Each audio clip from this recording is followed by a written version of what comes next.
The Enchanted April by Elizabeth von Arnim. Chapter 1.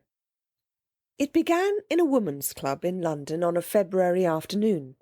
An uncomfortable club, and a miserable afternoon, when Mrs. Wilkins, who had come down from Hampstead to shop and had lunched at her club, took up the Times from the table in the smoking-room, and running her listless eye down the agony column, saw this.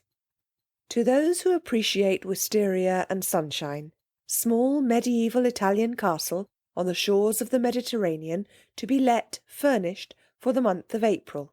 Necessary servants remain. Z. Box 1000, The Times. That was its conception. Yet, as in the case of many another, the conceiver was unaware of it at the moment. So entirely unaware was Mrs. Wilkins that her April for that year had then and there been settled for her, that she dropped the newspaper with a gesture that was both irritated and resigned, and went over to the window and stared drearily out at the dripping street.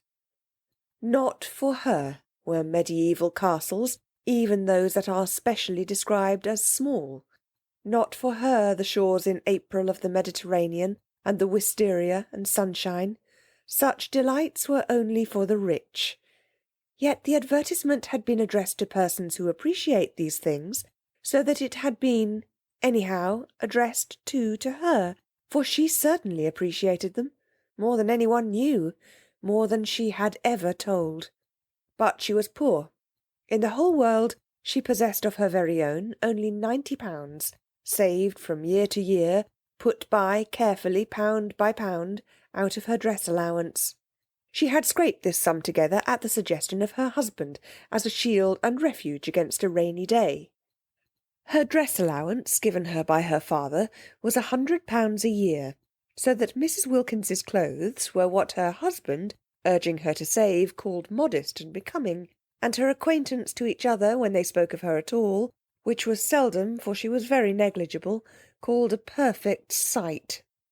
Mr. Wilkins, a solicitor, encouraged thrift, except that branch of it which got into his food. He did not call that thrift, he called it bad housekeeping. But for the thrift which, like moth, penetrated into Mrs. Wilkins's clothes and spoilt them, he had much praise. "You never know," he said, "when there'll be a rainy day. And you may be very glad to find you have a nest egg. Indeed, we both may."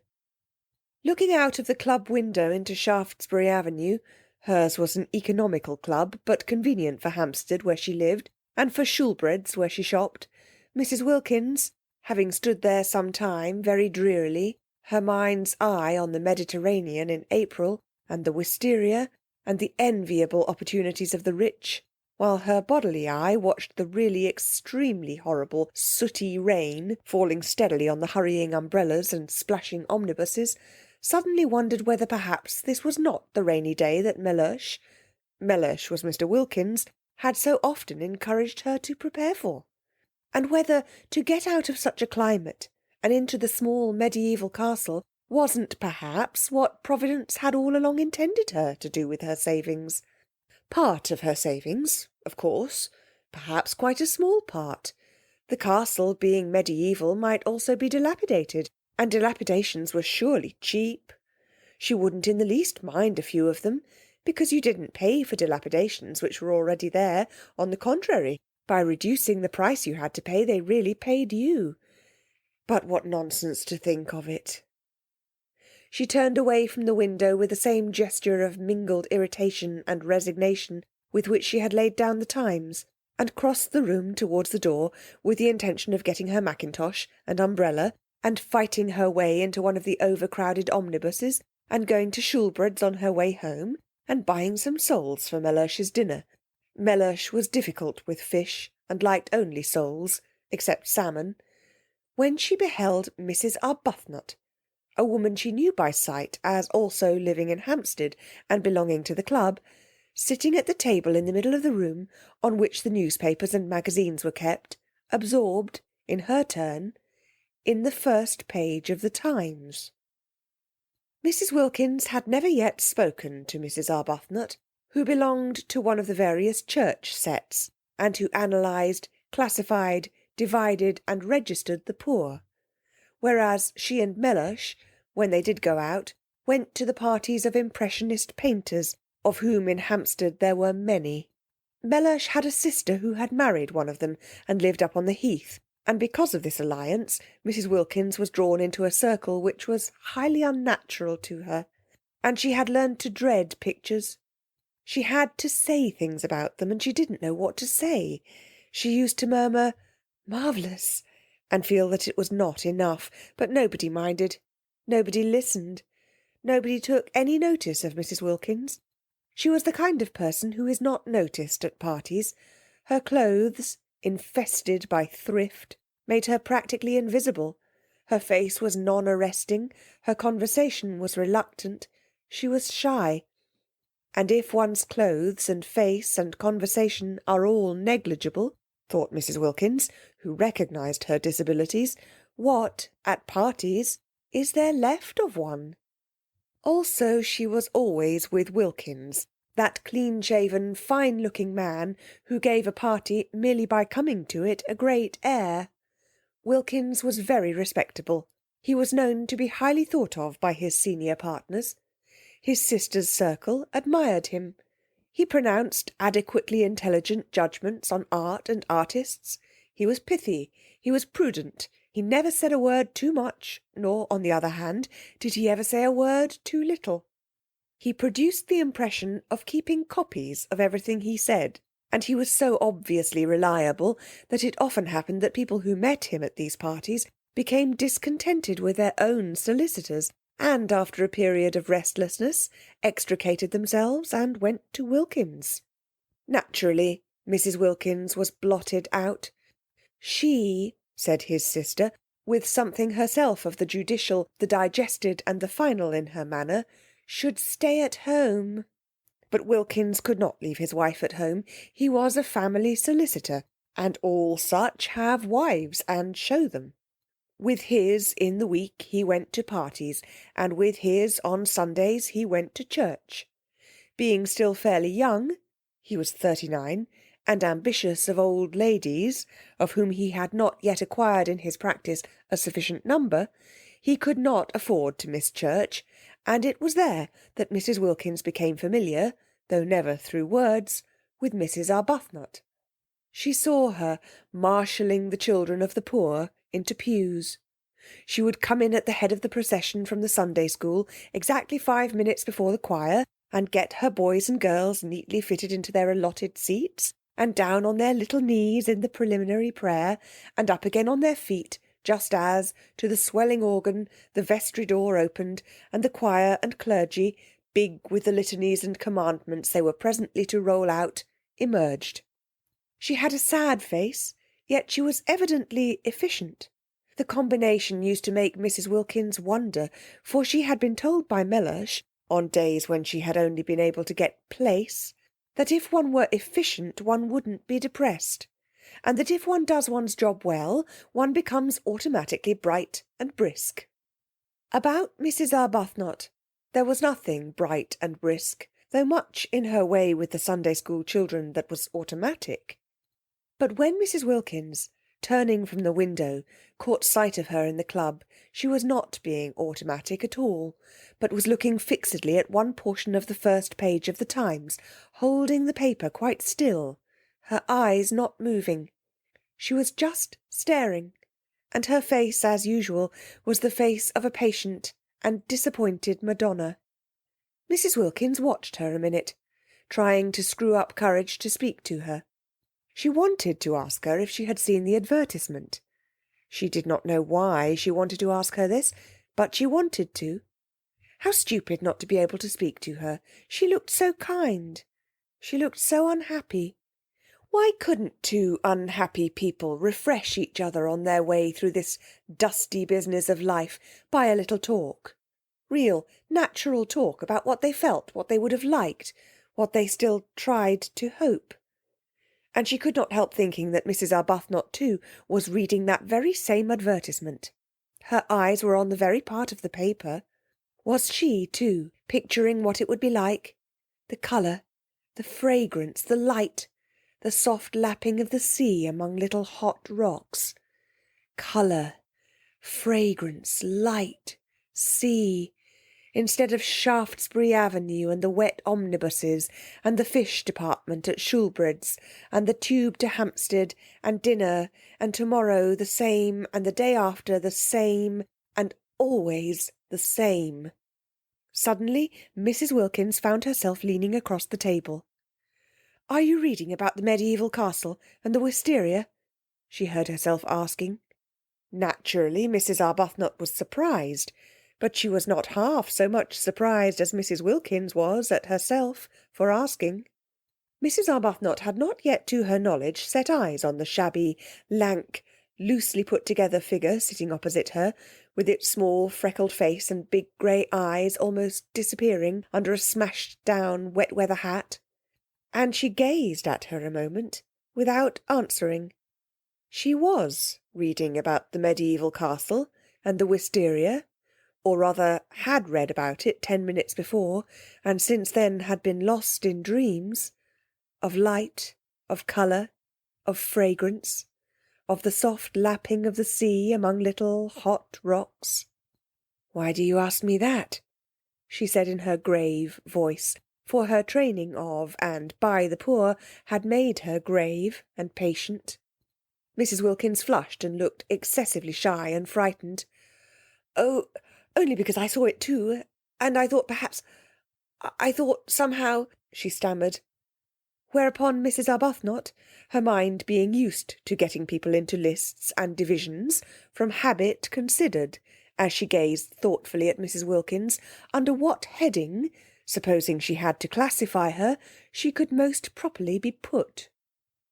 "And I know you by sight," went on Mrs. Wilkins, who, like all the shy, once she was started, lunged on, frightening herself to more and more speech by the sheer sound of what she had said last in her ears. "Every Sunday. I see you every Sunday in church." "In church?" echoed Mrs. Arbuthnot.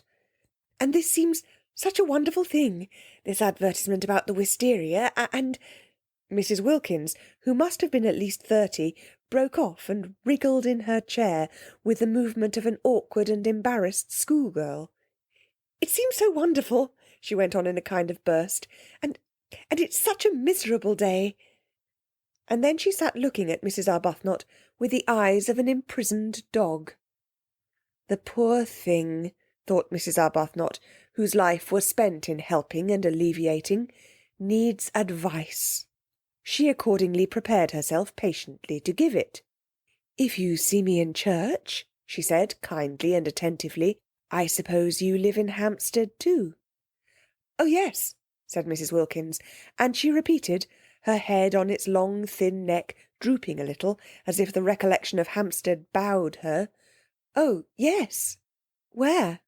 asked Mrs. Arbuthnot, who, when advice was needed, naturally first proceeded to collect the facts. But Mrs. Wilkins, laying her hand softly and caressingly on the part of the Times where the advertisement was, as though the mere printed words of it were precious, only said, "Perhaps that is why this seems so wonderful." "No, I think that's wonderful anyhow," said Mrs. Arbuthnot, forgetting facts and faintly sighing. "Then you were reading it?" "Yes," said Mrs. Arbuthnot, her eyes going dreamy again. "Wouldn't it be wonderful?" murmured Mrs. Wilkins. "Wonderful," said Mrs. Arbuthnot. Her face, which had lit up, faded into patience again. "Very wonderful," she said, "but it's no use wasting one's time thinking of such things." "Oh, but it is," was Mrs. Wilkins' quick, surprising reply. Surprising because it was so much unlike the rest of her, the characterless coat and skirt, the crumpled hat, the undecided wisp of hair straggling out. And just the considering of them is worthwhile in itself. Such a change from Hampstead. And sometimes I really do believe, if one considers hard enough, one gets things. Mrs. Arbuthnot observed her patiently. In what category would she, supposing she had to, put her? "Perhaps," she said, leaning forward a little, "you will tell me your name, if we are to be friends." She smiled her grave smile. "As I hope we are, We had better begin at the beginning." "Oh, yes, how kind of you. I'm Mrs. Wilkins," said Mrs. Wilkins. "I don't expect," she added, flushing as Mrs. Arbuthnot said nothing, "that it conveys anything to you. Sometimes it doesn't seem to convey anything to me either. But—" she looked round with a movement of seeking help. "I am Mrs. Wilkins." She did not like her name. It was a mean, small name, with a kind of facetious twist, she thought, about its end, like the upwards curve of a pug dog's tail. There it was, however. There was no doing anything with it. Wilkins she was, and Wilkins she would remain. And though her husband encouraged her to give it on all occasions as Mrs. Mellish Wilkins, she only did that when she was within earshot, for she thought Mellish made Wilkins worse, emphasising it, the way Chatsworth on the gateposts of a villa emphasises the villa. When first he suggested she should add Mellish, she had objected for the above reason, and after a pause— Mellish was much too prudent to speak except after a pause, during which presumably he was taking a careful mental copy of his coming observation, he said, much displeased, "But I am not a villa," and looked at her, as he looks who hopes, for perhaps the 100th time, that he may not have married a fool. Of course he was not a villa, Mrs. Wilkins assured him. She had never supposed he was. She had not dreamed of meaning. She was only just thinking— The more she explained, the more earnest became Mellish's hope, familiar to him by this time, for he had then been a husband for 2 years, that he might not by any chance have married a fool. And they had a prolonged quarrel, if that can be called a quarrel which is conducted with dignified silence on one side and earnest apology on the other, as to whether or no Mrs. Wilkins had intended to suggest that Mr. Wilkins was a villa. "I believe," she had thought when it was at last over, it took a long while, "that anybody would quarrel about anything when they've not left off being together for a single day for 2 whole years. What we both need is a holiday." "My husband," went on Mrs. Wilkins to Mrs. Arbuthnot, trying to throw some light on herself, "is a solicitor. She cast about for something she could say elucidatory of Mellish, and found— "He's very handsome." "Well," said Mrs. Arbuthnot kindly, "that must be a great pleasure to you." "Why?" asked Mrs. Wilkins. "Because," said Mrs. Arbuthnot, a little taken aback, for constant intercourse with the poor had accustomed her to have her pronouncements accepted without question, "because beauty, handsomeness, is a gift like any other, and if it is properly used—" She trailed off into silence. Mrs. Wilkins's great grey eyes were fixed on her, and it seemed suddenly to Mrs. Arbuthnot that perhaps she was becoming crystallized into a habit of exposition, and of exposition after the manner of nursemaids, through having an audience that couldn't but agree, that would be afraid if it wished to interrupt, that didn't know, that was, in fact, at her mercy. But Mrs. Wilkins was not listening, for just then, absurd as it seemed, a picture had flashed across her brain, and there were 2 figures in it, sitting together under a great trailing wisteria that stretched across the branches of a tree she didn't know, and it was herself and Mrs. Arbuthnot. She saw them, and behind them, bright in the sunshine, were old grey walls. The medieval castle. She saw it. They were there. She therefore stared at Mrs. Arbuthnot, and did not hear a word she said. And Mrs. Arbuthnot stared too at Mrs. Wilkins, arrested by the expression on her face, which was swept by the excitement of what she saw, and was as luminous and tremulous under it as water in sunlight when it's ruffled by a gust of wind. At this moment, if she had been at a party, Mrs. Wilkins would have been looked at with interest. They stared at each other. Mrs. Arbuthnot surprised, inquiringly. Mrs. Wilkins with the eyes of someone who has had a revelation. Of course, that was how it could be done. She by herself couldn't afford it, and wouldn't be able, even if she could afford it, to go there all alone. But she and Mrs. Arbuthnot together... She leaned across the table. "Why don't we try and get it?" she whispered. Mrs. Arbuthnot became even more wide-eyed. "Get it?" she repeated. "Yes," said Mrs. Wilkins, still as though she were afraid of being overheard. "Not just sit here and say, 'How wonderful,' and then go home to Hampstead without having put out a finger. Go home just as usual and see about the dinner and the fish, just as we've been doing for years and years, and will go on doing for years and years. In fact," said Mrs. Wilkins, flushing to the roots of her hair, for the sound of what she was saying, of what was coming pouring out, frightened her, and yet she couldn't stop, "I see no end to it. There is no end to it. So that there ought to be a break. There ought to be intervals in everybody's interests. Why, it would really be being unselfish to go away and be happy for a little, because we would come back so much nicer. You see, after a bit everybody needs a holiday." "But how do you mean, get it?" asked Mrs. Arbuthnot. "Take it," said Mrs. Wilkins. "Take it? Rent it? Hire it? Have it?" "But do you mean you and I?" "Yes, between us. Share. Then it would only cost half, and you look exactly as if you wanted it just as much as I do, as if you ought to have a rest, have something happy happen to you." "Why, but we don't know each other." "But just think how well we would if we went away together for a month. And I've saved for a rainy day. Look at it." "She's unbalanced," thought Mrs. Arbuthnot, yet she felt strangely stirred. "Think of getting away for a whole month, from everything, to heaven." She shouldn't say things like that, thought Mrs. Arbuthnot. The vicar. Yet she felt strangely stirred. It would indeed be wonderful to have a rest, a cessation. Habit, however, steadied her again, and years of intercourse with the poor made her say, with the slight though sympathetic superiority of the explainer, "But then, you see, heaven isn't somewhere else. It's here and now. We are told so." She became very earnest, just as she did when trying patiently to help and enlighten the poor. "Heaven is within us," she said in her gentle, low voice. "We are told that on the very highest authority. And you know the lines about the kindred points, don't you?"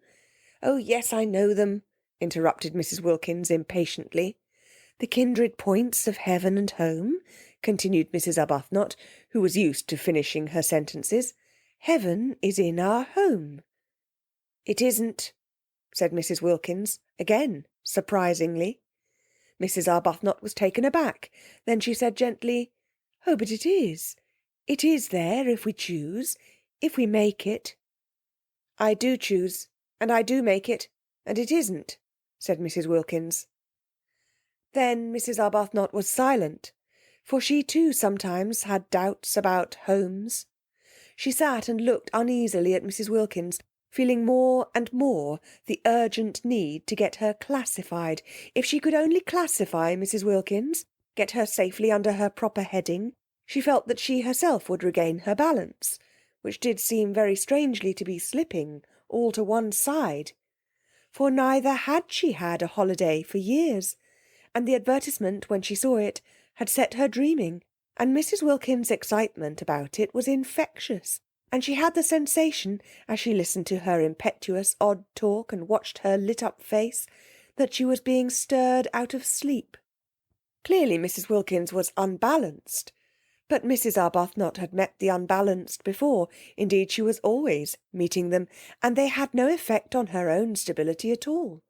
Whereas this one was making her feel quite wobbly, quite as though to be often away from her compass points of God, husband, home and duty, she didn't feel as if Mrs. Wilkins intended Mr. Wilkins to come too, and just for once be happy would be both good and desirable, which of course it wasn't. Which certainly, of course, it wasn't. She also had a nest egg. invested gradually in the post office savings bank, but to suppose that she would ever forget her duty to the extent of drawing it out and spending it on herself was surely absurd. Surely she wouldn't ever do such a thing. Surely she couldn't ever forget her poor, forget misery and sickness as completely as that. No doubt a trip to Italy would be extraordinarily delightful, but there were many delightful things one would like to do. And what was strength given to one for, except to help one not to do them? Steadfast as the points of the compass to Mrs. Arbuthnot were the great 4 facts of life: God, husband, home, duty. She had gone to sleep on those facts years ago, after a period of much misery, her head resting on them as on a pillow, and she had a great dread of being awakened out of so simple and untroublesome a condition. Therefore it was that she searched with earnestness for a heading under which to put Mrs. Wilkins, and in this way illumine and steady her own mind. And sitting there, looking at her uneasily after her last remark, and feeling herself becoming more and more unbalanced and infected, she decided pro tem, as the vicar said at meetings, to put her under the heading Nerves. It was just possible that she ought to go straight into the category Hysteria, which was often only the antechamber to lunacy, but Mrs. Arbuthnot had learned not to hurry people into their final categories, having on more than one occasion discovered with dismay that she had made a mistake, and how difficult it had been to get them out again, and how crushed she had been with the most terrible remorse. Yes, nerves. Probably she had no regular work for others, thought Mrs. Arbuthnot, no work that would take her outside herself. Evidently she was rudderless, blown about by gusts, by impulses. Nerves was almost certainly her category, or would be quite soon if no one helped her. Poor little thing, thought Mrs. Arbuthnot, her own balance returning hand in hand with her compassion, and unable because of the table to see the length of Mrs. Wilkins's legs. All she saw was her small, eager, shy face and her thin shoulders, and the look of childish longing in her eyes for something that she was sure was going to make her happy. No, such things didn't make people happy. Such fleeting things. Mrs. Arbuthnot had learned in her long life with Frederick, he was her husband, and she had married him at 20 and was not 33, where alone true joys are to be found. They are to be found, she now knew, only in daily, in hourly, living for others. They are to be found only, hadn't she over and over again taken her disappointments and discouragements there and come away comforted? At the feet of God. Frederick had been the kind of husband whose wife betakes herself early to the feet of God. From him to them had been a short though painful step. It seemed short to her in retrospect, but it had really taken the whole of the first year of their marriage, and every inch of the way had been a struggle, and every inch of it was stained, she felt at the time, with her heart's blood. All that was over now. She had long since found peace, and Frederick, from her passionately loved bridegroom, from her worshipped young husband, had become second only to God on her list of duties and forbearances. There he hung, the second in importance, a bloodless thing bled white by her prayers. For years she had been able to be happy only by forgetting happiness. She wanted to stay like that. She wanted to shut out everything that would remind her of beautiful things, that might set her off again, longing, desiring. "I'd like so much to be friends," she said earnestly. "Won't you come and see me, or let me come to you sometimes? Whenever you feel as if you wanted to talk. I'll give you my address." She searched in her handbag. "And then you won't forget." And she found a card and held it out. Mrs. Wilkins ignored the card. "It's so funny," said Mrs. Wilkins, just as if she had not heard her. "But I see us both, you and me, this April in the mediaeval castle." Mrs. Arbuthnot relapsed into uneasiness. "Do you?" she said, making an effort to stay balanced under the visionary gaze of the shining grey eyes. Do you? Don't you ever see things in a kind of flash before they happen? Asked Mrs. Wilkins. Never, said Mrs. Arbuthnot. She tried to smile. She tried to smile the sympathetic yet wise and tolerant smile with which she was accustomed to listen to the necessarily biased and incomplete view of the poor. She didn't succeed. The smile trembled out. Of course, she said in a low voice, almost as if she were afraid the vicar and the savings bank were listening. It would be most beautiful. Most beautiful. Even if it were wrong, said Mrs. Wilkins, it would only be for a month. That, began Mrs. Arbuthnot, quite clear as to the reprehensibleness of such a point of view, but Mrs. Wilkins stopped her before she could finish. Anyhow, said Mrs. Wilkins, stopping her, I'm sure it's wrong to go on being good for too long, till one gets miserable. And I can see you've been good for years and years because you look so unhappy. Mrs. Arbuthnot opened her mouth to protest. And I have done nothing but duties, things for other people, ever since I was a girl. And I don't believe anybody loves me a bit the better, and I long for something else. Something else. Was she going to cry? Mrs. Arbuthnot became acutely uncomfortable and sympathetic. She hoped she wasn't going to cry. Not there. Not in that unfriendly room, with strangers coming and going. But Mrs. Wilkins, after tugging agitatedly at a handkerchief that wouldn't come out of her pocket, did succeed at last in merely apparently blowing her nose with it, and then, blinking her eyes very quickly once or twice, looked at Mrs. Arbuthnot with a quivering air of half-humble, half-frightened apology, and smiled. Will you believe, she whispered, trying to steady her mouth, evidently dreadfully ashamed of herself, that I've never spoken to anyone before in my life like this? I can't think. I simply don't know what has come over me. It's the advertisement, said Mrs. Arbuthnot, nodding gravely. Yes, said Mrs. Wilkins, dabbing furtively at her eyes. And us both being so... She blew her nose again a little. Miserable. End of chapter 1. Chapter 2. Of course Mrs. Arbuthnot was not miserable. How could she be, she asked herself, when God was taking care of her? But she let that pass, for the moment, unrepudiated, because of her conviction that here was another fellow creature in urgent need of her help. And not just boots and blankets and better sanitary arrangements this time, but the more delicate help of comprehension, of finding the exact right words. The exact right words she presently discovered, after trying various ones about living for others and prayer, and the peace to be found in placing oneself unreservedly in God's hands. To meet all these words Mrs. Wilkins had other words, incoherent and yet, for the moment at least, till one had had more time, difficult to answer. The exact right words were a suggestion that it would do no harm to answer the advertisement. Non-committal, mere inquiry.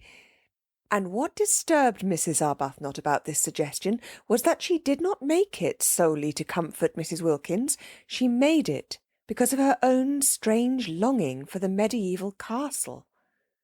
This was very disturbing. There she was, accustomed to direct, to lead, to advise, to support, except Frederick. She long since had learned to leave Frederick to God, being led herself, being influenced and thrown off her feet by just an advertisement, by just an incoherent stranger. It was indeed disturbing. She failed to understand her sudden longing for what was, after all, self-indulgence, when for years no such desire had entered her heart. There's no harm in asking, she said in a low voice, as if the vicar and the savings bank and all her waiting and dependent poor were listening and condemning. It isn't as if it committed us to anything, said Mrs. Wilkins, also in a low voice, but her voice shook. They got up simultaneously. Mrs. Arbuthnot had a sensation of surprise that Mrs. Wilkins should be so tall, and went to a writing table, and Mrs. Arbuthnot wrote to Z. Box 1000, The Times, for particulars. She asked for all particulars, but the only one they really wanted to see was the one about the rent. They both felt that it was Mrs. Arbuthnot who ought to write the letter and do the business part. Not only was she used to organising and being practical, but she also was older, and certainly calmer, and she herself had no doubt too that she was wiser. Neither had Mrs. Wilkins any doubt of this. The very way Mrs. Arbuthnot parted her hair suggested a great calm that could only proceed from wisdom. But if she was wiser, older, and calmer, Mrs. Arbuthnot's new friend nevertheless seemed to her to be the one who impelled. Incoherent, she yet impelled. She appeared to have, apart from her need of help, an upsetting kind of character. She had a curious infectiousness. She led one on.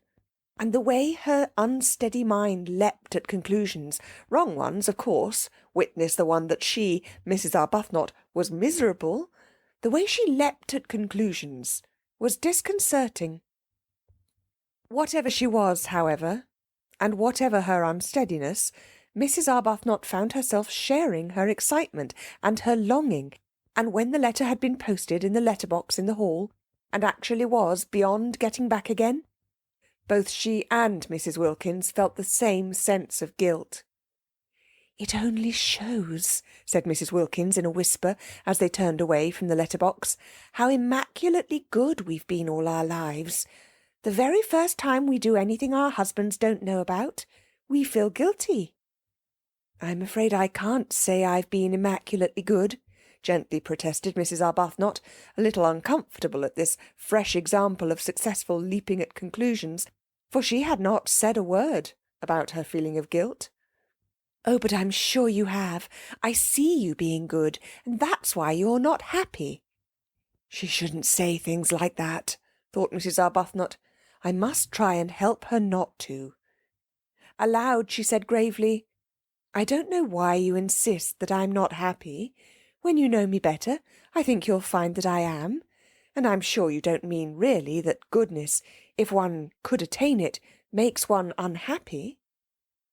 "Yes, I do," said Mrs. Wilkins. "Our sort of goodness does. We have attained it, and we are unhappy. There are miserable sorts of goodness, and happy sorts. The sort we'll have at the medieval castle, for instance, is the happy sort." "That is, supposing we go there," said Mrs. Arbuthnot, restrainingly.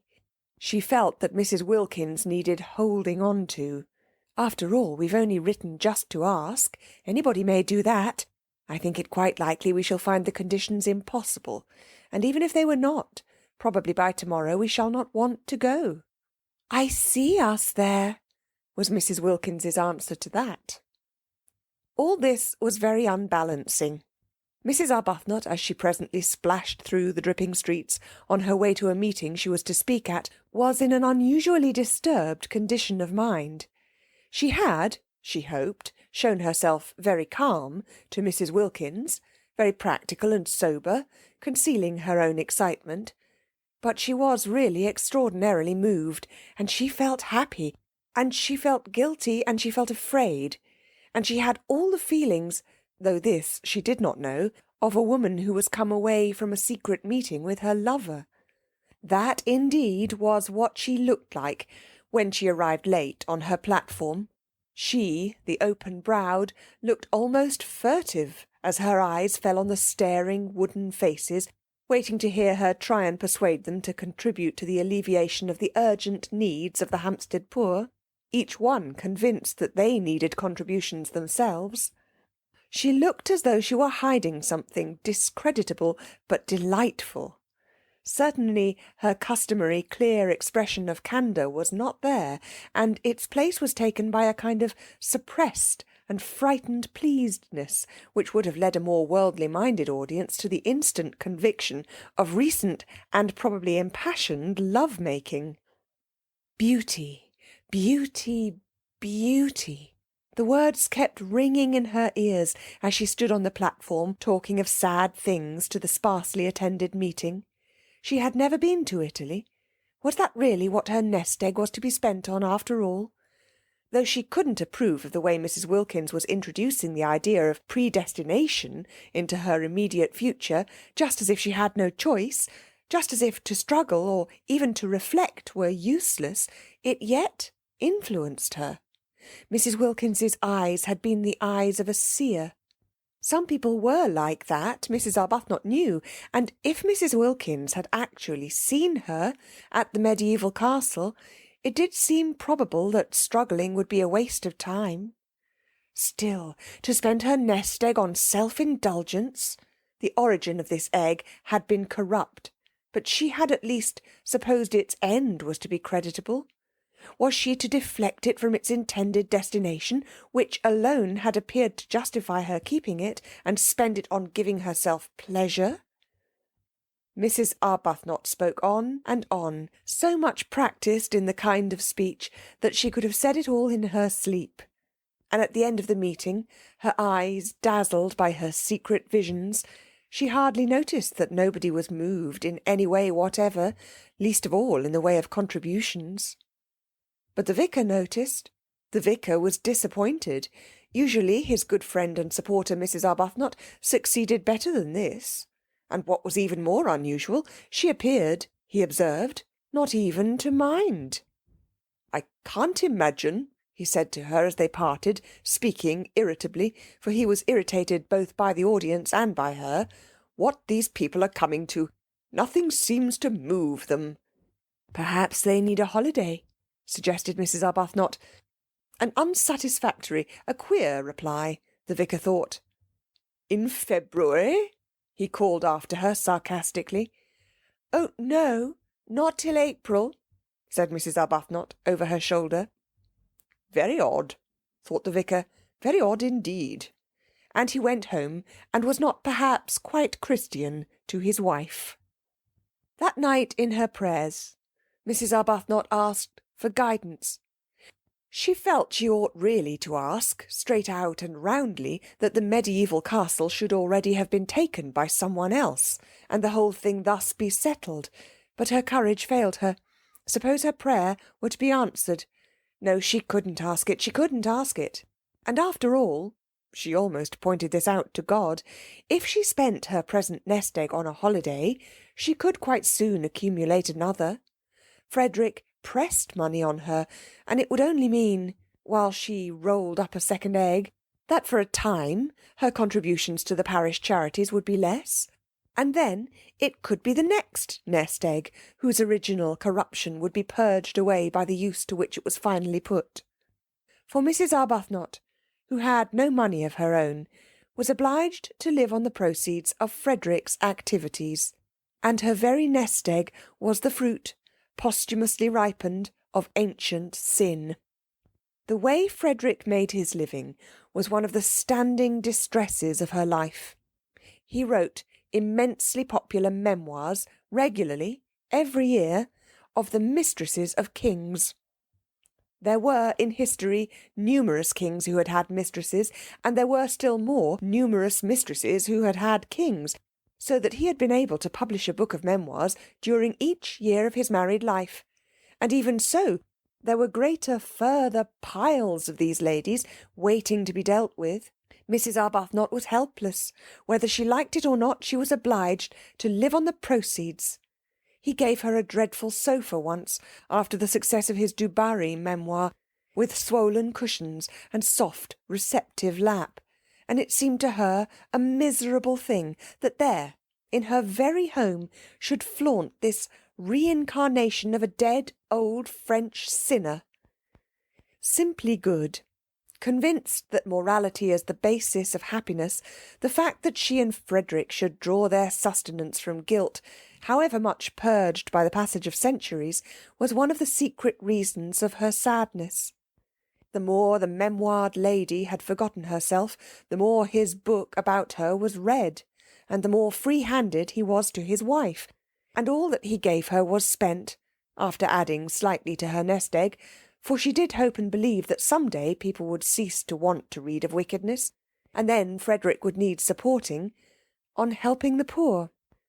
The parish flourished because, to take a handful at random of the ill behaviour of the Ladies du Barry, Montespan, Pompadour, Nignon de l'Enclos, and even of learned Maintenon. The poor were the filter through which the money was passed, to come out, Mrs. Arbuthnot hoped, purified. She could do no more. She had tried in days gone by to think the situation out, to discover the exact right course for her to take, but had found it, as she had found Frederick, too difficult, and had left it, as she had left Frederick, to God. Nothing of this money was spent on her house or dress. Those remained, except for the great soft sofa, austere. It was the poor who profited. Their very boots were stout with sins. But how difficult it had been! Mrs. Arbuthnot, groping for guidance, prayed about it to exhaustion. Ought she perhaps to refuse to touch the money, to avoid it, as she would have avoided the sins which were its source? But then what about the parish's boots? She asked the vicar what he thought, and through much delicate language, evasive and cautious, it did finally appear that he was for the boots. At least she had persuaded Frederick, when first he began his terrible, successful career. He only began it after their marriage. When she married him, he had been a blameless official attached to the library of the British Museum, to publish the memoirs under another name, so that she was not publicly branded. Hampstead read the books with glee, and had no idea that their writer lived in its midst. Frederick was almost unknown, even by sight, in Hampstead. He never went to any of its gatherings. Whatever it was he did in the way of recreation was done in London, but he never spoke of what he did, or whom he saw. He might have been perfectly friendless, for any mention he ever made of friends to his wife. Only the vicar knew where the money for the parish came from, and he regarded it, he told Mrs. Arbuthnot, as a matter of honour not to mention it. And at least her little house was not haunted by the loose-lived ladies, for Frederick did his work away from home. He had 2 rooms near the British Museum, which were the scene of his exhumations, and there he went every morning, and he came back long after his wife was asleep. Sometimes he did not come back at all. Sometimes she did not see him for several days together. Then he would suddenly appear at breakfast, having let himself in with his latchkey the night before, very jovial and good-natured and free-handed, and glad if she would allow him to give her something. A well-fed man, contented with the world, a jolly, full-blooded, satisfied man. And she was always gentle, and anxious that his coffee should be as he liked it. He seemed very happy. Life, she often thought, however much one tabulated, was yet a mystery. There were always some people it was impossible to place. Frederick was one of them. He didn't seem to bear the remotest resemblance to the original Frederick. He didn't seem to have the least need of any of the things he used to say were so important and beautiful. Love, home, complete communion of thoughts, complete immersion in each other's interests.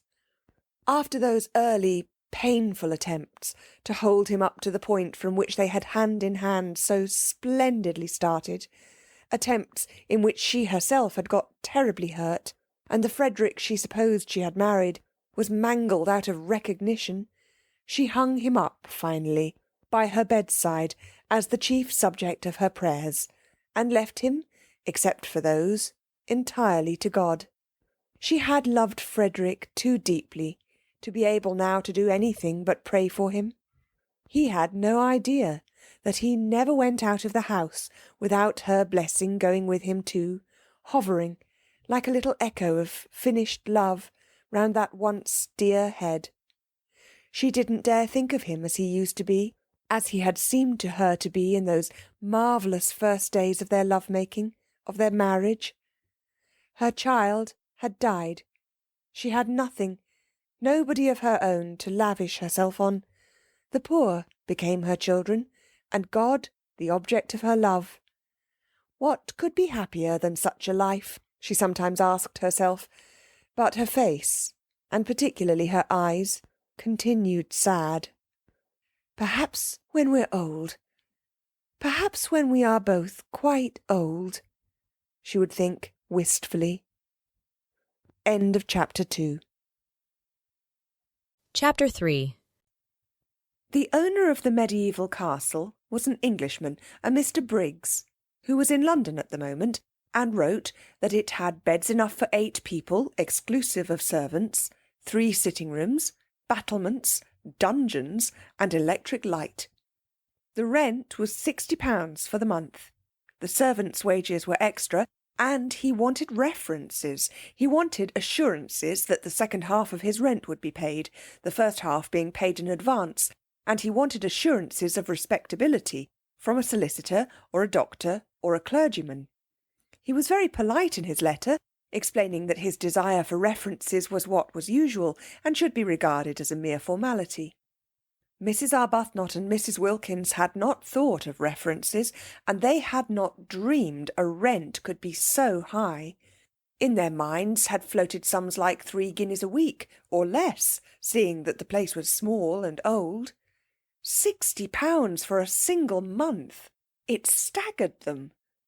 Before Mrs. Arbuthnot's eyes rose up boots, endless vistas, all the stout boots that £60 would buy, and besides the rent there would be the servants' wages and the food, and the railway journeys out and home, while as for references, these did indeed seem a stumbling block. It did seem impossible to give any without making their plan more public than they had intended. They had both, even Mrs. Arbuthnot, lured for once away from perfect candour by the realisation of the great saving of trouble and criticism an imperfect explanation would produce, they had both thought it would be a good plan to give out, each to her own circle, their circles being luckily distinct, that each was going to stay with a friend who had a house in Italy. It would be true as far as it went. Mrs. Wilkins asserted that it would be quite true, but Mrs. Arbuthnot thought it wouldn't be quite, and it was the only way, Mrs. Wilkins said, to keep Mellersh even approximately quiet.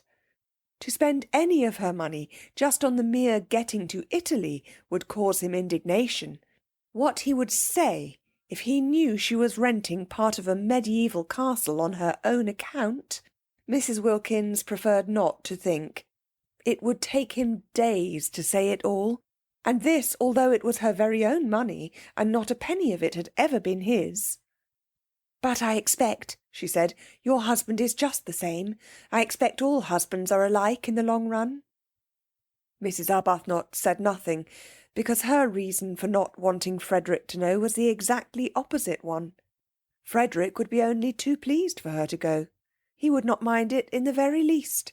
Indeed, he would hail such a manifestation of self-indulgence and worldliness with an amusement that would hurt, and urge her to have a good time and not to hurry home with a crushing detachment. Far better, she thought, to be missed by Mellersh than to be spared by Frederick. To be missed, to be needed from whatever motive was, she thought, better than the complete loneliness of not being missed or needed at all. She therefore said nothing, and allowed Mrs. Wilkins to leap at her conclusions unchecked. But they did, both of them, for a whole day feel that the only thing to be done was to renounce the medieval castle, and it was in arriving at this bitter decision that they really realised how acute had been their longing for it. Then Mrs. Arbuthnot, whose mind was trained in the finding of ways out of difficulties, found a way out of the reference difficulty, and simultaneously Mrs. Wilkins had a vision revealing to her how to reduce the rent. Mrs. Arbuthnot's plan was simple and completely successful. She took the whole of the rent in person to the owner, drawing it out of her savings bank. Again she looked furtive and apologetic, as if the clerk must know the money was wanted for purposes of self-indulgence, and going up with the 6 £10 notes in her handbag to the address near the Brompton Oratory where the owner lived, presented them to him, waiving her right to pay only half.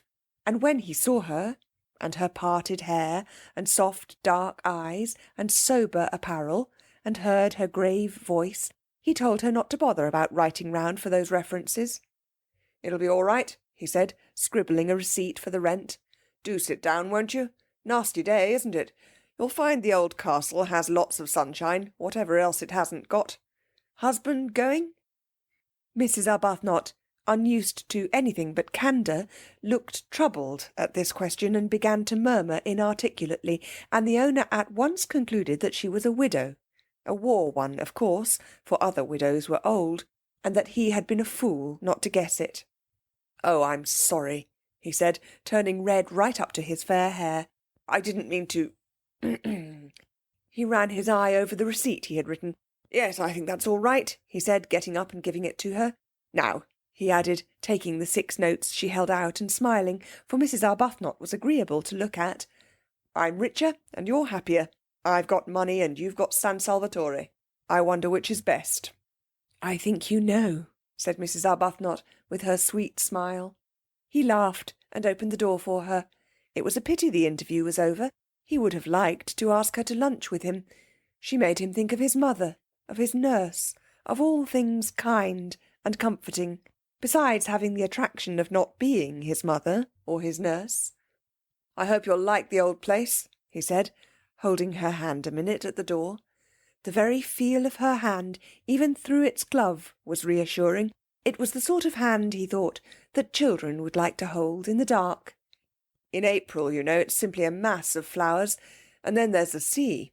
You must wear white. You'll fit in very well. There are several portraits of you there." "Portraits?" "Madonnas, you know. There's one on the stairs really exactly like you." Mrs. Arbuthnot smiled and said good-bye and thanked him. Without the least trouble, and at once, she had got him placed in his proper category. He was an artist and of an effervescent temperament. She shook hands and left, and he wished she hadn't. After she was gone, he supposed that he ought to have asked for those references, if only because she would think him so unbusinesslike not to. But he could as soon have insisted on references from a saint in a nimbus as from that grave, sweet lady. Rose Arbuthnot. Her letter, making the appointment, lay on the table. Pretty name. That difficulty, then, was overcome, but there still remained the other one, the really annihilating effect of the expense on the nest eggs, and especially on Mrs. Wilkins's, which was in size, compared with Mrs. Arbuthnot's, as the egg of the plover is to that of the duck. And this, in its turn, was overcome by the vision vouchsafed to Mrs. Wilkins, revealing to her the steps to be taken for its overcoming. Having got San Salvatore, the beautiful, the religious name fascinated them, they in their turn would advertise in the agony column of the Times, and would inquire after 2 more ladies of similar desires to their own to join them and share their expenses. At once the strain of the nest eggs would be reduced from half to a quarter. Mrs. Wilkins was prepared to fling her entire egg into the adventure, but she realised that if it were to cost even 6pence over her £90, her position would be terrible. Imagine going to Mellersh and saying, "I owe." It would be awful enough if some day circumstances forced her to say, "I have no nest egg," but at least she would be supported in such a case by the knowledge that the egg had been her own. She therefore, though prepared to fling her last penny into the adventure, was not prepared to fling into it a single farthing that was not demonstrably her own. And she felt that if her share of the rent was reduced to £15 only, she would have a safe margin for the other expenses. Also, they might economise very much on food, gather olives off their own trees and eat them, for instance, and perhaps catch fish. Of course, as they pointed out to each other, they could reduce the rent to an almost negligible sum by increasing the number of sharers. They could have 6 more ladies instead of 2 if they wanted to, seeing that there were 8 beds. But supposing the 8 beds were distributed in couples in 4 rooms, it would not be altogether what they wanted, to find themselves shut up at night with a stranger. Besides, they thought that perhaps having so many would not be quite so peaceful. After all, they were going to San Salvatore for peace and rest and joy, and 6 more ladies, especially if they got into one's bedroom, might a little interfere with that. However, there seemed to be only 2 ladies in England at that moment who had any wish to join them, for they only had 2 answers to their advertisement. "Well, we only want 2," said Mrs. Wilkins, quickly recovering, for she had imagined a great rush. "I think a choice would be a good thing," said Mrs. Arbuthnot. "You mean because then we needn't have had Lady Caroline Dester." "I didn't say that," gently protested Mrs. Arbuthnot. "We needn't have her," said Mrs. Wilkins. "Just one more person would help us a great deal with the rent. We're not obliged to have two." "But why should we not have her? She seems really quite what we want." "Yes, she does from her letter," said Mrs. Wilkins doubtfully. She felt she would be terribly shy of Lady Caroline. Incredible as it may seem, seeing how they get into everything, Mrs. Wilkins had never come across any members of the aristocracy. They interviewed Lady Caroline, and they interviewed the other applicant, a Mrs. Fisher. Lady Caroline came to the club in Shaftesbury Avenue, and appeared to be wholly taken up by one great longing, a longing to get away from everybody she had ever known. When she saw the club, and Mrs. Arbuthnot and Mrs. Wilkins, she was sure that here was exactly what she wanted. She would be in Italy, a place she adored. She would not be in hotels, places she loathed, and she would not be staying with friends, persons she disliked, and she would be in the company of strangers who would never mention a single person she knew, for the simple reason that they had not, could not have, and would not come across them. She asked a few questions about the fourth woman, and was satisfied with the answers. Mrs. Fisher, of Prince of Wales Terrace, a widow. She too would be unacquainted with any of her friends. Lady Caroline did not even know where Prince of Wales Terrace was. "It's in London," said Mrs. Arbuthnot. "Is it?" said Lady Caroline. It all seemed most restful. Mrs. Fisher was unable to come to the club because, she explained by letter, she could not walk without a stick. Therefore Mrs. Arbuthnot and Mrs. Wilkins went to her. "But if she can't come to the club, how can she go to Italy?" wondered Mrs. Wilkins aloud. "We shall hear that from her own lips," said Mrs. Arbuthnot. From Mrs. Fisher's lips they merely heard, in reply to delicate questioning, that sitting in trains was not walking about, and they knew that already. Except for the stick, however, she appeared to be a most desirable fourth, quiet, educated, elderly. She was much older than they or Lady Caroline. Lady Caroline had informed them that she was 28, but not so old as to have ceased to be active-minded. She was very respectable indeed, and still wore a complete suit of black, though her husband had died, she told them, 11 years before. Her house was full of signed photographs of illustrious Victorian dead, all of whom she said she had known when she was little. Her father had been an eminent critic, and in his house she had seen practically everybody who was anybody in letters and art. Carlyle had scowled at her, Matthew Arnold had held her on his knee, Tennyson had sonorously rallied her on the length of her pigtail. She animatedly showed them the photographs hung everywhere on her walls, pointing out the signatures with her stick. And she neither gave any information about her own husband, nor asked for any about the husbands of her visitors, which was the greatest comfort. Indeed, she seemed to think that they were also widows, for on inquiring who the fourth lady was to be, and being told it was a Lady Caroline Dester, she said, "Is she a widow too?" And on their explaining that she was not, because she had not yet been married, observed with abstracted amiability, "All in good time." But Mrs. Fisher's very abstractedness, and she seemed to be absorbed chiefly in the interesting people she used to know, and in their memorial photographs, and quite a good part of the interview was taken up by reminiscent anecdote of Carlyle, Meredith, Matthew Arnold, Tennyson, and a host of others. Her very abstractedness was a recommendation. She only asked, she said, to be allowed to sit quiet in the sun and remember. That was all Mrs. Arbuthnot and Mrs. Wilkins asked of their sharers.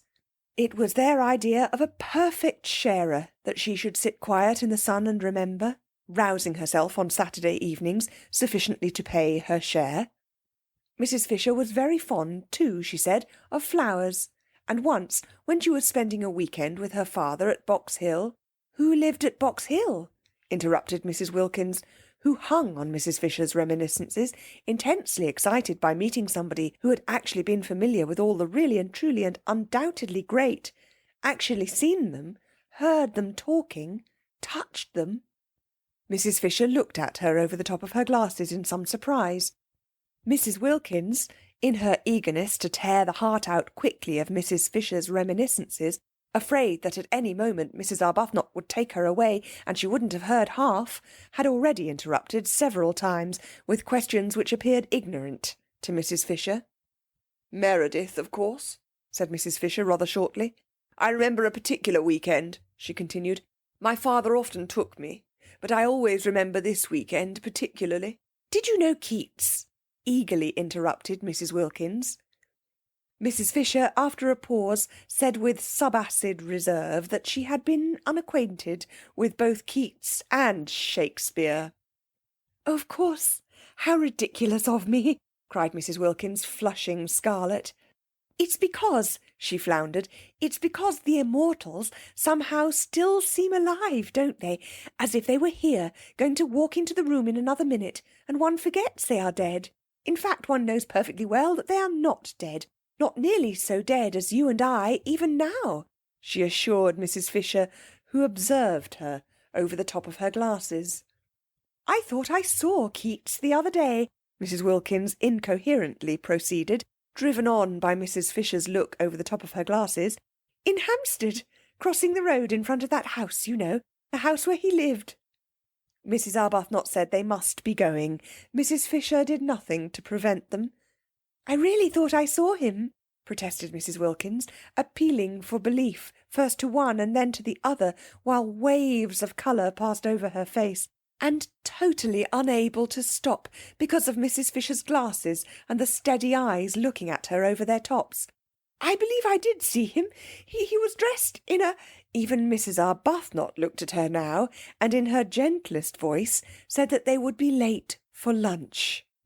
It was at this point that Mrs. Fisher asked for references. She had no wish to find herself shut up for 4 weeks with somebody who saw things.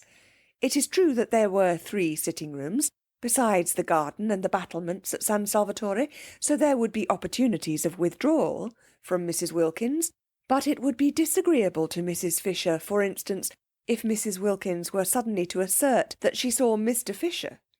Mr. Fisher was dead. Let him remain so. She had no wish to be told he was walking about the garden.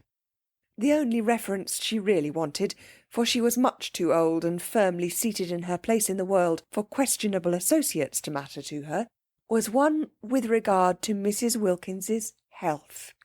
Was her health quite normal? Was she an ordinary, everyday, sensible woman? Mrs. Fisher felt that if she were given even one address she would be able to find out what she needed, so she asked for references. And her visitors appeared to be so much taken aback, Mrs. Wilkins indeed was instantly sobered, that she added, "It is usual." Mrs. Wilkins found her speech first. "But," she said, "aren't we the ones who ought to ask for some from you?" And this seemed to Mrs. Arbuthnot, too, the right attitude.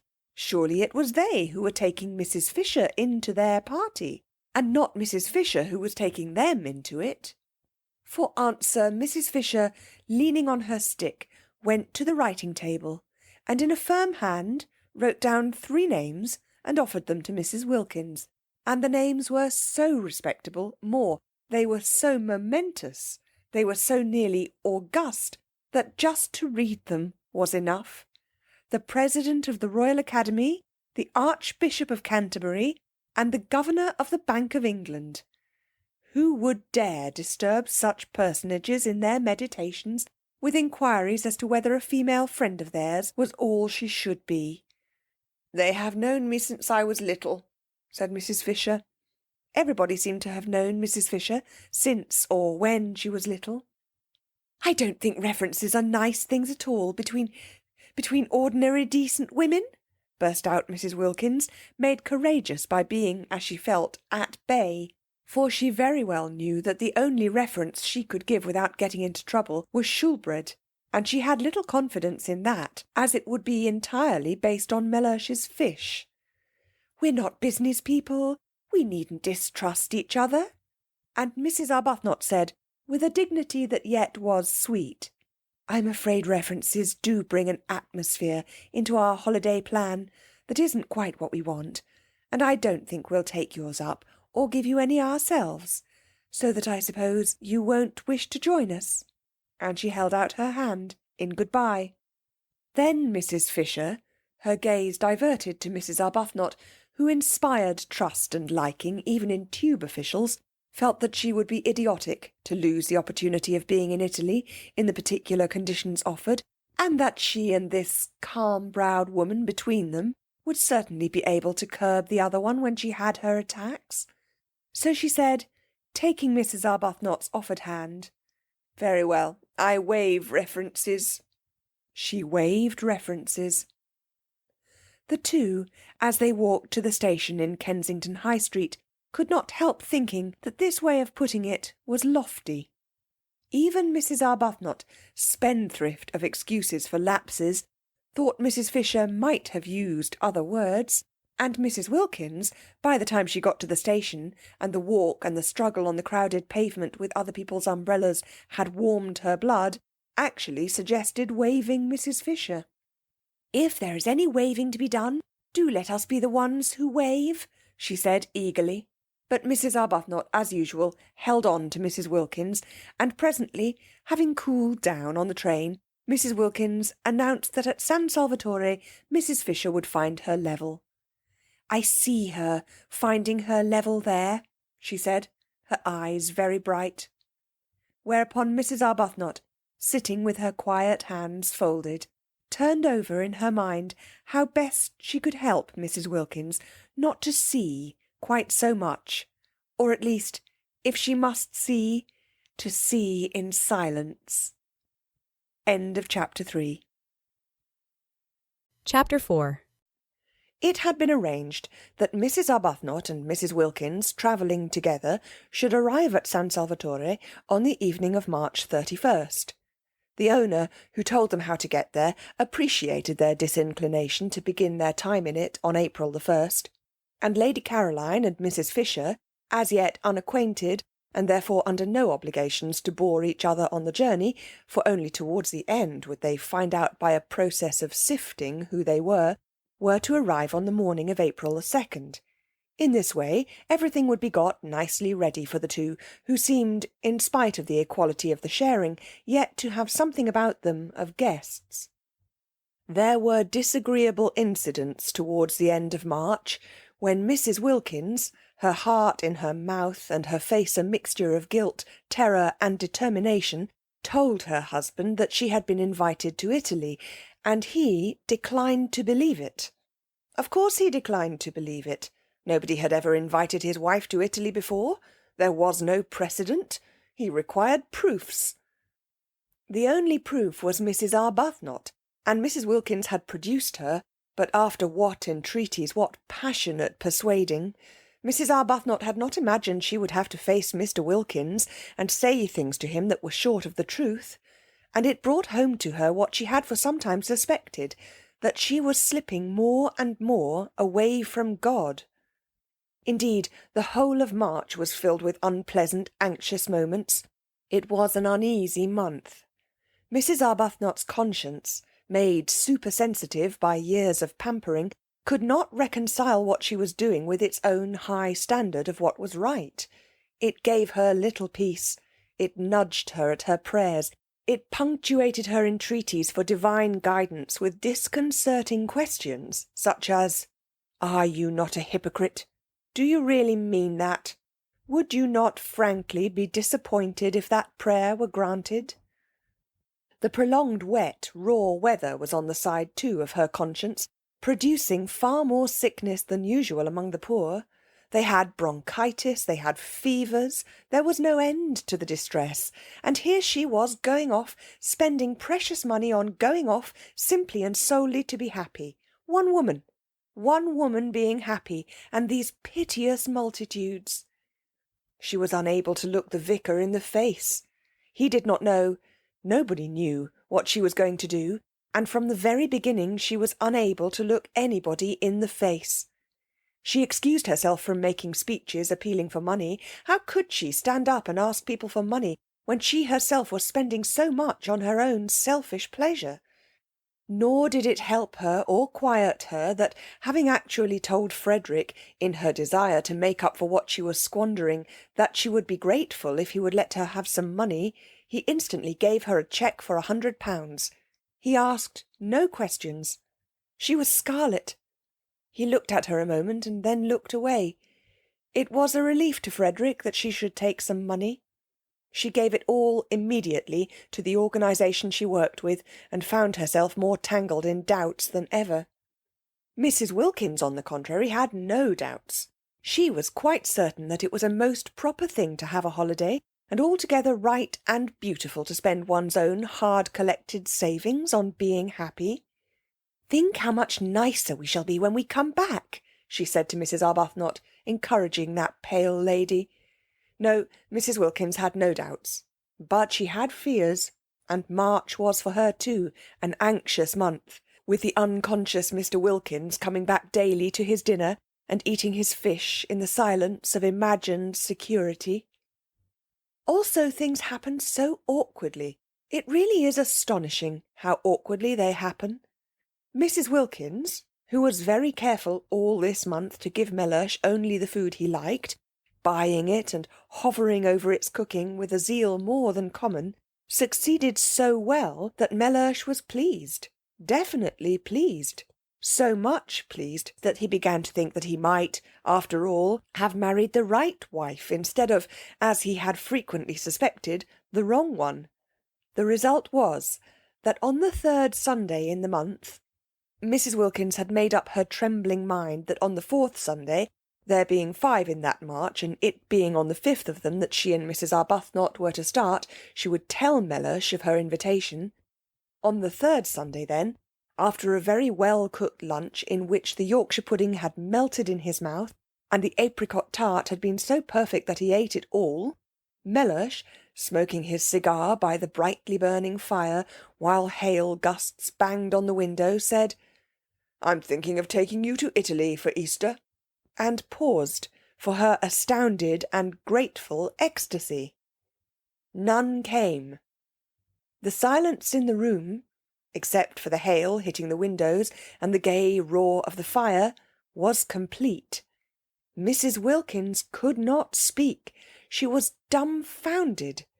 The next Sunday was the day she had meant to break her news to him, and she had not yet even prepared the form of words in which she would break it.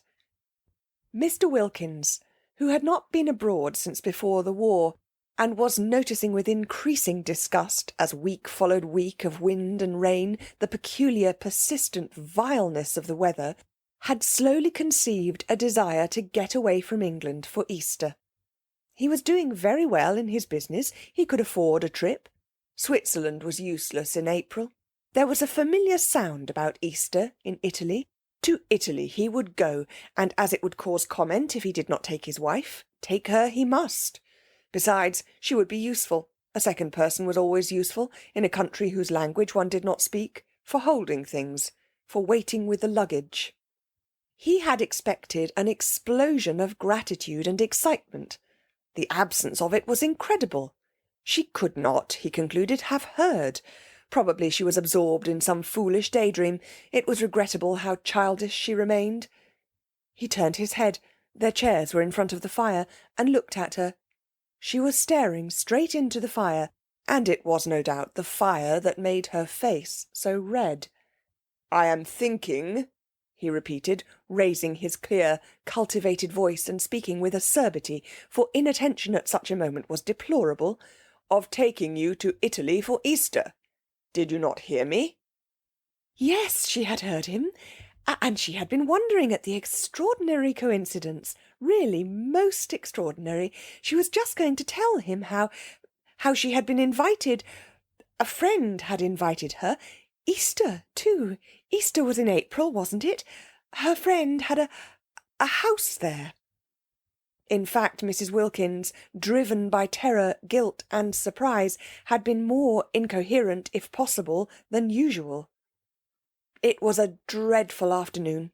Mellish, profoundly indignant, besides having his intended treat coming back on him like a blessing to roost, cross-examined her with the utmost severity. He demanded that she refuse the invitation. He demanded that, since she had so outrageously accepted it without consulting him, she should write and cancel her acceptance. Finding himself up against an unsuspected, shocking rock of obstinacy in her, he then declined to believe she had been invited to Italy at all. He declined to believe in this Mrs. Arbuthnot, of whom till that moment he had never heard, and it was only when the gentle creature was brought round, with such difficulty, with such a desire on her part to throw the whole thing up, rather than tell Mr. Wilkins less than the truth, and herself endorsed his wife's statements, that he was able to give them credence. He could not but believe Mrs. Arbuthnot. She produced the precise effect on him that she did on tube officials. She hardly needed to say anything. But that made no difference to her conscience, which knew and would not let her forget that she had given him an incomplete impression. Do you, asked her conscience, see any real difference between an incomplete impression and a completely stated lie? God sees none. The remainder of March was a confused, bad dream. Both Mrs. Arbuthnot and Mrs. Wilkins were shattered. Try as they would not to, both felt extraordinarily guilty. And when, on the morning of the 30th, they did finally get off, there was no exhilaration about the departure, no holiday feeling at all. "We've been good, much too good," Mrs. Wilkins kept on murmuring, as they walked up and down the platform at Victoria, having arrived there an hour before they need have. "And that's why we feel as though we're doing wrong. We're browbeaten. We're not any longer real human beings. Real human beings aren't ever as good as we've been. Oh," she clenched her thin hands, "to think that we ought to be so happy now, here on the very station, actually starting, and we're not, and it's being spoilt for us, just simply because we've spoilt them. What have we done? What have we done, I should like to know?" she inquired of Mrs. Arbuthnot indignantly, "except for once want to go away by ourselves and have a little rest from them." Mrs. Arbuthnot, patiently pacing, did not ask who she meant by them, because she knew. Mrs. Wilkins meant their husbands, persisting in her assumption that Frederick was as indignant as Mellish over the departure of his wife, whereas Frederick did not even know his wife had gone. Mrs. Arbuthnot, always silent about him, had said nothing of this to Mrs. Wilkins. Frederick went too deep into her heart for her to talk about him. He was having an extra bout of work, finishing another of those dreadful books, and had been away practically continually the last few weeks, and was away when she left. Why should she tell him beforehand? Sure as she so miserably was that he would have no objection to anything she did, she merely wrote him a note and put it on the hall table, ready for him if and when he should come home. She said she was going for a month's holiday, as she needed a rest, and she had not had one for so long, and that Gladys, the efficient parlour-maid, had orders to see to his comforts. She did not say where she was going. There was no reason why she should. He would not be interested. He would not care. The day was wretched, blustering and wet. The crossing was atrocious, and they were very sick. But after having been very sick, just to arrive at Calais and not be sick was happiness, and it was there that the real splendour of what they were doing first began to warm their benumbed spirits. It got hold of Mrs. Wilkins first, and spread from her like a rose-coloured flame over her pale companion. Mellish at Calais, where they restored themselves with soles, because of Mrs. Wilkins's desire to eat a sole Mellish wasn't having, Mellish at Calais had already begun to dwindle and seem less important. None of the French porters knew him. Not a single official at Calais cared a fig for Mellersh. In Paris there was no time to think of him, because their train was late, and they only just caught the Turin train at the Gare de Lyon. And by the afternoon of the next day, when they got into Italy, England, Frederick, Mellersh, the vicar, the poor, Hampstead, the club, Shoolbred, everybody and everything, the whole inflamed, sore dreariness had faded to the dimness of a dream. End of chapter 4. Chapter 5. It was cloudy in Italy, which surprised them. They had expected brilliant sunshine. But never mind. It was Italy, and the very clouds looked fat. Neither of them had ever been there before. Both gazed out of the windows with rapt faces. The hours flew as long as it was daylight, and after that there was the excitement of getting nearer, getting quite near, getting there. At Genoa it had begun to rain. Genoa! Imagine actually being at Genoa, seeing its name written up in the station just like any other name. At Nervi it was pouring, and when at last towards midnight, for again the train was late, they got to Mezzago, the rain was coming down in what seemed solid sheets. But it was Italy. Nothing it did could be bad. The very rain was different. Straight rain, falling properly onto one's umbrella, not that violently blowing English stuff that got in everywhere. And it did leave off, and when it did, behold, the earth would be strewn with roses. Mr. Briggs, San Salvatore's owner, had said, "You get out at Mezzago, and then you drive." But he had forgotten what he amply knew, that trains in Italy are sometimes late, and he had imagined his tenants arriving at Mezzago at 8 o'clock, and finding a string of flies to choose from.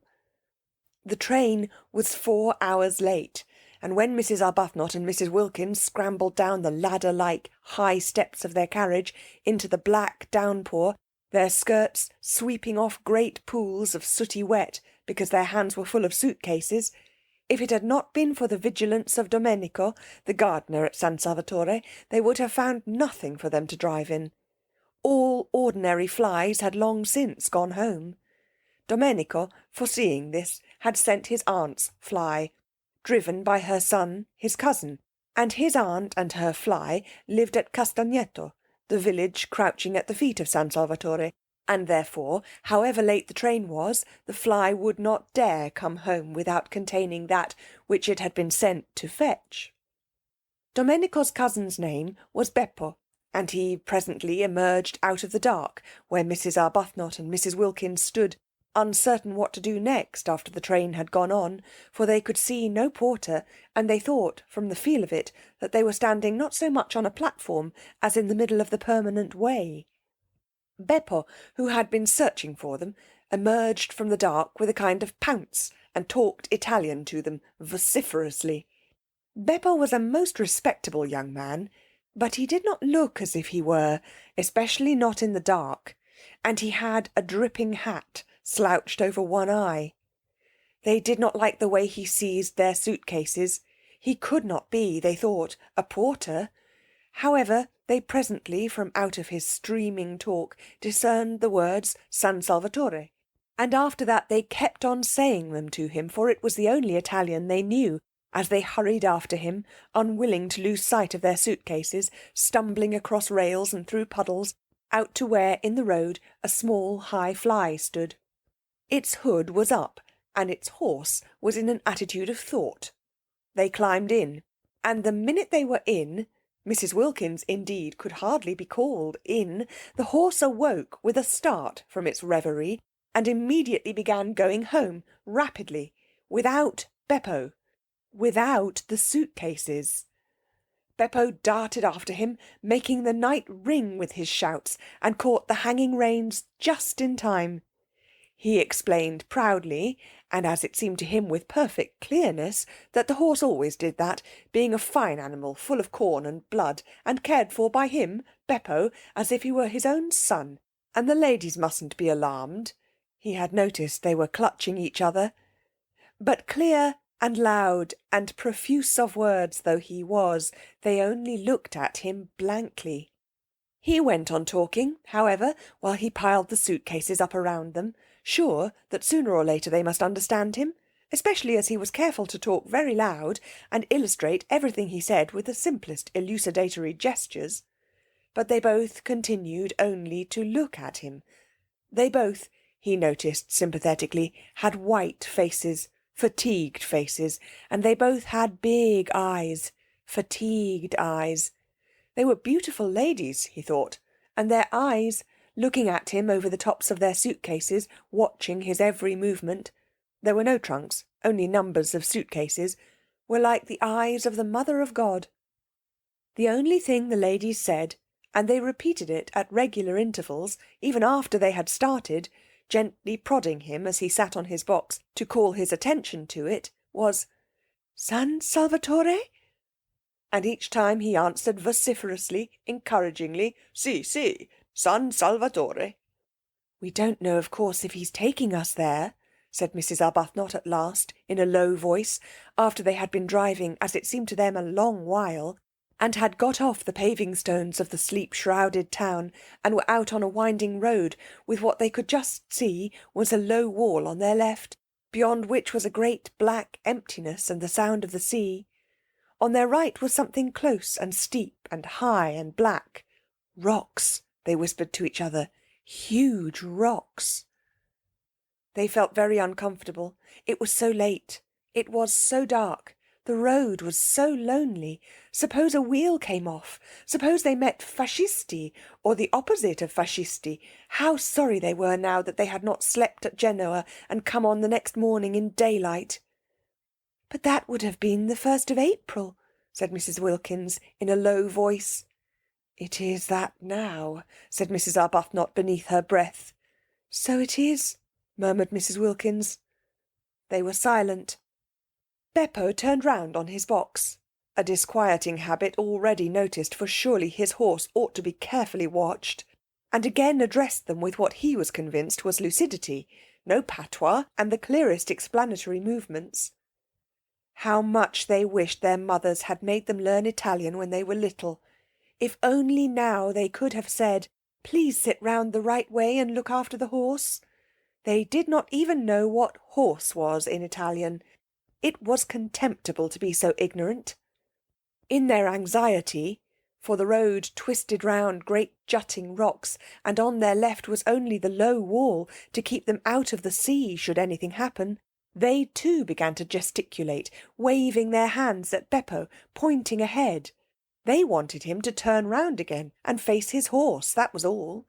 He thought they wanted him to drive faster, and there followed a terrifying 10 minutes, during which, as he supposed, he was gratifying them. He was proud of his horse, and it could go very fast. He rose in his seat, the whip cracked, the horse rushed forwards, the rocks leapt towards them, the little fly swayed, the suitcases heaved. Mrs. Arbuthnot and Mrs. Wilkins clung. In this way they continued, swaying, heaving, clattering, clinging, till at a point near Castagneto there was a rise in the road, and on reaching the foot of the rise the horse, who knew every inch of the way, stopped suddenly, throwing everything in the fly into a heap, and then proceeded up at the slowest of walks. Beppo twisted himself round to receive their admiration, laughing with pride at his horse. There was no answering laugh from the beautiful ladies. Their eyes, fixed on him, seemed bigger than ever, and their faces against the black of the night showed milky. But here, at least, once they were up the slope, were houses. The rocks left off, and there were houses. The low wall left off, and there were houses. The sea shrunk away, and the sound of it ceased, and the loneliness of the road was finished. No lights anywhere, of course, nobody to see them pass, and yet Beppo, when the houses began, after looking over his shoulder and shouting "Castagneto" at the ladies, once more stood up and cracked his whip, and once more made his horse dash forward. "We shall be there in a minute," Mrs. Arbuthnot said to herself, holding on. "We shall soon stop now," Mrs. Wilkins said to herself, holding on. They said nothing aloud, because nothing would have been heard above the whip cracking and the wheel clattering and the boisterous, inciting noises Beppo was making to his horse. Anxiously they strained their eyes for any sight of the beginning of San Salvatore. They had supposed and hoped that after a reasonable amount of village a medieval archway would loom upon them, and through it they would drive into a garden and draw up at an open, welcoming door, with light streaming from it, and those servants standing in it who, according to the advertisement, remained. Instead, the fly suddenly stopped. Peering out, they could see that they were still in the village street, with small dark houses each side, and Beppo, throwing the reins over the horse's back as if completely confident this time that he would not go any farther, got down off his box. At the same moment, springing, as it seemed, out of nothing, a man and several half-grown boys appeared on each side of the fly and began dragging out the suitcases. "No, no, San Salvatore! San Salvatore!" exclaimed Mrs. Wilkins, trying to hold on to what suitcases she could. "Si, si, San Salvatore!" they all shouted, pulling. "This can't be San Salvatore," said Mrs. Wilkins, turning to Mrs. Arbuthnot, who sat quite still, watching her suitcases being taken from her, with the same patience she applied to lesser evils. She knew she could do nothing if these men were wicked men, determined to have her suitcases. "I don't think it can be," she admitted, and could not refrain from a moment's wonder at the ways of God. Had she really been brought here, she and poor Mrs. Wilkins, after so much trouble in arranging it, so much difficulty and worry, along such devious paths of prevarication and deceit, only to be... She checked her thoughts, and gently said to Mrs. Wilkins, while the ragged youths disappeared with the suitcases into the night, and the man with the lantern helped Beppo pull the rug off her, that they were both in God's hands. And for the first time, on hearing this, Mrs. Wilkins was afraid. There was nothing for it but to get out. Useless to try to go on sitting in the fly, repeating San Salvatore.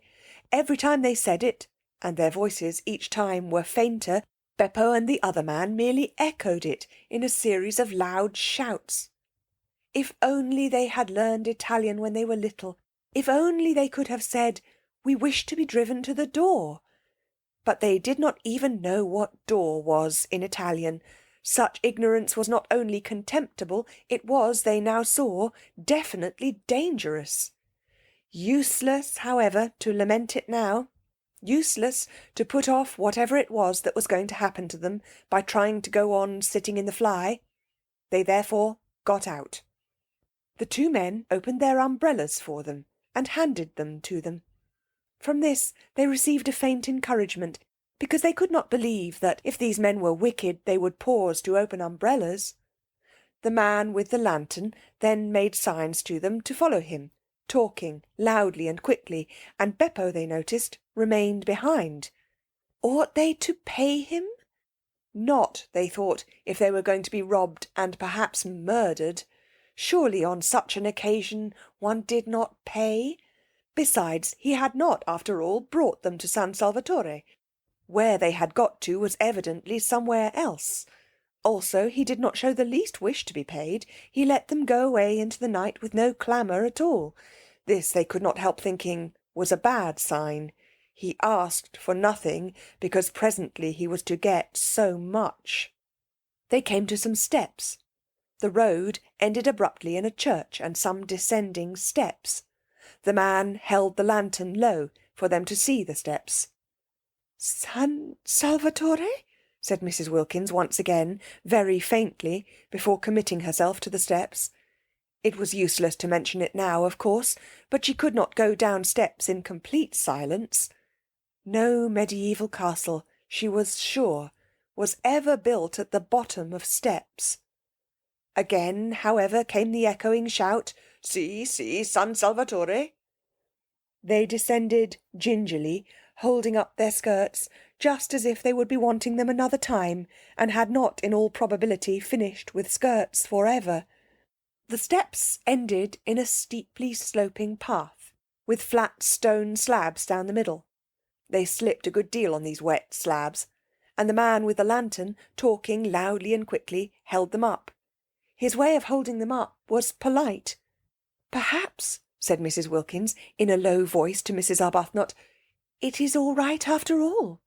"We're in God's hands," said Mrs. Arbuthnot again, and again Mrs. Wilkins was afraid. They reached the bottom of the sloping path, and the light of the lantern flickered over an open space, with houses round three sides. The sea was the fourth side, lazily washing backwards and forwards on pebbles. "San Salvatore," said the man, pointing with his lantern to a black mass curved around the water like an arm flung about it. They strained their eyes. They saw the black mass, and on the top of it a light. "San Salvatore?" they both repeated incredulously, for where were the suitcases, and why had they been forced to get out of the fly? "Si, si, San Salvatore." They went along what seemed to be a quay right on the edge of the water. There was not even a low wall here, nothing to prevent the man with the lantern tipping them in if he wanted to. He did not, however, tip them in. Perhaps it was all right after all, Mrs. Wilkins again suggested to Mrs. Arbuthnot on noticing this, who this time was herself beginning to think that it might be, and said no more about God's hands.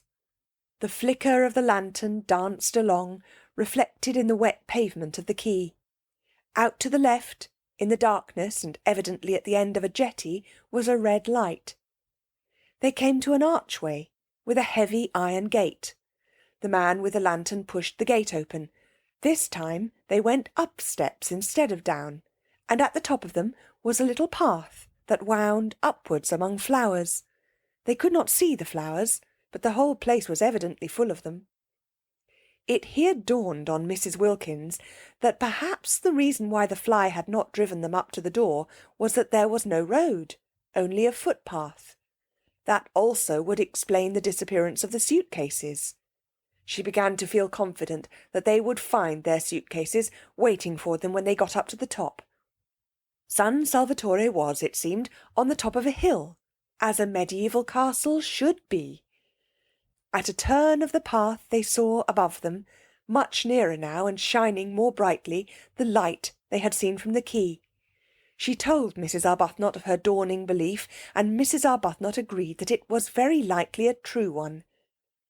Once more, but this time in a tone of real hopefulness, Mrs. Wilkins said, pointing upwards at the black outline against the only slightly less black sky, "San Salvatore?"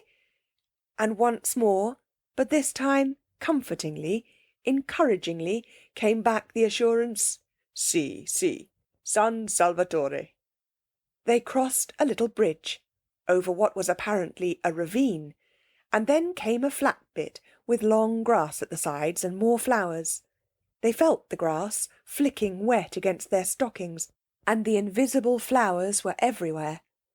Then up again through trees, along a zigzag path, with the smell all the way of the flowers they could not see. The warm rain was bringing out all the sweetness. Higher and higher they went in this sweet darkness, and the red light on the jetty dropped farther and farther below them. The path wound round to the other side of what appeared to be a little peninsula. The jetty and the red light disappeared. Across the emptiness on their left were distant lights. "Mezzago," said the man, waving his lantern at the lights.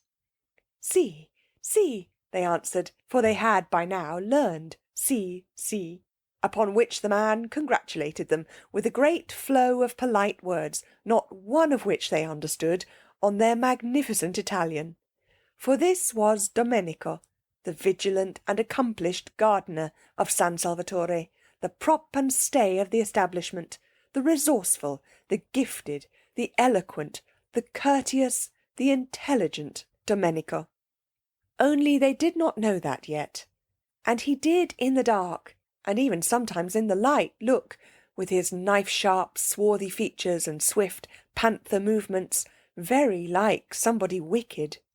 They passed along another flat bit of path, with a black shape like a high wall towering above them on their right, and then the path went up again under trellises, and trailing sprays of scented things caught at them and shook raindrops on them, and the light of the lantern flickered over lilies, and then came a flight of ancient steps worn with centuries, and then another iron gate, and then they were inside, though still climbing a twisting flight of stone steps with old walls on either side like the walls of dungeons, and with a vaulted roof. At the top was a wrought iron door, and through it shone a flood of electric light. "Ecco," said Domenico, lithely running up the last few steps ahead and pushing the door open. And there they were, arrived, and it was San Salvatore, and their suitcases were waiting for them, and they had not been murdered. They looked at each other's white faces and blinking eyes very solemnly. It was a great, a wonderful moment. Here they were, in their mediaeval castle at last. Their feet touched its stones. Mrs. Wilkins put her arm round Mrs. Arbuthnot's neck and kissed her. "The first thing to happen in this house," she said softly, solemnly, "shall be a kiss." "Dear Lotty," said Mrs. Arbuthnot. "Dear Rose," said Mrs. Wilkins, her eyes brimming with gladness. Domenico was delighted. He liked to see beautiful ladies kiss. He made them a most appreciative speech of welcome, and they stood arm in arm, holding each other up, for they were very tired, blinking smilingly at him, and not understanding a word. End of chapter 5. Chapter 6. When Mrs. Wilkins woke next morning, she lay in bed a few minutes before getting up and opening the shutters. What would she see out of her window? A shining world or a world of rain? But it would be beautiful. Whatever it was would be beautiful.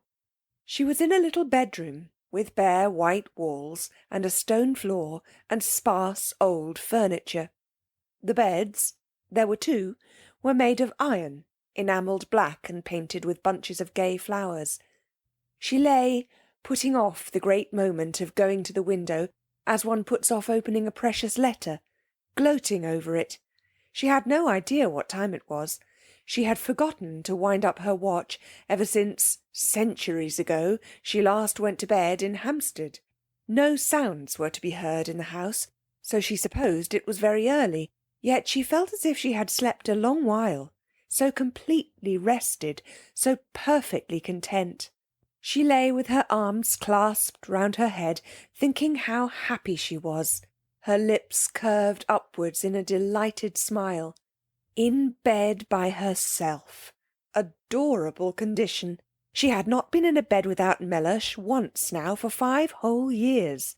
And the cool roominess of it, the freedom of one's movements, the sense of recklessness, of audacity in giving the blankets a pull if one wanted to, or twitching the pillows more comfortably. It was like the discovery of an entirely new joy. Mrs. Wilkins longed to get up and open the shutters, but where she was really so very delicious. She gave a sigh of contentment and went on lying there looking round her, taking in everything in her room, her own little room, her very own, to arrange just as she pleased for this one blessed month.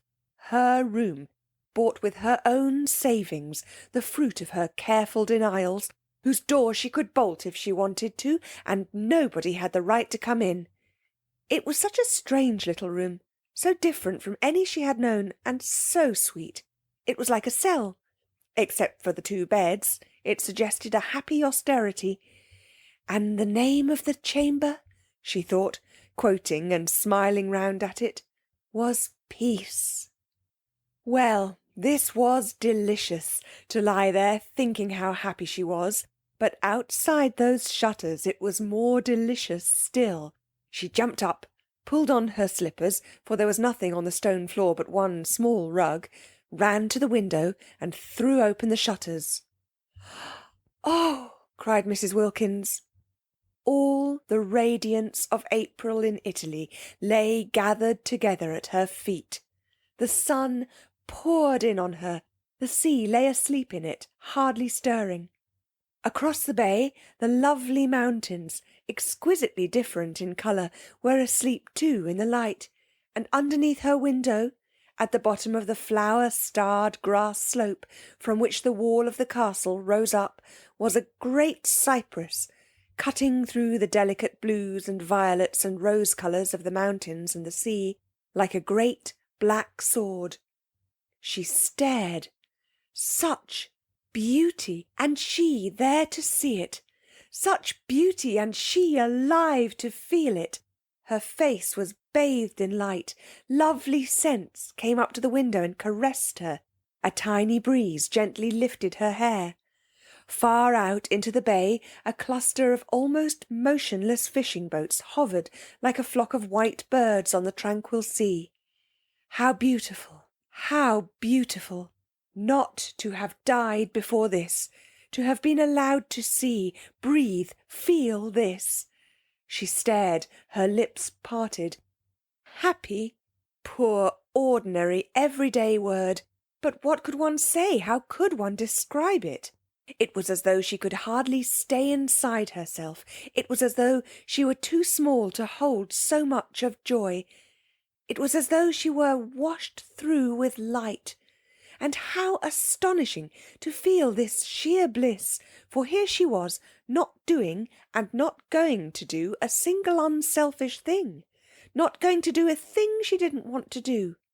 According to everybody she had ever come across, she ought to at least have twinges. She had not one twinge. Something was wrong somewhere. Wonderful that at home she should have been so good, so terribly good, and merely felt tormented. Twinges of every sort had there been her portion, aches, hurts, discouragements, and she the whole time being steadily unselfish. Now she had taken off all her goodness and left it behind her like a heap in rain-sodden clothes, and she only felt joy. She was naked of goodness and was rejoicing in being naked. She was stripped and exulting, and there, away in the dim mugginess of Hampstead, was Mellersh, being angry. She tried to visualise Mellersh. She tried to see him having breakfast and thinking bitter things about her, and lo! Mellersh himself began to shimmer, became rose-colour, became delicate violet, became an enchanting blue, became formless, became iridescent. Actually, Mellersh, after quivering a minute, was lost in light. Well, thought Mrs. Wilkins, staring, as it were, after him. How extraordinary not to be able to visualise Mellersh, and she who used to know every feature, every expression of his by heart. She simply could not see him as he was. She could only see him resolved into beauty, melted into harmony with everything else. The familiar words of the general thanksgiving came quite naturally into her mind, and she found herself blessing God for her creation, preservation, and all the blessings of this life, but above all for his inestimable love, out loud, in a burst of acknowledgment, while Mellersh, at that moment angrily pulling on his boots before going out into the dripping streets, was indeed thinking bitter things about her.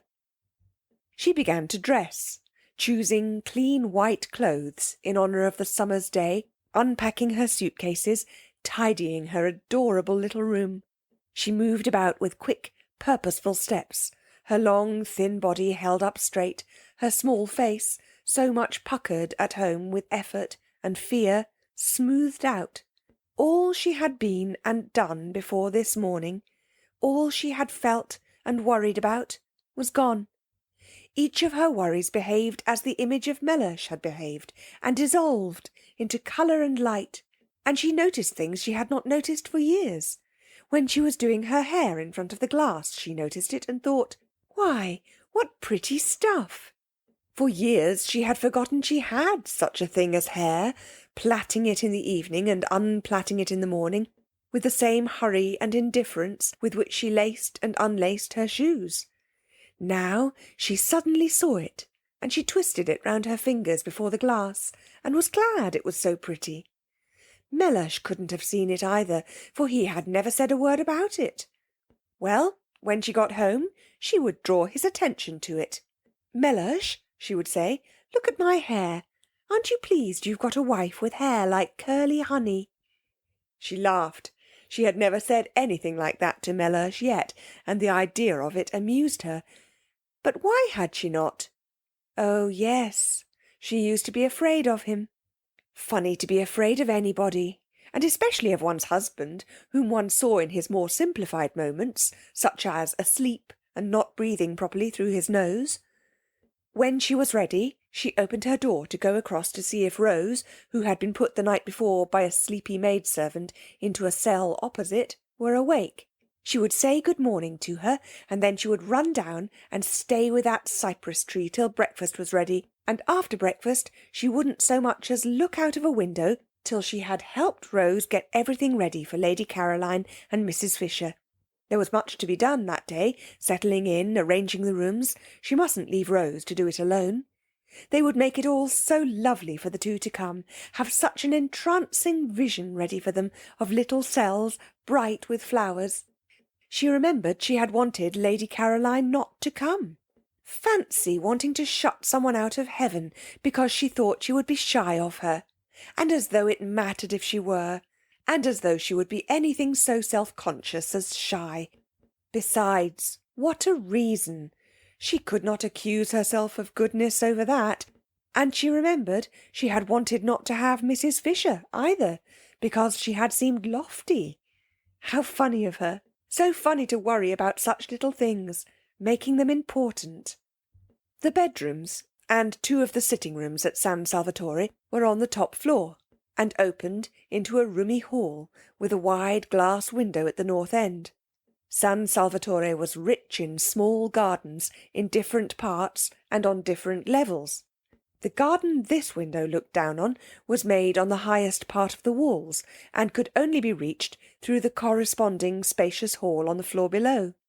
When Mrs. Wilkins came out of her room, this window stood wide open, and beyond it in the sun was a Judas tree in full flower.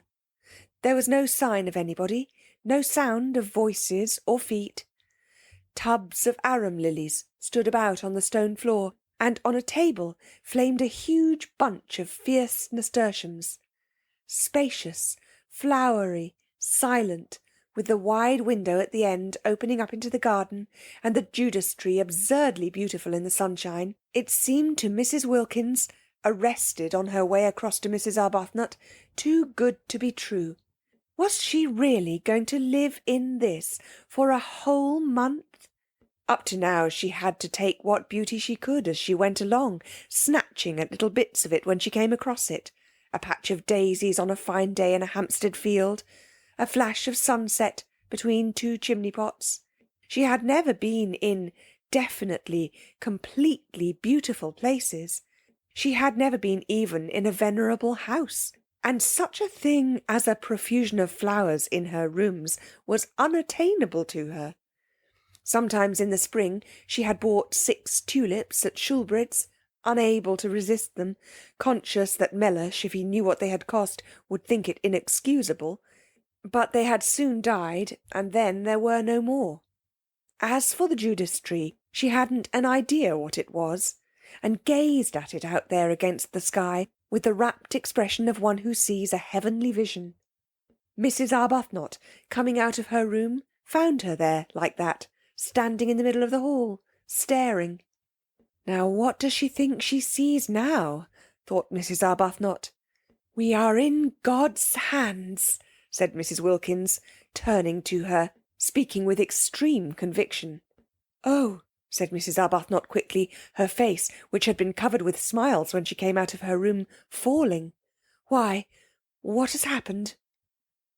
For Mrs. Arbuthnot had woken up with such a delightful feeling of security, of relief, that she did not want to find she had not, after all, escaped from the need of refuge.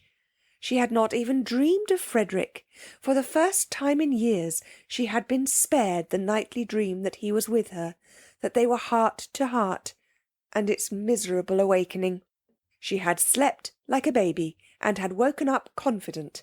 She had found there was nothing she wished to say in her morning prayer, except "Thank you." It was disconcerting to be told she was, after all, in God's hands. "I hope nothing has happened?" she asked anxiously. Mrs. Wilkins looked at her a moment and laughed. "How funny," she said, kissing her. "What's funny?" asked Mrs. Arbuthnot, her face clearing because Mrs. Wilkins laughed. "We are. This is everything. It's all so wonderful. It's so funny and so adorable that we should be in it. I dare say when we finally reach heaven, the one they talk about so much, we shan't find it a bit more beautiful." Mrs. Arbuthnot relaxed to smiling security again. "Isn't it divine?" she said. "Were you ever in your life so happy?" asked Mrs. Wilkins, catching her by the arm. "No," said Mrs. Arbuthnot, nor had she been, not ever, not even in her first love days with Frederick, because always pain had been close at hand in that other happiness, ready to torture with doubts, to torture even with the very excess of her love, while this was the simple happiness of complete harmony with her surroundings, the happiness that asks for nothing, that just accepts, just breathes, just is. "Let's go and look at that tree close," said Mrs. Wilkins. "I don't believe it can only be a tree." And arm in arm they went along the hall, and their husbands would not have known them, their faces were so young with eagerness, and together they stood at the open window, and when their eyes, having feasted on the marvellous pink thing, wandered farther among the beauties of the garden, they saw, sitting on the low wall at the east edge of it, gazing out over the bay, her feet in lilies, Lady Caroline. They were astonished. They said nothing in their astonishment, but stood quite still, arm in arm, staring down at her. She, too, had on a white frock, and her head was bare. They had had no idea that day in London, when her hat was down to her nose and her furs were up to her ears, that she was so pretty. They had merely thought her different from the other women in the club, and so had the other women themselves, and so had all the waitresses, eyeing her sideways and eyeing her again as they passed the corner where she sat talking. But they had had no idea she was so pretty. She was exceedingly pretty. Everything about her was very much that which it was.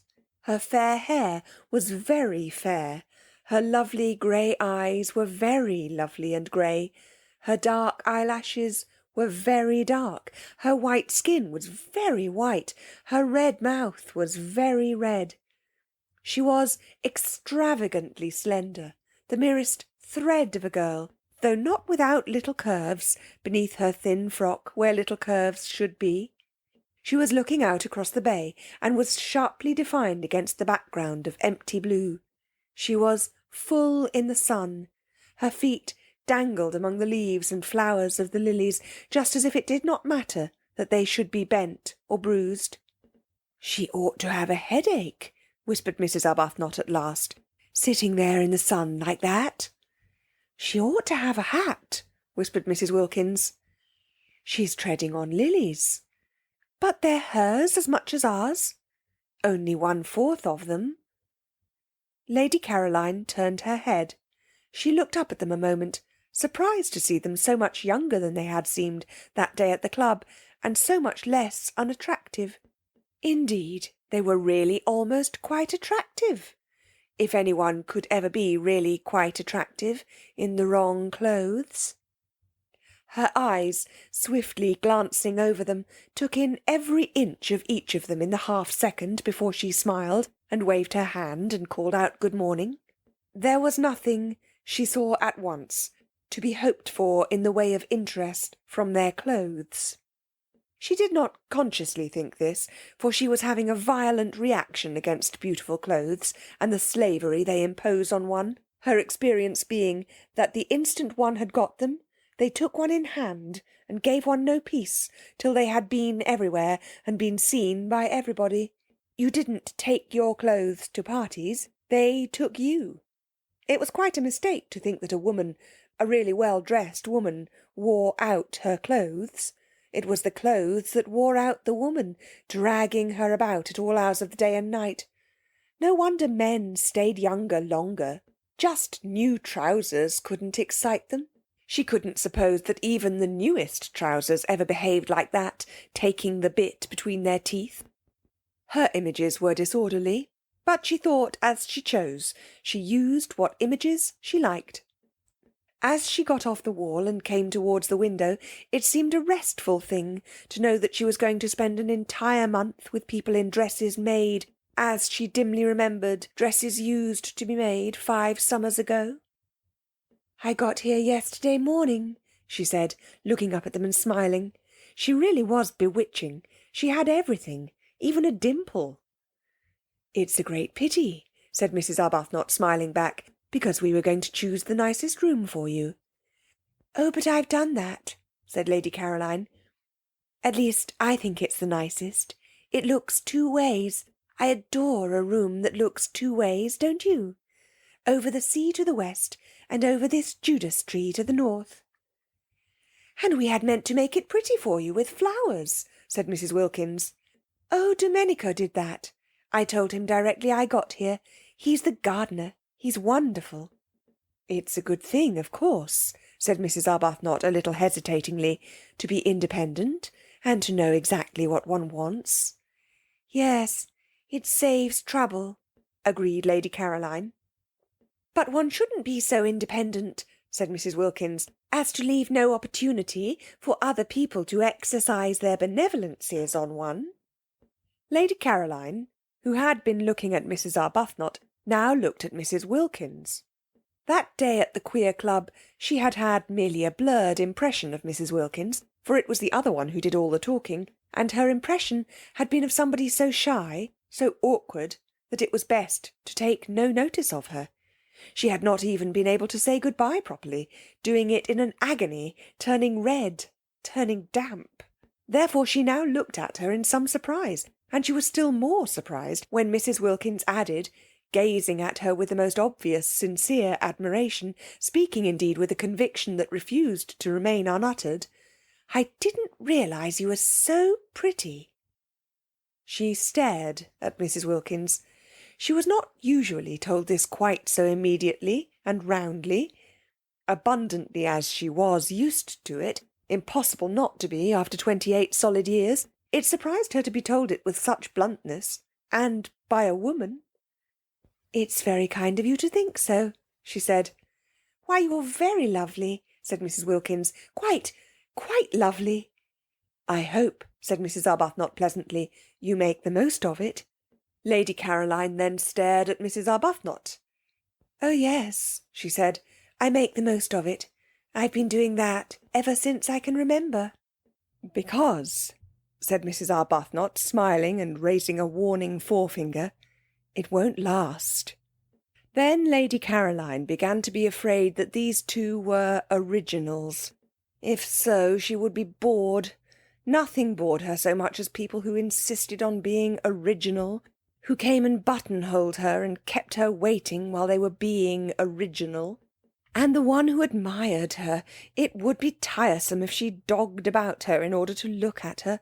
What she wanted of this holiday was complete escape from all she had had before. She wanted the rest of complete contrast. Being admired, being dogged, wasn't contrast, it was repetition. And as for originals, to find herself shut up with 2 on the top of a precipitous hill in a medieval castle built for the express purpose of preventing easy goings out and in would not, she was afraid, be especially restful. Perhaps she had better be a little less encouraging. They had seemed such timid creatures, even the dark one. She couldn't remember their names, that day at the club, that she had felt it quite safe to be very friendly. Here they had come out of their shells already.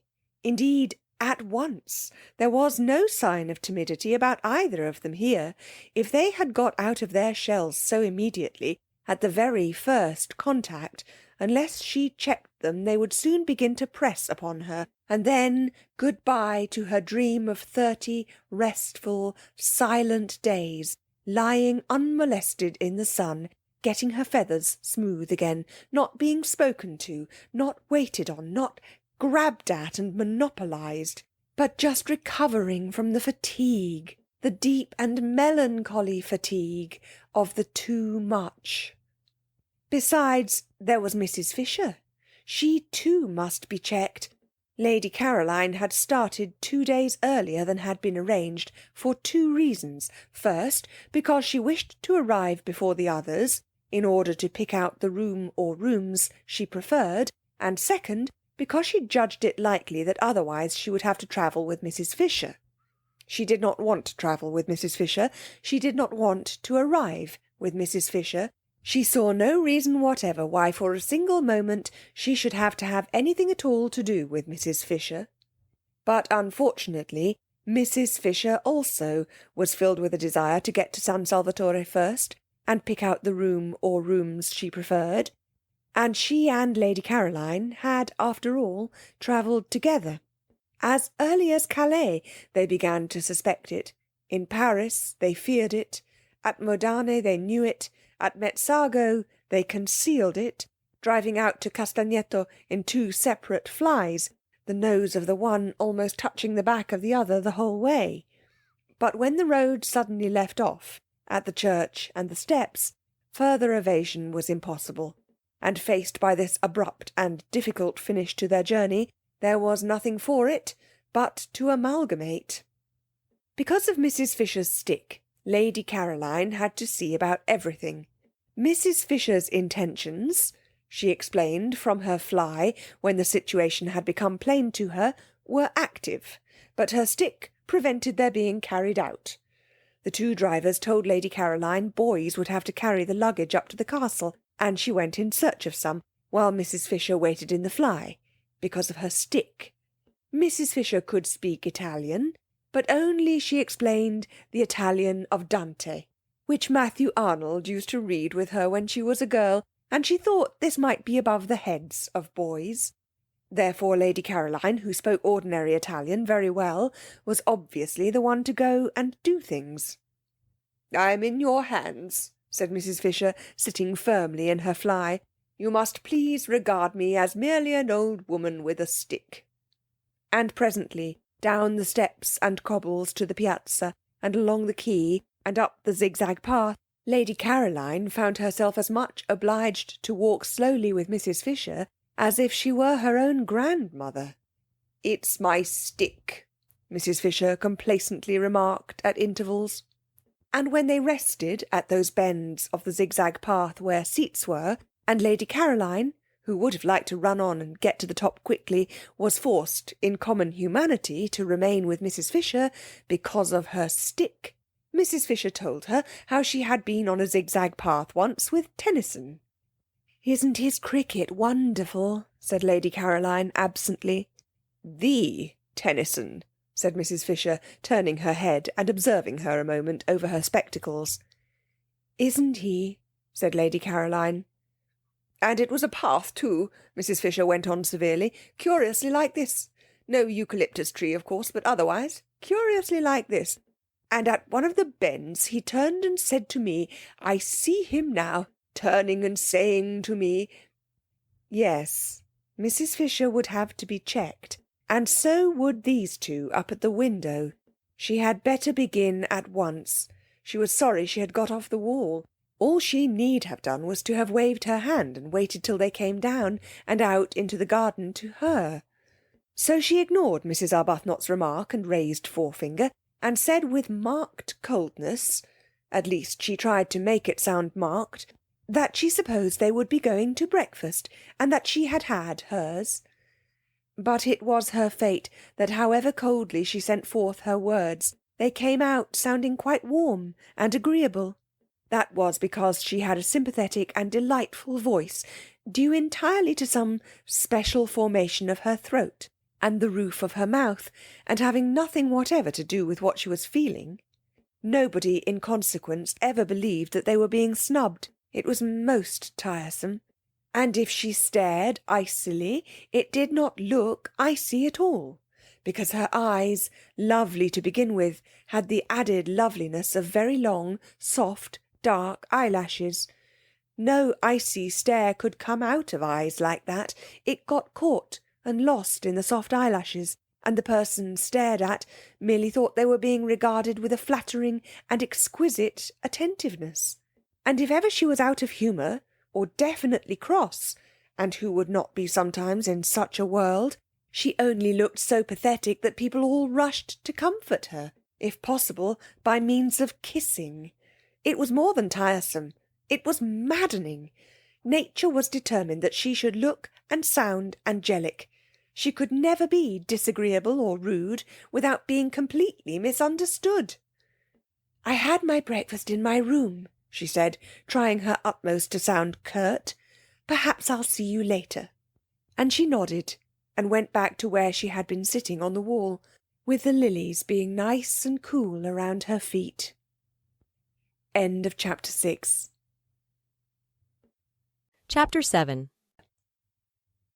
Their eyes followed her admiringly. They had no idea they had been snubbed. It was a disappointment, of course, to find that she had forestalled them, and that they were not to have the happiness of preparing for her, of watching her face when she arrived and first saw everything. But there was still Mrs. Fisher. They would concentrate on Mrs. Fisher, and would watch her face instead. Only, like everybody else, they would have preferred to watch Lady Caroline's. Perhaps, then, as Lady Caroline had talked of breakfast, they had better begin by going and having it, for there was too much to be done that day to spend any more time gazing at the scenery. Servants to be interviewed, the house to be gone through and examined, and finally Mrs. Fisher's room to be got ready and adorned.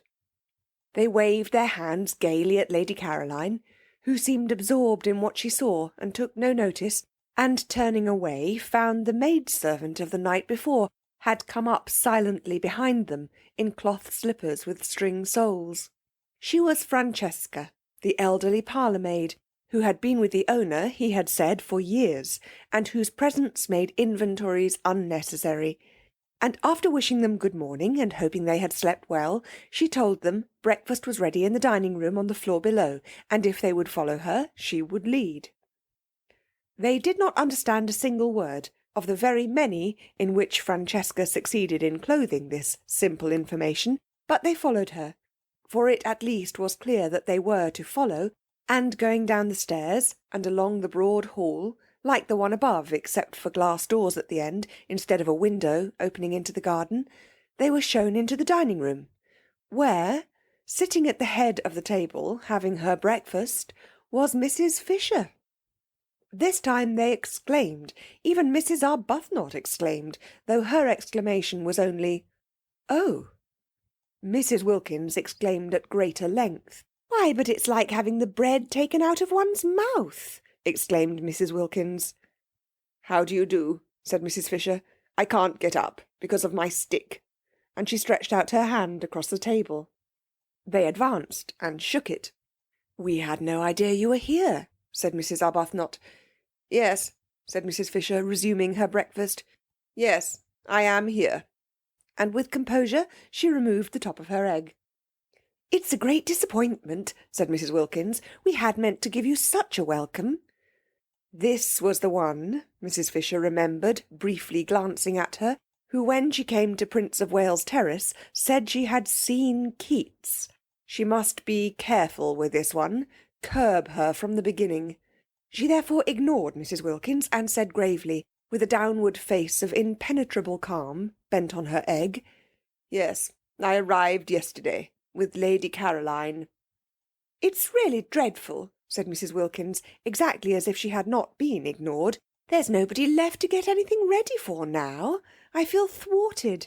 I feel as if the bread had been taken out of my mouth, just when I was going to be happy swallowing it." "Where will you sit?" asked Mrs. Fisher of Mrs. Arbuthnot, markedly of Mrs. Arbuthnot. The comparison with the bread seemed to her most unpleasant. "Oh, thank you," said Mrs. Arbuthnot, sitting down rather suddenly next to her. There were only two places she could sit down, the places laid on either side of Mrs. Fisher. She therefore sat down in one, and Mrs. Wilkins sat down opposite her in the other. Mrs. Fisher was at the head of the table. Round her was grouped the coffee and the tea.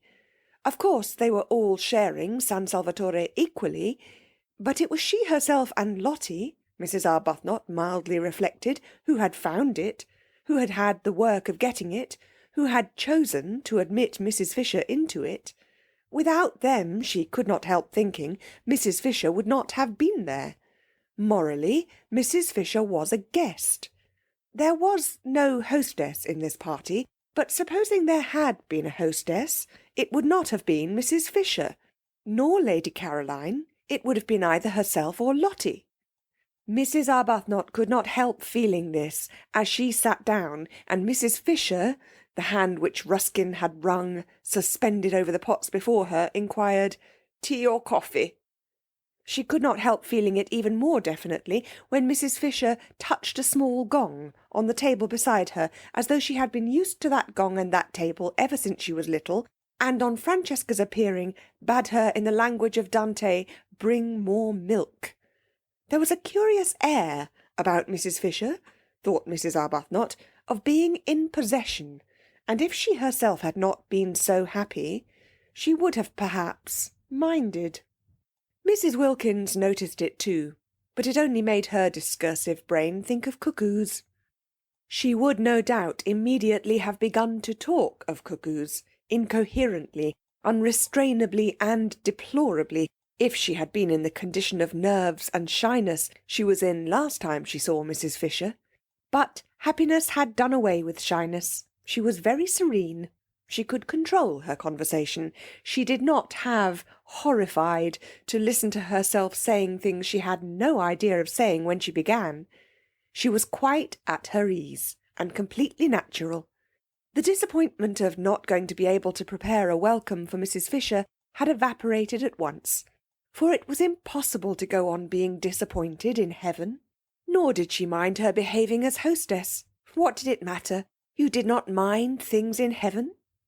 She and Mrs. Arbuthnot, therefore, sat down more willingly than they otherwise would have done, one on either side of Miss Fisher, and the sun, pouring through the two windows facing east across the bay, flooded the room, and there was an open door leading into the garden, and the garden was full of many lovely things, especially freesias. The delicate and delicious fragrance of the freesias came in through the door and floated round Mrs. Wilkins's enraptured nostrils.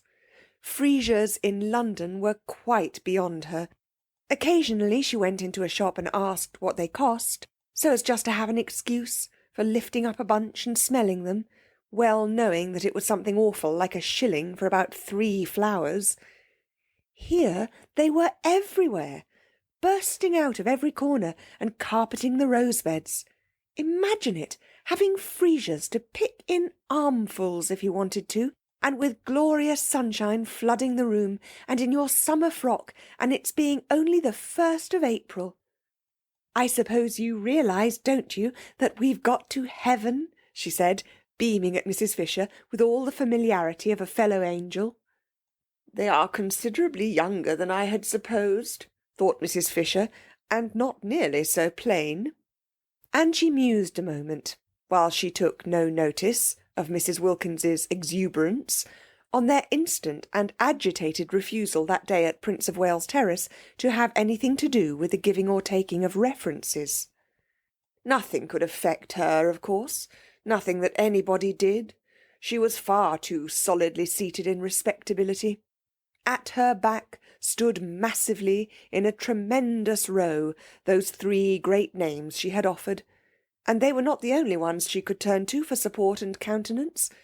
Even if these young women, she had no grounds for believing the one out in the garden to be really Lady Caroline Dester, she had merely been told she was, even if these young women should all turn out to be what Browning used to call How well she remembered his amusing and delightful way of putting things. Fly-by-nights. What could it possibly, or in any way, matter to her? Let them fly by night if they wished. One was not 65 for nothing. In any case, there would only be 4 weeks of it, at the end of which she would see no more of them. And in the meanwhile, there were plenty of places where she could sit quietly away from them and remember.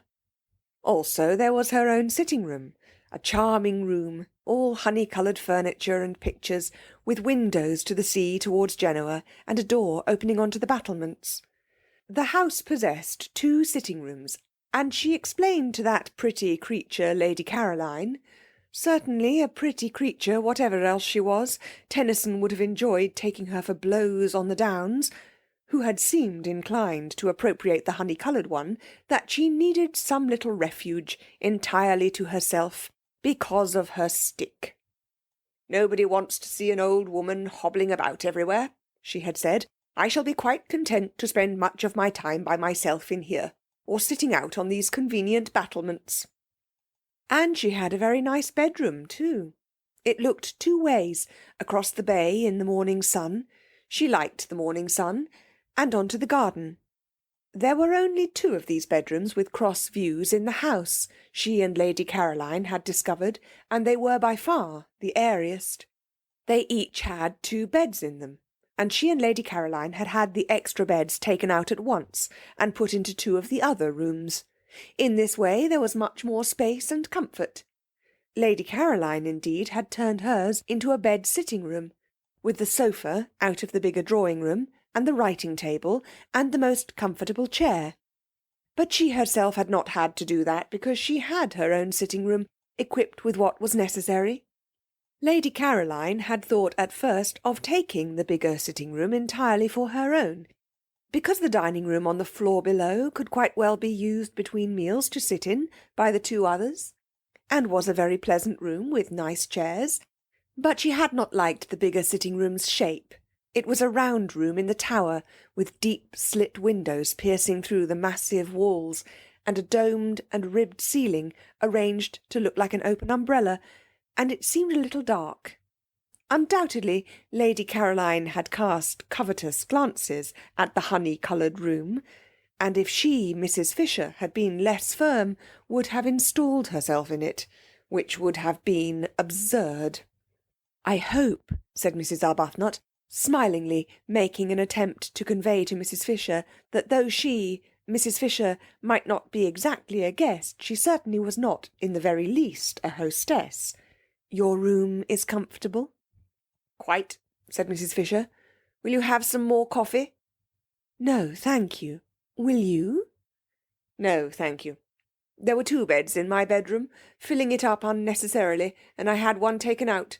It has made it much more convenient. Oh, that's why I've got 2 beds in my room, exclaimed Mrs. Wilkins, illuminated. The second bed in her little cell had seemed an unnatural and inappropriate object from the moment she saw it. I gave no directions, said Mrs. Fisher, addressing Mrs. Arbuthnot. I merely asked Francesca to move it. I have 2 in my room as well, said Mrs. Arbuthnot. Your second one must be Lady Caroline's. She had hers removed too, said Mrs. Fisher. It seems foolish to have more beds in a room than there are occupiers. But we haven't got husbands here either, said Mrs. Wilkins, and I don't see any use in extra beds in one's room if one hasn't got husbands to put in them. Can't we have them taken away too? Beds, said Mrs. Fisher coldly, cannot be removed from one room after another. They must remain somewhere. Mrs. Wilkins's remarks seemed to Mrs. Fisher persistently unfortunate. Every time she opened her mouth she said something best left unsaid. Loose talk about husbands had never, in Mrs. Fisher's circle, been encouraged. In the 80s, when she chiefly flourished, husbands were taken seriously as the only real obstacles to sin. Beds, too, if they had to be mentioned, were approached with caution, and a decent reserve prevented them and husbands ever being spoken of in the same breath. She turned more markedly than ever to Mrs. Arbuthnot. Do let me give you a little more coffee, she said. "No, thank you, but won't you have some more?"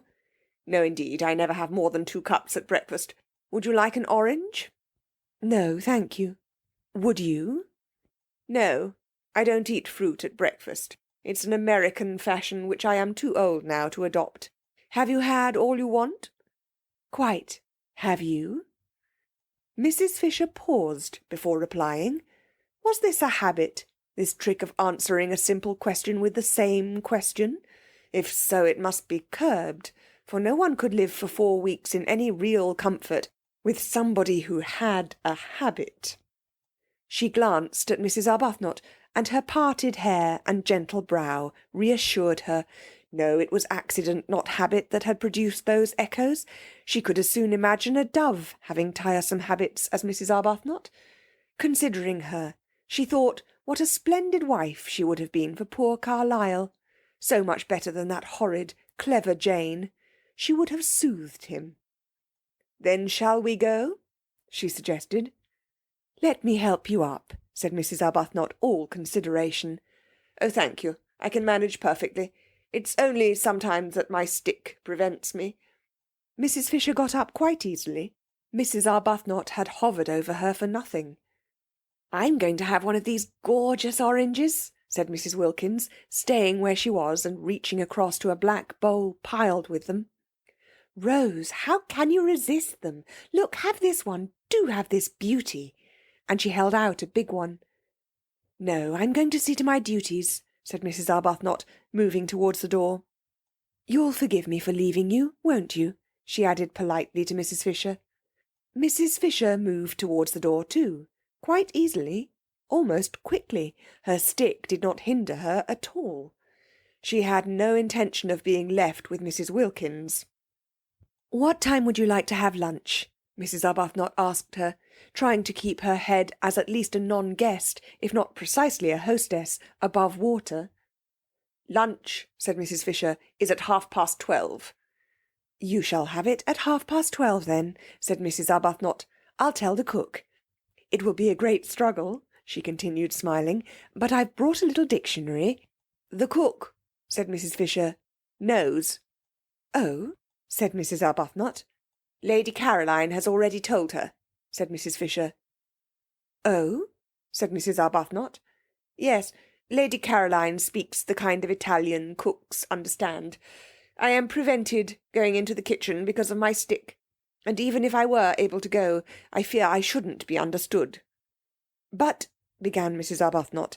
"But it's too wonderful," Mrs. Wilkins finished for her from the table, delighted with these unexpected simplifications in hers and Rose's lives.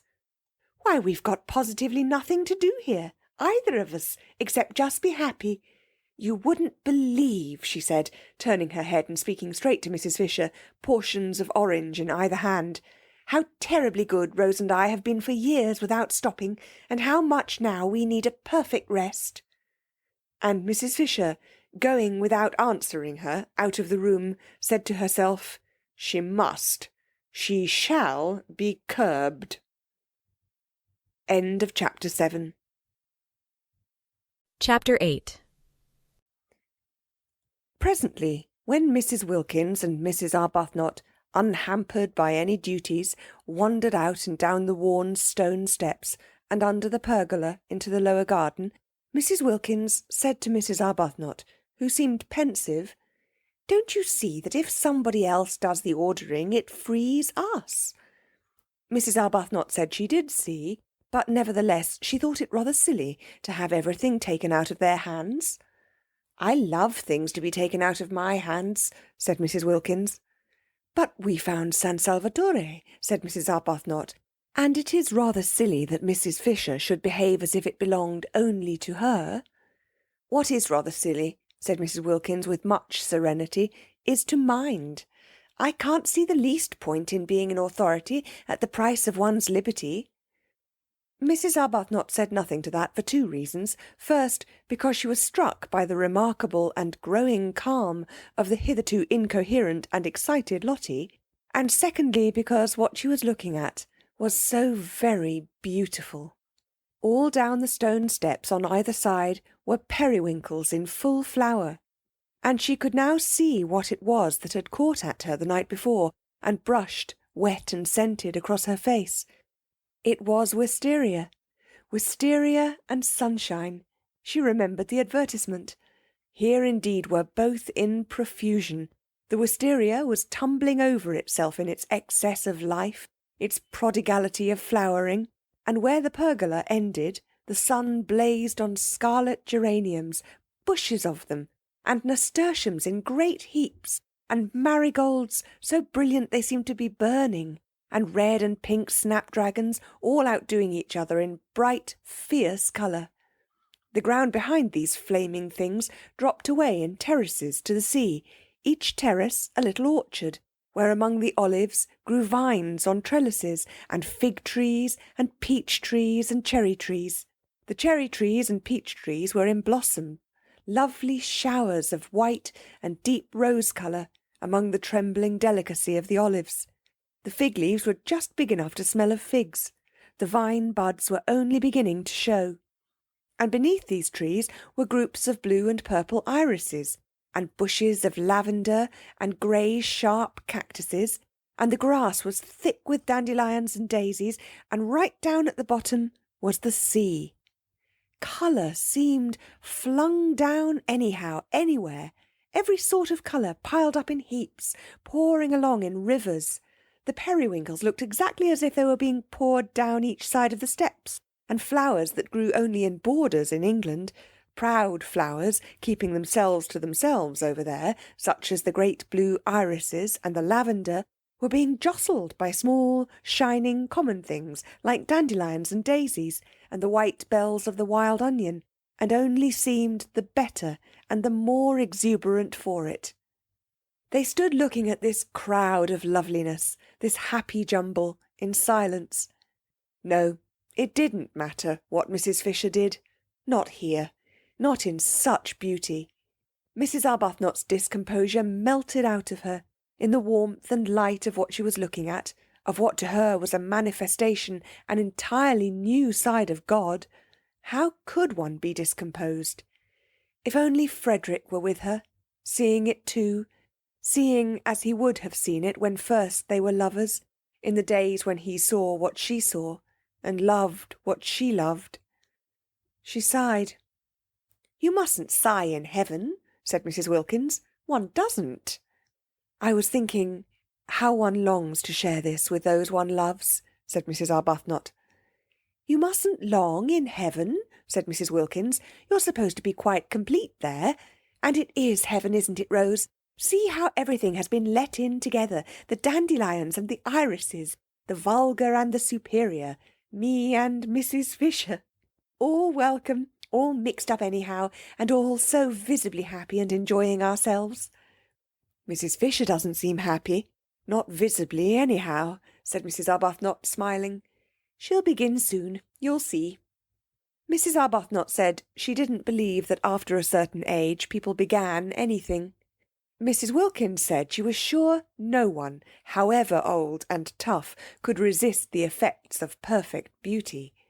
Before many days, perhaps only hours, they would see Mrs. Fisher bursting out into every kind of exuberance. "I'm quite sure," said Mrs. Wilkins, "that we've got to heaven, and once Mrs. Fisher realises that that's where she is, she's bound to be different. You'll see. She'll leave off being ossified and go all soft and able to stretch, and we shall get quite... Why, I shouldn't be surprised if we get quite fond of her." The idea of Mrs. Fisher bursting out into anything, she who seemed so particularly firmly fixed inside her buttons, made Mrs. Arbuthnot laugh. She condoned Lottie's loose way of talking of heaven, because in such a place, on such a morning, condonation was in the very air. Besides, what an excuse there was. And Lady Caroline, sitting where they had left her before breakfast, on the wall, peeped over when she heard laughter, and saw them standing on the path below, and thought what a mercy it was they were laughing down there, and had not come up and done it round her. She disliked jokes at all times, but in the mornings she hated them, especially close up, especially crowding in her ears. She hoped the originals were on their way out for a walk, and not on their way back from one. They were laughing more and more. What could they possibly find to laugh at?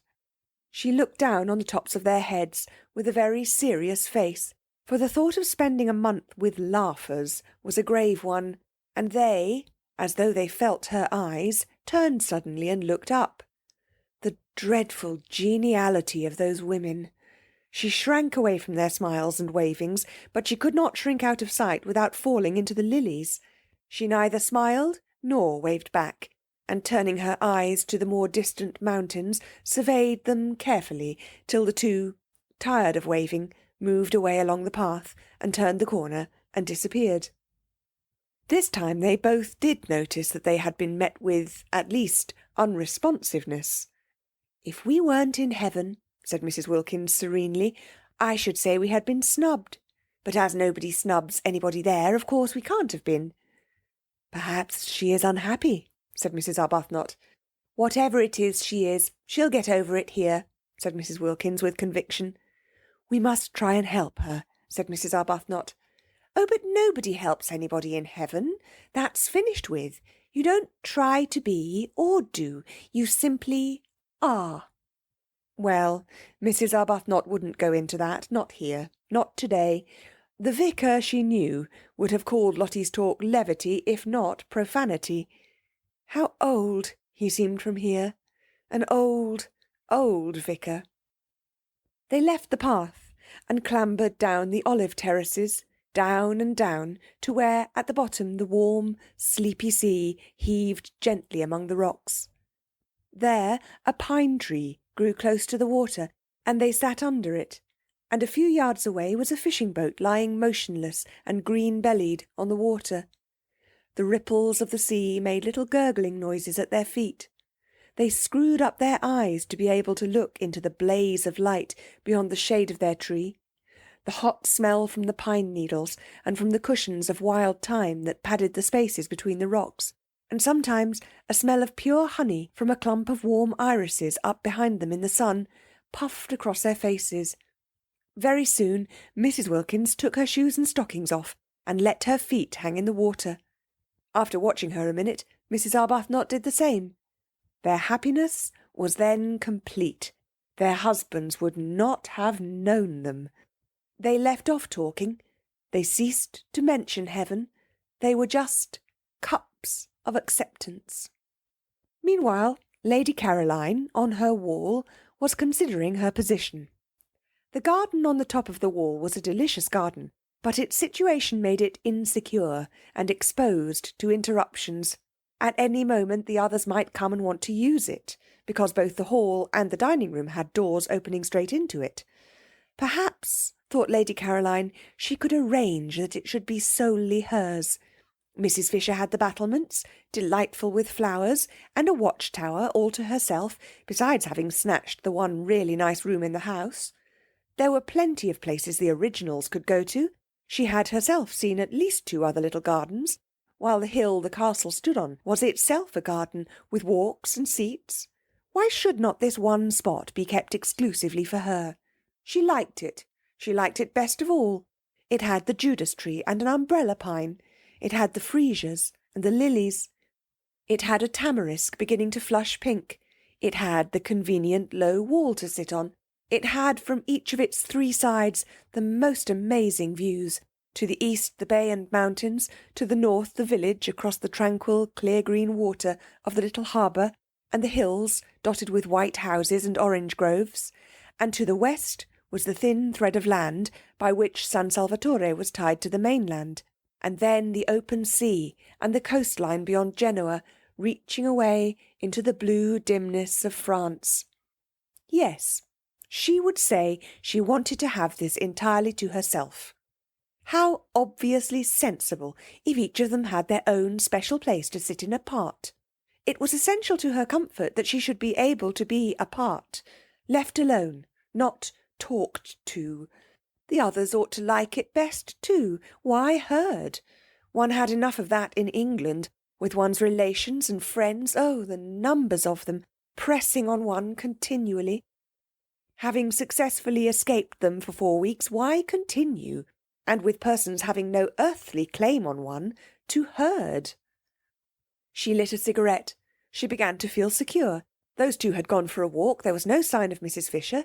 How very pleasant this was. Somebody came out through the glass doors just as she was drawing a deep breath of security. Surely it couldn't be Mrs. Fisher wanting to sit with her. Mrs. Fisher had her battlements. She ought to stay on them, having snatched them. It would be too tiresome if she wouldn't, and wanted not only to have them and her sitting-room, but to establish herself in this garden as well. No, it wasn't Mrs. Fisher. It was the cook. She frowned. Was she going to have to go on ordering the food? Surely one or other of those two waving women would do that now. The cook, who had been waiting in increasing agitation in the kitchen, watching the clock getting nearer to lunch, time while she still was without knowledge of what lunch was to consist of, had gone at last to Mrs. Fisher, who had immediately waved her away. She then wandered about the house, seeking a mistress, any mistress who would tell her what to cook, and finding none, and at last, directed by Francesca, who always knew where everybody was, came out to Lady Caroline. Domenico had provided this cook. She was Costanza, the sister of that one of his cousins who kept a restaurant down on the piazza. She helped her brother in his cooking when she had no other job, and knew every sort of fat, mysterious Italian dish, such as the workmen of Castagneto, who crowded the restaurant at midday, and the inhabitants of Mezzago, when they came over on Sundays, loved to eat. She was a fleshless spinster of 50, grey-haired, nimble, rich of speech, and thought Lady Caroline more beautiful than anyone she had ever seen. And so did Domenico, and so did the boy Giuseppe, who helped Domenico and was beside his nephew, and so did the girl Angela, who helped Francesca and was besides Domenico's niece, and so did Francesca herself. Domenico and Francesca, the only two who had seen them, thought the two ladies who arrived last very beautiful, but compared to the fair young lady who arrived first, they were as candles to the electric light that had lately been installed, and as the tin tubs in the bedrooms to the wonderful new bathroom their master had had arranged on his last visit. Lady Caroline scowled at the cook. The scowl, as usual, was transformed on the way into what appeared to be an intent and beautiful gravity, and Constanza threw up her hands and took the saints aloud to witness that here was the very picture of the Mother of God. Lady Caroline asked her crossly what she wanted, and Constanza's head went on one side with delight at the sheer music of her voice. She said, after waiting a moment in case the music was going to continue, for she didn't wish to miss any of it, that she wanted orders. She had been to the signorina's mother, but in vain. "She is not my mother," repudiated Lady Caroline angrily, and her anger sounded like the regretful wail of a melodious orphan. Constanza poured forth pity. She too, she explained, had no mother. Lady Caroline interrupted with the curt information that her mother was alive and in London. Constanza praised God and the saints that the young lady did not yet know what it was like to be without a mother. Quickly enough did misfortunes overtake one. No doubt the young lady already had a husband. "No," said Lady Caroline icily. Worse than jokes in the morning did she hate the idea of husbands. And everybody was always trying to press them on her. All her relations, all her friends, all the evening papers. After all, she could only marry one anyhow, but you would think from the way everybody talked, and especially those persons who wanted to be husbands, that she could marry at least a dozen. Her soft, pathetic no made Constanza, who was standing close to her, well with sympathy. "Poor little one," said Constanza, moved actually to pat her encouragingly on the shoulder. "Take hope, there is still time." "For lunch," said Lady Caroline freezingly, marvelling as she spoke that she should be patted, she who had taken so much trouble to come to a place remote and hidden, where she could be sure that among other things of a like oppressive nature, pattings also were not. "We will have—" Constanza became businesslike. She interrupted with suggestions, and her suggestions were all admirable and all expensive. Lady Caroline did not know they were expensive, and fell in with them at once. They sounded very nice. Every sort of young vegetables and fruits came into them, and much butter, and a great deal of cream, and incredible numbers of eggs.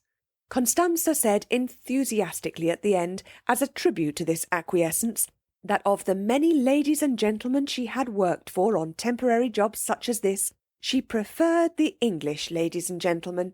She more than preferred them. They roused devotion in her, for they knew what to order. They did not skimp. They refrained from grinding down the faces of the poor. From this, Lady Caroline concluded that she had been extravagant, and promptly countermanded the cream.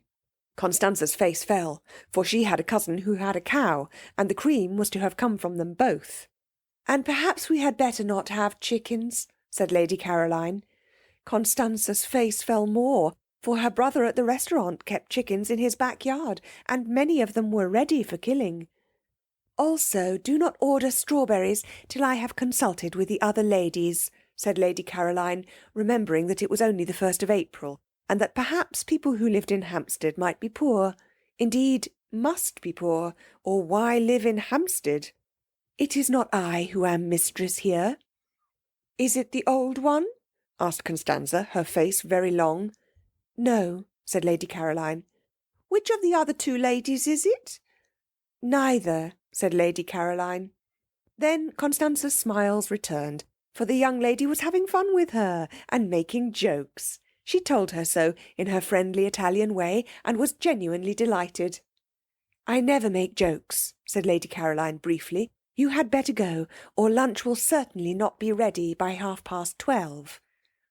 And these curt words came out sounding so sweet that Constanza felt as if kind compliments were being paid her, and forgot her disappointment about the cream and the chickens, and went away all gratitude and smiles. "This," thought Lady Caroline, "will never do. I haven't come here to housekeep, and I won't." She called Constanza back. Constanza came running. The sound of her name in that voice enchanted her. "I have ordered the lunch for today," said Lady Caroline, with the serious angel face that was hers when she was annoyed, "and I have also ordered the dinner. But from now on you will go to one of the other ladies for orders. I give no more." The idea that she would go on giving orders was too absurd. She never gave orders at home. Nobody there dreamed of asking her to do anything. That such a very tiresome activity should be thrust upon her here, simply because she happened to be able to talk Italian, was ridiculous. Let the originals give orders if Mrs. Fisher refused to. Mrs. Fisher, of course, was the one nature intended for such a purpose. She had the very air of a competent housekeeper. Her clothes were the clothes of a housekeeper, and so was the way she did her hair. Having delivered herself of her ultimatum with an acerbity that turned sweet on the way, and accompanied it by a peremptory gesture of dismissal that had the grace and loving kindness of a benediction, it was annoying that Constanza should only stand still, with her head on one side, gazing at her in obvious delight. "Oh, go away!" exclaimed Lady Caroline in English, suddenly exasperated. There had been a fly in her bedroom that morning, which had stuck just as Constanza was sticking. Only one, but it might have been a myriad, it was so tiresome from daylight on. It was determined to settle on her face, and she was determined it should not. Its persistence was uncanny. It woke her, and would not let her go to sleep again. She hit at it, and it eluded her without fuss or effort, and with an almost visible blandness, and she had only hit herself. It came back again instantly, and with a loud buzz alighted on her cheek. She hit at it again and hurt herself, while it skimmed gracefully away. She lost her temper, and sat up in bed and waited, watching to hit at it and kill it. She kept on hitting at it at last with fury and with all her strength, as if it were a real enemy deliberately trying to madden her, and it elegantly skimmed in and out of her blows, not even angry, to be back again the next instant. It succeeded every time in getting onto her face, and was quite indifferent how often it was driven away. This was why she had dressed and come out so early.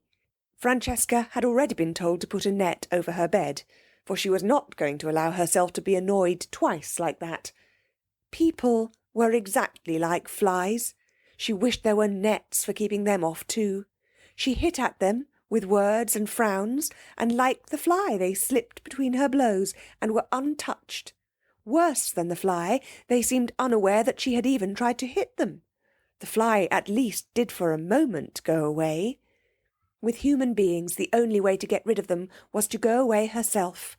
That was what, so tired, she had done this April, and having got here, having got close up to the details of life at San Salvatore, it appeared that here, too, she was not to be let alone.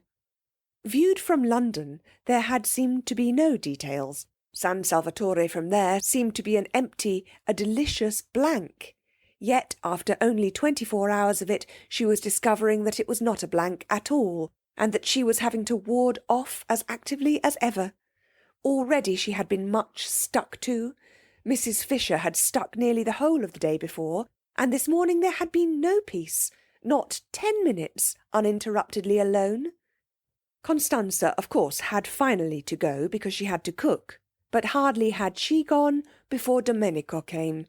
He came to water and tie up. That was natural, since he was the gardener, but he watered and tied up all the things that were nearest to her.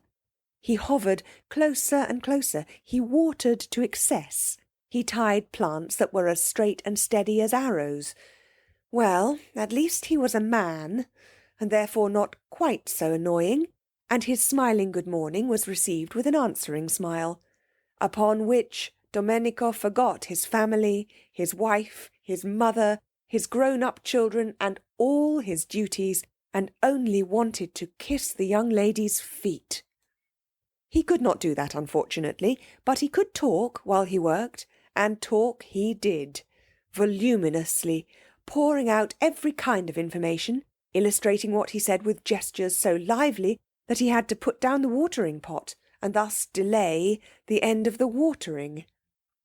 Lady Caroline bore it for a time, but presently was unable to bear it, and as he would not go, and she could not tell him to, seeing that he was engaged in his proper work, once again it was she who had to.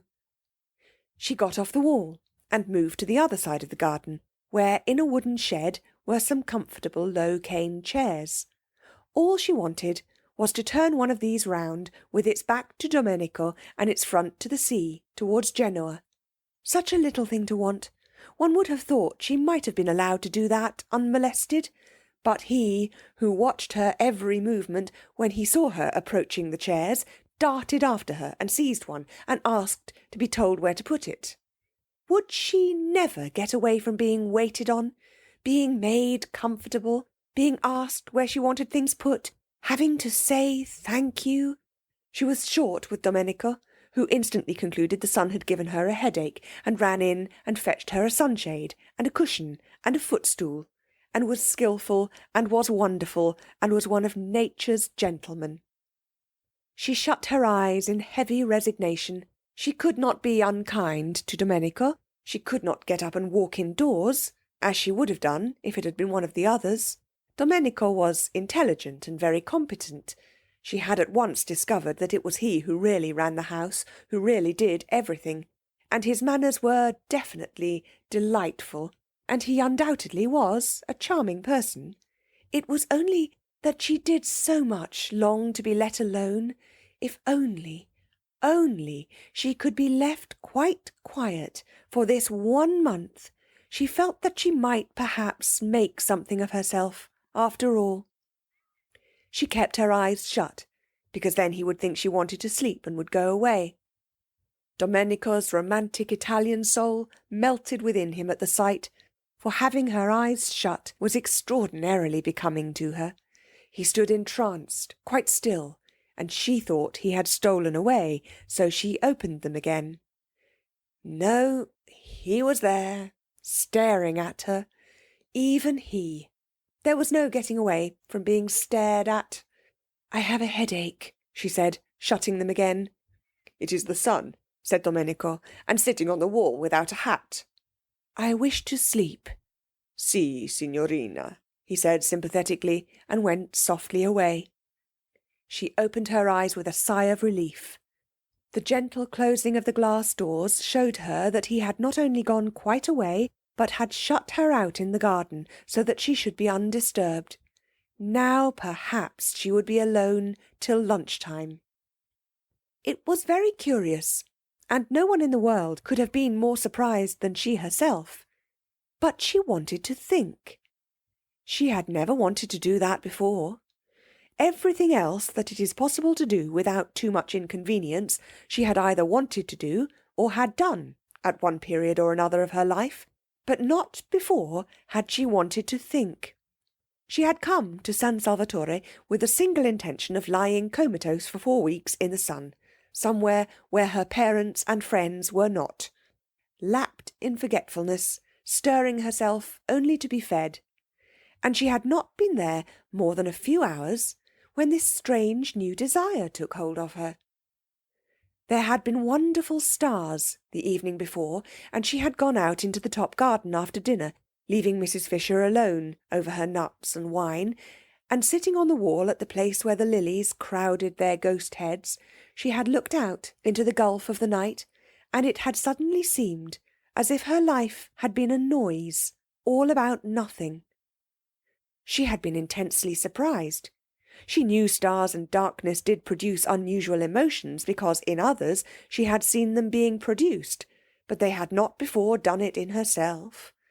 A noise all about nothing? Could she be quite well? She had wondered.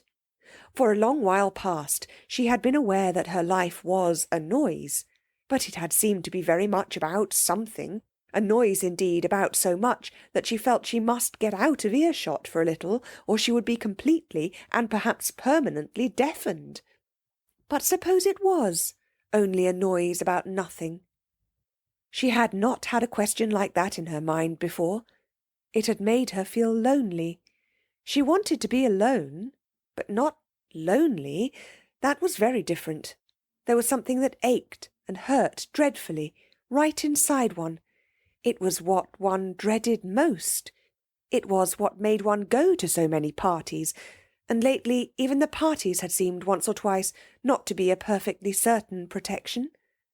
Was it possible that loneliness had nothing to do with circumstances, but only with the way one met them? Perhaps, she had thought, she had better go to bed. She couldn't be very well. She went to bed, and in the morning, after she had escaped the fly and had her breakfast and got out again into the garden, there was this same feeling again, and in broad daylight. Once more she had that really rather disgusting suspicion that her life till now had not only been loud, but empty. Well, if that were so, and if her first 28 years, the best ones, had gone just in meaningless noise, she had better stop a moment and look round her. Pause, as they said in tiresome novels, and consider. She hadn't got many sets of 28 years. One more would see her growing very like Mrs. Fisher. 2 more. She averted her eyes. Her mother would have been concerned if she had known. Her mother doted. Her father would have been concerned too, for he also doted. Everybody doted. And when, melodiously obstinate, she had insisted on going off to entomb herself in Italy for a whole month, with queer people she had got out of an advertisement, refusing even to take her maid, the only explanation her friends could imagine was that poor Scrap, such was her name among them, had overdone it and was feeling a little nervy. Her mother had been distressed at her departure. It was such an odd thing to do, such a sign of disappointment. She encouraged the general idea of the verge of a nervous breakdown. If she could have seen her adored Scrap, more delightful to look upon than any other mother's daughter had ever yet been, the object of her utmost pride, the source of all her fondest hopes, sitting staring at the empty noonday Mediterranean, considering her 3 possible sets of 28 years, she would have been miserable. To go away alone was bad. To think was worse.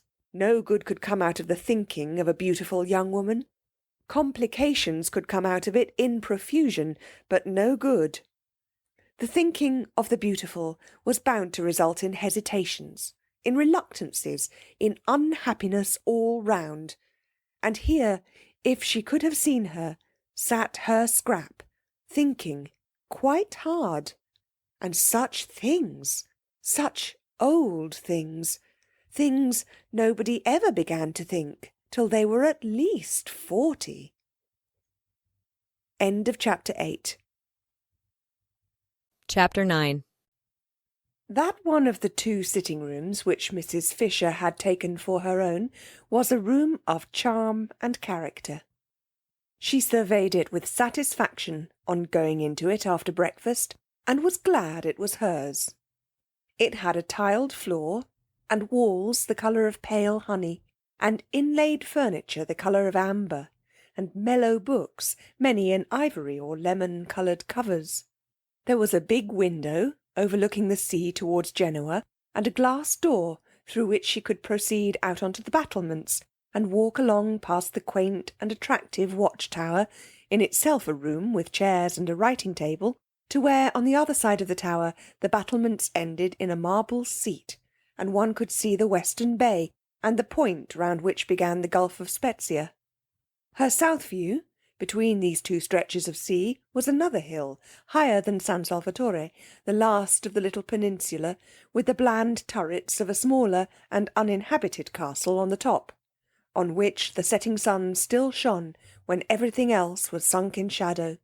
Yes, she was very comfortably established here, and receptacles, Mrs. Fisher did not examine their nature closely, but they seemed to be small stone troughs, or perhaps little sarcophagi, ringed round the battlements with flowers.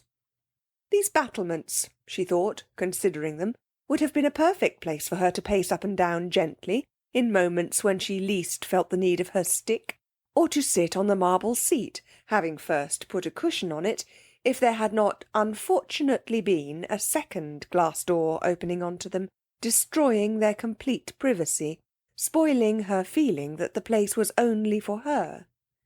The second door belonged to the round drawing-room, which both she and Lady Caroline had rejected as too dark. That room would probably be sat in by the women from Hampstead, and she was afraid they would not confine themselves to sitting in it, but would come out through the glass door and invade her battlements. This would ruin the battlements. It would ruin them as far as she was concerned, if they were to be overrun, or even if, not actually overrun, they were liable to be raked by the eyes of persons inside the room. No one could be perfectly at ease if they were being watched and knew it. What she wanted, what she surely had a right to, was privacy. She had no wish to intrude on the others. Why then should they intrude on her? And she could always relax her privacy if, when she became better acquainted with her companions, she should think it worth while. But she doubted whether any of the 3 would so develop as to make her think it worth while. Hardly anything was really worth while, reflected Mrs. Fisher, except the past. It was astonishing. It was simply amazing, the superiority of the past to the present. Those friends of hers in London, solid persons of her own age, knew the same past that she knew, could talk about it with her, could compare it as she did with the tinkling present, and in remembering great men forget for a moment the trivial and barren young people who still, in spite of the war, seemed to litter the world in such numbers. She had not come away from these friends, these conversable, ripe friends, in order to spend her time in Italy, chatting with 3 persons of another generation and defective experience. She had come away merely to avoid the treacheries of a London April. It was true, what she had told the 2 who came to Prince of Wales Terrace, that all she wished to do at San Salvatore was to sit by herself in the sun and remember. They knew this, for she had told them. It had been plainly expressed and clearly understood. Therefore she had a right to expect them to stay inside the round drawing-room and not to emerge interruptingly onto her battlements.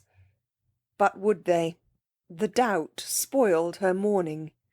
It was only towards lunch-time that she saw a way to be quite safe, and ringing for Francesca, bade her, in slow and majestic Italian, shut the shutters of the glass door of the round drawing-room, and then, going with her into the room, which had become darker than ever in consequence, but also, Mrs. Fisher observed to Francesca, who was being voluble, would, because of this very darkness, remain agreeably cool, and after all there were the numerous slit windows in the walls to let in light, and it was nothing to do with her if they did not let it in.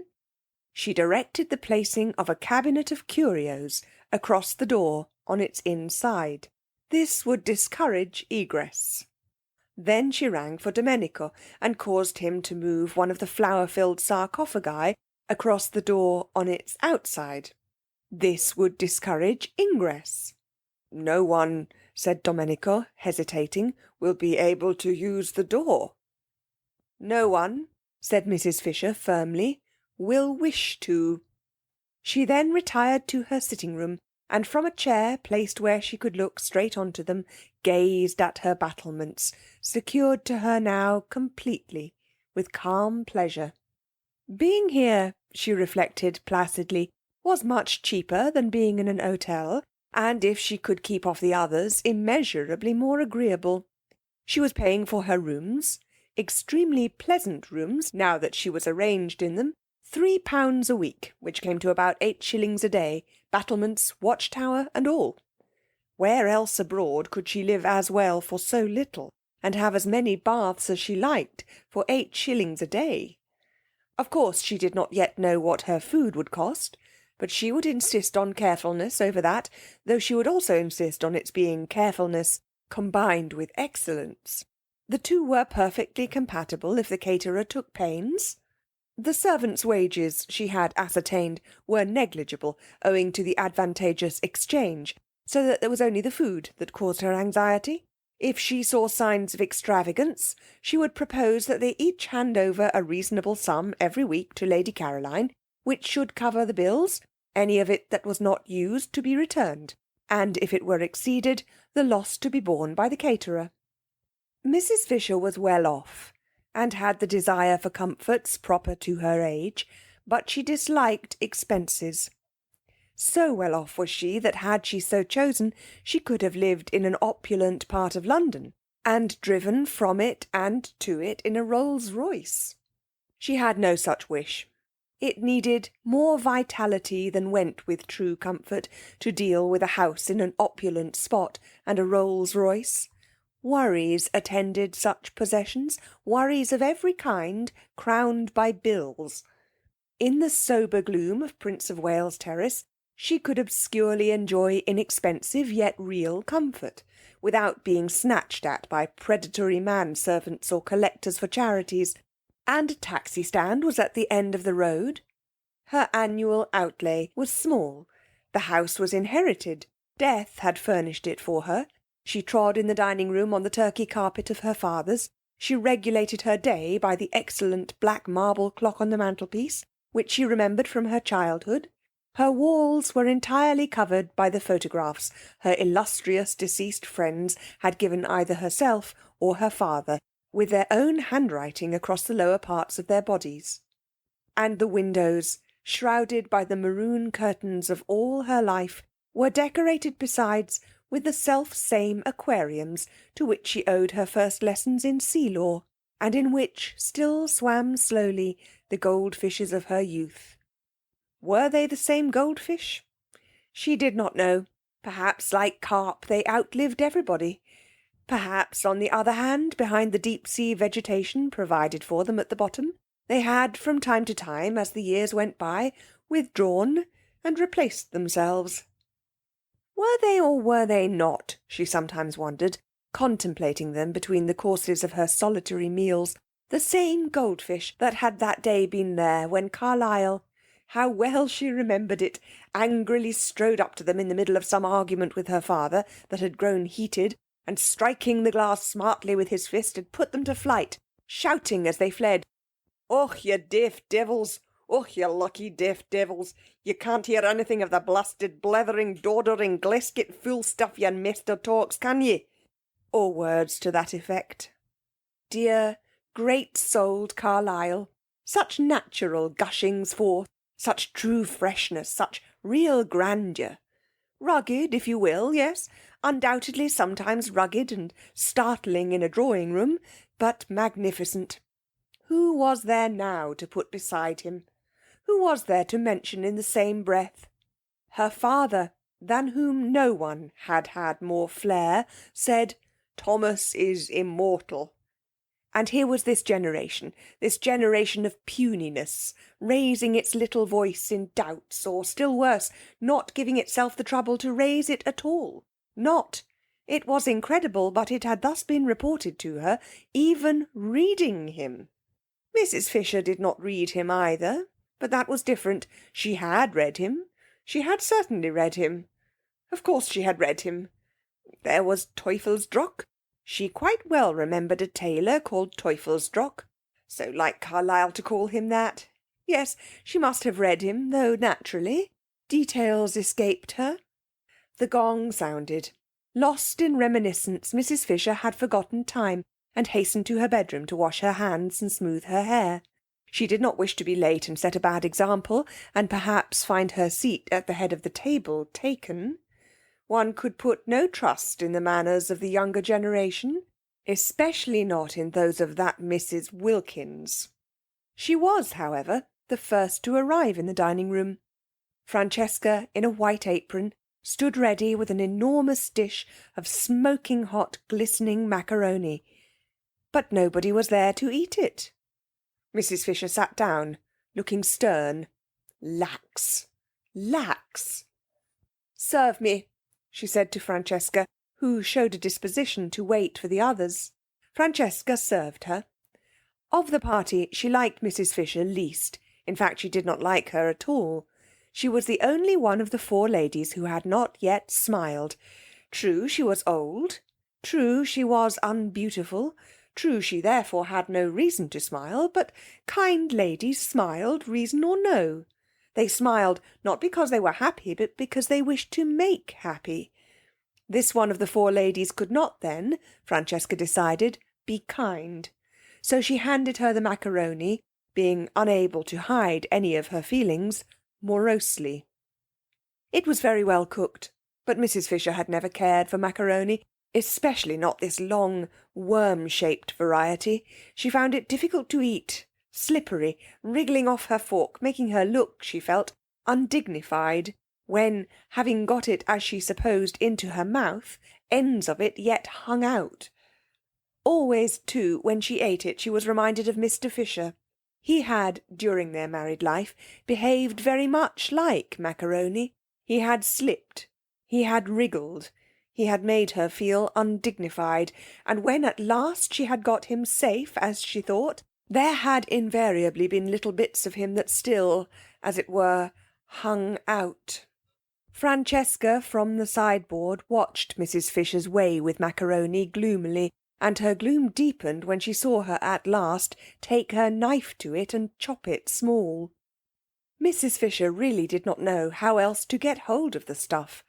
She was aware that knives in this connection were improper, but one did finally lose patience. Macaroni was never allowed to appear on her table in London. Apart from its tiresomeness, she did not even like it, and she would tell Lady Caroline not to order it again. Years of practice, reflected Mrs. Fisher, chopping it up, years of actual living in Italy would be necessary to learn the exact trick. Browning managed macaroni wonderfully. She remembered watching him one day when he came to lunch with her father, and a dish of it had been ordered as a compliment to his connection with Italy. Fascinating, the way it went in. No chasing round the plate, no slidings off the fork, no subsequent protrusions of loose ends, just one dig, one whisk, one thrust, one gulp, and lo, yet another poet had been nourished. "Shall I go and seek the young lady?" asked Francesca, unable any longer to look on a good macaroni being cut with a knife. Mrs. Fisher came out of her reminiscent reflections with difficulty. "She knows lunch is at 12:30, she said. "They all know." "She may be asleep," said Francesca. "The other ladies are further away, but this one is not far away." "Beat the gong again, then," said Mrs. Fisher. What manners, she thought, what manners! It was not an hotel, and considerations were due. She must say she was surprised at Mrs. Arbuthnot, who had not looked like somebody unpunctual. Lady Caroline, too. She had seemed amiable and courteous, whatever else she might be. From the other one, of course, she expected nothing. Francesca fetched the gong and took it out into the garden, and advanced, beating it as she advanced, close up to Lady Caroline, who, still stretched in her low chair, waited till she had done, and then turned her head, and in the sweetest tones poured forth what appeared to be music, but was really invective. Francesca did not recognise the liquid flow as invective. How was she to, when it came out sounding like that? And with her face all smiles, for she could not but smile when she looked at this young lady, she told her the macaroni was getting cold. "When I do not come to meals, it is because I do not wish to come to meals," said the irritated Scrap, "and you will not in future disturb me." "Is she ill?" asked Francesca, sympathetic but unable to stop smiling. Never, never had she seen hair so beautiful, like pure flax, like the hair of northern babes. On such a little head only blessing could rest. On such a little head the nimbus of the holiest saints could fitly be placed. Scrap shut her eyes and refused to answer. In this she was injudicious, for its effect was to convince Francesca, who hurried away full of concern to tell Mrs. Fisher that she was indisposed. And Mrs. Fisher being prevented, she explained, from going out to Lady Caroline herself because of her stick, sent the two others instead, who had come in at that moment, heated and breathless and full of excuses, while she herself proceeded to the next course, which was a very well-made omelette, bursting most agreeably at both ends with young green peas. "Serve me," she directed Francesca, who again showed a disposition to wait for the others. "Oh, why won't they leave me alone?" Scrap asked herself, when she heard more scrunchings on the little pebbles which took the place of grass, and therefore knew someone else was approaching. She kept her eyes tight shut this time. Why should she go into lunch if she didn't want to? This wasn't a private house. She was in no way tangled up in duties towards a tiresome hostess. For all practical purposes, San Salvatore was an hotel, and she ought to be let alone, to eat or not to eat, exactly as if she really had been in an hotel. But the unfortunate Scrap could not just sit still and close her eyes without rousing that desire to stroke and pet in her beholders, with which she was only too familiar. Even the cook had patted her, and now a gentle hand, how well she knew and how much she dreaded gentle hands, was placed on her forehead. "I'm afraid you're not well," said a voice that was not Mrs. Fisher's, and therefore must belong to one of the originals. "I have a headache," murmured Scrap. Perhaps it was best to say that. Perhaps it was the shortest cut to peace. "I'm so sorry," said Mrs. Arbuthnot softly, for it was her hand being gentle. "And I," said Scrap to herself, "who thought if I came here I would escape mothers." "Don't you think some tea would do you good?" asked Mrs. Arbuthnot tenderly. Tea? The idea was abhorrent to Scrap. In this heat, to be drinking tea in the middle of the day? "No," she murmured. "I expect what would really be best for her," said another voice, "is to be left quiet." How sensible, thought Scrap, and raised the eyelashes of one eye just enough to peep through and see who was speaking. It was the freckled original. The dark one, then, was the one with the hand. The freckled one rose in her esteem. "But I can't bear to think of you with a headache, and nothing being done for it," said Mrs. Arbuthnot. "Would a cup of strong black coffee—" Scrap said no more. She waited, motionless and dumb, till Mrs. Arbuthnot should remove her hand. After all, she couldn't stand there all day, and when she went away she would have to take her hand with her. "I do think," said the freckled one, that she wants nothing except quiet. And perhaps the freckled one pulled the one with the hand by the sleeve, for the hold on Scrap's forehead relaxed, and after a minute's silence, during which, no doubt, she was being contemplated, she was always being contemplated, the footsteps began to scrunch the pebbles again, and grew fainter, and were gone. "Lady Caroline has a headache," said Mrs. Arbuthnot, re-entering the dining-room and sitting down in her place next to Mrs. Fisher. "I can't persuade her to have even a little tea or some black coffee. Do you know what aspirin is in Italian?" "The proper remedy for headaches," said Mrs. Fisher firmly, "is castor oil." "But she hasn't got a headache," said Mrs. Wilkins. "Carlyle," said Mrs. Fisher, who had finished her omelette and had leisure, while she waited for the next course, to talk, "suffered at one period terribly from headaches, and he constantly took castor oil as a remedy. He took it, I should say, almost to excess, and called it, I remember, in his interesting way, the oil of sorrow. My father said it coloured for a time his whole attitude to life, his whole philosophy, but that was because he took too much. What Lady Caroline wants is one dose and one only. It is a mistake to keep on taking castor oil." "Do you know the Italian for it?" asked Mrs. Arbuthnot. "Ah, that I'm afraid I don't. However, she would know. You can ask her." "But she hasn't got a headache," repeated Mrs. Wilkins, who was struggling with the macaroni. "She only wants to be let alone." They both looked at her. The word shovel crossed Mrs. Fisher's mind in connection with Mrs. Wilkins's actions at that moment. "Then why should she say she has?" asked Mrs. Arbuthnot. "Because she is still trying to be polite. Soon she won't try. When this place has got more into her, she'll really be it, without trying, naturally." "Lotty, you see," explained Mrs. Arbuthnot, smiling to Mrs. Fisher, who sat waiting with a stony patience for her next course, delayed because Mrs. Wilkins would go on trying to eat the macaroni, which must be less worth eating than ever now that it was cold. "Lotty, you see, has a theory about this place." But Mrs. Fisher had no wish to hear any theory of Mrs. Wilkins's. "I'm sure I don't know," she interrupted, looking severely at Mrs. Wilkins, "why you should assume Lady Caroline is not telling the truth." "I don't assume, I know," said Mrs. Wilkins. "And pray, how do you know?" asked Mrs. Fisher icily, for Mrs. Wilkins was actually helping herself to more macaroni, offered her officiously and unnecessarily a second time by Francesca. "When I was out there just now, I saw inside her." Well, Mrs. Fisher wasn't going to say anything to that. She wasn't going to trouble to reply to downright idiocy. Instead, she sharply rapped the little table gong by her side, though there was Francesca standing at the sideboard, and said, for she would wait no longer for her next course, "Serve me." And Francesca, it must have been wilful, offered her the macaroni again. End of chapter 9. Chapter 10.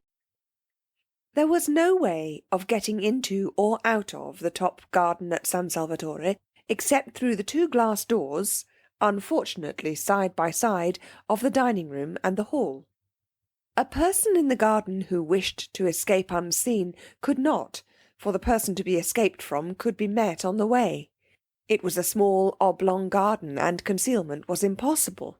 What trees there were, the Judas tree, the tamarisk, the umbrella pine, grew close to the low parapets. Rose bushes gave no real cover. One step to the right or left of them, and the person wishing to be private was discovered.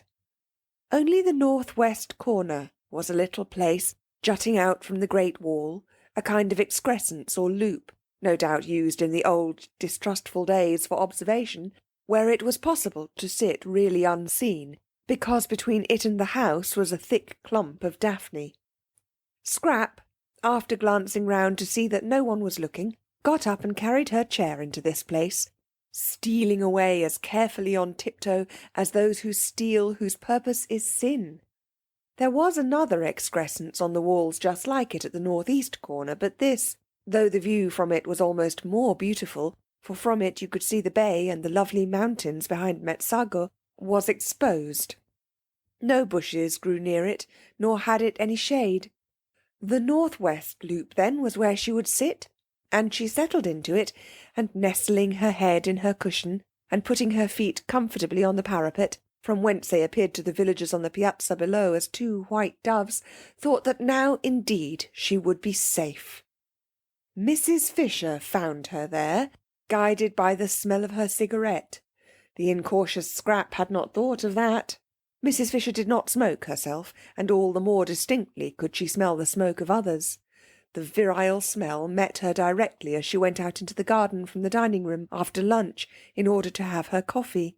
She had bidden Francesca set the coffee in the shade of the house just outside the glass door, and when Mrs. Wilkins, seeing a table being carried there, reminded her, very officiously and tactlessly, Mrs. Fisher considered, that Lady Caroline wanted to be alone, she retorted, and with what propriety, that the garden was for everybody.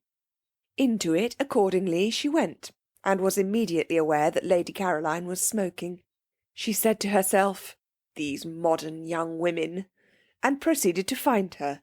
Her stick, now that lunch was over, being no longer the hindrance to action that it was before her meal had been securely, as Browning once said.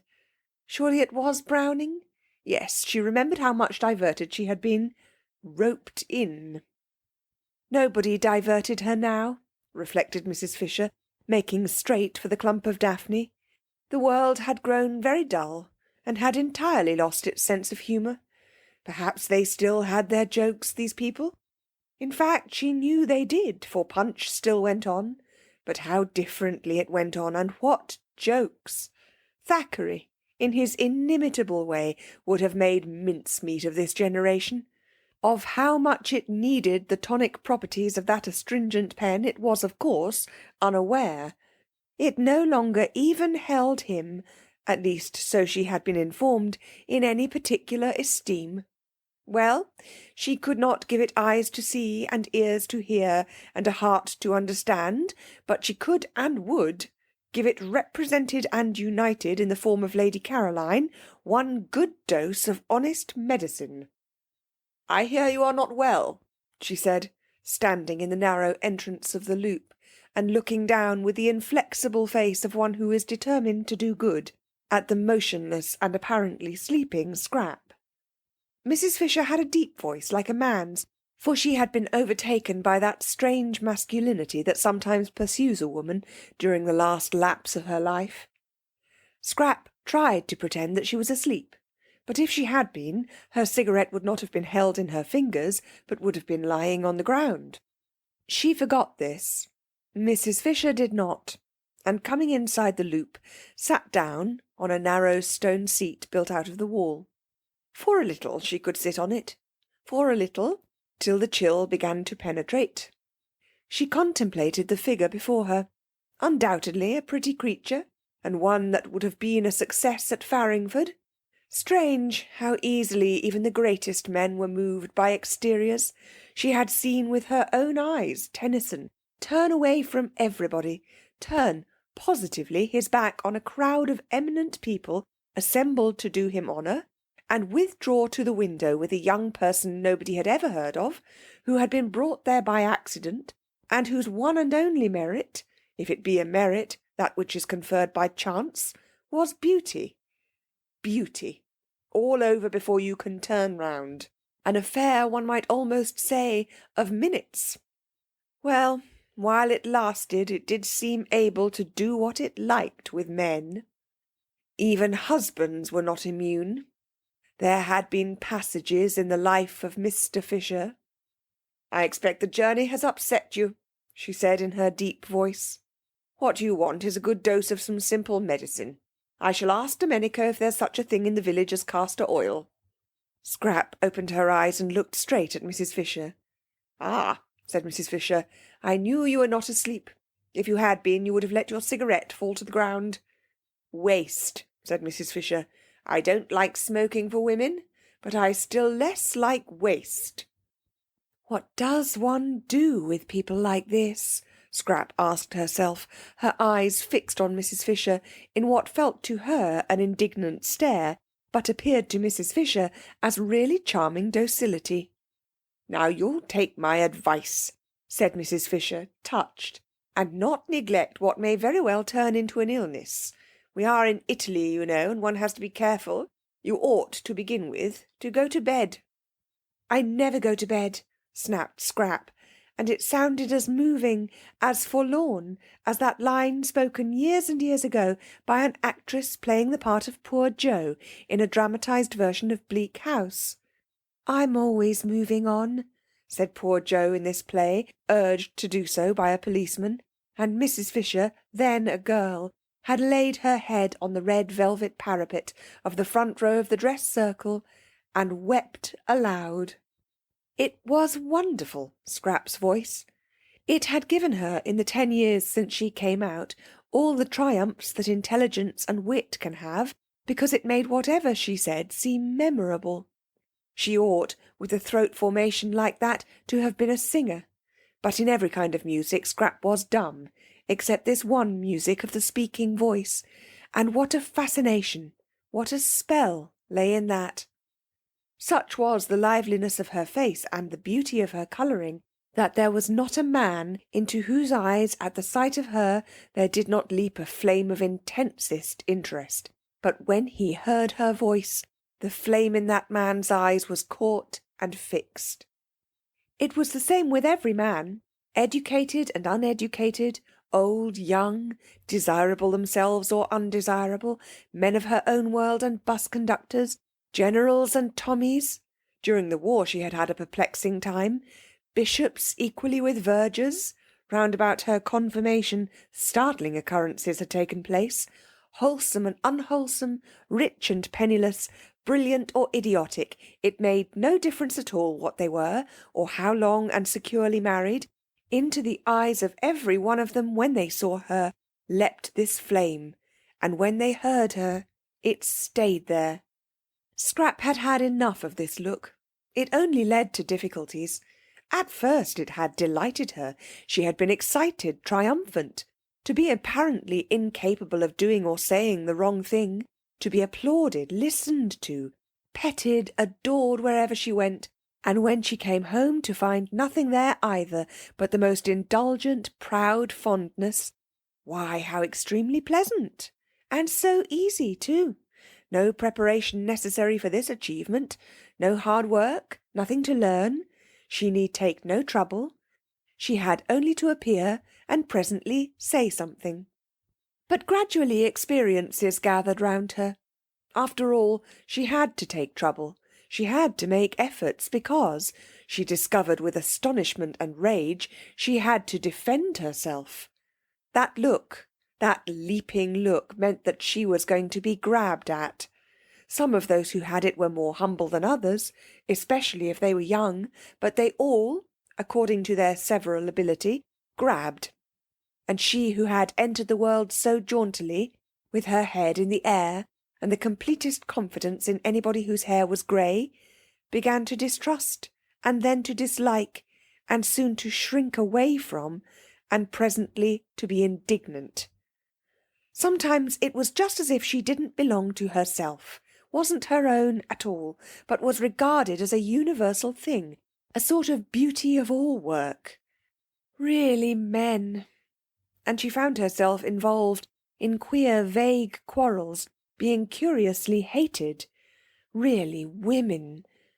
And when the war came, and she flung herself into it along with everybody else, it finished her.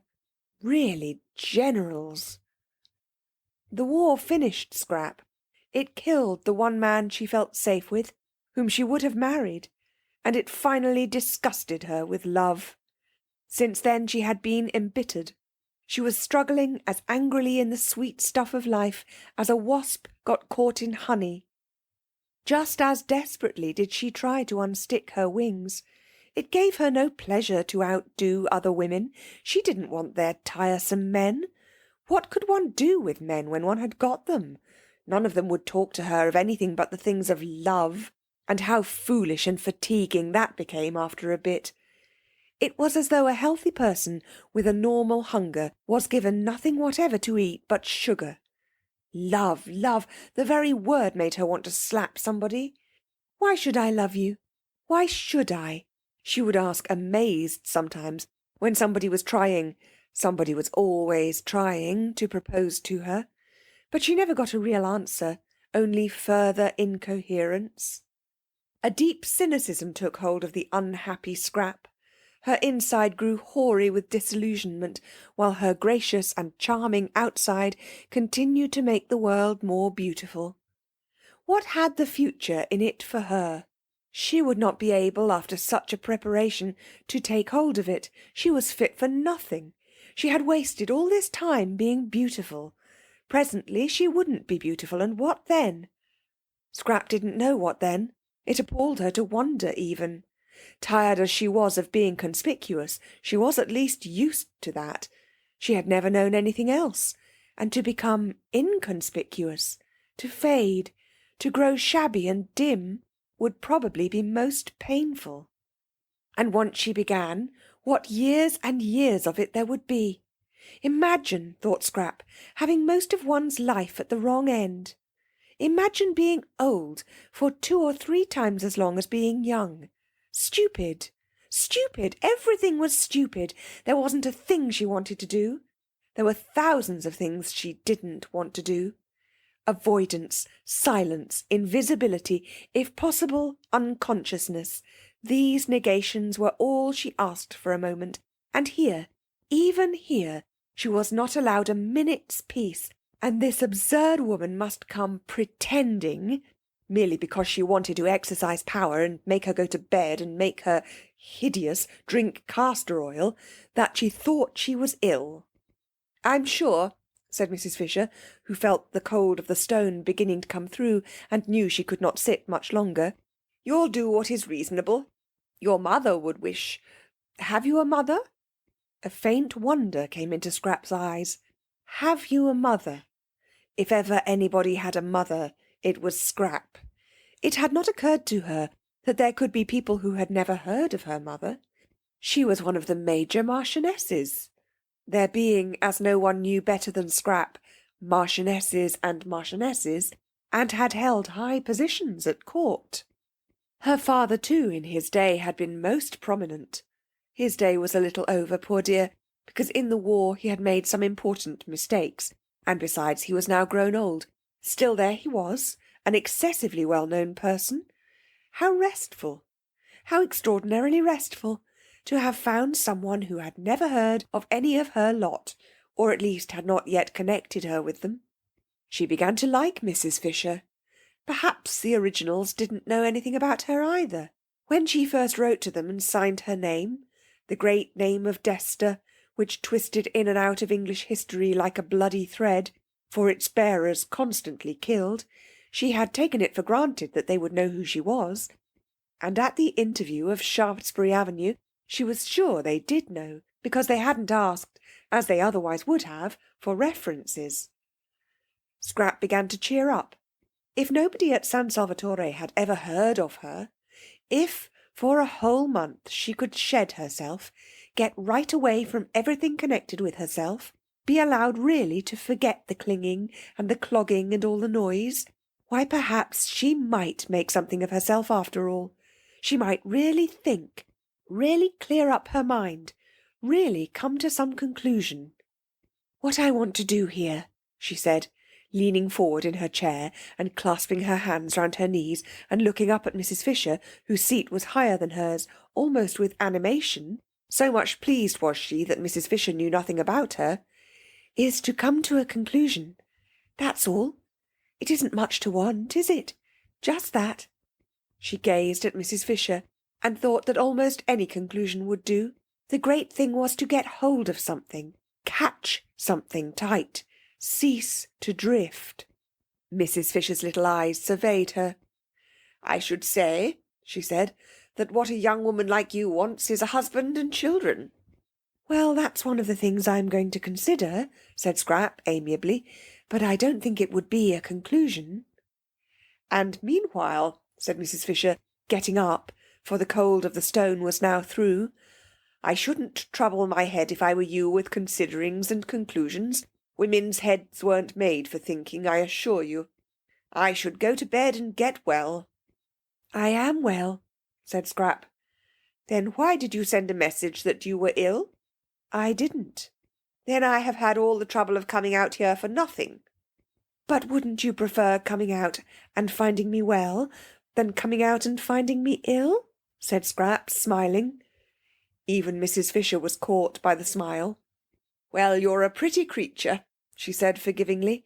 "It's a pity you weren't born 50 years ago. My friends would have liked looking at you." "I'm very glad I wasn't," said Scrap. "I dislike being looked at." "Absurd," said Mrs. Fisher, growing stern again. "That's what you're made for, young women like you. For what else, pray?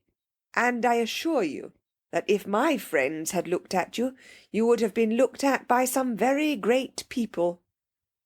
"I dislike very great people," said Scrap, frowning. There had been an incident quite recently. Really potentates. "What I dislike," said Mrs. Fisher, now as cold as the stone she had got up from, "is the pose of the modern young woman. It seems to me pitiful, positively pitiful in its silliness." And, her stick crunching the pebbles, she walked away. "That's all right," Scrap said to herself, dropping back into her comfortable position with her head in the cushion and her feet on the parapet. If only people would go away. She didn't in the least mind why they went. "Don't you think darling Scrap is growing a little, just a little peculiar?"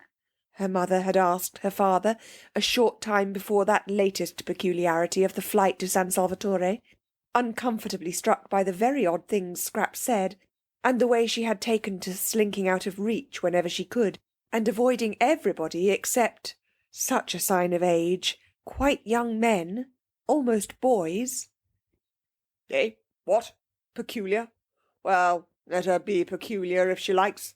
A woman with her looks can be any damned thing she pleases," was the infatuated answer. "I do let her," said her mother meekly, and indeed if she did not, what difference would it make? Mrs. Fisher was sorry she had bothered about Lady Caroline. She went along the hall towards her private sitting-room, and her stick, as she went, struck the stone floor with a vigour in harmony with her feelings. Sheer silliness, these poses. She had no patience with them. Unable to be or do anything of themselves, the young of the present generation tried to achieve a reputation for cleverness by decrying all that was obviously great and obviously good, and by praising everything, however obviously bad, that was different. Apes, thought Mrs. Fisher, roused. Apes. Apes. And in her sitting-room she found more apes, or what seemed to her in her present mood more, for there was Mrs. Arbuthnot, placidly drinking coffee, while at the writing table she already looked upon as sacred, using her own pen, brought for her hand alone from Prince of Wales Terrace, sat Mrs. Wilkins, writing at the table in her room with her pen. "Isn't this a delightful place?" said Mrs. Arbuthnot cordially. "We have just discovered it." "I'm writing to Mellersh," said Mrs. Wilkins, turning her head and also cordially, as though Mrs. Fisher thought she cared a straw who she was writing to, and anyhow knew who the person she called Mellersh was. "He'll want to know," said Mrs. Wilkins, optimism induced by her surroundings, "that I've got here safely." End of chapter 10. Chapter 11. The sweet smells that were everywhere in San Salvatore were alone enough to produce concord. They came into the sitting-room from the flowers on the battlements, and met the ones from the flowers inside the room, and almost, thought Mrs. Wilkins, could be seen greeting each other with a holy kiss. Who could be angry in the middle of such gentlenesses? Who could be acquisitive, selfish, in the old rasped London way, in the presence of this bounteous beauty? Yet Mrs. Fisher seemed to be all three of these things. There was so much beauty, so much more than enough for everyone, that it did appear to be a vain activity to try and make a corner in it. Yet Mrs. Fisher was trying to make a corner in it, and had railed off a portion for her exclusive use.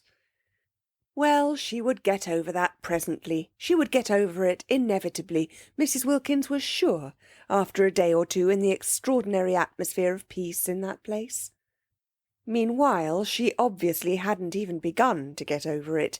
She stood, looking at her and Rose, with an expression that appeared to be one of anger. Anger. Fancy. Silly old nerve-racked London feelings, thought Mrs. Wilkins, whose eyes saw the room full of kisses, and everybody in it being kissed, Mrs. Fisher as copiously as she herself and Rose. "You don't like us being in here," said Mrs. Wilkins, getting up and at once, after her manner, fixing on the truth. "Why?" "I should have thought," said Mrs. Fisher, leaning on her stick, "you could have seen that this is my room." "You mean because of the photographs?" said Mrs. Wilkins. Mrs. Arbuthnot, who was a little red and surprised, got up too. "And the note-paper," said Mrs. Fisher. "Note-paper with my London address on it. That pen." She pointed. It was still in Mrs. Wilkins's hand. "Is yours. I'm very sorry," said Mrs. Wilkins, laying it on the table. And she added, smiling, that it had just been writing some very amiable things. "But why?" asked Mrs. Arbuthnot, who found herself unable to acquiesce in Mrs. Fisher's arrangement without at least a gentle struggle. "Ought we not to be here? It is a sitting-room." "There is another one," said Mrs. Fisher. "You and your friend cannot sit in 2 rooms at once, and if I have no wish to disturb you in yours, I am unable to see why you should wish to disturb me in mine." "But why—" began Mrs. Arbuthnot again. "It's quite natural," Mrs. Wilkins interrupted, for Rose was looking stubborn, and turning to Mrs. Fisher she said that although sharing things with friends was pleasant, she could understand that Mrs. Fisher, still steeped in the Prince of Wales Terrace attitude to life, did not yet want to, but that she would get rid of that after a bit and feel quite different. "Soon you'll want us to share," said Mrs. Wilkins reassuringly. "Why, you may even get so far as asking me to use your pen if you knew I hadn't got one." Mrs. Fisher was moved almost beyond control by this speech. To have a ramshackle young woman from Hampstead patting her on the back, as it were, in breezy certitude that quite soon she would improve, stirred her more deeply than anything had stirred her since her first discovery that Mr. Fisher was not what he seemed. Mrs. Wilkins must certainly be curbed. But how? There was a curious imperviousness about her. At that moment, for instance, she was smiling as pleasantly and with as unclouded a face as if she were saying nothing in the least impertinent. Would she know she was being curbed?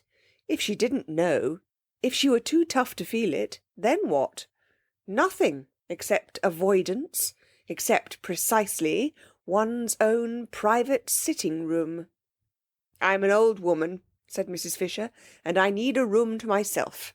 I cannot get about because of my stick. As I cannot get about, I have to sit. Why should I not sit quietly and undisturbed, as I told you in London I intended to? If people are to come in and out all day long, chattering and leaving doors open, you will have broken the agreement, which was that I was to be quiet." "But we haven't the least wish," began Mrs. Arbuthnot, who was again cut short by Mrs. Wilkins. "We're only too glad," said Mrs. Wilkins, "for you to have this room if it makes you happy. We didn't know about it, that's all. We wouldn't have come in if we had. Not till you invited us, anyhow. I expect," she finished, looking down cheerfully at Mrs. Fisher, "you soon will." And picking up her letter, she took Mrs. Arbuthnot's hand and drew her towards the door.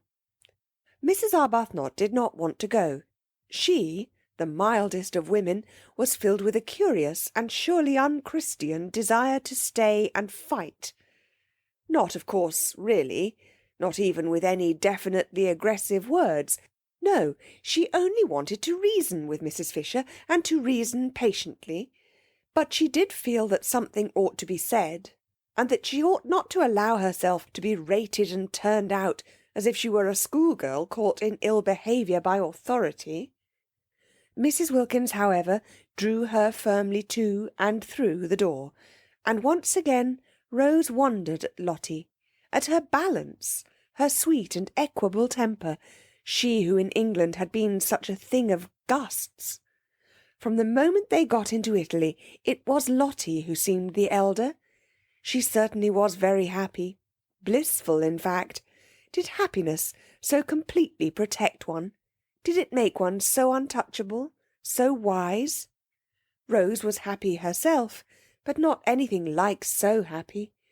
Evidently not, for not only did she want to fight Mrs. Fisher, but she wanted something else, something more than this lovely place, something to complete it.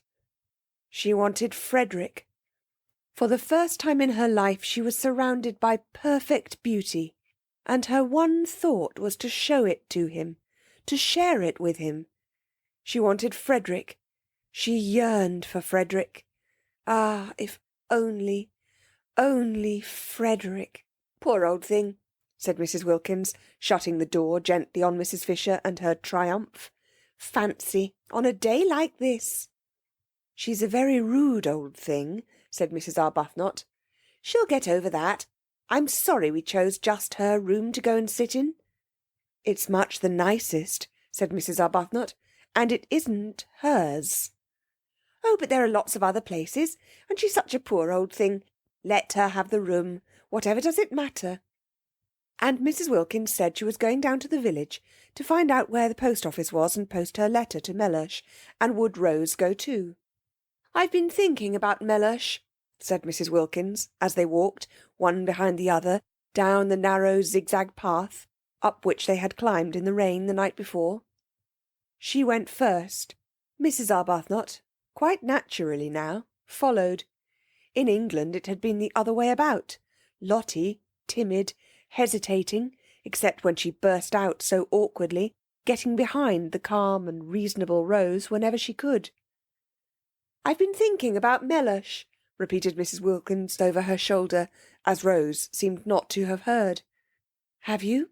Said Rose, a faint distaste in her voice, for her experiences with Mellersh had not been of a kind to make her enjoy remembering him.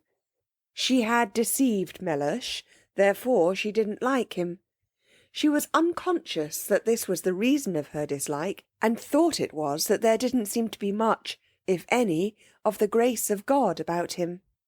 And yet how wrong to feel that, she rebuked herself, and how presumptuous. No doubt Lotty's husband was far, far nearer to God than she herself was ever likely to be. Still, she didn't like him. I've been a mean dog, said Mrs. Wilkins. A what? Asked Mrs. Arbuthnot, incredulous of her hearing. All this coming away and leaving him in that dreary place while I rollick in heaven. He had planned to take me to Italy for Easter himself. Did I tell you? No, said Mrs. Arbuthnot, and indeed she had discouraged talk about husbands. Whenever Lotty had begun to blurt out things, she had swiftly changed the conversation. One husband led to another, in conversation as well as in life, she felt, and she could not, she would not, talk of Frederick. Beyond the bare fact that he was there, he had not been mentioned.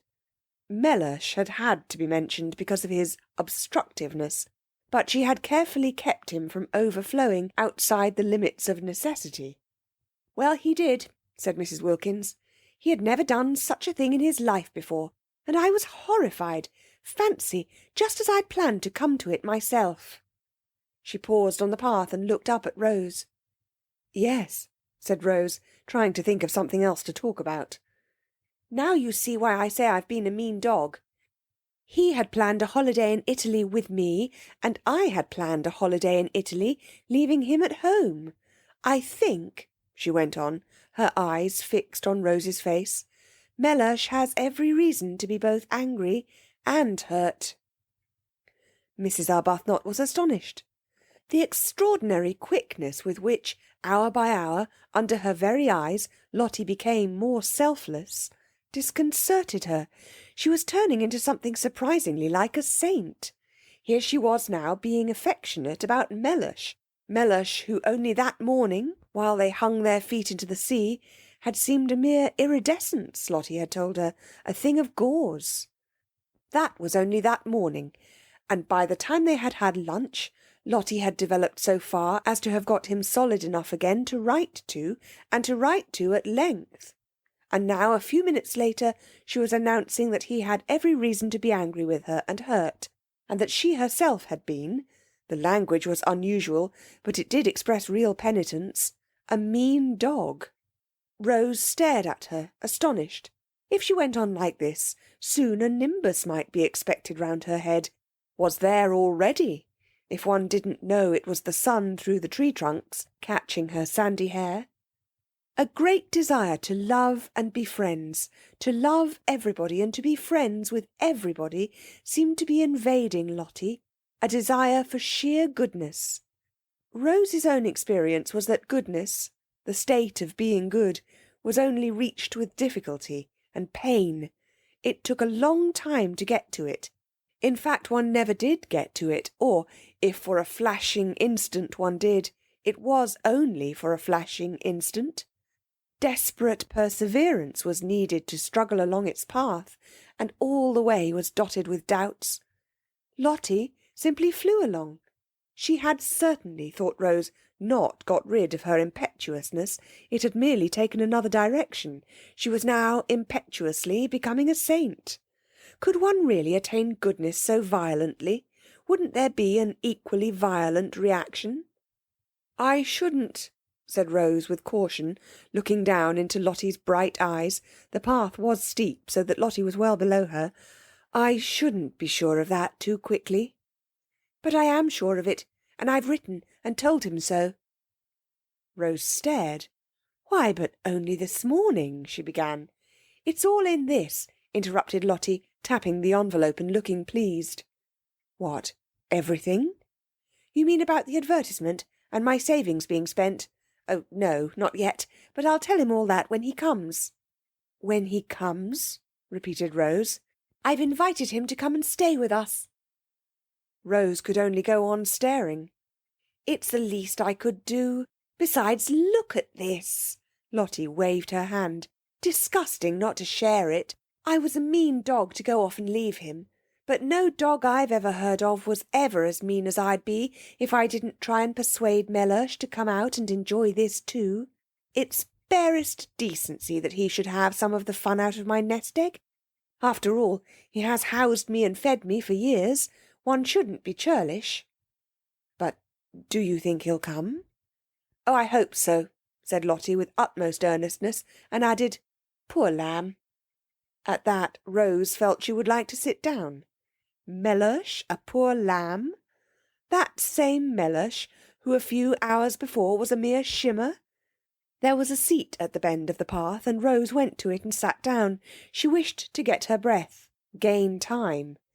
If she had time, she might perhaps be able to catch up the leaping Lotty, and perhaps be able to stop her before she committed herself to what she probably presently would be sorry for. Mellersh at San Salvatore? Mellersh, from whom Lotty had taken such pains so recently to escape?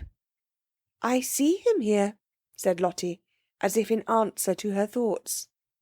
Rose looked at her with real concern, for every time Lotty said in that convinced voice, I see, what she saw came true. Then it was to be supposed that Mr. Wilkins too would presently come true. I wish, said Rose anxiously, I understood you. Don't try, said Lotty, smiling. But I must, because I love you. Dear Rose, said Lotty, swiftly bending down and kissing her. You're so quick, said Rose. I can't follow your developments. I can't keep touch. It was what happened with Fred... She broke off and looked frightened. The whole idea of coming here, she went on again, as Lotty didn't seem to have noticed, was to get away, wasn't it? Well, we've got away, and now, after only a single day of it, you want to write to the very people... She stopped. The very people we're getting away from, finished Lotty. It's quite true. It seems idiotically illogical, but I'm so happy. I'm so well. I feel so fearfully wholesome. This place, why, it makes me feel flooded with love." And she stared down at Rose in a kind of radiant surprise. Rose was silent a moment. Then she said, "And do you think it will have the same effect on Mr. Wilkins?" Lotty laughed. "I don't know," she said. "But even if it doesn't, there's enough love about to flood 50 Mr. Wilkinses, as you call him. The great thing is to have lots of love about. I don't see," she went on, "at least I don't see here, though I did at home, that it matters who loves, as long as somebody does. I was a stingy beast at home, and used to measure and count. I had a queer obsession about justice, as though justice mattered, as though justice can really be distinguished from vengeance. It's only love that's any good. At home, I wouldn't love Mellersh unless he loved me back, exactly as much, absolute fairness. Did you ever? And as he didn't, neither did I. And the aridity of that house, the aridity." Rose said nothing. She was bewildered by Lotty. One odd effect of San Salvatore on her rapidly developing friend was her sudden free use of robust words. She had not used them in Hampstead. Beast and dog were more robust than Hampstead cared about. In words, too, Lotty had come unchained. But how she wished, oh, how Rose wished, that she too could write to her husband and say, "Come." The Wilkins ménage, however pompous Mellersh might be, and he had seemed to Rose pompous, was on a healthier, more natural footing than hers. Lotty could write to Mellersh and would get an answer. She couldn't write to Frederick, for only too well did she know he wouldn't answer. At least, he might answer, a hurried scribble, showing how much bored he was at doing it, with perfunctory thanks for her letter. But that would be worse than no answer at all, for his handwriting, her name on an envelope addressed by him, stabbed her heart. Too accurately did it bring back the letters of their beginnings together, the letters from him so desolate with separation, so aching with love and longing. To see apparently one of these very same letters arrive, and open it to find, "Dear Rose, thanks for the letter. Glad you're having a good time. Don't hurry back. Say if you want any money. Everything going splendidly here. Yours, Frederick." No, it couldn't be borne. "I don't think I'll come down to the village with you today," she said, looking up at Lotty with eyes suddenly gone dim. "I think I want to think." "All right," said Lotty, at once starting off briskly down the path. "But don't think too long," she called back over her shoulder. "Write, and invite him at once."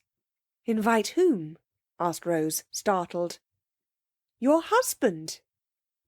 End of chapter 11. Chapter 12. At the evening meal, which was the first time the whole four sat around the dining-room table together, Scrap appeared. She appeared quite punctually, and in one of those wrappers or tea-gowns which are sometimes described as ravishing. This one really was ravishing. It certainly ravished Mrs. Wilkins, who could not take her eyes off the enchanting figure opposite. It was a shell-pink garment, and clung to the adorable Scrap as though it, too, loved her. "What a beautiful dress!" exclaimed Mrs. Wilkins eagerly. "What, this old rag?" said Scrap, glancing down at it as if to see which one she had got on. "I've had it 100 years." And she concentrated on her soup. "You must be very cold in it," said Mrs. Fisher, thin-lipped, for it showed a great deal of Scrap, the whole of her arms, for instance, and even where it covered her up it was so thin that you still saw her. "Who, me?" said Scrap, looking up a moment. "Oh, no." And she continued her soup. "You mustn't catch a chill, you know," said Mrs. Arbuthnot, feeling that such loveliness must at all cost be preserved unharmed. "There's a great difference here when the sun goes down." "I'm quite warm," said Scrap, industriously eating her soup. "You look as if you had nothing at all on underneath," said Mrs. Fisher. "I haven't. At least, hardly anything," said Scrap, finishing her soup. "How very imprudent," said Mrs. Fisher, "and how highly improper." Whereupon Scrap stared at her. Mrs. Fisher had arrived at dinner feeling friendly towards Lady Caroline. She, at least, had not intruded into her room and sat at her table and written with her pen. She did, Mrs. Fisher had supposed, know how to behave. Now it appeared that she did not know, for was this behaving to come dressed, no, undressed, like that, to a meal? Such behaviour was not only exceedingly improper, but also most inconsiderate, for the indelicate creature would certainly catch a chill, and then infect the entire party. Mrs. Fisher had a great objection to other people's chills. They were always the fruit of folly, and then they were handed on to her, who had done nothing at all to deserve them. Bird-brained, thought Mrs. Fisher, sternly contemplating Lady Caroline. Not an idea in her head except vanity. "But there are no men here," said Mrs. Wilkins, "so how can it be improper? Have you noticed," she inquired of Mrs. Fisher, who endeavoured to pretend she did not hear, "how difficult it is to be improper without men?" Mrs. Fisher neither answered her nor looked at her, but Scrap looked at her, and did that with her mouth which in any other mouth would have been a faint grin. Seen from without across the bowl of nasturtiums, it was the most beautiful of brief and dimpled smiles. She had a very alive sort of face, that one, thought Scrap, observing Mrs. Wilkins with a dawn of interest. It was rather like a field of corn, swept by lights and shadows.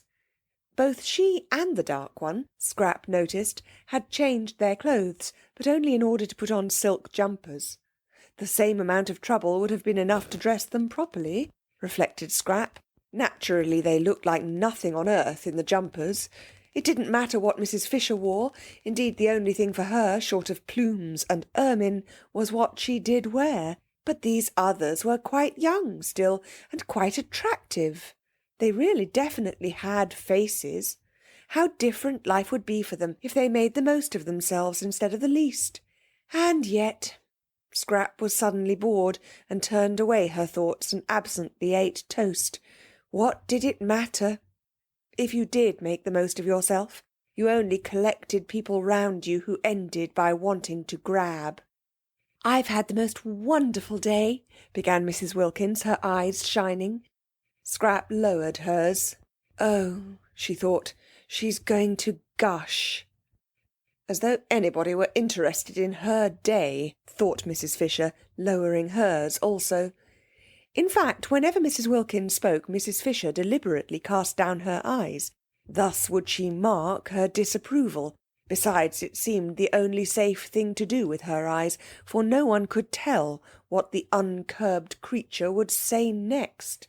That which she had just said, for instance, about men, addressed, too, to her. What could she mean?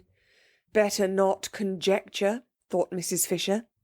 And her eyes, though cast down, yet saw Lady Caroline stretch out her hand to the Chianti flask and fill her glass again. Again? She had done it once already, and the fish was only just going out of the room. Mrs. Fisher could see that the other respectable member of the party, Mrs. Arbuthnot, was noticing it too. Mrs. Arbuthnot was, she hoped and believed, respectable and well-meaning. It is true she also had invaded her sitting-room, but no doubt she had been dragged there by the other one, and Mrs. Fisher had little, if anything, against Mrs. Arbuthnot, and observed with approval that she only drank water. That was as it should be. So, indeed, to give her her dues, did the freckled one, and very right at their age. She herself drank wine, but with what moderation. 1 meal, 1 glass. And she was 65, and might properly, and even beneficially, have had at least 2.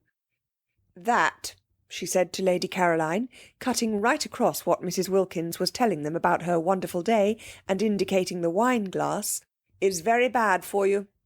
Lady Caroline, however, could not have heard, for she continued to sip, her elbow on the table, and listened to what Mrs. Wilkins was saying. And what was it she was saying? She had invited somebody to come and stay. A man? Mrs. Fisher could not credit her ears. Yet it evidently was a man, for she spoke of the person as he. Suddenly, and for the first time, but then this was most important, Mrs. Fisher addressed Mrs. Wilkins directly. She was 65, and cared very little what sorts of women she happened to be with for a month, but if the women were to be mixed with men, it was a different proposition altogether. She was not going to be made a cat's paw of. She had not come out there to sanction by her presence what used in her day to be called fast behaviour. Nothing had been said at the interview in London about men. If there had been, she would have declined, of course, to come. "What is his name?" asked Mrs. Fisher, abruptly interposing. Mrs. Wilkins turned to her with a slight surprise. "Wilkins?" she said. "Wilkins?" "Yes." "Your name?" "And his?" "A relation?" "Not blood." "A connection?" "A husband." Mrs. Fisher once more cast down her eyes. She could not talk to Mrs. Wilkins. There was something about the things she said. A husband, suggesting one of many. Always that unseemly twist to everything. Why could she not say, my husband? Besides, Mrs. Fisher had, she herself knew not for what reason, taken both the Hampstead young women for widows, war ones. There had been an absence of mention of husbands at the interview, which would not, she considered, be natural if such persons did, after all, exist. And if a husband was not a relation, who was? Not blood. What a way to talk. Why, a husband was the first of all relations. How well she remembered Ruskin. No, it was not Ruskin. It was the Bible that said a man should leave his father and mother and cleave only to his wife, showing that she became by marriage an even more than blood relation. And if the husband's father and mother were to be nothing to him compared to his wife, how much less than nothing ought the wife's father and mother be to her compared to her husband? She herself had been unable to leave her father and mother in order to cleave to Mr. Fisher, because they were no longer, when she married, alive. But she certainly would have left them if they had been there to leave. Not blood, indeed. Silly talk. The dinner was very good. Succulence succeeded succulence. Constanza had determined to do as she chose in the matter of cream and eggs the first week, and see what happened at the end of it when the bills had to be paid. Her experience of the English was that they were quiet about bills. They were shy of words. They believed readily. Besides, who was the mistress here? In the absence of a definite one, it occurred to Constanza that she might as well be the mistress herself. So she did as she chose about the dinner, and it was very good. The four, however, were so much preoccupied by their own conversation that they ate it without noticing how good it was. Even Mrs. Fisher, she who in such matters was manly, did not notice. The entire excellent cooking was to her as though it were not, which shows how much she must have been stirred. She was stirred. It was that Mrs. Wilkins. She was enough to stir anybody, and she was undoubtedly encouraged by Lady Caroline, who in her turn was no doubt influenced by the Chianti. Mrs. Fisher was very glad there were no men present, for they certainly would have been foolish about Lady Caroline. She was precisely the sort of young woman to unbalance them, especially, Mrs. Fisher recognised, at that moment. Perhaps it was the Chianti, momentarily intensifying her personality, but she was undeniably most attractive. And there were few things Mrs. Fisher disliked more than having to look on while sensible, intelligent men, who the moment before were talking seriously and interestingly about real matters, became merely foolish and simpering. She had seen them actually simpering, just because in walked a bit of bird-brained beauty. Even Mr. Gladstone, the great wise statesman whose hand had once rested for an unforgettable moment solemnly on her head, would have, she felt, on perceiving Lady Caroline, left off talking sense and horribly embarked on badinage. "You see," Mrs. Wilkins said, a silly trick that, with which she mostly began her sentences. Mrs. Fisher each time wished to say, "Pardon me, I do not see, I hear." But why trouble? "You see," said Mrs. Wilkins, leaning across towards Lady Caroline, "we arranged, didn't we, in London, that if any of us wanted to, we could each invite one guest. So now I'm doing it." "I don't remember that," said Mrs. Fisher, her eyes on her plate. "Oh yes, we did. Didn't we, Rose?" "Yes, I remember," said Lady Caroline. "Only it seemed so incredible that one could ever want to. One's whole idea was to get away from one's friends and one's husbands." Again that unseemly plural. But how altogether unseemly, thought Mrs. Fisher. Such implications. Mrs. Arbuthnot clearly thought so too, for she had turned red. "And family affection," said Lady Caroline. Or was it the Chianti speaking? Surely it was the Chianti. "And the want of family affection," said Mrs. Wilkins. What a light she was throwing on her home life and real character. "That wouldn't be so bad," said Lady Caroline. "I'd stay with that. It would give one room." "Oh, no, no, it's dreadful," cried Mrs. Wilkins. "It's as if one had no clothes on." "But I like that," said Lady Caroline. "Really?" said Mrs. Fisher. "It's a divine feeling, getting rid of things," said Lady Caroline, who was talking altogether to Mrs. Wilkins, and paid no attention to the other two. "Oh, but in a bitter wind, to have nothing on, and know there never will be anything on, and you're going to get colder and colder, till at last you die of it. That's what it was like, living with someone who didn't love one." These confidences, thought Mrs. Fisher, and no excuse whatever for Mrs. Wilkins, who was making them entirely on plain water. Mrs. Arbuthnot, judging from her face, quite shared Mrs. Fisher's disapproval. She was fidgeting. "But didn't he?" asked Lady Caroline, every bit as shamelessly unreticent as Mrs. Wilkins. "Mellersh, he showed no signs of it." "Delicious," murmured Lady Caroline. "Really?" said Mrs. Fisher. "I didn't think it was at all delicious. I was miserable.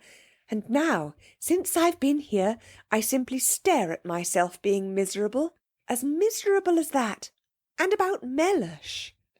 "You mean he wasn't worth it?" "Really?" said Mrs. Fisher. "No, I don't. I mean I've suddenly got well." Lady Caroline, slowly twisting the stem of her glass in her fingers, scrutinised the lit-up face opposite. "And now I'm well, I find I can't sit here and gloat all to myself. I can't be happy, shutting him out. I must share. I understand exactly what the blessed damozel felt like." "What was the blessed damozel?" asked Scrap. "Really?" said Mrs. Fisher, and with such emphasis this time that Lady Caroline turned to her. "Ought I to know?" she asked. "I don't know any natural history. It sounds like a bird." "It's a poem," said Mrs. Fisher, with extraordinary frost. "Oh," said Scrap. "I'll lend it to you," said Mrs. Wilkins, over whose face laughter rippled. "No," said Scrap. "And its author," said Mrs. Fisher icily, though not perhaps quite what one would have wished him to be, "was frequently at my father's table." "What a bore for you," said Scrap. "That's what my mother's always doing, inviting authors. I hate authors. I wouldn't mind them so much if they didn't write books. Go on about Mellersh," she said, turning to Mrs. Wilkins. "Really?" said Mrs. Fisher. "All those empty beds," said Mrs. Wilkins. "What empty beds?" asked Scrap. "The ones in this house. Why, of course they each ought to have somebody happy inside them. 8 beds and only 4 people. It's dreadful, dreadful to be so greedy and keep everything just for oneself. I want Rose to ask her husband out too. You and Mrs. Fisher haven't got husbands, but why not give some friend a glorious time?" Rose bit her lip. She turned red. She turned pale. If only Lotty would keep quiet, she thought. It was all very well to have suddenly become a saint and want to love everybody, but need she be so tactless? Rose felt that all her poor, sore places were being danced on. If only Lotty would keep quiet. And Mrs. Fisher, with even greater frostiness than that with which she had received Lady Caroline's ignorance of the blessed damozel, said, "There is only one unoccupied bedroom in this house." "Only one?" echoed Mrs. Wilkins, astonished. "Then who are in all the others?" "We are," said Mrs. Fisher. "But we're not in all the bedrooms. There must be at least 6. That leaves 2 over. And the owner told us there were 8 beds, didn't he, Rose?" "There are 6 bedrooms," said Mrs. Fisher, for both she and Lady Caroline had thoroughly searched the house on arriving, in order to see which part of it they would be most comfortable in, and they both knew that there were 6 bedrooms, 2 of which were very small, and in one of these small ones Francesca slept in the company of a chair and a chest of drawers, and the other, similarly furnished, was empty. Mrs. Wilkins and Mrs. Arbuthnot had hardly looked at the house, having spent most of their time out of doors gaping at the scenery, and had, in the agitated inattentiveness of their minds when first they began negotiating for San Salvatore, got into their heads that the 8 beds of which the owner spoke were the same as 8 bedrooms, which they were not. There were indeed 8 beds, but 4 of them were in Mrs. Wilkins and Mrs. Arbuthnot's rooms. "There are 6 bedrooms," repeated Mrs. Fisher. "We have 4. Francesca has the 5th, and the 6th is empty." "So that," said Scrap, "however kind we feel we would be if we could, we can't. Isn't it fortunate?" "But then there's only room for 1, said Mrs. Wilkins, looking round at the 3 faces. "Yes, and you've got him," said Scrap. Mrs. Wilkins was taken aback. This question of beds was unexpected. In inviting Mellersh, she had intended to put him in one of the 4 spare rooms that she imagined were there. When there were plenty of rooms and enough servants, there was no reason why they should, as they did in their small 2-servanted house at home, share the same one. Love, even universal love, the kind of love with which she herself felt flooded, should not be tried. Much patience and self-effacement were needed for successful married sleep. Placidity, a steady faith, these too were needed. She was sure she would be much fonder of Mellersh, and he not mind her nearly so much, if they were not shut up together at night.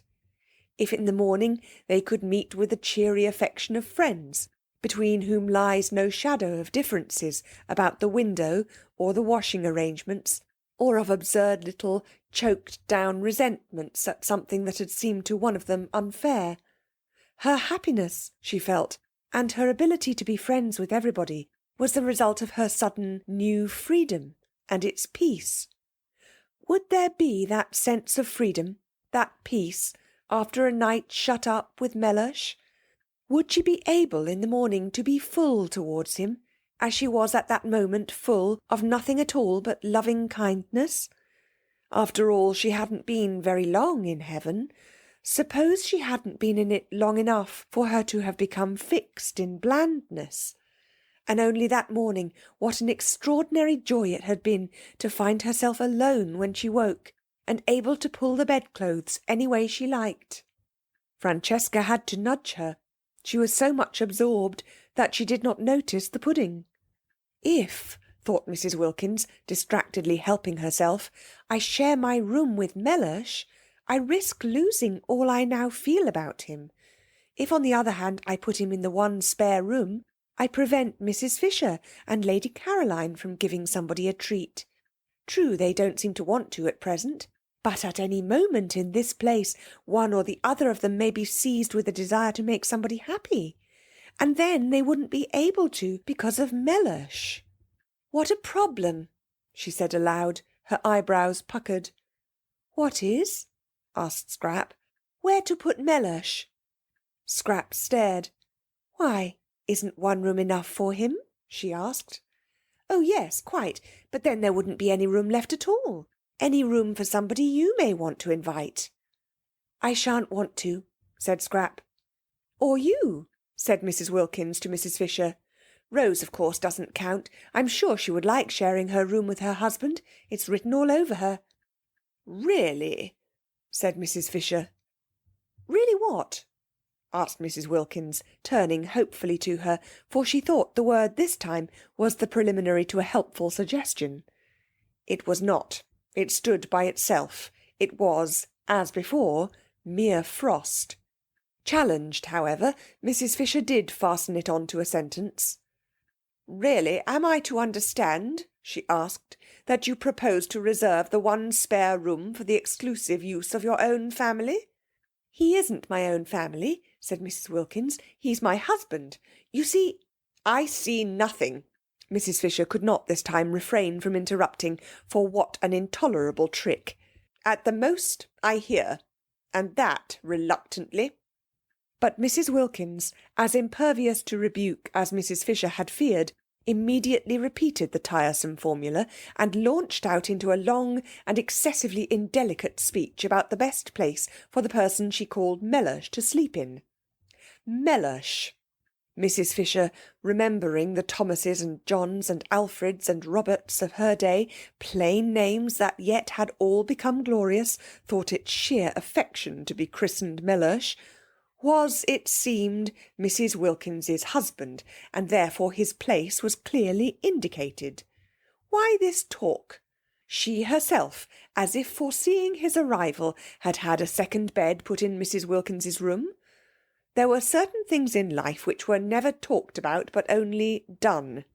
Most things connected with husbands were not talked about, and to have a whole dinner-table taken up with a discussion as to where one of them should sleep was an affront to the decencies. How and where husbands slept should be known only to their wives. Sometimes it was not known to them, and then the marriage had less happy moments, but these moments were not talked about either. The decencies continued to be preserved. At least it was so in her day. To have to hear whether Mr. Wilkins should or should not sleep with Mrs. Wilkins, and the reasons why he should and the reasons why he shouldn't, was both uninteresting and indelicate. She might have succeeded on imposing propriety and changing the conversation, if it had not been for Lady Caroline. Lady Caroline encouraged Mrs. Wilkins and threw herself into the discussion with every bit as much unreserve as Mrs. Wilkins herself. No doubt she was impelled on this occasion by Chianti, but whatever the reason, there it was, and, characteristically, Lady Caroline was all for Mr. Wilkins being given the solitary spare room. She took that for granted. Any other arrangement would be impossible, she said. Her expression was barbarous. Had she never read her Bible? Mrs. Fisher was tempted to inquire. And they two shall be one flesh? Clearly also, then, one room. But Mrs. Fisher did not inquire. She did not care even to allude to such texts to someone unmarried. However, there was one way she could force Mr. Wilkins into his proper place and save the situation. She could say she herself intended to invite a friend. It was her right. They had all said so. Apart from propriety, it was monstrous that Mrs. Wilkins should want to monopolise the one spare room, when in her own room was everything necessary for her husband. Perhaps she really would invite somebody. Not invite, but suggest coming. There was Kate Lumley, for instance. Kate could perfectly afford to come and pay her share, and she was of her own period, and knew, and had known, most of the people she herself knew and had known. Kate, of course, had only been on the fringe. She used to be asked only to the big parties, not to the small ones, and she still was only on the fringe. There were some people who never got off the fringe, and Kate was one, Often, however, such people were more permanently agreeable to be with than the others, in that they remained grateful. Yes, she might really consider Kate. The poor soul had never married, but then everybody could not expect to marry, and she was quite comfortably off. Not too comfortably, but just comfortably enough to pay her own expenses, if she came, and yet be grateful. Yes, Kate was the solution. If she came, at one stroke, Mrs. Fisher saw, would the Wilkinses be regularised, and Mrs. Wilkins be prevented from having more than her share of the rooms. Also, Mrs. Fisher would save herself from isolation, spiritual isolation. She desired physical isolation between meals, but she disliked that isolation which is of the spirit. Such isolation would, she feared, certainly be hers with these 3 alien-minded young women. Even Mrs. Arbuthnot was, owing to her friendship with Mrs. Wilkins, necessarily alien-minded. In Kate she would have a support.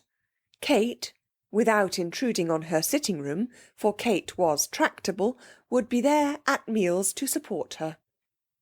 Mrs. Fisher said nothing at the moment, but presently, in the drawing-room, when they were gathered round the wood fire, she had discovered there was no fireplace in her own sitting-room, and therefore she would, after all, be forced, so long as the evenings remained cool, to spend them in the other room.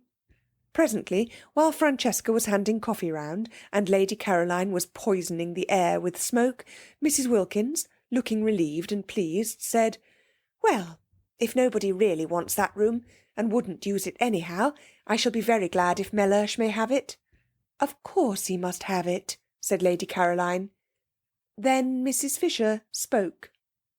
"I have a friend," she said in her deep voice, and sudden silence fell upon the others. "Kate Lumley," said Mrs. Fisher. Nobody spoke. "Perhaps," continued Mrs. Fisher, addressing Lady Caroline, "you know her?" No, Lady Caroline did not know Kate Lumley, and Mrs. Fisher, without asking the others if they did, for she was sure they knew no one, proceeded. "I wish to invite her to join me," said Mrs. Fisher. Complete silence. Then Scrap said, turning to Mrs. Wilkins, "That settles Mellersh, then?" "It settles the question of Mr. Wilkins," said Mrs. Fisher, "although I am unable to understand that there should ever have been a question, in the only way that is right." "I'm afraid you're in for it, then," said Lady Caroline, again to Mrs. Wilkins. "Unless," she added, "he can't come." But Mrs. Wilkins, her brow perturbed, for suppose, after all, she were not yet quite stable in heaven, could only say, a little uneasily, "I see him here." End of chapter 12. Chapter 13. The uneventful days, only outwardly uneventful, slipped by in floods of sunshine, and the servants, watching the 4 ladies, came to the conclusion that there was very little life in them. To the servants, San Salvatore seemed asleep. No one came to tea, nor did the ladies go anywhere to tea. Other tenants in other springs had been far more active. There had been stir and enterprise.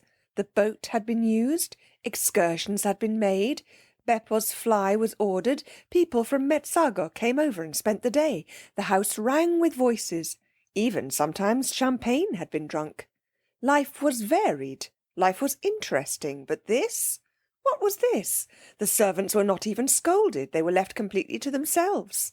They yawned. Perplexing, too, was the entire absence of gentlemen. How could gentlemen keep away from so much beauty? For added up, and even after the subtraction of the old one, the 3 younger ladies produced a formidable total of that which gentlemen usually sought. Also, the evident desire of each lady to spend long hours separated from the other ladies puzzled the servants. The result was a deathly stillness in the house, except at mealtimes. It might have been as empty as it had been all the winter, for any sounds of life there were. The old lady sat in her room alone.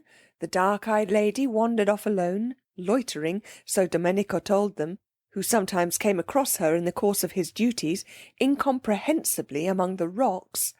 The very beautiful fair lady lay in her low chair in the top garden, alone. The less, but still beautiful, fair lady went up in the hills and stayed up them for hours, alone. And every day the sun blazed slowly round the house and disappeared at evening into the sea, and nothing at all had happened. The servants yawned. Yet the 4 visitors, while their bodies sat, that was Mrs. Fisher's, or lay, that was Lady Caroline's, or loitered, that was Mrs. Arbuthnot's, or went in solitude up into the hills, that was Mrs. Wilkins's, were anything but torpid, really. Their minds were unusually busy. Even at night their minds were busy, and the dreams they had were clear, thin, quick things, entirely different to the heavy dreams of home. There was that in the atmosphere of San Salvatore which produced active-mindedness in all except the natives. They, as before, whatever the beauty around them, whatever the prodigal seasons did, remained immune from thoughts other than those they were accustomed to. All their lives they had seen, year by year, the amazing recurrent spectacle of April in the gardens, and custom had made it invisible to them. They were as blind to it, as unconscious of it, as Domenico's dog asleep in the sun. The visitors could not be blind to it. It was too arresting after London in a particularly wet and gloomy March. Suddenly to be transported to that place where the air was so still that it held its breath, where the light was so golden that the most ordinary things were transfigured, to be transported into that delicate warmth, that caressing fragrance, and to have the old grey castle as the setting, and in the distance the serene clear hills of Perugini's backgrounds, was an astonishing contrast. Even Lady Caroline, used all her life to beauty, who had been everywhere and seen everything, felt the surprise of it. It was that year a particularly wonderful spring, and of all the months at San Salvatore, April, if the weather was fine, was best. May scorched and withered. March was restless and could be hard and cold in its brightness, but April came along softly, like a blessing, and if it were a fine April, it was so beautiful that it was impossible not to feel different, not to feel stirred and touched. Mrs. Wilkins, we have seen, responded to it instantly. She, so to speak, at once flung off all her garments and dived straight into glory, unhesitatingly, with a cry of rapture. Mrs. Arbuthnot was stirred and touched, but differently. She had odd sensations, presently to be described. Mrs. Fisher, being old, was of a closer, more impermeable texture, and offered more resistance, but she too had odd sensations, also in their place to be described. Lady Caroline, already amply acquainted with beautiful houses and climates, to whom they could not come quite with the same surprise, yet was very nearly as quick to react as Mrs. Wilkins. The place had an almost instantaneous influence on her as well, and of one part of this influence she was aware. It had made her, beginning on the very first evening, want to think, and acted on her curiously like a conscience. What this conscience seemed to press upon her notice with an insistence that startled her, Lady Caroline hesitated to accept the word, but it would keep on coming into her head, was that she was tawdry. She must think that out. The morning after the first dinner together, she woke up in a condition of regret that she should have been so talkative to Mrs. Wilkins the night before. What had made her be, she wondered. Now, of course, Mrs. Wilkins would want to grab. She would want to be inseparable, and the thought of a grabbing and an inseparableness that should last 4 weeks made Scrap's spirit swoon within her. No doubt the encouraged Mrs. Wilkins would be lurking in the top garden, waiting to waylay her when she went out, and would hail her, with morning cheerfulness. How much she hated being hailed with morning cheerfulness, or indeed hailed at all. She oughtn't to have encouraged Mrs. Wilkins the night before. Fatal to encourage. It was bad enough not to encourage, for just sitting there and saying nothing seemed usually to involve her, but actively to encourage was suicidal. What on earth had made her? Now she would have to waste all the precious time, the precious, lovely time for thinking in, for getting square with herself, in shaking Mrs. Wilkins off. With great caution, and on the tips of her toes, balancing herself carefully lest the pebbles should scrunch, she stole out, when she was dressed, to her corner. But the garden was empty. No shaking off was necessary. Neither Mrs. Wilkins nor anybody else was to be seen. She had it entirely to herself. Except for Domenico, who presently came and hovered, watering his plants, again especially all the plants that were nearest her, no one came out at all.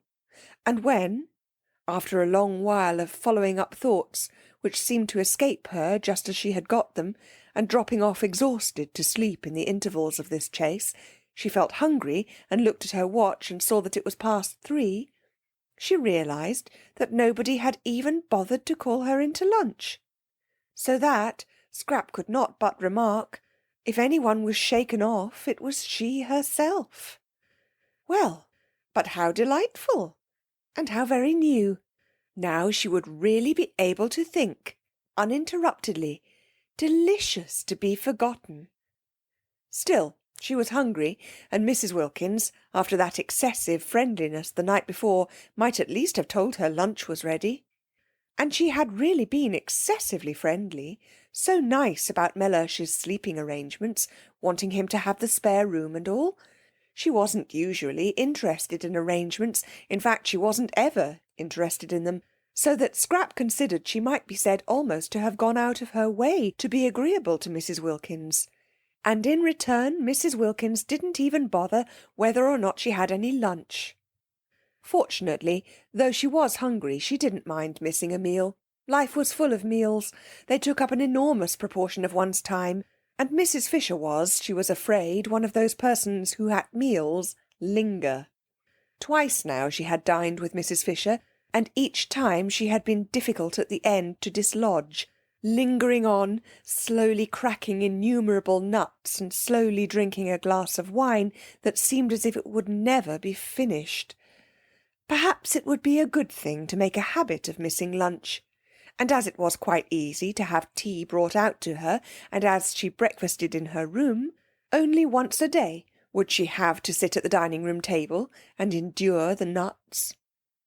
Scrap burrowed her head comfortably in the cushions, and with her feet crossed on the low parapet, gave herself up to more thought.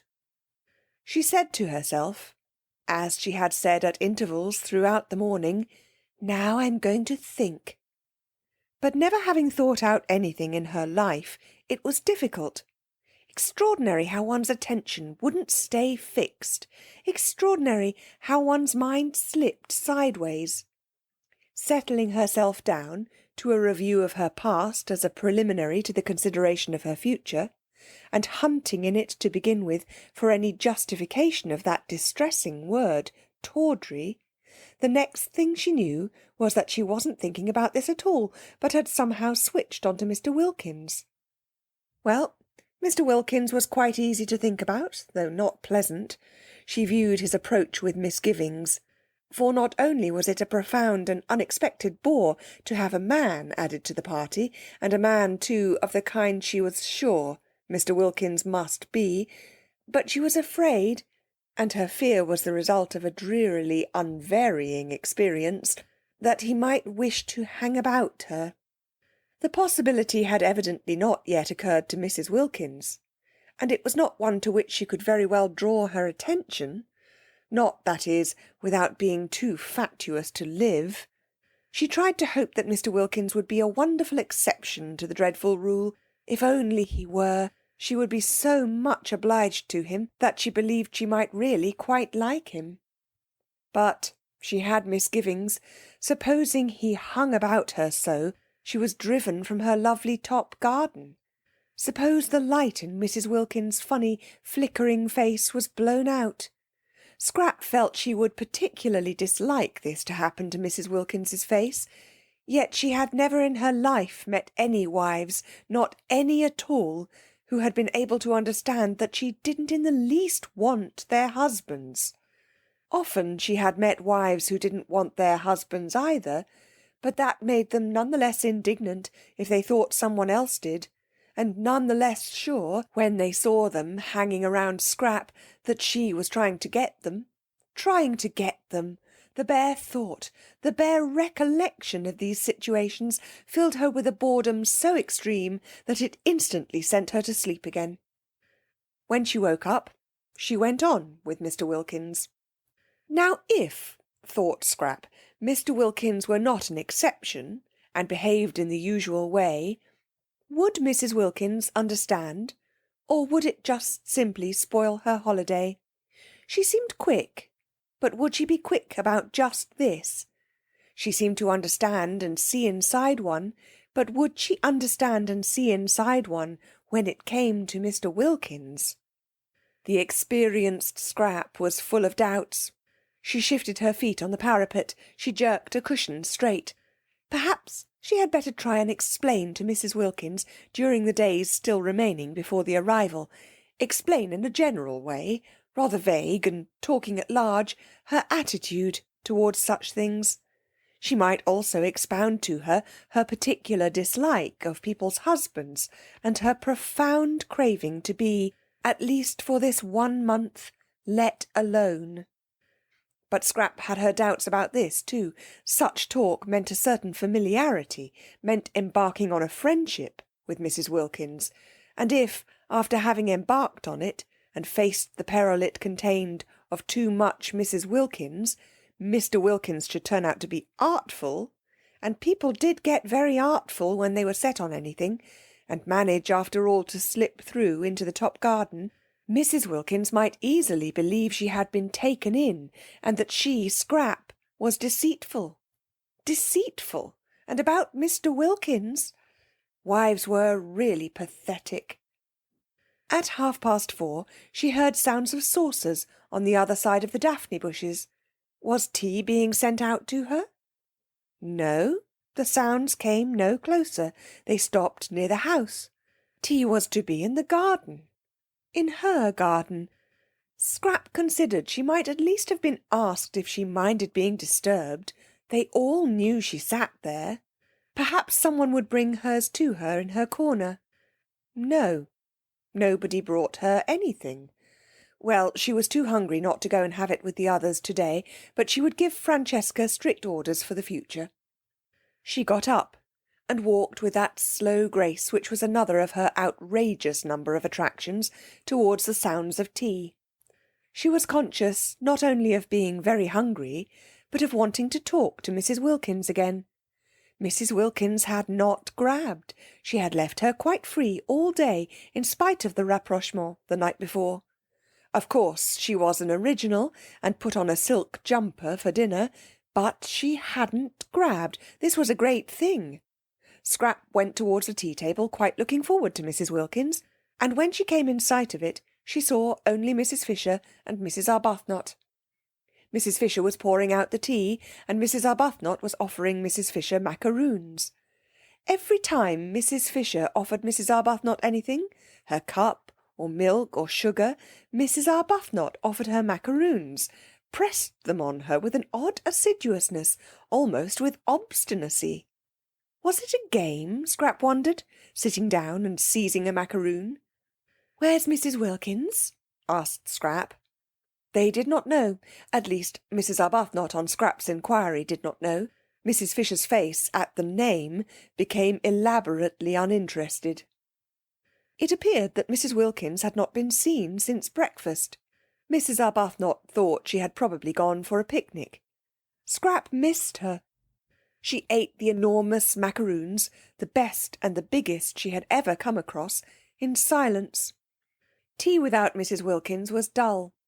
And Mrs. Arbuthnot had that fatal flavour of motherliness about her, of wanting to pet one, to make one very comfortable, coaxing one to eat, coaxing her, who was already so frankly, so even excessively eating, that seemed to have dogged Scrap's steps through life. Couldn't people leave one alone? She was perfectly able to eat what she wanted, unincited. She tried to quench Mrs. Arbuthnot's zeal by being short with her. Useless. The shortness was not apparent. It remained, as all Scrap's evil feelings remained, covered up by the impenetrable veil of her loveliness. Mrs. Fisher sat monumentally and took no notice of either of them.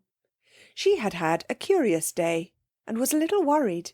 She had been quite alone, for none of the three had come to lunch, and none of them had taken the trouble to let her know they were not coming, and Mrs. Arbuthnot, drifting casually into tea, had behaved oddly till Lady Caroline joined them and distracted her attention.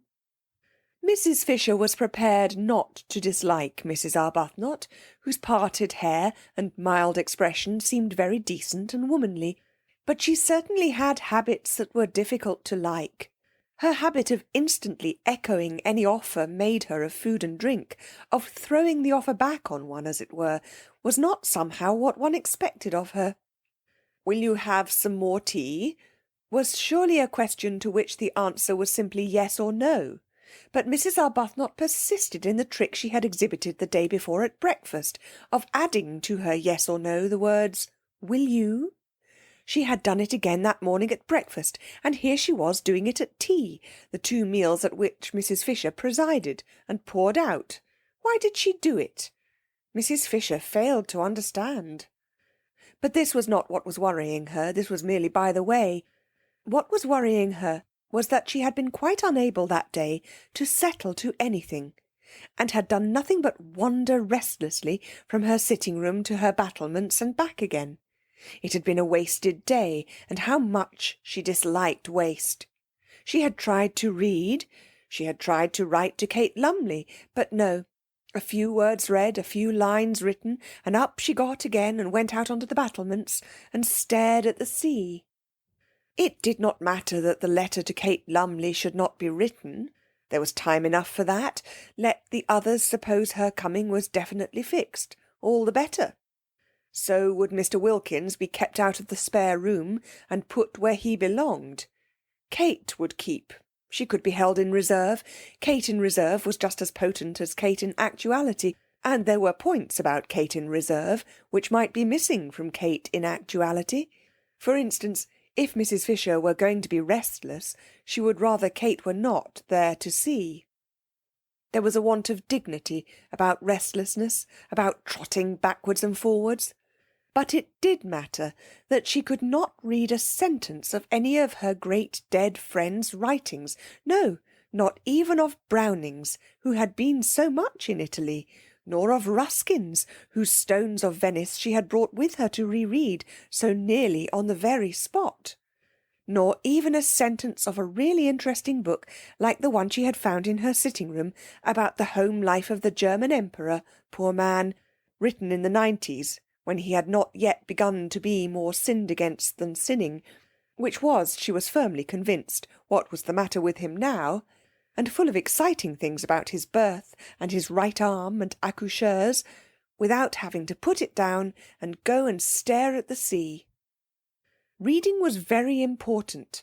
The proper exercise and development of one's mind was a paramount duty. How could one read if one were constantly trotting in and out? Curious, this restlessness. Was she going to be ill? No, she felt well, indeed unusually well, and she went in and out quite quickly, trotted, in fact, and without her stick. Very odd that she shouldn't be able to sit still, she thought, frowning across the tops of some purple hyacinths at the Gulf of Spezia glittering beyond a headland. Very odd that she, who walked so slowly, with such dependence on her stick, should suddenly trot. It would be interesting to talk to someone about it, she felt. Not to Kate, to a stranger. Kate would only look at her and suggest a cup of tea. Kate always suggested cups of tea. Besides, Kate had a flat face. That Mrs. Wilkins, now, annoying as she was, loose-tongued as she was, impertinent, objectionable, would probably understand, and perhaps know what was making her be like this. But she could say nothing to Mrs. Wilkins. She was the last person to whom one would admit sensations. Dignity alone forbade it. Confide in Mrs. Wilkins? Never. And Mrs. Arbuthnot, while she wistfully mothered the obstructive Scrap at tea, felt that she too had had a curious day. Like Mrs. Fisher's, it had been active, but unlike Mrs. Fisher's, only active in mind. Her body had been quite still. Her mind had not been still at all. It had been excessively active. For years she had taken care to have no time to think. Her scheduled life in the parish had prevented memories and desires from intruding on her. That day they had crowded. She went back to tea feeling dejected, and that she should feel dejected in such a place, with everything about her to make her rejoice, only dejected her the more. But how could she rejoice alone? How could anybody rejoice and enjoy and appreciate, really appreciate, alone? Except Lotty. Lotty seemed able to. She had gone off down the hill directly after breakfast, alone yet obviously rejoicing, for she had not suggested that Rose should go too, and she was singing as she went. Rose had spent the day by herself, sitting with her hands clasping her knees, staring straight in front of her. What she was staring at were the grey swords of the agaves, and on their tall stalks the pale irises that grew in the remote place she had found, while beyond them, between the grey leaves and the blue flowers, she saw the sea. The place she had found was a hidden corner, where the sun-baked stones were padded with thyme, and nobody was likely to come. It was out of sight and sound of the house. It was off any path. It was near the end of the promontory. She sat so quiet that presently lizards darted over her feet, and some tiny birds like finches, frightened away at first, came back again, and flitted among the bushes round her, just as if she hadn't been there. How beautiful it was! And what was the good of it with no one there, no one who loved being with one, who belonged to one, to whom one could say, "Look"? And wouldn't one say, "Look, dearest"? Yes, one would say dearest, and the sweet word, just to say it to somebody who loved one, would make one happy. She sat quite still, staring straight in front of her. Strange that in this place she did not want to pray. She who had prayed so constantly at home didn't seem to be able to do it here at all. The first morning she had merely thrown up a brief thank you to heaven on getting out of bed, and had gone straight to the window to see what everything looked like, thrown up the thank you as carelessly as a ball, and thought no more about it. That morning, remembering this and ashamed, she had knelt down, with determination. But perhaps determination was bad for prayers, for she had been unable to think of a thing to say. And as for her bedtime prayers, on neither of the nights had she said a single one. She had forgotten them. She had been so much absorbed in other thoughts that she had forgotten them. And once in bed she was asleep and whirling along among bright, thin, swift dreams before she had so much time as to stretch herself out. What had come over her? Why had she let go the anchor of prayer? And she had difficulty, too, in remembering her poor, in remembering even that there were such things as poor. Holidays, of course, were good and were recognised by everybody as good, but ought they so completely to blot out, to make such havoc of the realities? Perhaps it was healthy to forget her poor. With all the greater gusto would she go back to them. But it couldn't be healthy to forget her prayers, and still less could it be healthy not to mind. Rose did not mind. She knew she did not mind. And even worse, she knew she did not mind not minding. In this place she was indifferent to both the things that had filled her life and made it seem as if it were happy for years. Well, if only she could rejoice in her wonderful new surroundings, have that much at least to set against the indifference, the letting go. But she could not. She had no work. She did not pray. She was left empty. Lotty had spoilt her day that day, as she had spoilt her day the day before. Lotty, with her invitation to her husband, with her suggestion that she too should invite hers. Having flung Frederick into her mind again the day before, Lotty had left her. For the whole afternoon she had left her alone with her thoughts. Since then they had been all of Frederick. Where at Hampstead he came to her only in her dreams, here he left her dreams free, and was with her during the day instead.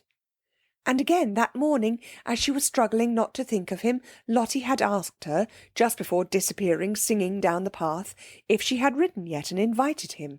And again he was flung into her mind, and she wasn't able to get him out. How could she invite him? It had gone on so long, their estrangement, such years. She would hardly know what words to use, and besides, he would not come. Why should he come? He didn't care about being with her. What could they talk about? Between them was the barrier of his work and her religion. She could not. How could she, believing as she did in purity, in responsibility for the effect of one's actions on others, bear his work, bear living by it? And he, she knew, had at first resented and then been merely bored by her religion. He had let her slip away. He had given her up. He no longer minded. He accepted her religion indifferently, as a settled fact. Both it and she. Rose's mind, becoming more luminous in the clear light of April at San Salvatore, suddenly saw the truth. Bored him. Naturally, when she saw this, when that morning it flashed upon her for the first time, she did not like it. She liked it so little that for a space the whole beauty of Italy was blotted out. What was to be done about it? She could not give up believing in good and not liking evil. And it must be evil to live entirely on the proceeds of adulteries, however dead and distinguished they were. Besides, if she did, if she sacrificed her whole past, her bringing up, her work for the last 10 years, would she bore him less? Rose felt right down to her very roots that if you have once thoroughly bored somebody, it is next to impossible to unbore him. Once a bore, always a bore. Certainly, she thought, to the person originally bored. Then, thought she, looking out to sea through eyes grown misty, better cling to her religion. It was better, she hardly noticed the reprehensibleness of her thought, than nothing. But oh, she wanted to cling to something tangible, to love something living, something that one could hold against one's heart, that one could see and touch and do things for. If her poor baby hadn't died. Babies didn't get bored with one. It took them a long while to grow up and find one out. And perhaps one's baby never did find one out. Perhaps one would always be to it, however old and bearded it grew, someone special, somebody different from everyone else, and if for no other reason, precious in that one could never be repeated. Sitting with dim eyes looking out to sea, she felt an extraordinary yearning to hold something of her very own tight to her bosom. Rose was slender and as reserved in figure as in character, yet she felt a queer sensation of, how could she describe it, bosom. There was something about San Salvatore that made her feel all bosom. She wanted to gather to her bosom, to comfort and protect, soothing the dear head that should lie on it with softest strokings and murmurs of love. Frederick's child, come to her, pillowed on her, because they were unhappy, because they had been hurt. They would need her then, if they had been hurt. They would let themselves be loved then, if they were unhappy. Well, the child was gone, would never come now. But perhaps Frederick, some day, when he was old and tired. Such were Mrs. Arbuthnot's reflections and emotions that first day at San Salvatore by herself. She went back to tea dejected as she had not been for years. San Salvatore had taken her carefully built-up semblance of happiness away from her and given her nothing in exchange. Yes, it had given her yearnings in exchange, this ache and longing, this queer feeling of bosom, but that was worse than nothing. And she who had learned balance, who never at home was irritated but always able to be kind, could not, even in her dejection, that afternoon, endure Mrs. Fisher's assumption of the position as hostess at tea. One would have supposed that such a little thing would not have touched her, but it did. Was her nature changing? Was she to be not only thrown back on long-stifled yearnings after Frederick, but also turned into somebody who wanted to fight over little things? After tea, when both Mrs. Fisher and Lady Caroline had disappeared again, it was quite evident that nobody wanted her. She was more dejected than ever, overwhelmed by the discrepancy between the splendour outside her, the warm, teeming beauty and self-sufficiency of nature, and the blank emptiness of her heart. Then came Lotty, back to dinner, incredibly more freckled, exuding the sunshine she had been collecting all day, talking, laughing, being tactless, being unwise, being without reticence. And Lady Caroline, so quiet at tea, woke up to animation, and Mrs. Fisher was not so noticeable, and Rose was beginning to revive a little, for Lotty's spirits were contagious as she described the delights of her day, a day which might easily to anyone else have had nothing in it but a very long and very hot walk and sandwiches, when she suddenly said, catching Rose's eye, "Letter gone?" Rose flushed. This tactlessness! "What letter?" asked Scrap, interested. Both her elbows were on the table, and her chin was supported in her hands, for the nut stage had been reached, and there was nothing for it but to wait in as comfortable a position as possible till Mrs. Fisher had finished cracking. "Asking her husband here," said Lotty. Mrs. Fisher looked up. Another husband? Was there to be no end to them? Nor was this one, then, a widow either. But her husband was no doubt a decent, respectable man, following a decent, respectable calling. She had little hope of Mr. Wilkins, so little that she had refrained from inquiring what he did. "Has it?" persisted Lotty, as Rose said nothing. "No," said Rose. "Oh, well, tomorrow then," said Lotty. Rose wanted to say no again to this. Lotty would have in her place, and would besides have expounded all her reasons. But she could not turn herself inside out like that, and invite any and everybody to come and look. How was it that Lotty, who saw so many things, didn't see stuck on her heart, and seeing keep quiet about it, the sore place that was Frederick? "Who is your husband?" asked Mrs. Fisher, carefully adjusting another nut between the crackers. "Who should he be?" said Rose quickly, roused at once by Mrs. Fisher to irritation, "except Mr. Arbuthnot." "I mean, of course, what is Mr. Arbuthnot?" And Rose, gone painfully red at this, said after a tiny pause, "My husband." Naturally, Mrs. Fisher was incensed. She couldn't have believed it of this one, with her decent hair and gentle voice, that she, too, should be impertinent. End of chapter 13.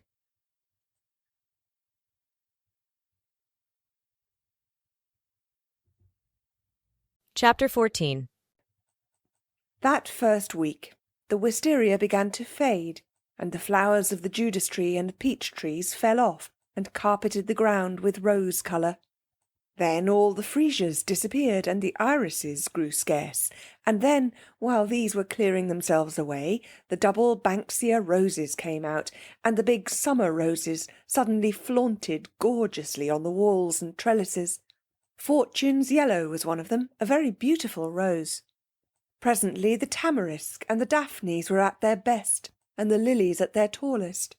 By the end of the week the fig trees were giving shade, the plum blossom was out among the olives, the modest wigalias appeared in their fresh pink clothes, and on the rocks sprawled masses of thick-leaved, star-shaped flowers, some vivid purple and some a clear pale lemon. By the end of the week, too, Mr. Wilkins arrived. Even as his wife had foreseen he would, so he did. And there were signs almost of eagerness about his acceptance of her suggestion, for he had not waited to write a letter in answer to hers, but had telegraphed. That surely was eager. It showed, Scrap thought, a definite wish for reunion, and watching his wife's happy face, and aware of her desire that Mellersh should enjoy his holiday, she told herself that he would be a very unusual fool should he waste his time bothering about anybody else. If he isn't nice to her, Scrap thought, he shall be taken to the battlements and tipped over. For by the end of the week she and Mrs. Wilkins had become Caroline and Lotty to each other, and were friends. Mrs. Wilkins had always been friends, but Scrap had struggled not to be. She had tried hard to be cautious, but how difficult was caution with Mrs. Wilkins! Free herself from every vestige of it, she was so entirely unreserved, so completely expansive, that soon Scrap, almost before she knew what she was doing, was being unreserved too. And nobody could be more unreserved than Scrap once she let herself go. The only difficulty about Lotty was that she was nearly always somewhere else. You couldn't catch her. You couldn't pin her down to come and talk. Scrap's fears that she would grab seemed grotesque in retrospect. Why, there was no grab in her. At dinner and after dinner were the only times one really saw her.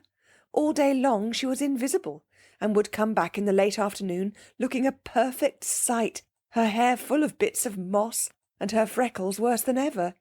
Perhaps she was making the most of her time before Mellersh arrived to do all the things she wanted to do, and meant to devote herself afterwards to going about with him, tidy and in her best clothes. Scrap watched her, interested in spite of herself, because it seemed so extraordinary to be as happy as all that on so little. San Salvatore was beautiful, and the weather was divine, but scenery and weather had never been enough for Scrap, and how could they be enough for somebody who would have to leave them quite soon and go back to life in Hampstead?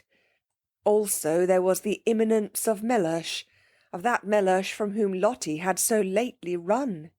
It was all very well to feel one ought to share, and to make a beau geste and do it, but the beau gestes Scrap had known hadn't made anybody happy. Nobody really liked being the object of one, and it always meant an effort on the part of the maker. Still, she had to admit there was no effort about Lotty. It was quite plain that everything she did and said was effortless, and that she was just simply, completely happy. And so Mrs. Wilkins was, for her doubts as to whether she had had time to become steady enough in serenity to go on being serene in Mellersh's company, when she had it uninterruptedly right round the clock, had gone by the middle of the week, and she felt that nothing now could shake her. She was ready for anything. She was firmly grafted, rooted, built into heaven. Whatever Mellersh said or did, she would not budge an inch out of heaven, would not rouse herself a single instant to come outside it and be cross. On the contrary, she was going to pull him up into it beside her, and they would sit comfortably together, suffused in light, and laugh at how much afraid of him she used to be in Hampstead, and at how deceitful her afraidness had made her. But he wouldn't need much pulling. He would come in quite naturally after a day or two, irresistibly wafted on the scented breezes of that divine air, and there he would sit arrayed in stars, thought Mrs. Wilkins, in whose mind, among other debris, floated occasional bright shreds of poetry. She laughed to herself a little at the picture of Mellersh, that top-hatted, black-coated, respectable family solicitor, arrayed in stars, but she laughed affectionately, almost with a maternal pride in how splendid he would look in such fine clothes. Poor lamb! she murmured to herself affectionately, and added, "What he wants is a thorough airing." This was during the first half of the week. By the beginning of the last half, at the end of which Mr. Wilkins arrived, she left off even assuring herself that she was unshakable, that she was permeated beyond altering by the atmosphere. She no longer thought of it or noticed it. She took it for granted. If one may say so, and she certainly said so, not only to herself but also to Lady Caroline, she had found her celestial legs. Contrary to Mrs. Fisher's idea of the seemly, but of course contrary, what else would one expect of Mrs. Wilkins, she did not go to meet her husband at Mezzago, but merely walked down to the point where Beppo's fly would leave him and his luggage in the street of Castagneto. Mrs. Fisher disliked the arrival of Mr. Wilkins, and was sure that anybody who could have married Mrs. Wilkins must be at least of an injudicious disposition, but a husband, whatever his disposition, should be properly met. Mr. Fisher had always been properly met. Never once in his married life had he gone unmet at a station, nor had he ever not been seen off.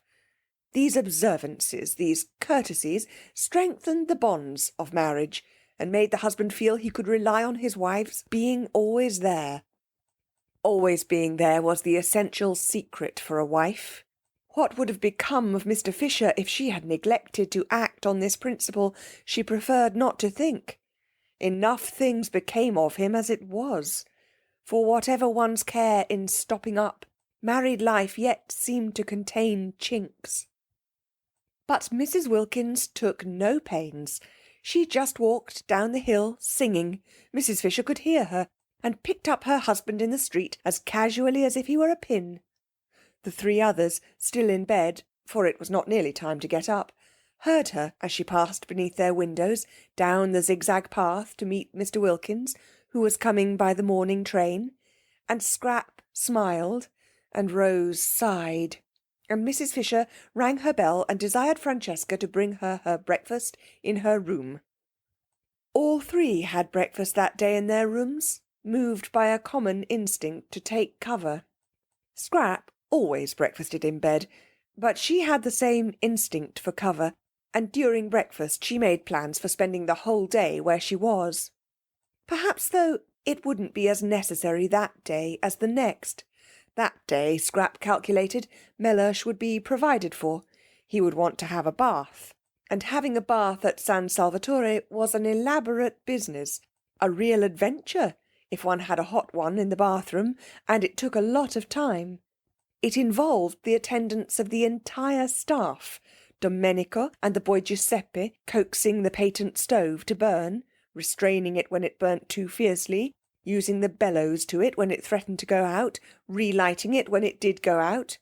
Francesca anxiously hovering over the tap, regulating its trickle, because if it were turned on too full, the water instantly ran cold, and if not full enough, the stove blew up inside and mysteriously flooded the house, and Constanza and Angela running up and down bringing pails of hot water from the kitchen to eke out what the tap did. The bath had been put in lately, and was at once the pride and the terror of the servants. It was very patent. Nobody quite understood it. There were long printed instructions as to its right treatment hanging on the wall, in which the word pericoloso recurred. When Mrs. Fisher, proceeding on her arrival to the bathroom, saw this word, she went back to her room again and ordered a sponge bath instead.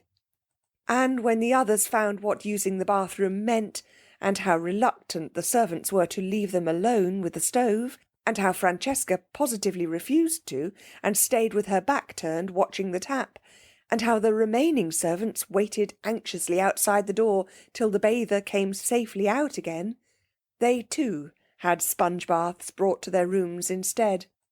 Mr. Wilkins, however, was a man, and would be sure to want a big bath. Having it, Scrap calculated, would keep him busy for a long while. Then he would unpack, and then, after his night in the train, he would probably sleep till the evening. So would he be provided for the whole of that day, and not be let loose on them till dinner.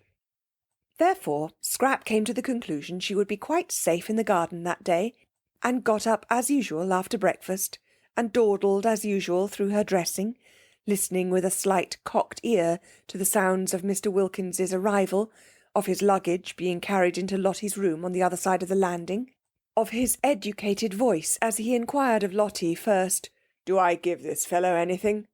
and immediately afterwards, "Can I have a hot bath?" of Lotty's voice cheerfully assuring him that he needn't give the fellow anything because he was the gardener, and that yes, he could have a hot bath.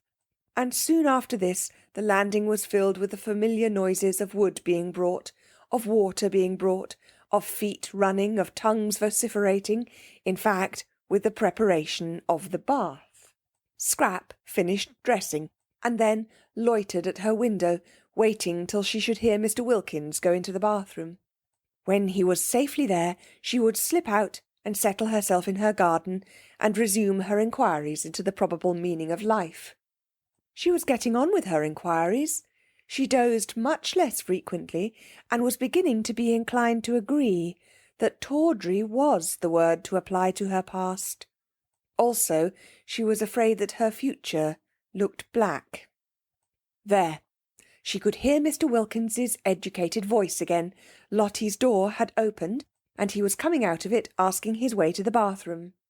"It's where you see the crowd," Lotty's voice answered, still a cheerful voice, Scrap was glad to notice. His steps went along the landing, and Lotty's steps seemed to go downstairs, and then there seemed to be a brief altercation at the bathroom door, hardly so much an altercation as a chorus of vociferations on one side, and wordless determination, Scrap judged, to have a bath by oneself on the other. Mr. Wilkins knew no Italian, and the expression pericoloso left him precisely as it found him, or would have if he had seen it, but naturally he took no notice of the printed matter on the wall. He firmly closed the door on the servants, resisting Domenico, who tried to the last to press through, and locked himself in, as a man should for his bath, judicially considering, as he made his simple preparations for getting in, the singular standard of behaviour of these foreigners, who, both male and female, apparently wished to stay with him while he bathed. In Finland, he had heard, the female natives not only were present on such occasions, but actually washed the bath-taking traveller. He had not heard, however, that this was true too of Italy, which somehow seemed much nearer civilization, perhaps because one went there and did not go to Finland.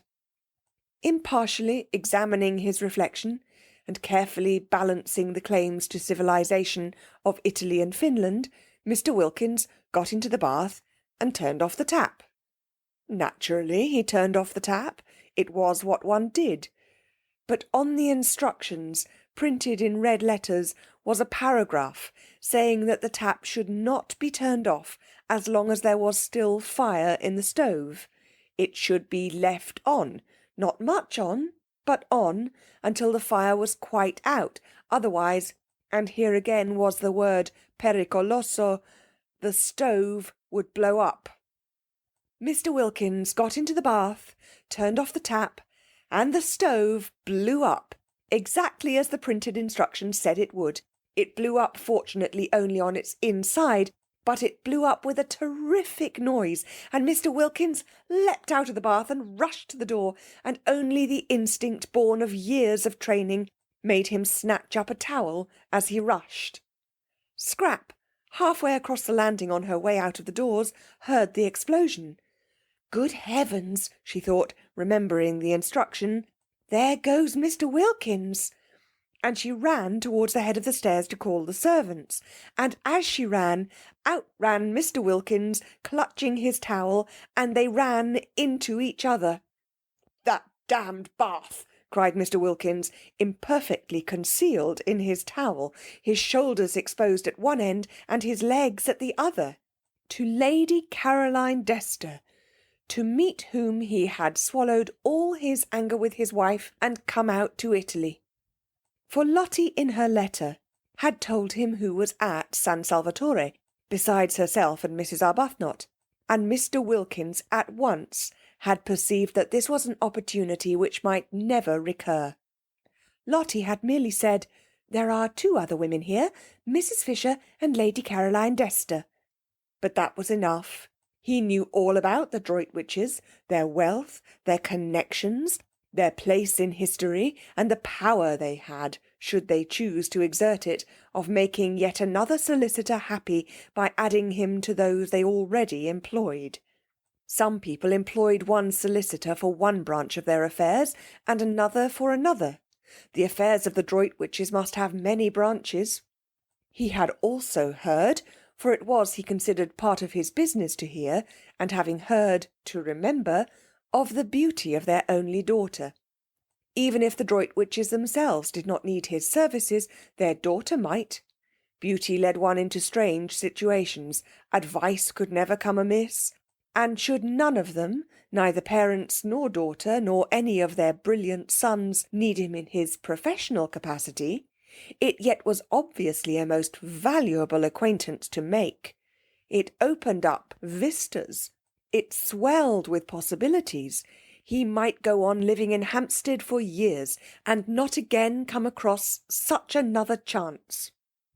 Directly his wife's letter reached him, he telegraphed and packed. This was business. He was not a man to lose time when it came to business, nor was he a man to jeopardize a chance by neglecting to be amiable. He met his wife perfectly amiably, aware that amiability under such circumstances was wisdom. Besides, he actually felt amiable. Very. For once, Lotty was really helping him. He kissed her affectionately on getting out of Beppo's fly, and was afraid she must have got up extremely early. He made no complaints of the steepness of the walk up. He told her pleasantly of his journey, and when called upon, obediently admired the views. It was all neatly mapped out in his mind, what he was going to do that first day. Have a shave, have a bath, put on clean clothes, sleep a while, and then would come lunch and the introduction to Lady Caroline. In the train he had selected the words of his greeting, going over them with care. Some slight expression of his gratification in meeting one of whom he, in common with the whole world, had heard, but of course put delicately, very delicately. Some slight reference to her distinguished parents, and the part her family had played in the history of England, made, of course, with proper tact. A sentence or two about her eldest brother, Lord Winchcombe, who had won his V.C. in the late war under circumstances which could only cause, he might or might not add this, every Englishman's heart to beat higher than ever with pride, and the first steps towards what might well be the turning point in his career would have been taken. And here he was. No, it was too terrible. What could be more terrible? Only a towel on, water running off his legs, and that exclamation. He knew at once that the lady was Lady Caroline. The minute the exclamation was out, he knew it. Rarely did Mr. Wilkins use that word, and never, never in the presence of a lady or a client. While, as for the towel, why had he come? Why had he not stayed in Hampstead? It would be impossible to live this down. But Mr. Wilkins was reckoning without Scrap. She, indeed, screwed up her face at the first flash of him on her astonished sight in an enormous effort not to laugh, and having choked the laughter down and got her face serious again, she said, as composedly as if he had all his clothes on, "How do you do?" What perfect tact! Mr. Wilkins could have worshipped her. This exquisite ignoring. Blue blood, of course, coming out. Overwhelmed with gratitude, he took her offered hand and said, "How do you do?" in his turn, and merely to repeat the ordinary words seemed magically to restore the situation to the normal. Indeed, he was so much relieved, and it was so natural to be shaking hands, to be conventionally greeting, that he forgot he had only a towel on, and his professional manner came back to him. He forgot what he was looking like, but he did not forget that this was Lady Caroline Dester, the lady he had come all the way to Italy to see, and he did not forget that it was in her face, her lovely and important face, that he had flung his terrible exclamation. He must at once entreat her forgiveness. To say such a word to a lady, to any lady, but of all ladies to just this one. "I'm afraid I used unpardonable language," began Mr. Wilkins very earnestly, as earnestly and ceremoniously as if he had had his clothes on. "I thought it most appropriate," said Scrap, who was used to damns. Mr. Wilkins was incredibly relieved and soothed by this answer. No offence, then, taken. Blue blood again. Only blue blood could afford such a liberal, such an understanding attitude. "It is Lady Caroline Dester, is it not, to whom I am speaking?" he asked, his voice sounding even more carefully cultivated than usual, for he had to restrain too much pleasure, too much relief, too much of the joy of the pardoned and the shriven from getting into it. "Yes," said Scrap, and for the life of her she couldn't help smiling. She couldn't help it. She hadn't meant to smile at Mr. Wilkins, not ever, but really he looked... And then his voice was the top of the rest of him, oblivious of the towel and his legs, and talking just like a church. "Allow me to introduce myself," said Mr. Wilkins, with the ceremony of the drawing-room. "My name is Mellersh Wilkins." And he instinctively held out his hand a second time at the words. "I thought perhaps it was," said Scrap, a second time having hers shaken, and a second time unable not to smile. He was about to proceed to the first of the graceful tributes he had prepared in the train, oblivious, as he could not see himself, that he was without his clothes, when the servants came running up the stairs, and, simultaneously, Mrs. Fisher appeared in the doorway of her sitting-room. For all this had happened very quickly, and the servants away in the kitchen, and Mrs. Fisher pacing her battlements, had not had time, on hearing the noise, to appear before the second handshake. The servants, when they heard the dreaded noise, knew at once what had happened, and rushed straight into the bathroom to try and staunch the flood, taking no notice of the figure on the landing in the towel. But Mrs. Fisher did not know what the noise could be, and coming out of her room to inquire, stood rooted on the door-sill. It was enough to root anybody. Lady Caroline shaking hands with what evidently, if he had had clothes on, would have been Mrs. Wilkins's husband, and both of them conversing just as if... Then Scrap became aware of Mrs. Fisher. She turned to her at once. "Do let me," she said gracefully, "introduce Mr. Mellersh Wilkins. He has just come. This," she added, turning to Mr. Wilkins, "is Mrs. Fisher." And Mr. Wilkins, nothing if not courteous, reacted at once to the conventional formula. First he bowed to the elderly lady in the doorway, then he crossed over to her, his wet feet leaving footprints as he went, and having got to her he politely held out his hand. "It is a pleasure," said Mr. Wilkins in his carefully modulated voice, "to meet a friend of my wife's." Scrap melted away down into the garden. End of chapter 14. Chapter 15. The strange effect of this incident was that when they met that evening at dinner, both Mrs. Fisher and Lady Caroline had a singular feeling of secret understanding with Mr. Wilkins. He could not be to them as other men. He could not be to them as he would have been if they had met him in his clothes. There was a sense of broken ice. They felt at once intimate and indulgent. Almost they felt to him as nurses do, as those feel who have assisted either patients or young children at their baths. They were acquainted with Mr. Wilkins's legs. What Mrs. Fisher said to him that morning in her first shock will never be known, but what Mr. Wilkins said to her in reply, when reminded by what she was saying of his condition, was so handsome in its apology, so proper in its confusion, that she had ended by being quite sorry for him and completely placated. After all, it was an accident, and nobody could help accidents. And when she saw him next at dinner, Dressed, polished, spotless as to linen and sleek as to hair, she felt this singular sensation of a secret understanding with him, and added to it of a kind of almost personal pride in his appearance, now that he was dressed, which presently extended in some subtle way to an almost personal pride in everything he said. There was no doubt whatever in Mrs. Fisher's mind that a man was infinitely preferable as a companion to a woman.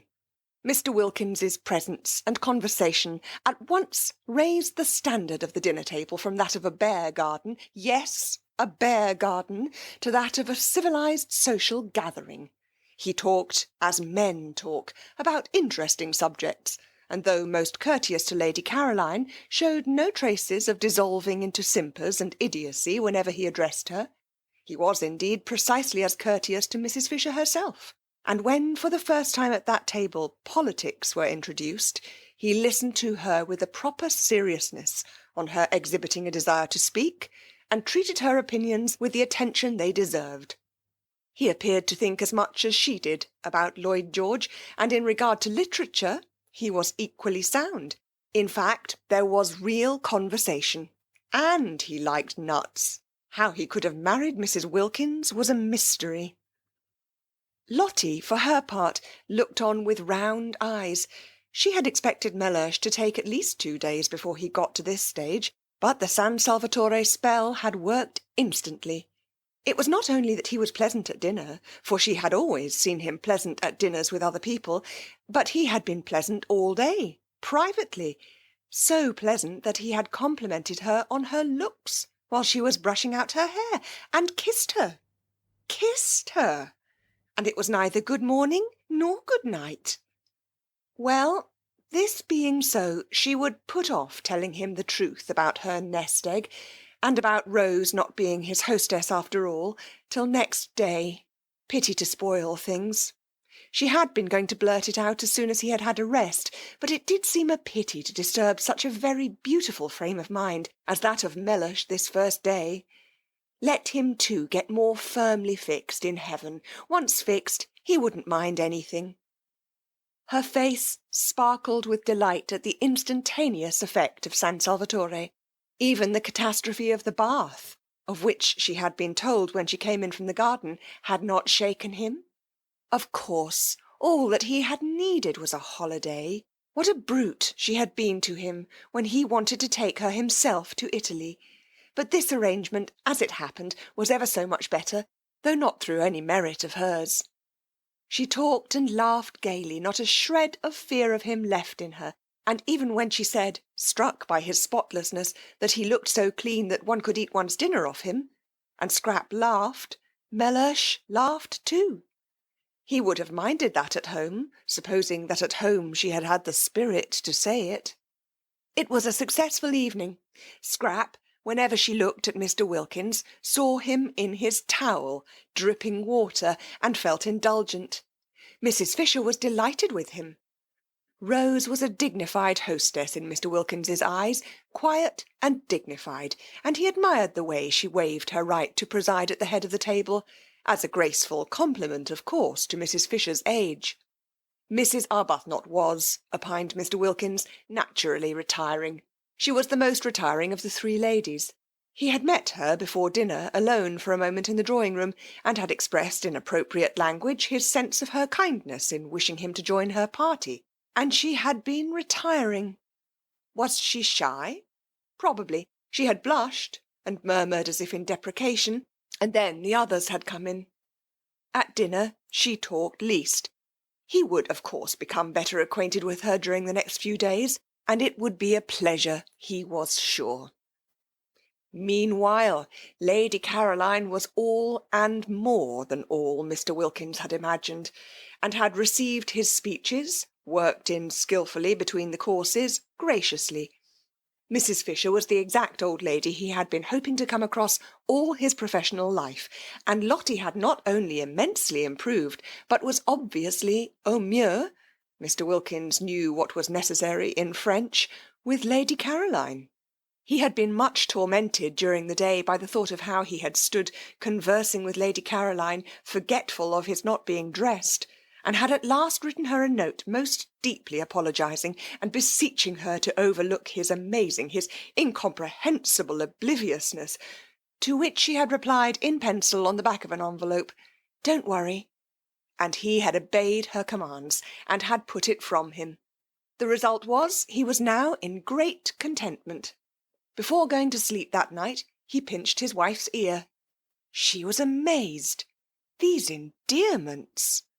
What is more, the morning brought no relapse in Mr. Wilkins, and he kept up to his high level throughout the day, in spite of its being the first day of the second week, and therefore pay-day.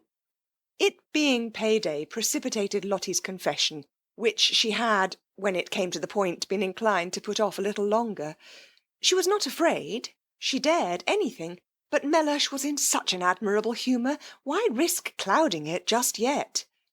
When, however, soon after breakfast, Constanza appeared with a pile of very dirty little bits of paper covered with sums in pencil, and having knocked on Mrs. Fisher's door and been sent away, and at Lady Caroline's door and been sent away, and at Rose's door and had no answer because Rose had gone out, she waylaid Lotty, who was showing Mellersh over the house, and pointed to the bits of paper, and talked very rapidly and loud, and shrugged her shoulders a great deal, and kept on pointing at the bits of paper.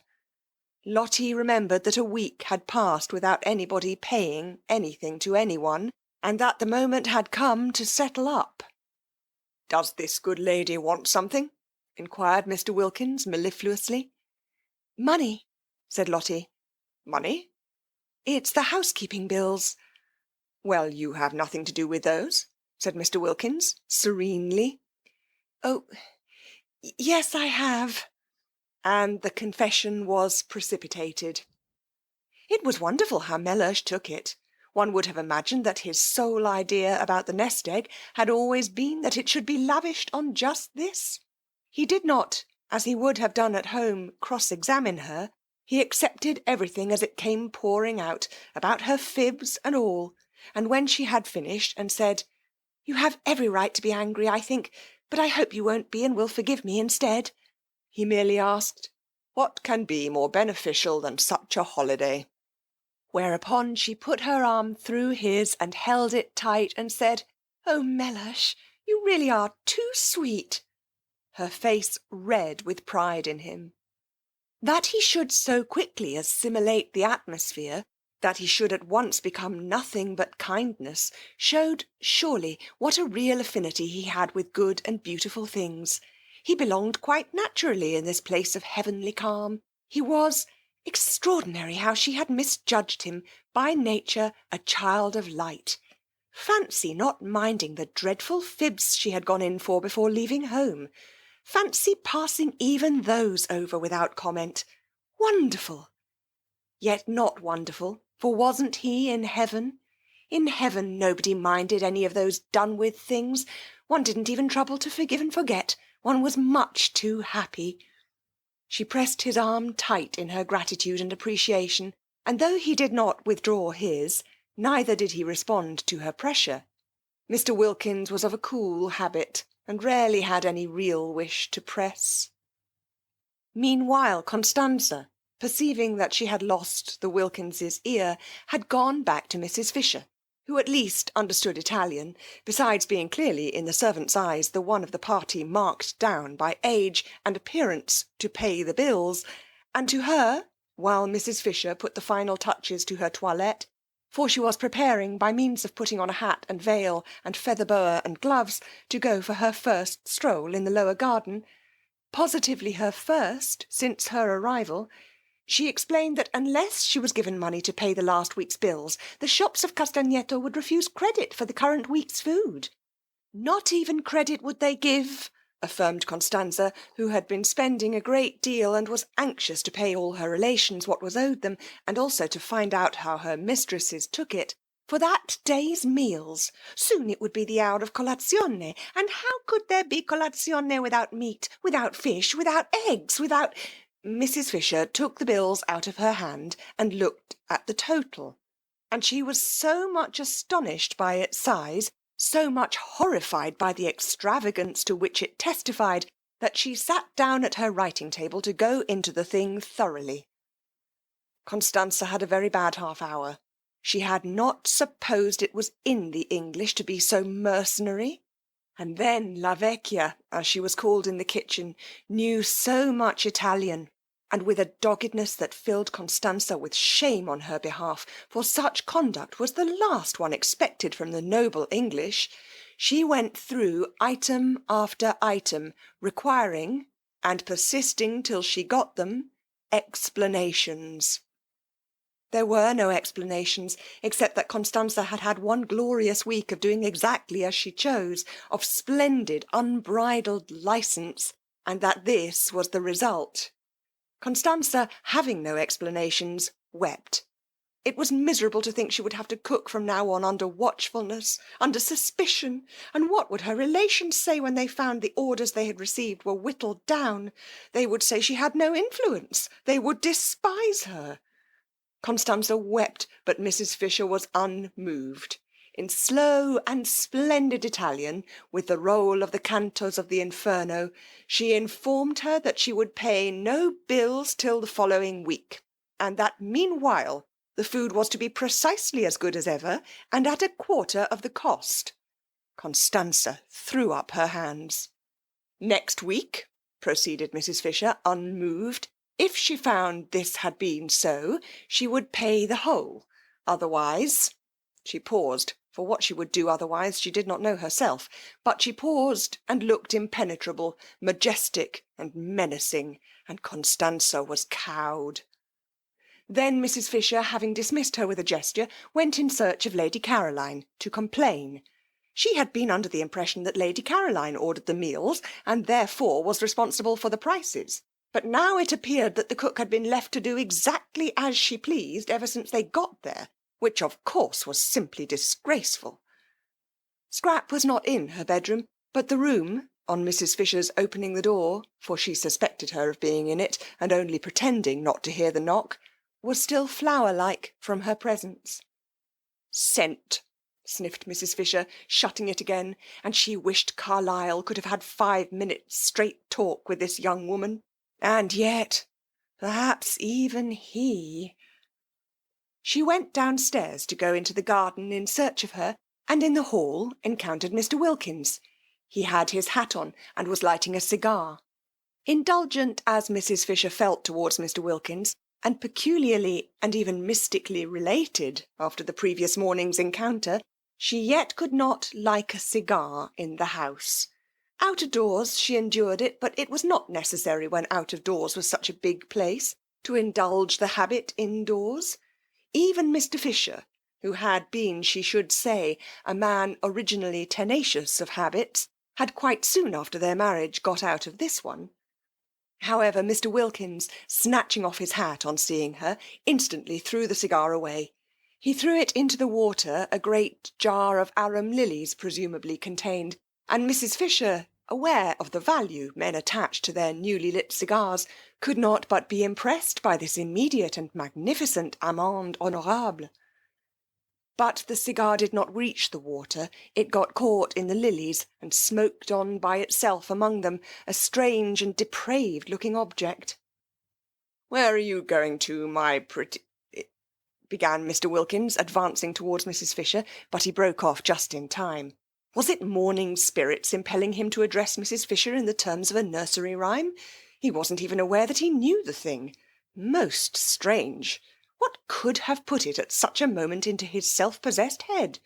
He felt great respect for Mrs. Fisher, and would not for the world have insulted her by addressing her as a maid, pretty or otherwise. He wished to stand well with her. She was a woman of parts, and also, he suspected, of property. At breakfast they had been most pleasant together, and he had been struck by her apparent intimacy with well-known persons. Victorians, of course, but it was restful to talk about them after the strain of his brother-in-law's Georgian parties on Hampstead Heath. He and she were getting on famously, he felt. She already showed all the symptoms of presently wishing to become a client. Not for the world would he offend her. He turned a little cold at the narrowness of his escape. She had not, however, noticed. "You're going out," he said very politely, all readiness should she confirm his assumption to accompany her.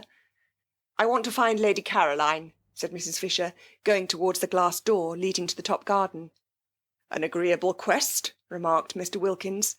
May I assist in the search? Allow me, he added, opening the door for her. She usually sits over in that corner behind the bushes, said Mrs. Fisher, and I don't know about it being an agreeable quest. She has been letting the bills run up in the most terrible fashion, and needs a good scolding.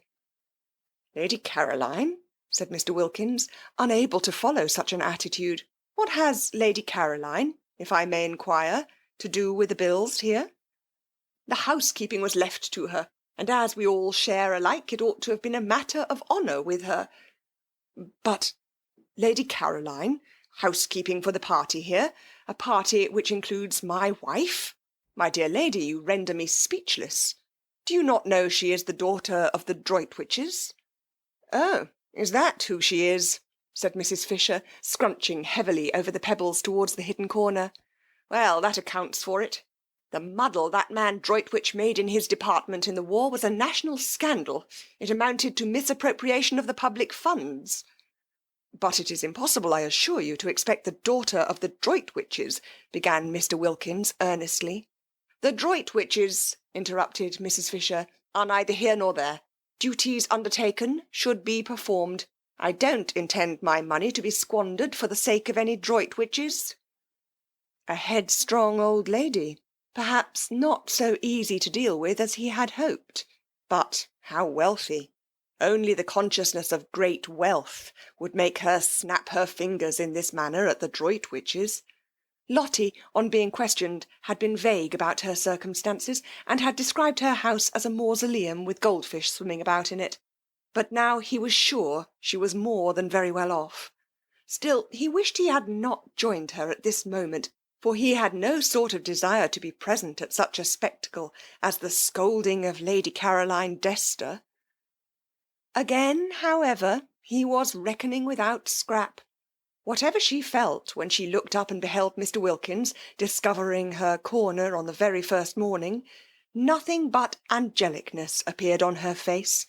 She took her feet off the parapet on Mrs. Fisher's sitting down on it, and listening gravely to her opening remarks, as to her not having any money to fling about in reckless and uncontrolled household expenditure, interrupted her flow by pulling one of the cushions from behind her head and offering it to her. Sit on this, said Scrap, holding it out. You'll be more comfortable. Mr. Wilkins leapt to relieve her of it. Oh, thanks, said Mrs. Fisher, interrupted. It was difficult to get into the swing again.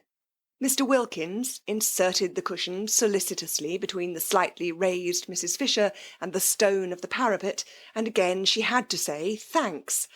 It was interrupted.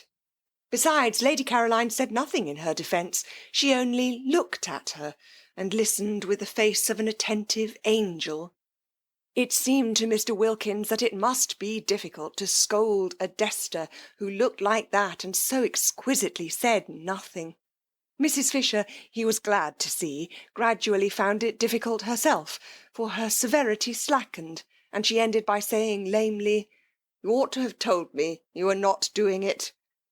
I didn't know you thought I was, said the lovely voice.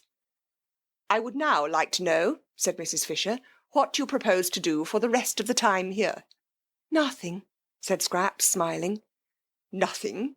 Do you mean to say... If I may be allowed, ladies, interposed Mr. Wilkins in his suavest professional manner, to make a suggestion.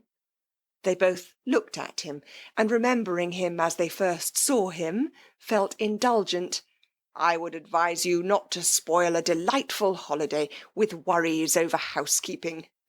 Exactly, said Mrs. Fisher. It is what I intend to avoid. Most sensible, said Mr. Wilkins. Why not then, he continued, allow the cook, an excellent cook by the way, so much a head per diem? Mr. Wilkins knew what was necessary in Latin. And tell her that for this sum she must cater for you, and not only cater, but cater as well as ever. One could easily reckon it out. The charges of a moderate hotel, for instance, would do as a basis, halved or perhaps even quartered. And this week that has just passed, asked Mrs. Fisher, the terrible bills of this first week, what about them? They shall be my present to San Salvatore, said Scrap, who didn't like the idea of Lotty's nest egg being reduced so much beyond what she was prepared for. There was a silence. The ground was cut from under Mrs. Fisher's feet. "Of course, if you choose to throw your money about," she said at last, disapproving but immensely relieved, while Mr. Wilkins was wrapped in the contemplation of the precious qualities of blue blood.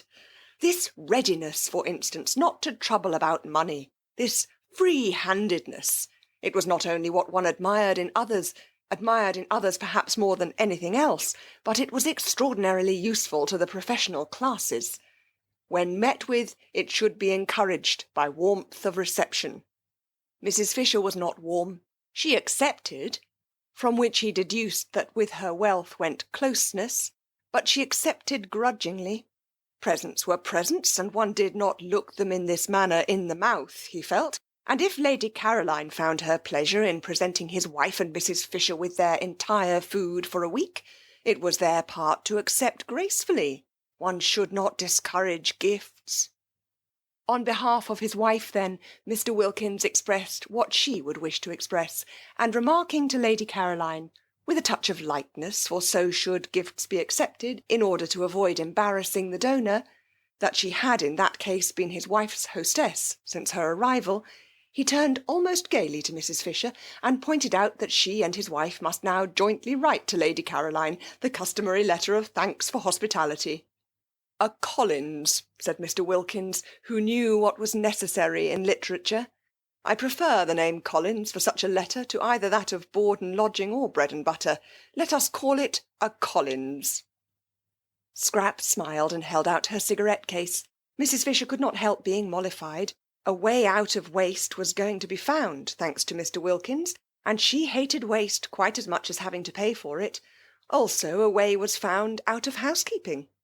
For a moment she had thought that if everybody tried to force her into housekeeping on her brief holiday by their own indifference, Lady Caroline, or inability to speak Italian, the other two, she would have to send for Kate Lumley after all.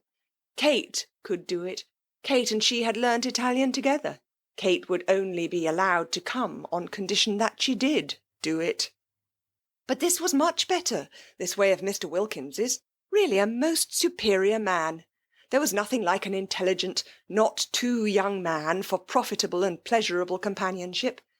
And when she got up, the business for which she had come being settled, and said she now intended to take a little stroll before lunch, Mr. Wilkins did not stay with Lady Caroline, as most of the men she had known would, she was afraid, have wanted to. He asked to be permitted to go and stroll with her, so that he evidently, definitely preferred conversation to faces. A sensible, companionable man, a clever, well-read man, a man of the world. A man. She was very glad indeed she had not written to Kate the other day. What did she want with Kate? She had found a better companion. But Mr. Wilkins did not go with Mrs. Fisher because of her conversation, but because, when she got up, and he got up because she got up, intending merely to bow her out of the recess, Lady Caroline had put her feet up on the parapet again, and arranging her head sideways in the cushions, had shut her eyes. The daughter of the Droitwiches desired to go to sleep. It was not for him, by remaining, to prevent her. End of chapter 15. Chapter 16. And so the second week began, and all was harmony. The arrival of Mr. Wilkins, instead of, as 3 of the party had feared, and the 4th had only been protected from fearing by her burning faith in the effect on him of San Salvatore, disturbing such harmony as there was, increased it. He fitted in. He was determined to please, and he did please. He was most amiable to his wife, not only in public, which she was used to, but in private, when he certainly wouldn't have been if he hadn't wanted to. He did want to. He was so much obliged to her, so much pleased with her for making him acquainted with Lady Caroline, that he felt really fond of her. Also proud, for there must be, he reflected, a good deal more in her than he had supposed, for Lady Caroline to have become so intimate with her, and so affectionate. and the more he treated her as though she were really very nice, the more Lotty expanded and became really very nice, and the more he, affected in his turn, became really very nice himself, so that they went round and round, not in a vicious, but in a highly virtuous circle. Positively, for him, Mellersh petted her. There was at no time much pet in Mellersh, because he was by nature a cool man, yet such was the influence on him of, as Lotty supposed, San Salvatore, that in this second week he sometimes pinched both her ears, one after the other, instead of only one, and Lotty, marvelling at such rapidly developing affectionateness, wondered what he would do, should he continue at this rate, in the third week, when her supply of ears would have come to an end. He was particularly nice about the wash-stand, and genuinely desirous of not taking up too much of the space in the small bedroom.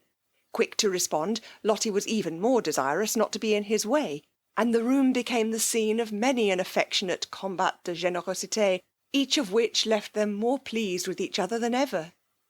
He did not again have a bath in the bathroom, though it was mended and ready for him, but got up and went down every morning to the sea, and in spite of the cool nights making the water cold early, had his dip as a man should, and came up to breakfast rubbing his hands and feeling, as he told Mrs. Fisher, prepared for anything. Lotty's belief in the irresistible influence of the heavenly atmosphere of San Salvatore being thus obviously justified, and Mr. Wilkins, whom Rose knew as alarming, and Scrap had pictured as icily unkind, being so evidently a changed man, both Rose and Scrap began to think that there might after all be something in what Lotty insisted on, and that San Salvatore did work grudgingly on the character. They were the more inclined to think so, in that they too felt a working going on inside themselves. They felt more cleared, both of them, that second week, Scrap in her thoughts, many of which were now quite nice thoughts, real amiable ones about her parents and relations, with a glimmer in them of recognition of the extraordinary benefits she had received at the hands of, what, fate? Providence? Anyhow, something, and of how, having received them, she had misused them by failing to be happy. And Rose in her bosom, which, though it still yearned to some purpose, for she was reaching the conclusion that merely inactively to yearn was no use at all, and that she must either by some means stop her yearning, or give it at least a chance, remote, but still a chance, of being quieted, by writing to Frederick and asking him to come out. If Mr. Wilkins could be changed, thought Rose, why not Frederick?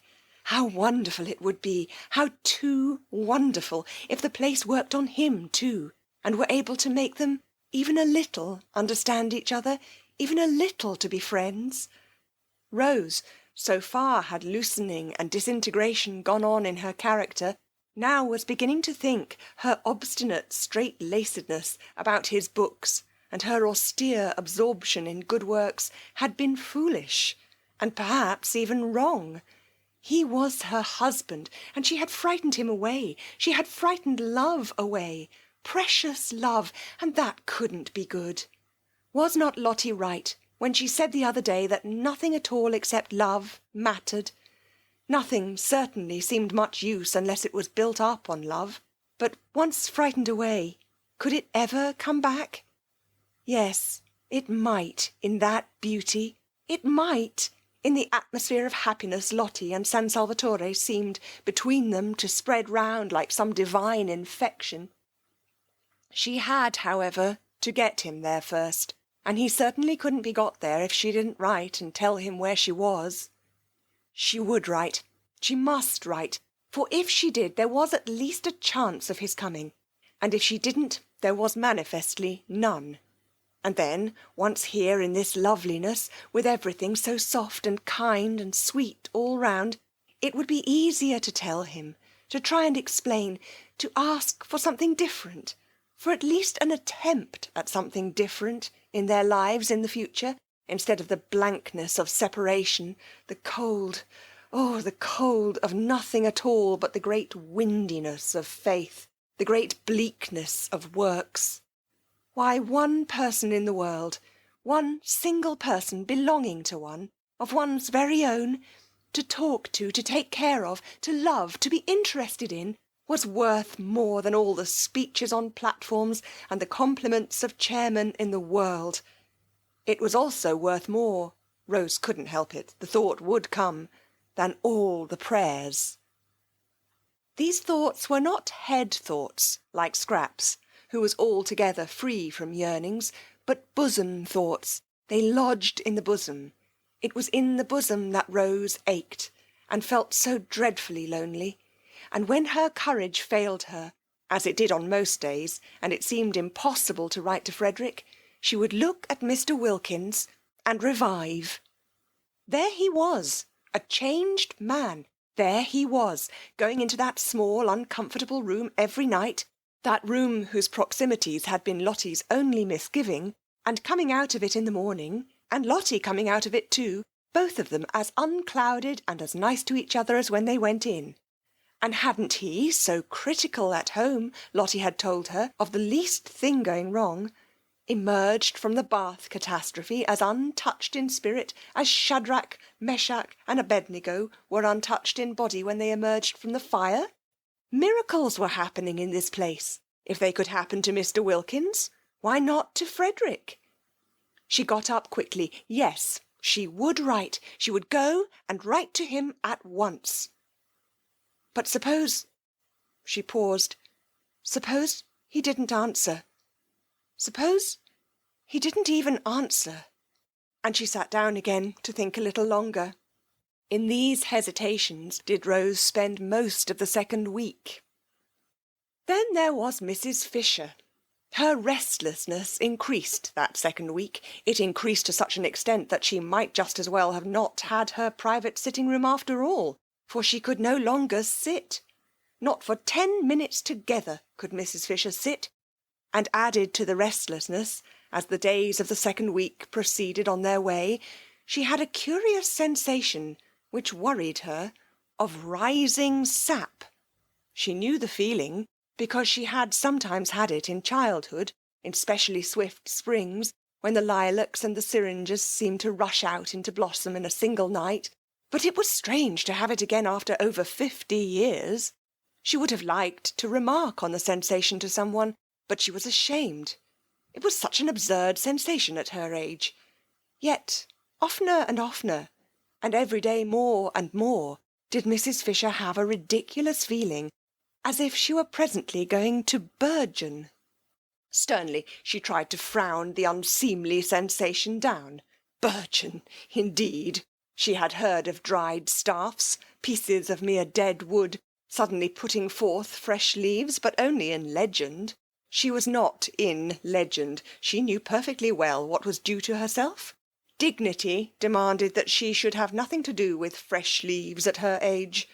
And yet, there it was, the feeling that presently, that at any moment now, she might crop out all green. Mrs. Fisher was upset. There were many things she disliked more than anything else, and one was when the elderly imagined that they felt young and behaved accordingly. Of course they only imagined it, they were only deceiving themselves. But how deplorable were the results! She herself had grown old as people should grow old, steadily and firmly. No interruptions, no belated afterglows and spasmodic returns. If after all those years she was now going to be deluded into some sort of unsuitable breaking out, how humiliating! Indeed, she was thankful that second week that Kate Lumley was not there. It would be most unpleasant, should anything different occur in her behaviour, to have Kate looking on.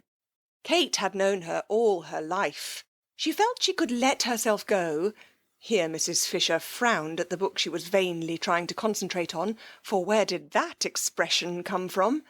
Much less painfully before strangers than before old friends. Old friends, reflected Mrs. Fisher, who hoped she was reading, compare one constantly with what one used to be. They are always doing it if one develops. They are surprised at development. They hark back. They expect motionlessness after, say, 50, to the end of one's days.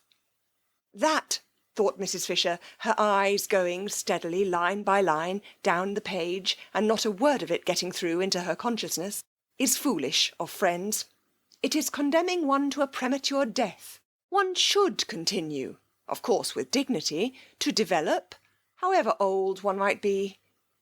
She had nothing against developing, against further ripeness, because as long as one was alive, one was not dead. Obviously, decided Mrs. Fisher, and development, change, ripening were life. What she would dislike would be unripening, going back to something green. She would dislike it intensely. And this is what she felt she was on the brink of doing. Naturally, it made her very uneasy, and only in constant movement could she find distraction.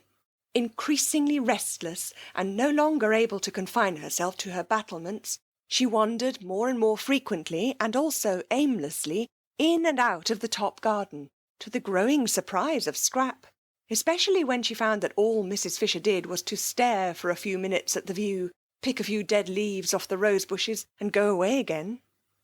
In Mr. Wilkins's conversation she found temporary relief, but though he joined her whenever he could, he was not always there, for he spread his attentions judiciously among the three ladies, and when he was somewhere else she had to face and manage her thoughts as best she could by herself. Perhaps it was the excess of light and colour at San Salvatore which made every other place seem dark and black, and Prince of Wales Terrace did seem a very dark black spot to have to go back to, a dark narrow street, and her house dark and narrow as the street, with nothing really living or young in it. The goldfish could hardly be called living, or at most not more than half living, and were certainly not young, and except for them there were only the maids, and they were dusty old things. Dusty old things. Mrs. Fisher paused in her thoughts, arrested by the strange expression. Where had it come from? How was it possible for it to come at all? It might have been one of Mrs. Wilkins's in its levity, its almost slang. Perhaps it was one of hers, and she had heard her say it, and unconsciously caught it from her. If so, this was both serious and disgusting. That the foolish creature should penetrate into Mrs. Fisher's very mind, and establish her personality there, the personality which was still, in spite of the harmony apparently existing between her and her intelligent husband, so alien to Mrs. Fisher's own, so far removed from what she understood and liked, and infect her with her undesirable phrases, was most disturbing. Never in her life before had such a sentence come into Mrs. Fisher's head. Never in her life before had she thought of her maids or of anybody else as dusty old things. They were most respectable, neat women, who were allowed the use of the bathroom every Saturday night. Elderly, certainly, but then so was she, so was her house, so was her furniture, so were her goldfish. They were all elderly, as they should be, together. But there was a great difference between being elderly and being a dusty old thing. How true it was, what Ruskin said, that evil communications corrupt good manners. But did Ruskin say it? On second thoughts she was not sure, but it was just the sort of thing he would have said if he had said it, and in any case it was true.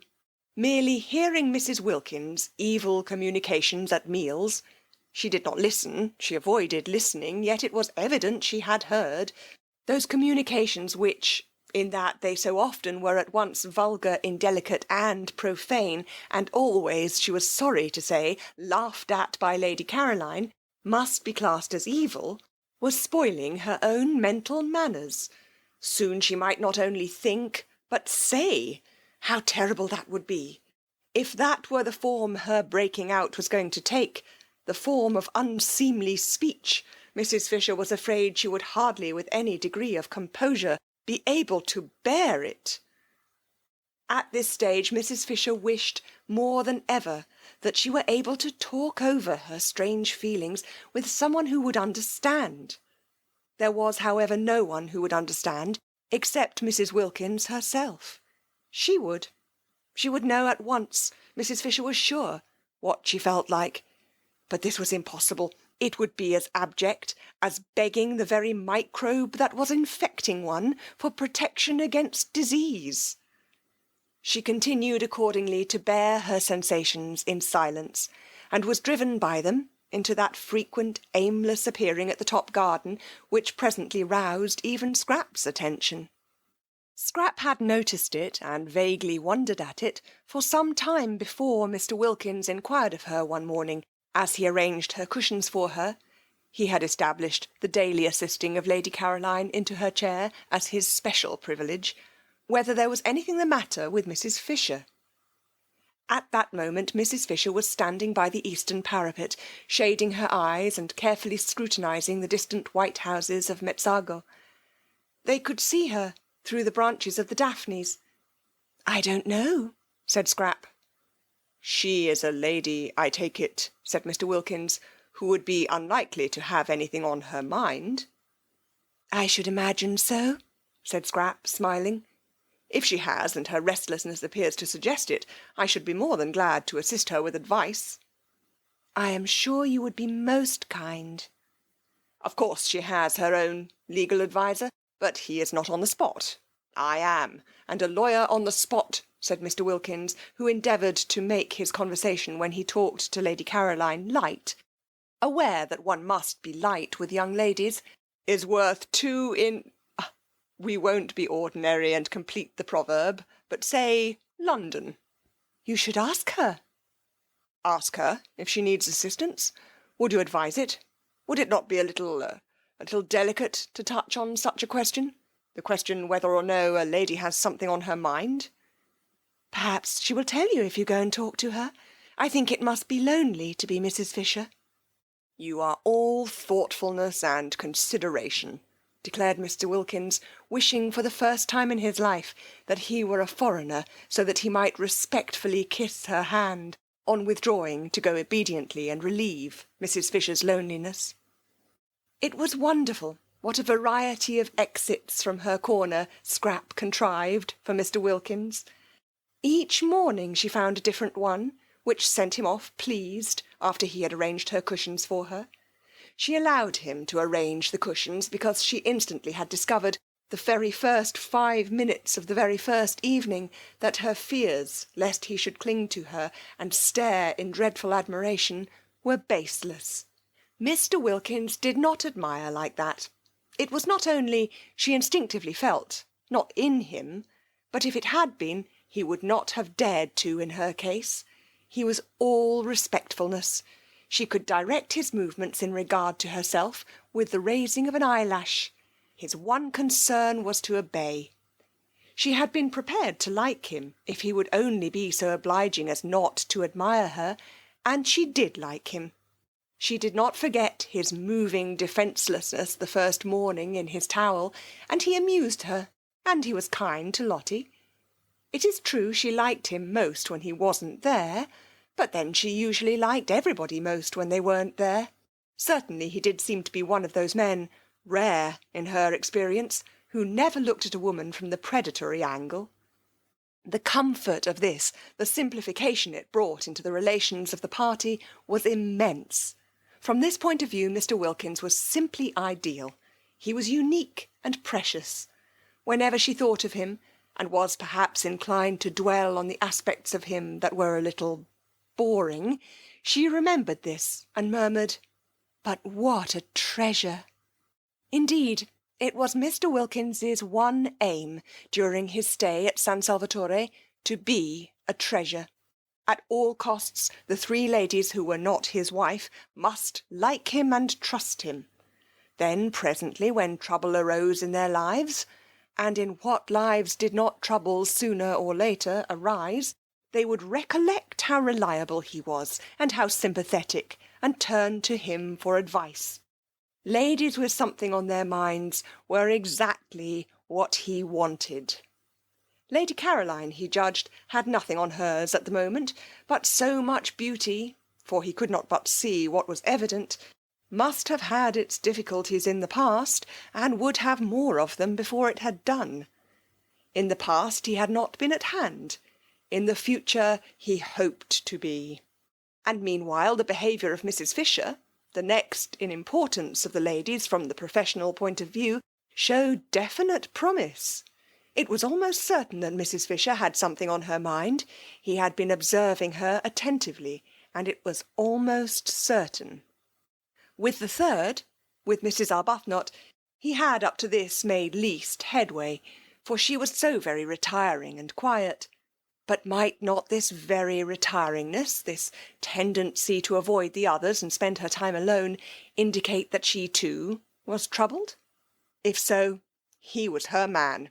He would cultivate her, he would follow her and sit with her and encourage her to tell him about herself. Arbuthnot, he understood from Lotty, was a British Museum official, nothing specially important at present, but Mr. Wilkins regarded it as his business to know all sorts and kinds. Besides, there was promotion. Arbuthnot promoted might become very much worthwhile. As for Lotty, she was charming. She really had all the qualities he had credited her with during his courtship, and they had been, it appeared, merely in abeyance since. His early impressions of her were now being endorsed by the affection and even admiration Lady Caroline showed for her.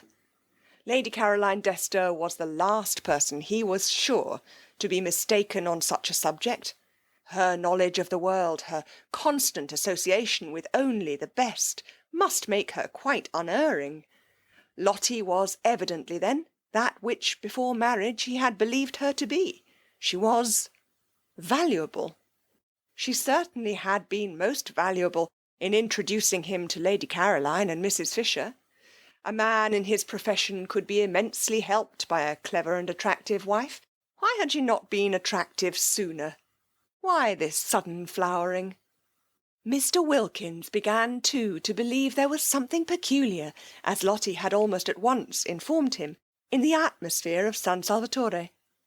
It promoted expansion, it brought out dormant qualities, and feeling more and more pleased and even charmed by his wife, and very content with the progress he was making with the two others, and hopeful of progress to be made with the retiring third, Mr. Wilkins could not remember ever having had such an agreeable holiday. The only thing that might perhaps be bettered was the way they would call him Mr. Wilkins. Nobody said Mr. Mellersh Wilkins, yet he had introduced himself to Lady Caroline. He flinched a little on remembering the circumstances, as Mellersh Wilkins.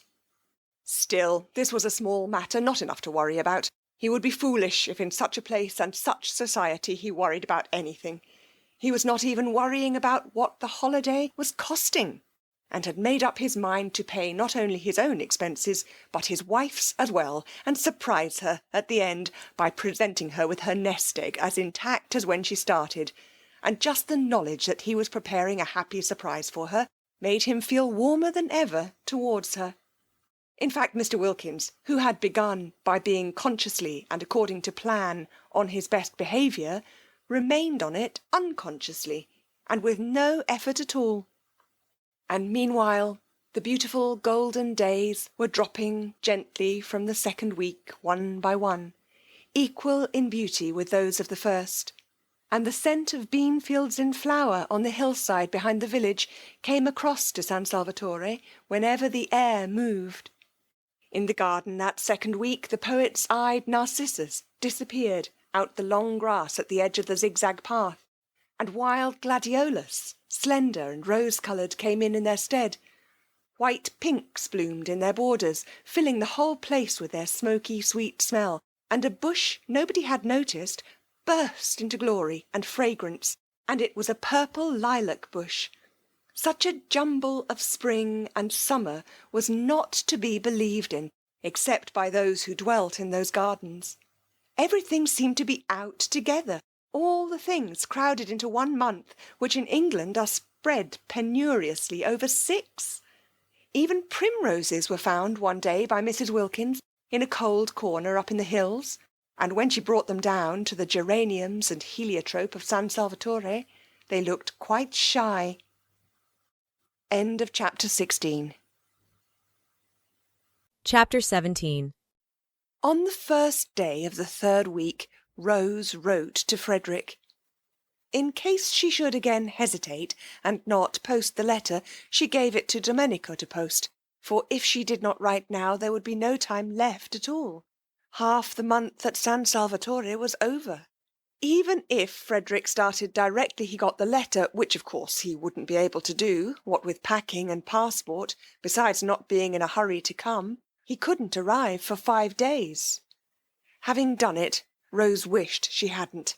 He wouldn't come, he wouldn't bother to answer, and if he did answer, it would just be giving some reason which was not true, and about being too busy to get away, and all that had been got by writing to him would be that she would be more unhappy than before. What things one did when one was idle! This resurrection of Frederick, or rather this attempt to resurrect him, what was it but the result of having nothing whatever to do? She wished she had never come away on a holiday. What did she want with holidays? Work was her salvation. Work was the only thing that protected one, that kept one steady and one's values true. At home in Hampstead, absorbed and busy, she had managed to get over Frederick, thinking of him latterly only with the gentle melancholy with which one thinks of someone once loved but long since dead.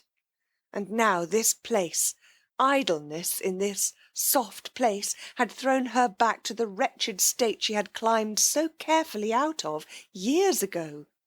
Why, if Frederick did come, she would only bore him. Hadn't she seen in a flash quite soon after getting to San Salvatore that that was what really kept him away from her? And why should she suppose that now, after such a long estrangement, she would be able not to bore him, be able to do anything but stand before him like a tongue-tied idiot, with all the fingers of her spirit turned into thumbs? Besides, what a hopeless position! To have, as it were, to beseech. Please wait a little. Please don't be impatient. I think perhaps I shan't be a bore presently. 1,000 times a day Rose wished she had let Frederick alone. Lotty, who asked her every evening whether she had sent her letter yet, exclaimed with delight when her answer at last was yes, and threw her arms around her. Now we shall be completely happy, cried the enthusiastic Lotty. But nothing seemed less certain to Rose, and her expression became more and more the expression of one who has something on her mind. Mr. Wilkins, wanting to find out what it was, strolled in the sun in his Panama hat and began to meet her accidentally. I did not know, said Mr. Wilkins the first time, courteously raising his hat, that you two liked this particular spot. And he sat down beside her. In the afternoon she chose another spot, and she had not been in it half an hour before Mr. Wilkins, lightly swinging his cane, came round the corner. We are destined to meet in our rambles, said Mr. Wilkins pleasantly, and he sat down beside her. Mr. Wilkins was very kind, and she had, she saw, misjudged him in Hampstead, and this was the real man, ripened like fruit by the beneficent sun of San Salvatore. But Rose did want to be alone. Still, she was grateful to him for proving to her that though she might bore Frederick, she did not bore everybody. If she had, he would not have sat talking to her on each occasion till it was time to go in. True, he bored her, but that wasn't anything like so dreadful as if she bored him. Then indeed her vanity would have been sadly ruffled. For now that Rose was not able to say her prayers, she was being assailed by every sort of weakness, vanity, sensitiveness, irritability, pugnacity, strange, unfamiliar devils to have come crowding on one and taking possession of one's swept and empty heart. She had never been vain or irritable or pugnacious in her life before. Could it be that San Salvatore was capable of opposite effects, and the same sun that ripened Mr. Wilkins made her go acid? The next morning, so as to be sure of being alone, she went down, while Mr. Wilkins was still lingering pleasantly with Mrs. Fisher over breakfast, to the rocks by the water's edge, where she and Lotty had sat on the first day. Frederick by now had got her letter. Today, if he were like Mr. Wilkins, she might get a telegram from him. She tried to silence the absurd hope by jeering at it, Yet, if Mr. Wilkins had telegraphed, why not Frederick? The spell of San Salvatore lurked even, it seemed, in note-paper. Lotty had not dreamed of getting a telegram, and when she came in at lunch-time, there it was. It would be too wonderful if, when she went back at lunch-time, she found one there for her, too. Rose clasped her hands tight round her knees. How passionately she longed to be important to somebody again. Not important on platforms, not important as an asset in an organisation, but privately important, just to one other person, quite privately. Nobody else to know or notice. It didn't seem much to ask in a world so crowded with people, just to have one of them. Only one out of all the millions to oneself. Somebody who needed one, who thought of one, who was eager to come to one. Oh, how dreadfully one wanted to be precious. All the morning she sat beneath the pine tree by the sea. Nobody came near her. The great hours passed slowly. They seemed enormous. But she wouldn't go up before lunch. She would give the telegram time to arrive. That day Scrap, egged on by Lotty's persuasions, and also thinking that perhaps she had sat long enough, had arisen from her chair and cushions, and gone off with Lotty and sandwiches up into the hills till evening. Mr. Wilkins, who wished to go with them, stayed, on Lady Caroline's advice, with Mrs. Fisher, in order to cheer her solitude. And though he left off cheering her about 11, to go and look for Mrs. Arbuthnot, so as for a space to cheer her too, thus dividing himself impartially between these solitary ladies, he came back again presently, mopping his forehead, and continued with Mrs. Fisher where he had left off, for this time Mrs. Arbuthnot had hidden successfully. There was a telegram, too, for her, he noticed when he came in. Pity he did not know where she was. "Ought we to open it?" he said to Mrs. Fisher. "No," said Mrs. Fisher. "It may require an answer. I don't approve of tampering with other people's correspondence." "Tampering? My dear lady!" Mr. Wilkins was shocked. Such a word! Tampering! He had the greatest possible esteem for Mrs. Fisher, but he did at times find her a little difficult. She liked him, he was sure, and she was in a fair way, he felt, to become a client. But he feared she would be a headstrong and secretive client. She was certainly secretive, for though he had been skilful and sympathetic for a whole week, she had as yet given him no inkling of what was so evidently worrying her. "Poor old thing," said Lotty, on his asking her if she perhaps could throw light on Mrs. Fisher's troubles. "She hasn't got love." "Love?" Mr. Wilkins could only echo, genuinely scandalised. "But surely, my dear, at her age—" "Any love," said Lotty. That very morning he had asked his wife, for he now sought and respected her opinion, if she could tell him what was the matter with Mrs. Arbuthnot, for she too, though he had done his best to thaw her into confidence, had remained persistently retiring. "She wants her husband," said Lotty. "Ah," said Mr. Wilkins, a new light shed on Mrs. Arbuthnot's shy and modest melancholy, and he added, "Very proper." And Lotty said, smiling at him, "One does." And Mr. Wilkins said, smiling at her, "Does one?" And Lotty said, smiling at him, "Of course." And Mr. Wilkins, much pleased with her, though it was still quite early in the day, a time when caresses are sluggish, pinched her ear.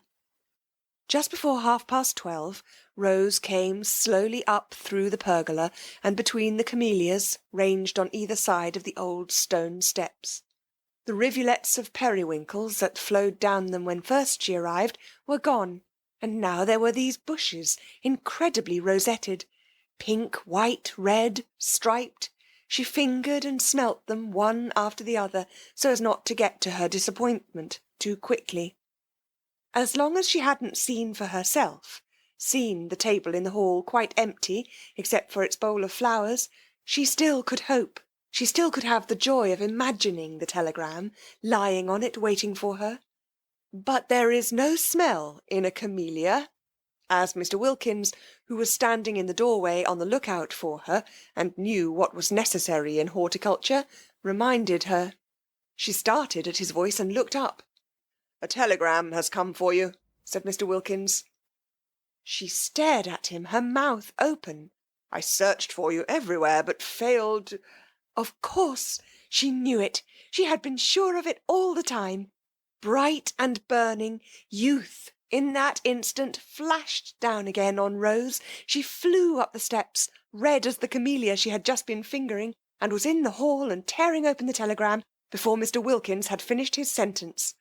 Why, but if things could happen like this, why, but there was no end to... Why, she and Frederick, they were going to be again, at last. "Not bad news, I trust," said Mr. Wilkins, who had followed her. For when she had read the telegram, she stood staring at it, and her face went slowly white. Curious to watch how her face went slowly white. She turned and looked at Mr. Wilkins as if trying to remember him. "Oh, no, on the contrary," she managed to smile. "I'm going to have a visitor," she said, holding out the telegram. And when he had taken it, she walked away towards the dining-room, murmuring something about lunch being ready.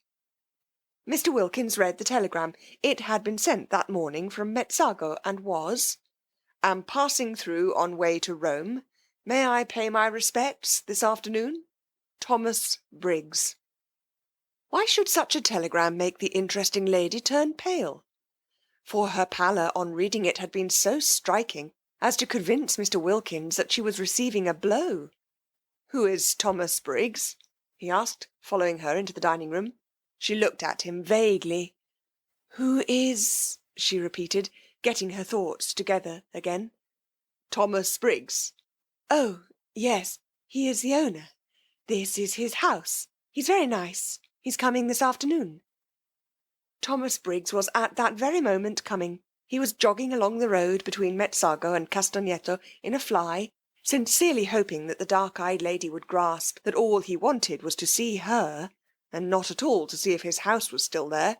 He felt that an owner of delicacy did not intrude on a tenant, but he had been thinking so much of her since that day. Rose Arbuthnot. Such a pretty name, and such a pretty creature. Mild, milky, mothery in the best sense being that she wasn't his mother, and couldn't have been if she'd tried, for parents were the only things impossible to have younger than oneself. Also, he was passing so near, it seemed absurd not just to look in and see if she were comfortable. He longed to see her in his house. He longed to see it as her background, to see her sitting in his chairs, drinking out of his cups, using all his things. Did she put the big crimson brocade cushion in the drawing-room, behind her little dark head? Her hair and the whiteness of her skin would look lovely against it. Had she seen the portrait of herself on the stairs? He wondered if she liked it. He would explain it to her. If she didn't paint, and she had said nothing to suggest it, she wouldn't perhaps notice how exactly the moulding of the eyebrows and the slight hollow of the cheek. He told the fly to wait in Castagneto and crossed the piazza, hailed by children and dogs who all knew him, and sprang up suddenly from nowhere, and walking quickly up the zigzag path, for he was an active young man, not much more than 30, he pulled the ancient chain that rang the bell, and waited decorously on the proper side of the open door to be allowed to come in. At the sight of him, Francesca flung up every bit of her that would fling up, eyebrows, eyelids, and hands, and volubly assured him that all was in perfect order, and that she was doing her duty. Of course, said Briggs, cutting her short. No one doubts it. And he asked her to take in his card to her mistress. Which mistress? Asked Francesca. Which mistress? There are 4, said Francesca, scenting an irregularity on the part of the tenants, for her master looked surprised, and she felt pleased, for life was dull, and irregularities helped it along at least a little. 4? He repeated, surprised. Well, take it to the lot, then, he said, recovering himself, for he noticed her expression. Coffee was being drunk in the top garden in the shade of the umbrella pine. Only Mrs. Fisher and Mr. Wilkins were drinking it, for Mrs. Arbuthnot, after eating nothing and being completely silent during lunch, had disappeared immediately afterwards. While Francesca went away into the garden with his card, her master stood examining the picture on the staircase of the Madonna by an early Italian painter, name unknown, picked up by him at Orvieto, who was so much like his tenant. It really was remarkable, the likeness. Of course, his tenant that day in London had had her hat on, but he was pretty sure her hair grew just like that off her forehead. The expression of the eyes, grave and sweet, was exactly the same. He rejoiced to think that he would always have that portrait. He looked up at the sound of footsteps, and there she was, coming down the stairs, just as he had imagined her in that place, dressed in white. She was astonished to see him so soon. She had supposed he would come about tea-time. Until then she had meant to sit somewhere out of doors, where she could be by herself. He watched her coming down the stairs with the utmost eager interest. In a moment she would be level with her portrait. It really is extraordinary, said Briggs. How do you do? Said Rose, intent only on a decent show of welcome. She did not welcome him. He was here, she felt, the telegram bitter in her heart, instead of Frederick, doing what she had longed Frederick would do, taking his place. Just stand still a moment. She obeyed automatically. Yes, quite astonishing. Do you mind taking off your hat? Rose, surprised, took it off obediently. Yes, I thought so. I just wanted to make sure. And look, have you noticed? He began to make odd, swift passes with his hand over the face in the picture, measuring it, looking from it to her. Rose's surprise became amusement, and she could not help smiling. Have you come to compare me with my original? She asked. You do see how extraordinarily alike. I didn't know I looked so solemn. Well, you don't. Not now. You did a minute ago, quite as solemn. Oh, yes. How do you do? He finished suddenly, noticing her outstretched hand, and he laughed and shook it, flushing, a trick of his, to the roots of his hair. Francesca came back. The Signora Fisher, she said, will be pleased to see him. Who is the Signora Fisher? He asked Rose. One of the 4 who are sharing your house. Then there are 4 of you? Yes, my friend and I found we couldn't afford it by ourselves. Oh, I say, began Briggs in confusion, for he would best have liked Rose Arbuthnot, pretty name, not to have to afford anything, but to stay at San Salvatore as long as she liked as his guest. Mrs. Fisher is having coffee in the top garden, said Rose. I'll take you to her and introduce you. I don't want to go. You've got your hat on, so you are going for a walk. Mayn't I come too? I'd immensely like being shown round by you. But Mrs. Fisher is waiting for you. Won't she keep? Yes, said Rose, with the smile that had so much attracted him on the first day. I think she will keep quite well till tea. Do you speak Italian? No, said Rose. Why? On that he turned to Francesca and told her at a great rate, for in Italian he was glib, to go back to the Signora in the top garden and tell her he had encountered his old friend, the Signora Arbuthnot, and was going for a walk with her and would present himself to her later. Do you invite me to tea? He asked Rose when Francesca had gone. Of course, it's your house. It isn't. It's yours. Till Monday week, she smiled. Come and show me all the views, he said eagerly, and it was plain, even to the self-depreciatory Rose, that she did not bore Mr. Briggs. End of chapter 17. Chapter 18. They had a very pleasant walk, with a great deal of sitting down in warm, thyme-fragrant corners, and if anything could have helped Rose to recover from the bitter disappointment of the morning, it would have been the company and conversation of Mr. Briggs. He did help her to recover, and the same process took place as that which Lotty had undergone with her husband, and the more Mr. Briggs thought Rose charming, the more charming she became. Briggs was a man incapable of concealments, who never lost time if he could help it. They had not got to the end of the headland where the lighthouse is. Briggs asked her to show him the lighthouse, because the path to it, he knew, was wide enough for two to walk abreast and fairly level, before he had told her of the impression she made on him in London. Since even the most religious, sober women like to know that they have made an impression, particularly the kind that has nothing to do with character or merits, Rose was pleased. Being pleased, she smiled. Smiling, she was more attractive than ever. Colour came into her cheeks and brightness into her eyes. She heard herself saying things that really sounded quite interesting and even amusing. If Frederick were listening now, she thought, perhaps he would see that she couldn't after all be such a hopeless bore, for here was a man, nice-looking, young, and surely clever. He seemed clever, and she hoped he was, for then the compliment would be still greater, who was evidently quite happy to spend the afternoon just talking to her. And indeed Mr. Briggs seemed very much interested. He wanted to hear all about everything she had been doing from the moment she got there. He asked her if she had seen this, that, and the other in the house, what she liked best, which room she had, if she were comfortable, if Francesca was behaving, if Domenico took care of her, and whether she didn't enjoy using the yellow sitting-room, the one that got all the sun and looked out towards Genoa. Rose was ashamed how little she had noticed in the house, and how few of the things he spoke of as curious or beautiful in it she had even seen. Swamped in thoughts of Frederick, she appeared to have lived in San Salvatore blindly, and more than half the time had gone, and what had been the good of it? She might just as well have been sitting hankering on Hampstead Heath. No, she mightn't.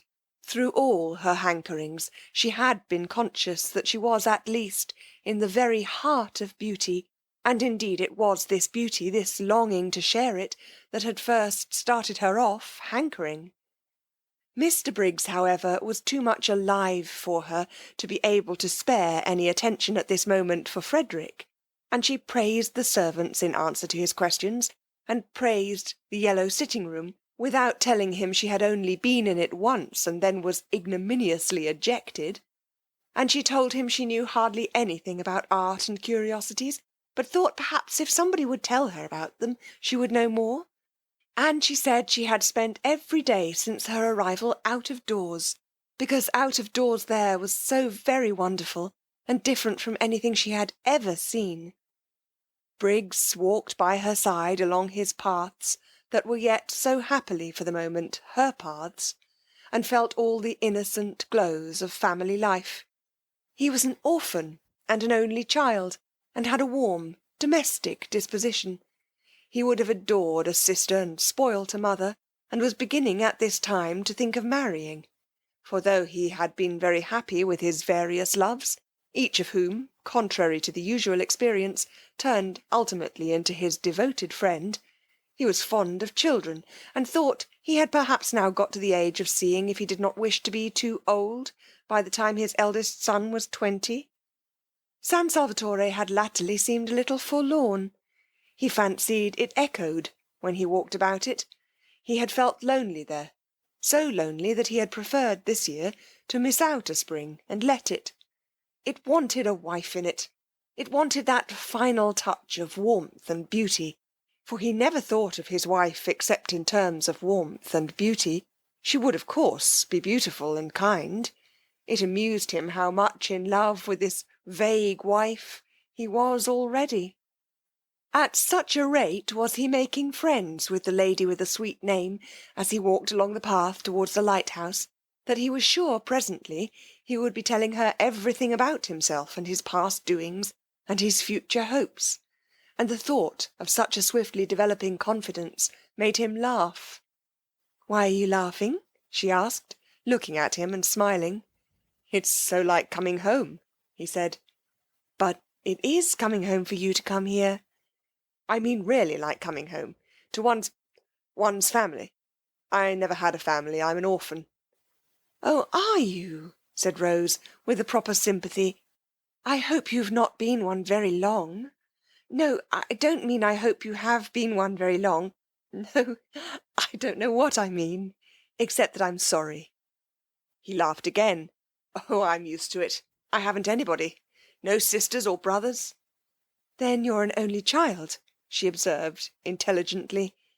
Yes, and there's something about you that's exactly my idea of a family. She was amused. So cosy, he said, looking at her and searching for a word. You wouldn't think so if you saw my house in Hampstead, she said, a vision of that austere and hard-seated dwelling presenting itself in her mind, with nothing soft in it, except the shunned and neglected Du Barry sofa. No wonder, she thought, for a moment, clear-brained, that Frederick avoided it. There was nothing cosy about his family. I don't believe any place you lived in could be anything but exactly like you, he said. You're not going to pretend San Salvatore is like me? Indeed, I do pretend it. Surely you admit that it is beautiful. He said several things like that. She enjoyed her walk. She could not recollect any walk so pleasant since her courting days. She came back to tea, bringing Mr. Briggs, and looking quite different, Mr. Wilkins noticed, from what she had looked till then. Trouble here, thought Mr. Wilkins, mentally rubbing his professional hands. He could see himself being called in presently to advise.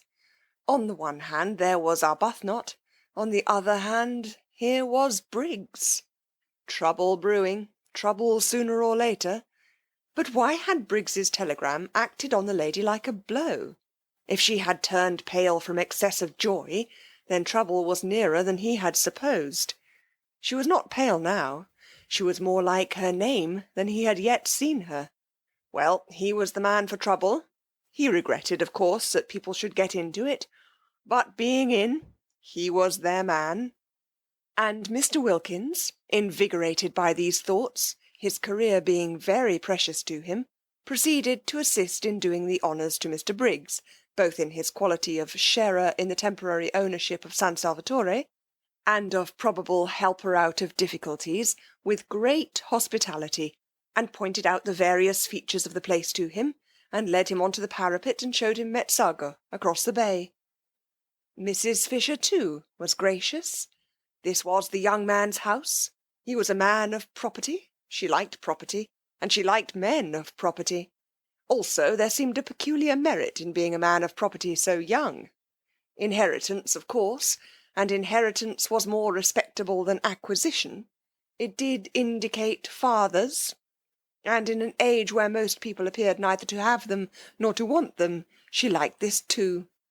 Accordingly, it was a pleasant meal, with everybody amiable and pleased.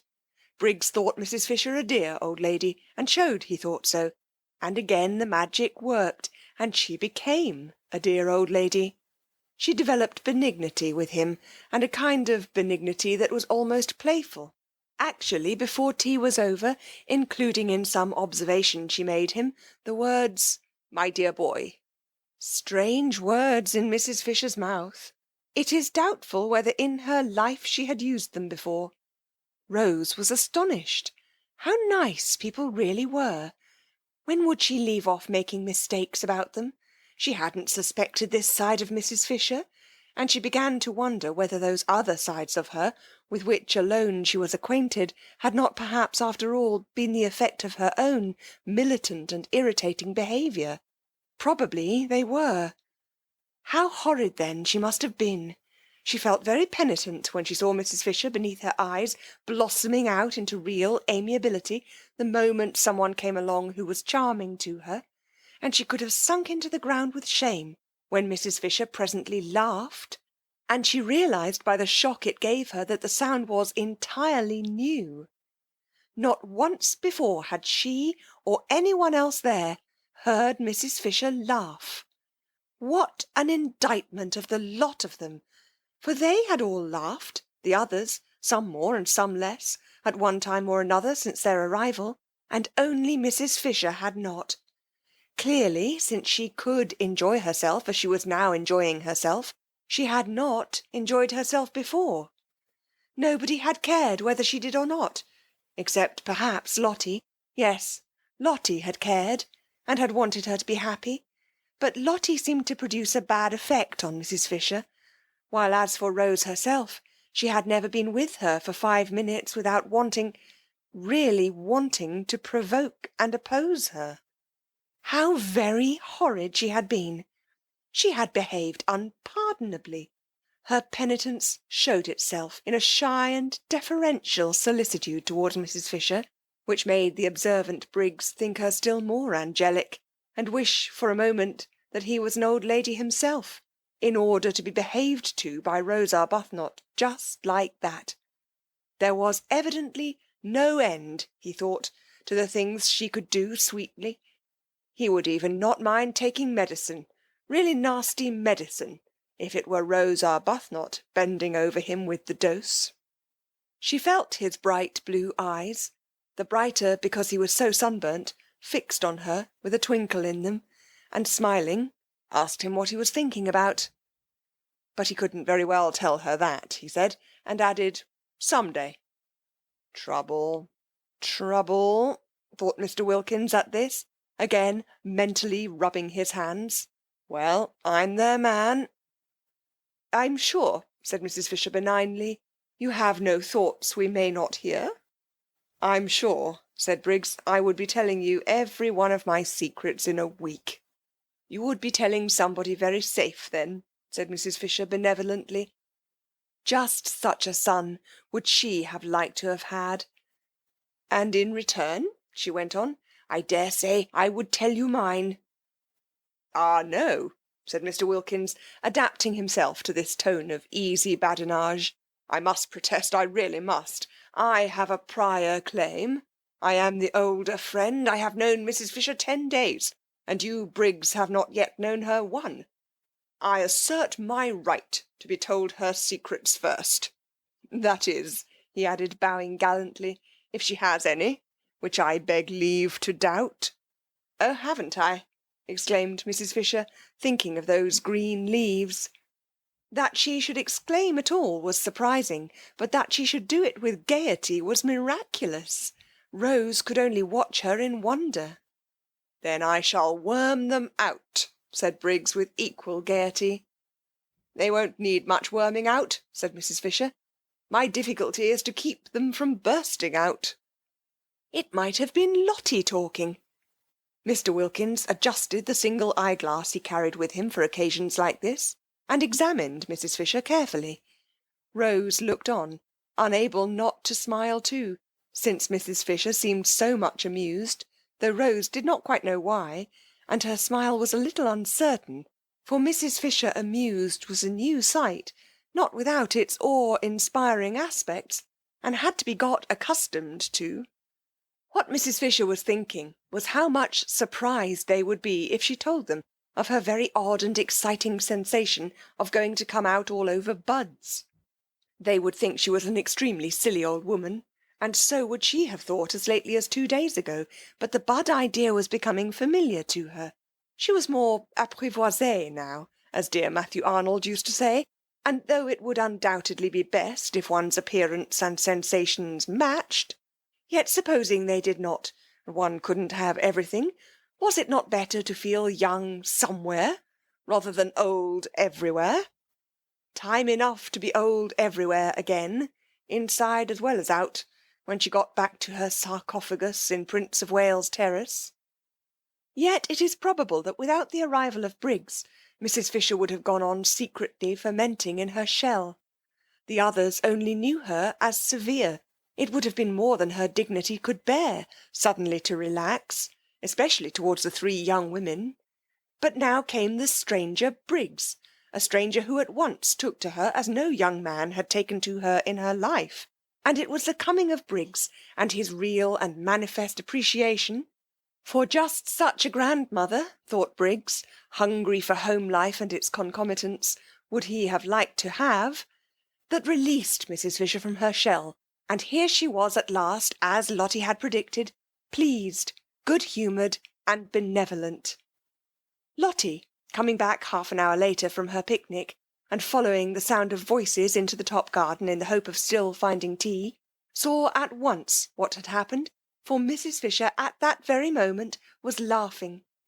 She's burst her cocoon, thought Lotty, and swift as she was in all her movements, and impulsive, and also without any sense of propriety to worry and delay her, she bent over the back of Mrs. Fisher's chair and kissed her. Good gracious! cried Mrs. Fisher, starting violently, for such a thing had not happened to her since Mr. Fisher's earlier days, and then only gingerly.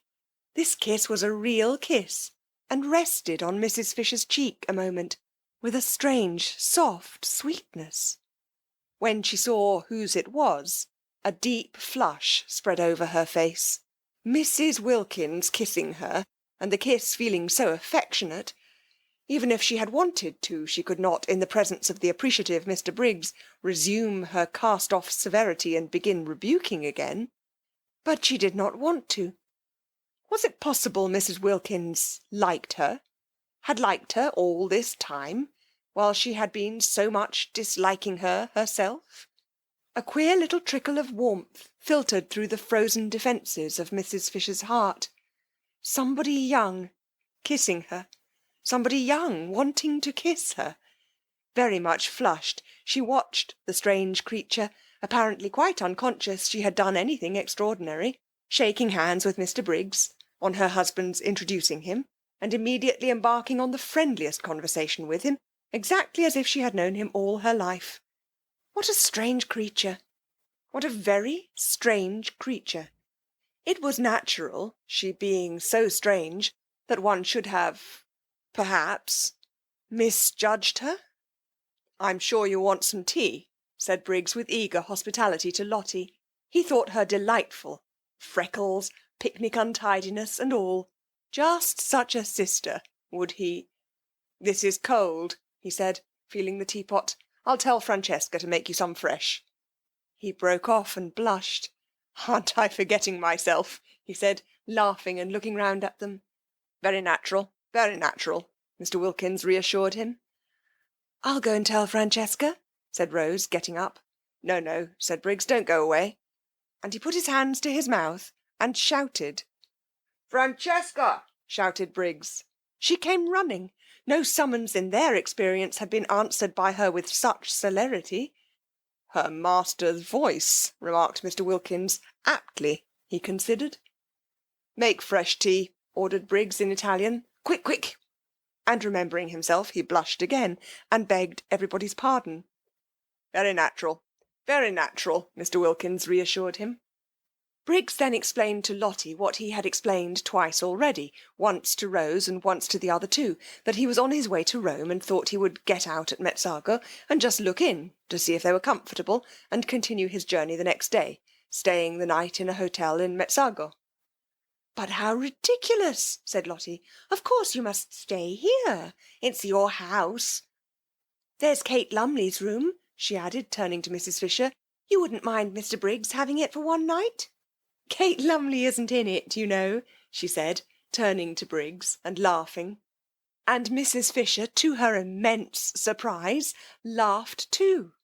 She knew that any other time this remark would have struck her as excessively unseemly, and yet now she only thought it funny. No, indeed, she assured Briggs, Kate Lumley was not in that room. Very fortunately, for she was an excessively wide person, and the room was excessively narrow. Kate Lumley might get into it, but that was about all. Once in, she would fit it so tightly that probably she would never be able to get out again. It was entirely at Mr. Briggs's disposal, and she hoped he would do nothing so absurd as go to an hotel, he, the owner of the whole place. Rose listened to this speech wide-eyed with amazement. Mrs. Fisher laughed very much as she made it. Lotty laughed very much too, and at the end of it bent down and kissed her again, kissed her several times. So you see, my dear boy, said Mrs. Fisher, you must stay here and give us all a great deal of pleasure. A great deal indeed, corroborated Mr. Wilkins heartily. A very great deal, repeated Mrs. Fisher, looking exactly like a pleased mother. Do, said Rose, on Briggs's turning inquiringly to her. How kind of you all, he said, his face broad with smiles. I'd love to be a guest here. What a new sensation! And with 3 such... He broke off and looked around. I say, he asked, oughtn't I to have a 4th hostess? Francesca said she had 4 mistresses. Yes, there's Lady Caroline, said Lotty. Then hadn't we better find out first if she invites me too? Oh, but she's sure, began Lotty. The daughter of the Droitwiches, Briggs, said Mr. Wilkins, is not likely to be wanting in the proper hospitable impulses. The daughter of the... repeated Briggs, but he stopped dead.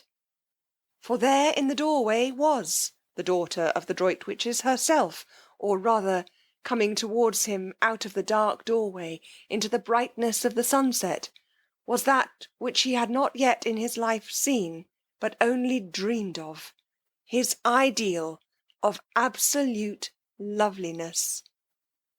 End of chapter 18. Chapter 19. And then when she spoke, what chance was there for poor Briggs? He was undone. All Scrap said was, "How do you do?" on Mr. Wilkins presenting him, but it was enough. It undid Briggs.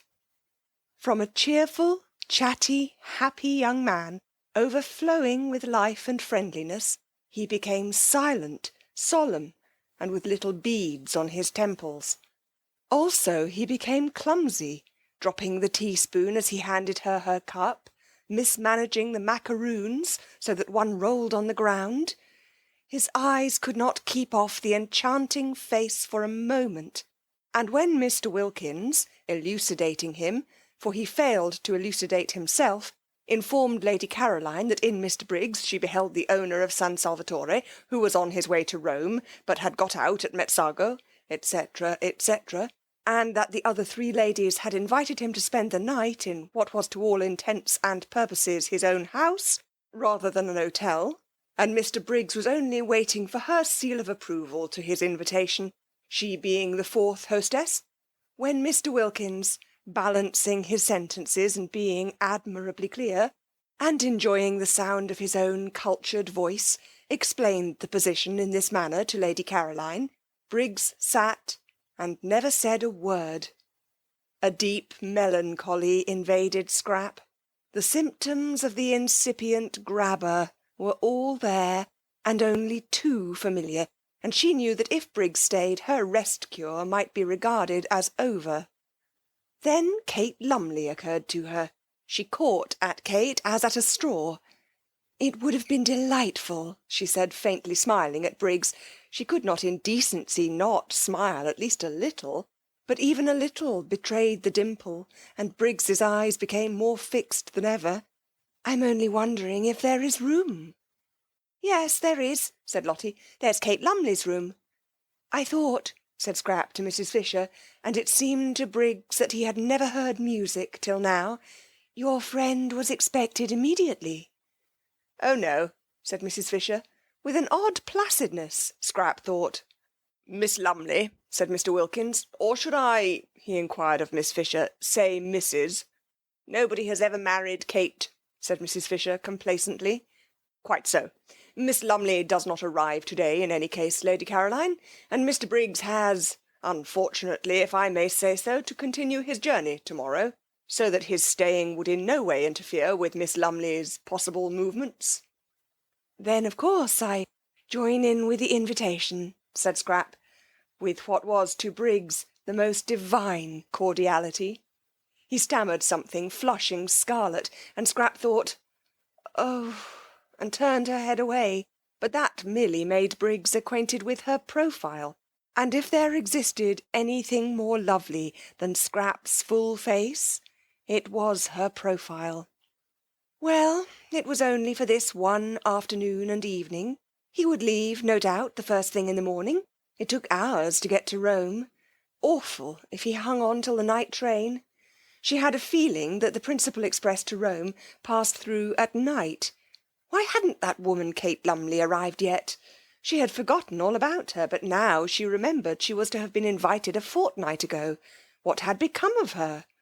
This man, once let in, would come and see her in London, would haunt the places she was likely to go to. He had the makings, her experienced eye could see, of a passionately persistent grabber. If, thought Mr. Wilkins, observing Briggs's face and sudden silence, any understanding existed between this young fellow and Mrs. Arbuthnot, there is now going to be trouble of a different nature from the kind I feared, in which Arbuthnot would have played a leading part, in fact the part of petitioner, but trouble that may need help and advice none the less for its not being publicly scandalous. Briggs, impelled by his passions and her beauty, will aspire to the daughter of the Droitwiches. She, naturally and properly, will repel him. Mrs. Arbuthnot, left in the cold, will be upset and show it. Arbuthnot, on his arrival, will find his wife in enigmatic tears. Inquiring into their cause, he will be met with an icy reserve. More trouble may then be expected, and in me they will seek and find their adviser. When Lotty said Mrs. Arbuthnot wanted her husband, she was wrong. What Mrs. Arbuthnot wants is Briggs, and it looks uncommonly as if she were not going to get him. Well, I'm their man. Where are your things, Mr. Briggs? Asked Mrs. Fisher, her voice round with motherliness. Oughtn't they to be fetched? For the sun was nearly in the sea now, and the sweet-smelling April dampness that followed immediately on its disappearance was beginning to steal into the garden. Briggs started. My things, he repeated. Oh, yes, I must fetch them. They're in Mezzago. I'll send Domenico. My fly is waiting in the village. He can go back in it. I'll go and tell him. He got up. To whom was he talking? To Mrs. Fisher, ostensibly, yet his eyes were fixed on Scrap, who said nothing and looked at no one. Then, recollecting himself, he stammered, I'm awfully sorry, I keep on forgetting. I'll go down and fetch them myself. We can easily send Domenico, said Rose, and at her gentle voice he turned his head. Why, there was his friend, the sweet-named lady. But how had she not in this short interval changed? Was it the failing light making her so colourless, so vague-featured, so dim, so much like a ghost? A nice, good ghost, of course, and still with a pretty name, but only a ghost. He turned from her to Scrap again, and forgot Rose Arbuthnot's existence. How was it possible for him to bother about anybody or anything else in this first moment of being face to face with his dream come true? Briggs had not supposed or hoped that anyone as beautiful as his dream of beauty existed. He had never till now met even an approximation. Pretty women, charming women by the score he had met and properly appreciated, but never the real, the godlike thing itself. He used to think, if ever I saw a perfectly beautiful woman, I should die. And though, having now met what to his ideas was a perfectly beautiful woman, he did not die, he became very nearly as incapable of managing his own affairs as if he had. The others were obliged to arrange everything for him. By questions they extracted from him that his luggage was in the station cloakroom at Mezzago, and they sent for Domenico, and urged and prompted by everybody except Scrap, who sat in silence and looked at no one, Briggs was induced to give him the necessary instructions for going back in the fly and bringing out his things. It was a sad sight to see the collapse of Briggs. Everybody noticed it, even Rose. Upon my word, thought Mrs. Fisher, the way one pretty face can turn a delightful man into an idiot is past all patience. And, feeling the air getting chilly, and the sight of the enthralled Briggs painful, she went in to order his room to be got ready, regretting now that she had pressed the poor boy to stay. She had forgotten Lady Caroline's killjoy face for the moment, and the more completely owing to the absence of any ill effects produced by it on Mr. Wilkins. Poor boy! Such a charming boy, too, left to himself. It was true she could not accuse Lady Caroline of not leaving him to himself, for she was taking no notice of him at all, but that did not help. Exactly like foolish moths did men, in other respects intelligent, flutter round the impassive, lighted candle of a pretty face. She had seen them doing it. She had looked on only too often. Almost she laid a mother hand on Briggs's fair head as she passed him. Poor boy! Then Scrap, having finished her cigarette, got up and went indoors too. She saw no reason why she should sit there in order to gratify Mr. Briggs's desire to stare. She would have liked to stay out longer, to go to her corner behind the daphne bushes and look at the sunset sky and watch the lights coming out one by one in the village below, and smell the sweet moistness of the evening. But if she did, Mr. Briggs would certainly follow her. The old familiar tyranny had begun again. Her holiday of peace and liberation was interrupted, perhaps over, for who knew if he would go away after all tomorrow? He might leave the house, driven out of it by Kate Lumley, but that was nothing to prevent his taking rooms in the village and coming up every day. This tyranny of one person over another, and she was so miserably constructed that she wouldn't even be able to frown him down without being misunderstood. Scrap, who loved this time of the evening in her corner, felt indignant with Mr. Briggs, who was doing her out of it, and she turned her back on the garden and him, and went towards the house without a look or a word. But Briggs, when he realised her intention, leapt to his feet, snatched chairs which were not in her way out of it, kicked a footstool which was not in her path on one side, hurried to the door which stood wide open in order to hold it open, and followed her through it, walking by her side along the hall. What was to be done with Mr. Briggs? Well, it was his hall. She couldn't prevent his walking along it. I hope, he said, not able while walking to take his eyes off her, so that he knocked against several things he would otherwise have avoided, the corner of a bookcase, an ancient carved cupboard, a table with flowers on it, shaking the water over, that you are quite comfortable here. If you're not, I'll flay them alive. His voice vibrated. What was to be done with Mr. Briggs? She could, of course, stay in her room the whole time, say she was ill, not appear at dinner, but again, the tyranny of this. I'm very comfortable indeed, said Scrap. If I had dreamed you were coming, he began. It's a wonderful old place, said Scrap, doing her utmost to sound detached and forbidding, but with little hope of success. The kitchen was on this floor, and passing its door, which was open a crack, they were observed by the servants, whose thoughts, communicated to each other by looks, may be roughly reproduced by such rude symbols as aha and ho, symbols which represented and included their appreciation of the inevitable, their foreknowledge of the inevitable, and their complete understanding and approval. Are you going upstairs? Asked Briggs as she paused at the foot of them. Yes. Which room do you sit in? The drawing-room or the small yellow room? In my own room. So then he couldn't go up with her. So then all he could do was to wait until she came out again. He longed to ask her which was her own room. It thrilled him to hear her call any room in his house her own room, that he might picture her in it. He longed to know if by any happy chance it was his room, for ever after to be filled with her wonder. But he didn't dare. He would find that out later from someone else. Francesca. Anybody. Then I shan't see you again till dinner. Dinner is at 8, was Scrap's evasive answer as she went upstairs. He watched her go. She passed the Madonna, the portrait of Rose Arbuthnot, and the dark-eyed figure he had thought so sweet seemed to turn pale, to shrivel into insignificance as she passed. She turned the bend of the stairs, and the setting sun, shining through the west window a moment on her face, turned her to glory. She disappeared, and the sun went out too, and the stairs were dark and empty. He listened till her footsteps were silent, trying to tell from the sound of the shutting door which room she had gone into, then wandered aimlessly away through the hall again, and found himself back in the top garden. Scrap, from her window, saw him there.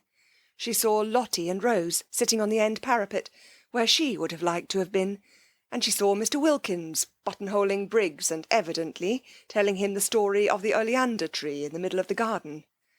Briggs was listening with a patience she thought rather nice, seeing that it was his oleander and his own father's story.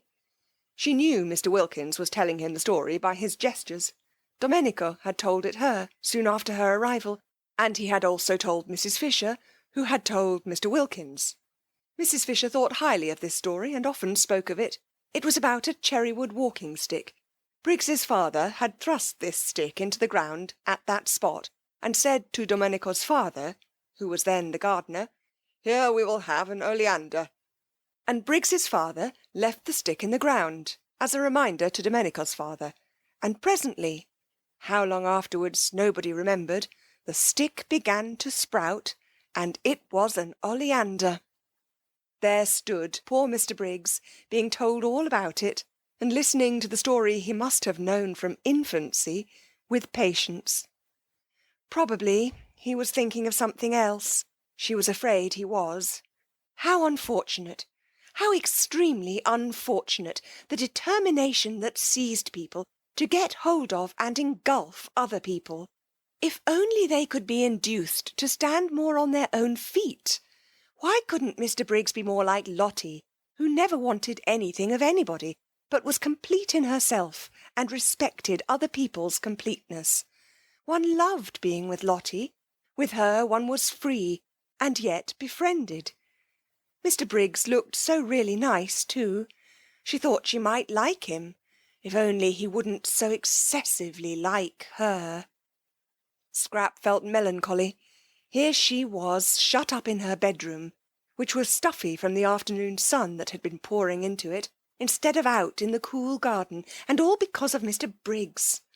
Intolerable tyranny, she thought, flaring up. She wouldn't endure it. She would go out all the same. She would run downstairs while Mr. Wilkins, really that man was a treasure, held Mr. Briggs down, telling him about the oleander, and get out of the house by the front door, and take cover in the shadows of the zigzag path. Nobody could see her there. Nobody would think of looking for her there. She snatched up a wrap, for she did not mean to come back for a long while, perhaps not even to dinner. It would be all Mr. Briggs's fault if she went dinnerless and hungry, and with another glance out of the window to see if she were still safe, she stole out and got away to the sheltering trees of the zigzag path, and there sat down on one of the seats placed at each bend to assist the upward journey of those who were breathless. Ah, this was lovely, thought Scrap with a sigh of relief. How cool, how good it smelt. She could see the quiet water of the little harbour through the pine trunks, and the lights coming out in the houses on the other side, and all round her the green dusk was splashed by the rose pink of the gladioluses in the grass, and the white of the crowding daisies. Ah, this was lovely, so still. Nothing moving, not a leaf, not a stalk. The only sound was a dog barking far away somewhere up on the hills, or when the door of the little restaurant in the piazza below was opened, and there was a burst of voices, silenced again immediately by the swinging to of the door. She drew in a deep breath of pleasure. Ah, this was... Her deep breath was arrested in the middle. What was that? She leaned forward, listening, her body tense. Footsteps. On the zigzag path. Briggs finding her out. Should she run? No, the footsteps were coming up, not down. Someone from the village. Perhaps Angelo with provisions. She relaxed again. But the steps were not the steps of Angelo, that swift and springy youth. They were slow and considered, and they kept on pausing. Someone who isn't used to hills, thought Scrap. The idea of going back to the house did not occur to her. She was afraid of nothing in life except love. Brigands or murderers, as such, held no terrors for the daughter of the Droit witches. She only would have been afraid of them if they left off being brigands and murderers, and began instead to try and make love. The next moment the footsteps turned the corner of her bit of path and stood still. Getting his wind, thought Scrap, not looking round. Then as he... from the sounds of the steps she took them to belong to a man, did not move, she turned her head, and beheld with astonishment a person she had seen a good deal of lately in London, the well-known writer of amusing memoirs, Mr. Ferdinand Arundel. She stared. Nothing in the way of being followed surprised her any more, but that he should have discovered where she was surprised her. Her mother had promised faithfully to tell no one. You? She said, feeling betrayed. Here? He came up to her and took off his hat. His forehead beneath the hat was wet with the beads of unaccustomed climbing. He looked ashamed and entreating, like a guilty but devoted dog. You must forgive me, he said. Lady Droitwich told me where you were, and as I happened to be passing through on my way to Rome, I thought I'd get out at Metsago and just look in and see how you were. But didn't my mother tell you I was doing a rest cure? Yes, she did. And that's why I haven't intruded on you earlier in the day. I thought you would probably sleep all day and wake up about now so as to be fed. But I know. I've got nothing to say in excuse. I couldn't help myself. This, thought Scrap, comes of mother insisting on having authors to lunch, and me being so much more amiable in appearance than I really am. She had been amiable to Ferdinand Arundel. She liked him, or rather she did not dislike him. He seemed a jovial, simple man, and had the eyes of a nice dog. Also, though it was evident that he admired her, he had not, in London, grabbed. There he had merely been a good-natured, harmless person of entertaining conversation, who helped to make luncheons agreeable. Now it appeared that he, too, was a grabber. Fancy following her out there, daring to. Nobody else had. Perhaps her mother had given him the address because she considered him so absolutely harmless, and thought he might be useful and see her home. Well, whatever he was, he couldn't possibly give her the trouble an active young man like Mr. Briggs might give her. Mr. Briggs, infatuated, would be reckless, she felt, would stick at nothing, would lose his head publicly. She could imagine Mr. Briggs doing things with rope ladders and singing all night under her window, being really difficult and uncomfortable. Mr. Arundel hadn't the figure for any kind of recklessness. He had lived too long and too well. She was sure he couldn't sing, and wouldn't want to. He must be at least 40. How many good dinners could not a man have eaten by the time he was 40? And if during that time, instead of taking exercise, he had sat writing books, he would quite naturally acquire the figure Mr. Arundel had, in fact, acquired, the figure rather for conversation than adventure. Scrap, who had become melancholy at the sight of Briggs, became philosophical at the sight of Arundel. Here he was. She couldn't send him away till after dinner. He must be nourished. This being so, she had better make the best of it, and do that with a good grace which anyhow wasn't to be avoided. Besides, he would be a temporary shelter from Mr. Briggs. She was at least acquainted with Ferdinand Arundel, and could hear news from him of her mother and her friends, and such talk would put up a defensive barrier at dinner between herself and the approaches of the other one. And it was only for one dinner, and he couldn't eat her. She therefore prepared herself for friendliness. I'm to be fed, she said, ignoring his last remark, at 8, and you must come up and be fed too. Sit down and get cool, and tell me how everybody is. May I really dine with you in these travelling things? He said, wiping his forehead before sitting down beside her. She was too lovely to be true, he thought. Just to look at her for an hour, just to hear her voice, was enough reward for his journey and his fears. Of course. I suppose you've left your fly in the village, and will be going on from Metsago by the night train. Or stay in Metsago in an hotel, and go on tomorrow. But tell me, he said, gazing at the adorable profile, about yourself. London has been extraordinarily dull and empty. Lady Droitwich said you were with people here she didn't know. I hope they've been kind to you. You look well, as if your cure had done everything a cure should. They've been very kind, said Scrap. I got them out of an advertisement. An advertisement? It's a good way, I find, to get friends. I'm fonder of one of these than I have been of anybody in years. Really? Who is it? You shall guess which one of them it is when you see them.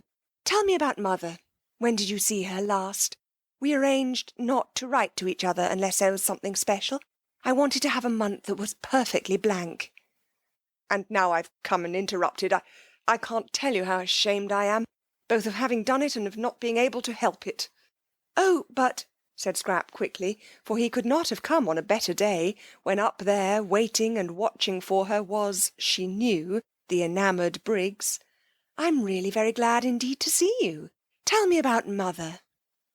End of chapter 19. Chapter 20. Scrap wanted to know so much about her mother that Arundel had presently to invent. He would talk about anything she wished, if only he might be with her for a while, and see her and hear her, but he knew very little of the Droitwiches and their friends, really. Beyond meeting them at those bigger functions where literature is also represented, and amusing them at luncheons and dinners, he knew very little of them, really. To them he had always remained Mr. Arundel, no one called him Ferdinand, and he only knew the gossip also available to the evening papers and the frequenters of clubs. But he was, however, good at inventing, and as soon as he had come to an end of first-hand knowledge, in order to answer her inquiries and keep her there to himself, he proceeded to invent. It was quite easy to fasten some of the entertaining things he was constantly thinking on to other people, and pretend they were theirs. Scrap, who had that affection for her parents which warms with absence, was athirst for news, and became more and more interested by the news he gradually imparted. At first it was ordinary news. He had met her mother here, and seen her there. She looked very well, and said so and so. But presently the things Lady Droitwich had said took on an unusual quality. They became amusing. Mother said that? Scrap interrupted, surprised. And presently Lady Droitwich began to do amusing things as well as say them. Mother did that? Scrap inquired, wide-eyed. Arundel warmed to his work. He fathered some of the most entertaining ideas he had lately had onto Lady Droitwich, and also any charming funny things that had been done, or might have been done, for he could imagine almost anything. Scrap's eyes grew round with wonder and affectionate pride in her mother. Why, but how funny! Fancy Mother! What an old darling! Did she really do that? How perfectly adorable of her! And did she really say... But how wonderful of her to think of it! What sort of a face did Lloyd George make? She laughed, and had a great longing to hug her mother, and the time flew, and it grew quite dusk, and it grew nearly dark, and Mr. Arundel still went on amusing her, and it was 7:45 before she suddenly remembered dinner. Oh, good heavens! She exclaimed, jumping up. Yes, it's late, said Arundel. I'll go on quickly and send the maid to you. I must run, or I'll never be ready in time. And she was gone up the path with the swiftness of a young slender deer. Arundel followed. He did not wish to arrive too hot, so he had to go slowly. Fortunately he was near the top, and Francesca came down the pergola to pilot him indoors, and having shown him where he could wash, she put him in the empty drawing-room to cool himself by the crackling wood fire. He got as far away from the fire as he could, and stood in one of the deep window recesses, looking out at the distant lights of Mezzago. The drawing-room door was open, and the house was quiet with the hush that precedes dinner, when the inhabitants are all shut up in their rooms dressing. Briggs in his room was throwing away spoilt tie after spoilt tie. Scrap in hers was hurrying into a black frock, with a vague notion that Mr. Briggs wouldn't be able to see her so clearly in black. Mrs. Fisher was fastening the lace shawl, which nightly transformed her day-dress into her evening dress, with the brooch Ruskin had given her on her marriage, formed of 2 pearl lilies, tied together by a blue enamel ribbon, on which was written in gold letters, Esto Perpetua. Mr. Wilkins was sitting on the edge of his bed, brushing his wife's hair. Thus far in this 3rd week he had progressed in demonstrativeness, while she, for her part, sitting on a chair in front of him, put his studs in a clean shirt. and Rose, ready dressed, sat at her window considering her day. Rose was quite aware of what had happened to Mr. Briggs. If she had had any difficulty about it, Lotty would have removed it by the frank comments she made, while she and Rose sat together after tea on the wall. Lotty was delighted at more love being introduced into San Salvatore, even if it were only one-sided, and said that when once Rose's husband was there, she didn't suppose, now that Mrs. Fisher too had at last come unglued. Rose protested at the expression, and Lotty retorted that it was in Keats. There would be another place in the world more swarming with happiness than San Salvatore. Your husband, said Lotty, swinging her feet, might be here quite soon, perhaps tomorrow evening if he starts at once, and there'll be a glorious final few days before we all go home refreshed for life. I don't believe any of us will ever be the same again, and I wouldn't be a bit surprised if Caroline doesn't end by getting fond of the young man Briggs. It's in the air. You have to get fond of people here.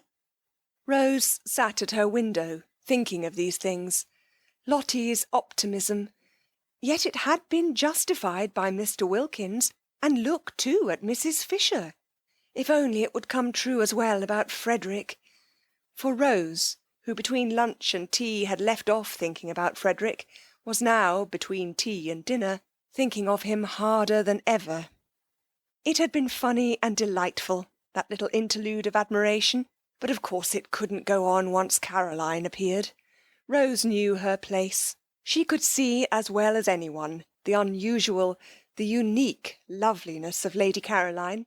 How warm, though, things like admiration and appreciation made one feel, how capable of really deserving them, how different, how glowing. They seemed to quicken unsuspected faculties into life. She was sure she had been a thoroughly amusing woman between lunch and tea, and a pretty one, too. She was quite certain she had been pretty. She saw it in Mr. Briggs's eyes as clearly as in a looking-glass. For a brief space, she thought, she had been like a torpid fly, brought back to gay buzzing by the lighting of a fire in a wintry room. She still buzzed, she still tingled, just at the remembrance. What fun it had been, having an admirer, even for that little while. No wonder people liked admirers. They seemed in some strange way to make one come alive. Although it was all over, she still glowed with it, and felt more exhilarated, more optimistic, more as Lotty probably constantly felt than she had done since she was a girl. She dressed with care, though she knew Mr. Briggs would no longer see her, but it gave her pleasure to see how pretty, while she was about it, she could make herself look. And very nearly she stuck a crimson camellia in her hair down by her ear. She did hold it there for a minute, and it looked almost sinfully attractive, and was exactly the colour of her mouth. But she took it out again with a smile and a sigh, and put it in the proper place for flowers, which is water. She mustn't be silly, she thought. Think of the poor. Soon she would be back with them again, and what would a camellia behind her ears seem like then? Simply fantastic. But on one thing she was determined. The first thing she would do when she got home would be to have it out with Frederick. If he didn't come to San Salvatore, this is what she would do, the very first thing. Long ago she ought to have done this, but always she had been handicapped when she tried to, by being so dreadfully fond of him, and so much afraid that fresh wounds were going to be given her wretched soft heart. But now let him wound her as much as he chose, as much as he possibly could, she would still have it out with him. Not that he ever intentionally wounded her, she knew he never meant to, she knew he often had no idea of having done it. For a person who wrote books, thought Rose, Frederick didn't seem to have much imagination. Anyhow, she said to herself, getting up from her dressing-table, things couldn't go on like this. She would have it out with him. This separate life, this freezing loneliness, she had had enough of it. Why shouldn't she too be happy? Why on earth? The energetic expression matched her mood of rebelliousness. Shouldn't she too be loved and allowed to love? She looked at her little clock. Still 10 minutes before dinner. Tired of staying in her bedroom, she thought she would go on to Mrs. Fisher's battlements, which would be empty at this hour, and watch the moon rise out of the sea. She went into the deserted upper hall with this intention, but was attracted on her way along it by the firelight shining through the open door of the drawing-room. How gay it looked! The fire transformed the room. A dark, ugly room in the daytime, it was transformed, just as she had been transformed by the warmth of... No, she wouldn't be silly. She would think of the poor. The thought of them always brought her down to sobriety at once. She peeped in. Firelight and flowers, and outside the deep slits of windows hung the blue curtain of the night. How pretty! What a sweet place San Salvatore was! And that gorgeous lilac on the table. She must go and put her face in it. But she never got to the lilac. She went one step towards it and then stood still. For she had seen the figure looking out of the window in the farthest corner. And it was Frederick! All the blood in Rose's body rushed to her heart, and it seemed to stop its beating. She stood quite still. He had not heard her. He did not turn round. She stood looking at him. The miracle had happened, and he had come. She stood holding her breath. So he needed her, for he had come instantly. So he too must have been thinking, longing. Her heart, which had seemed to stop beating, was suffocating her now, the way it raced along. Frederick did love her then. He must love her, or why had he come? Something, perhaps her absence, had made him turn to her, want her, and now the understanding she had made up her mind to have with him would be quite easy. Her thoughts wouldn't go on. Her mind stammered. She couldn't think. She could only see and feel. She didn't know how it had happened. It was a miracle. God could do miracles. God had done this one. God could.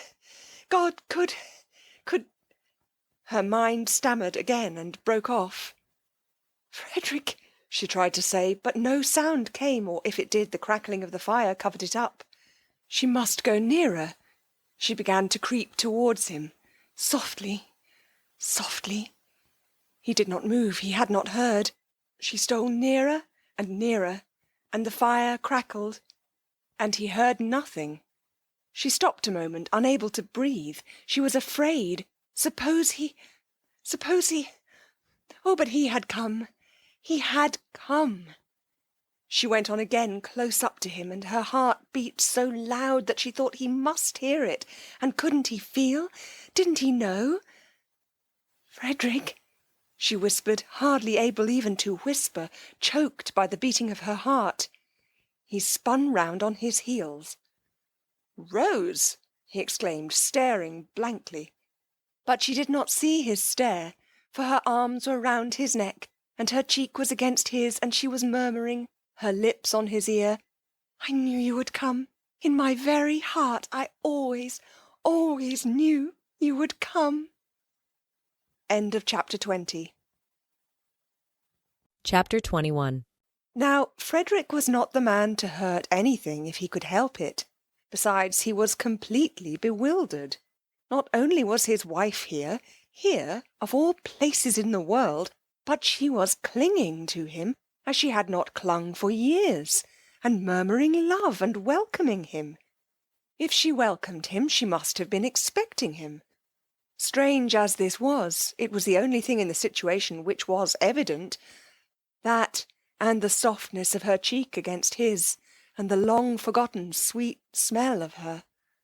Frederick was bewildered, but not being the man to hurt anything if he could help it, he too put his arms round her, and having put them round her, he also kissed her, and presently he was kissing her almost as tenderly as she was kissing him, and presently he was kissing her quite as tenderly, and again presently he was kissing her more tenderly, and just as if he had never left off. He was bewildered, but he could still kiss. It seemed curiously natural to be doing it. It made him feel as if he were 30 again instead of 40, and Rose were his Rose of 20, before she began to weigh what he did with her idea of right, and the balance went against him, and she had turned strange and stony, and more shocked, and oh, so lamentable. He couldn't get at her in those days at all. She couldn't understand. She kept on referring everything to what she called God's eyes. In God's eyes it couldn't be right. It wasn't right. Her miserable face, whatever her principles did for her, they didn't make her happy. Her little miserable face, twisted with an effort to be patient, had been at last more than he could bear to see, and he had kept away as much as he could. She never ought to have been the daughter of a low church rector. Narrow devil!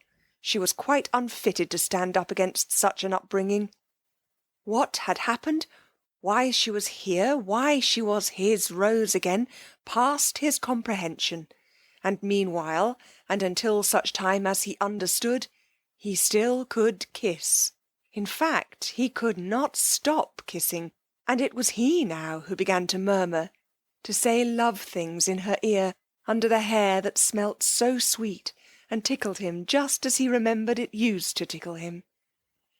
And as he held her close to his heart, and her arms were soft round his neck, he felt stealing over him a delicious sense of... At first he didn't know what it was, this delicate, pervading warmth, and then he recognised it as security. Yes, security. No need now to be ashamed of his figure, and to make jokes about it so as to forestall other people's and show he didn't mind it. No need now to be ashamed of getting hot going up hills, or to torment himself with pictures of how he probably appeared to beautiful young women, how middle-aged, how absurd in his inability to keep away from them. Rose cared nothing for such things. With her he was safe. To her he was her lover, as he used to be, and she would never notice or mind any of the ignoble changes that getting older had made in him, and would go on making more and more.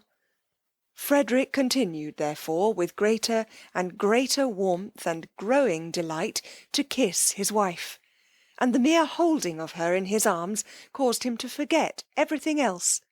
How could he, for instance, remember or think of Lady Caroline, to mention only one of the complications with which his situation bristled, when here was his sweet wife, miraculously restored to him, whispering with her cheek against his in the dearest, most romantic words, how much she loved him, how terribly she had missed him. He did for one brief instant, for even in the moments of love there were brief instants of lucid thought, recognise the immense power of the woman present and being actually held compared to that of the woman, however beautiful, who is somewhere else. But that is as far as he got towards remembering Scrap.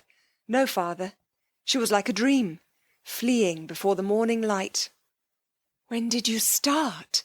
murmured Rose, her mouth on his ear. She couldn't let him go. Not even to talk she couldn't let him go.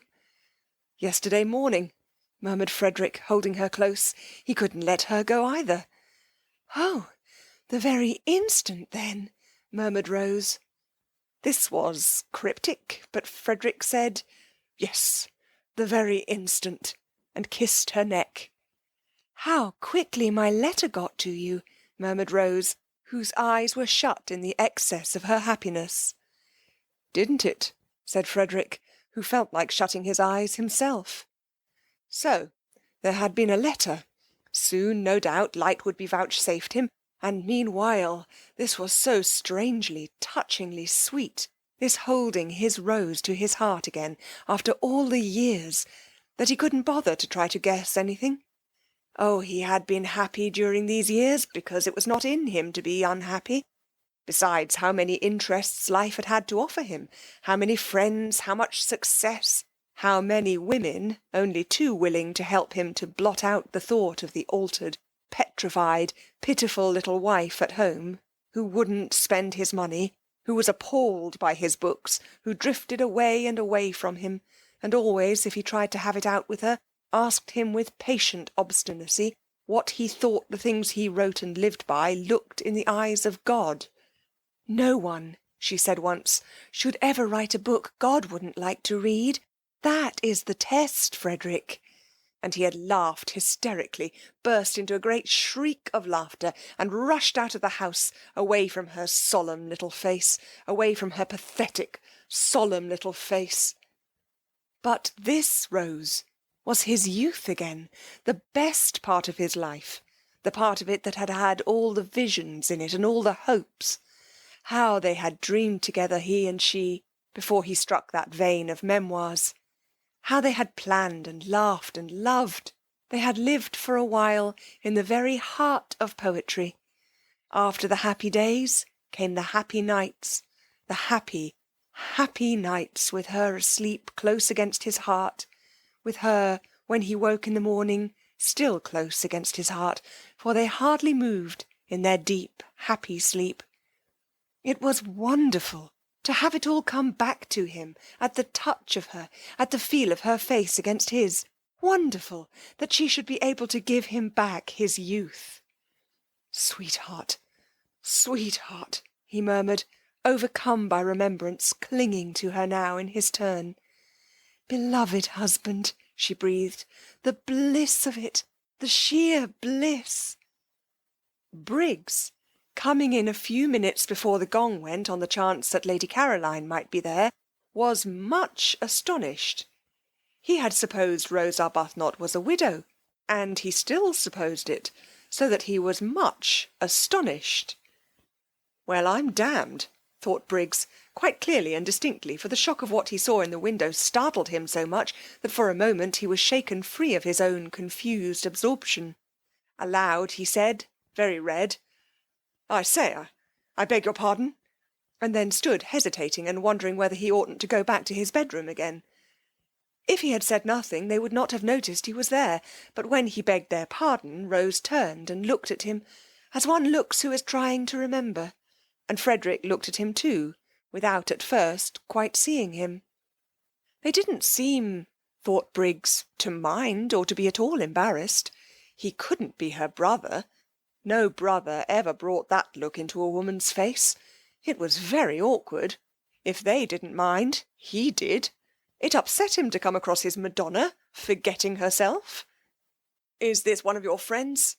Frederick was able after an instant to ask Rose, who had made no attempt to introduce the young man standing awkwardly in front of them, but continued to gaze at him with a kind of abstracted, radiant goodwill. It's Mr. Briggs, said Rose, recognising him. This is my husband, she added. And Briggs, shaking hands, just had time to think how surprising it was to have a husband when you were a widow before. The gong sounded, and Lady Caroline would be there in a minute, and he ceased to be able to think at all, and merely became a thing with its eyes fixed on the door. Through the door immediately entered, in what seemed to him an endless procession, first Mrs. Fisher, very stately in her evening lace shawl and brooch, who, when she saw him, at once relaxed into smiles and benignity, only to stiffen, however, when she caught sight of the stranger. Then Mr. Wilkins, cleaner and neater and more carefully dressed and brushed than any man on earth, and then, tying something hurriedly as she came, Mrs. Wilkins, and then nobody. Lady Caroline was late. Where was she? Had she heard the gong? Oughtn't it be beaten again? Suppose she didn't come to dinner after all? Briggs went cold. Introduce me, said Frederick on Mrs. Fisher's entrance, touching Rose's elbow. My husband, said Rose, holding him by the hand, her face exquisite. This, thought Mrs. Fisher, must now be the last of the husbands, unless Lady Caroline produces one from up her sleeve.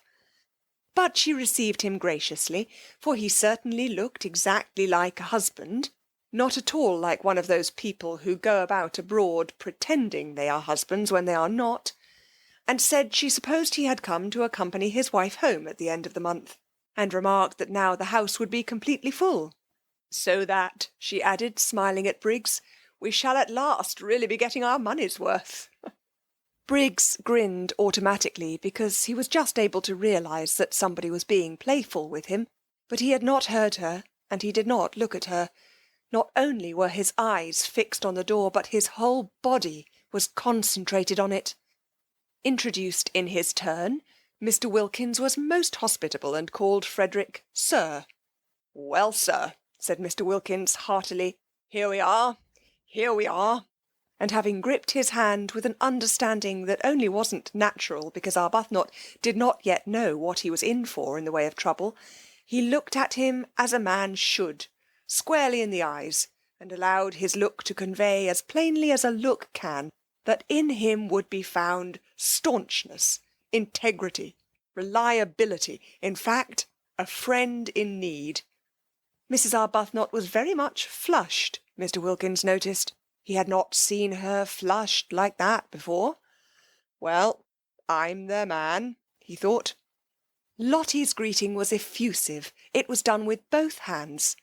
Didn't I tell you? She laughed to Rose over her shoulder, while Frederick was shaking her hands in both his. What did you tell her? Asked Frederick in order to say something. The way they were all welcoming him was confusing. They had evidently all expected him, not only Rose. The sandy but agreeable young woman didn't answer his question, but looked extraordinarily pleased to see him. Why should she be extraordinarily pleased to see him? What a delightful place this is, said Frederick, confused and making the first remark that occurred to him. It's a tub of love, said the sandy young woman earnestly, which confused him more than ever.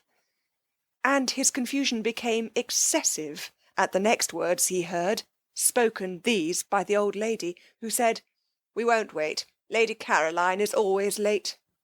For he only then, on hearing her name, really and properly remembered Lady Caroline, and the thought of her confused him to excess.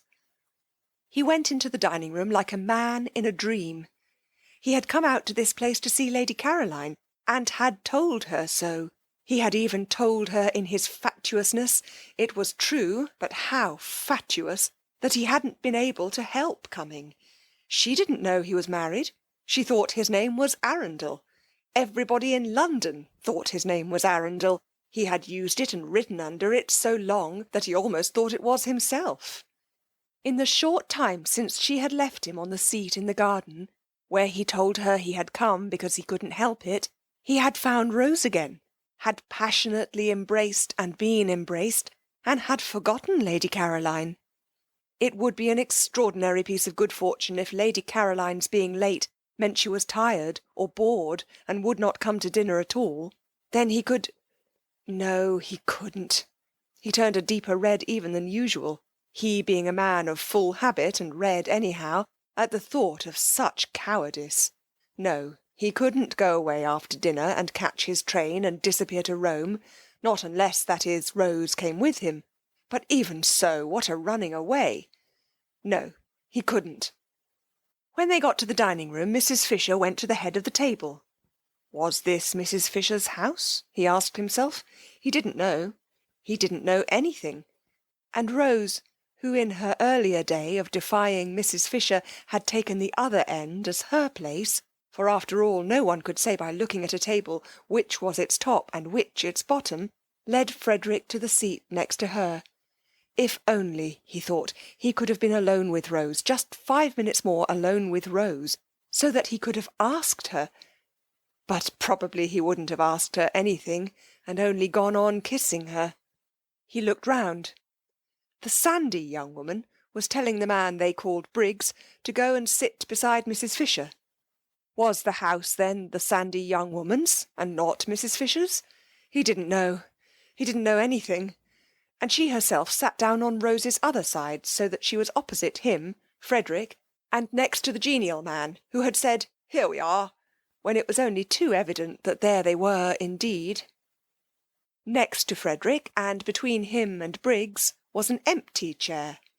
Lady Caroline's. No more than Lady Caroline knew of the presence in Frederick's life of Rose, was Rose aware of the presence in Frederick's life of Lady Caroline. What would each think? He didn't know. He didn't know anything. Yes, he did know something, and that was that his wife had made it up with him, suddenly, miraculously, unaccountably, and divinely.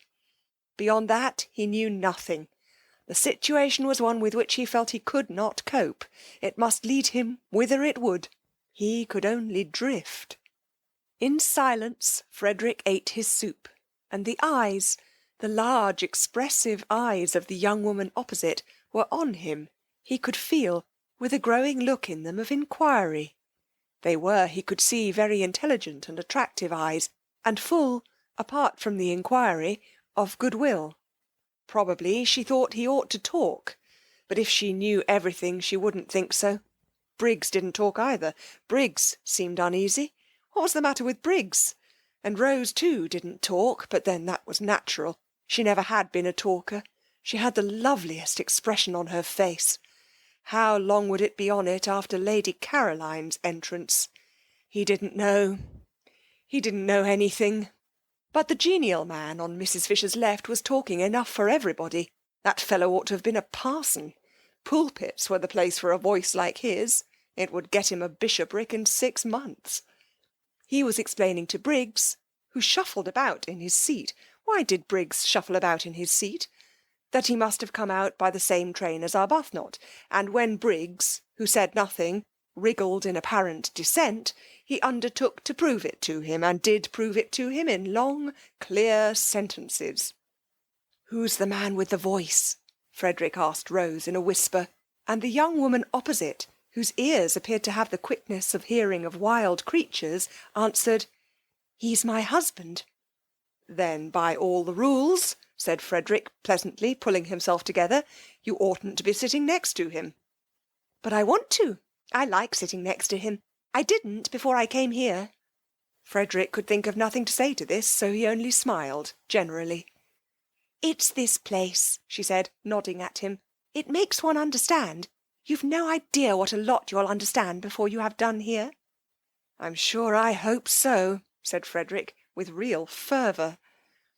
The soup was taken away, and the fish was brought. Briggs, on the other side of the empty chair, seemed more uneasy than ever. What was the matter with Briggs? Didn't he like fish? Frederick wondered what Briggs would do in the way of fidgets if he were in his own situation. Frederick kept on wiping his moustache, and was not able to look up from his plate, but that was as much as he showed of what he was feeling. Though he didn't look up, he felt the eyes of the young woman opposite raking him like searchlights, and Rose's eyes were on him too, he knew, but they rested on him unquestioningly, beautifully, like a benediction. How long would they go on doing that once Lady Caroline was there? He didn't know. He didn't know anything. He wiped his moustache for the 20th unnecessary time, and could not quite keep his hand steady, and the young woman opposite saw his hand not being quite steady, and her eyes raked him persistently. Why did her eyes rake him persistently? He didn't know. He didn't know anything. Then Briggs leapt to his feet. What was the matter with Briggs? Oh, yes, quite. She had come. Frederick wiped his moustache and got up too. He was in for it now. Absurd, fantastic situation. Well, whatever happened, he could only drift and look like an ass to Lady Caroline, the most absolute as well as deceitful ass. An ass who was also a reptile, for she might well think he had been mocking her out in the garden when he said, no doubt in a shaking voice, fool and ass, that he had come because he couldn't help it. Well, as for what he would look like to his Rose, when Lady Caroline introduced him to her, when Lady Caroline introduced him as her friend, whom she had invited in to dinner, well, God alone knew that. He, therefore, as he got up, wiped his moustache for the last time before the catastrophe. But he was reckoning without Scrap. That accomplished and experienced young woman slipped into the chair Briggs was holding for her, and on Lotty's leaning across eagerly and saying, before anyone else could get a word in, just fancy, Caroline, how quickly Rose's husband has got here, turned to him without so much as the faintest shadow of surprise on her face, and held out her hand, and smiled like a young angel, and said, and me late your very first evening. The daughter of the Droitwiches. End of chapter 21. Chapter 22. That evening was the evening of the full moon. The garden was an enchanted place, where all the flowers seemed white. The lilies, the daphnes, the orange blossom, the white stocks, the white pinks, the white roses. You could see these as plainly as in the daytime, but the coloured flowers existed only as fragrance. The three younger women sat on the low wall at the end of the top garden after dinner, Rose a little apart from the others, and watched the enormous moon moving slowly over the place where Shelley had lived his last months, just on 100 years before. The sea quivered along the path of the moon. The stars winked and trembled. The mountains were misty blue outlines, with little clusters of lights shining through from the little clusters of homes. In the garden, the plants stood quite still, straight and unstirred by the smallest ruffle of air. Through the glass doors, the dining room, with its candle-lit table and brilliant flowers, nasturtiums and marigolds that night, glowed like some magic cave of colour, and the three men smoking around it looked strangely animated figures seen from the silence, the huge cool calm of outside. Mrs. Fisher had gone to the drawing-room and the fire. Scrap and Lotty, their faces upturned to the sky, said very little, and in whispers. Rose said nothing. Her face, too, was upturned. She was looking at the umbrella pine, which had been smitten into something glorious, silhouetted against the stars. Every now and then Scrap's eyes lingered on Rose. So did Lotty's. For Rose was lovely. Anywhere at that moment, among all the well-known beauties, she would have been lovely. Nobody could have put her in the shade, blown out her light that evening. She was too evidently shining. Lotty bent close to Scrap's ear and whispered. "Love," she whispered. Scrap nodded. "Yes," she said, under her breath. She was obliged to admit it. You only had to look at Rose to know that here was love. "There's nothing like it," whispered Lotty. Scrap was silent. "It's a great thing," whispered Lotty after a pause, during which they both watched Rose's upturned face, "to get on with one's loving. Perhaps you can tell me of anything else in the world that works such wonders." But Scrap couldn't tell her, and if she could have, what a night to begin arguing in. This was a night for... She pulled herself up. Love again. It was everywhere. There was no getting away from it. She had come to this place to get away from it, and here was everybody in its different stages. Even Mrs. Fisher seemed to have been brushed by one of the many feathers of love's wing, and at dinner was different, full of concern because Mr. Briggs wouldn't eat, and her face when she turned to him all soft with motherliness. Scrap looked up at the pine tree, motionless among stars. Beauty made you love, and love made you beautiful. She pulled her wrap closer round her, with a gesture of defiance, of keeping out and off. She didn't want to grow sentimental. Difficult not to, here. The marvellous night stole in through all one's chinks, and brought in with it, whether one wanted them or not, enormous feelings, feelings one couldn't manage, great things about death and time and waste, glorious and devastating things, magnificent and bleak, at once rapture and terror and immense heart-cleaving longing. She felt small and dreadfully alone. She felt uncovered and defenceless. Instinctively she pulled her wrap closer. With this thing of chiffon she tried to protect herself from the eternities. "I suppose," whispered Lotty, "Rose's husband seems to you just an ordinary, good-natured, middle-aged man." Scrap brought her gaze down from the stars and looked at Lotty a moment, while she focused her mind again. "Just a rather red, rather round man," whispered Lotty. Scrap bowed her head. "He isn't," whispered Lotty. "Rose sees through all that. That's mere trimmings. She sees what we can't see, because she loves him." Always love.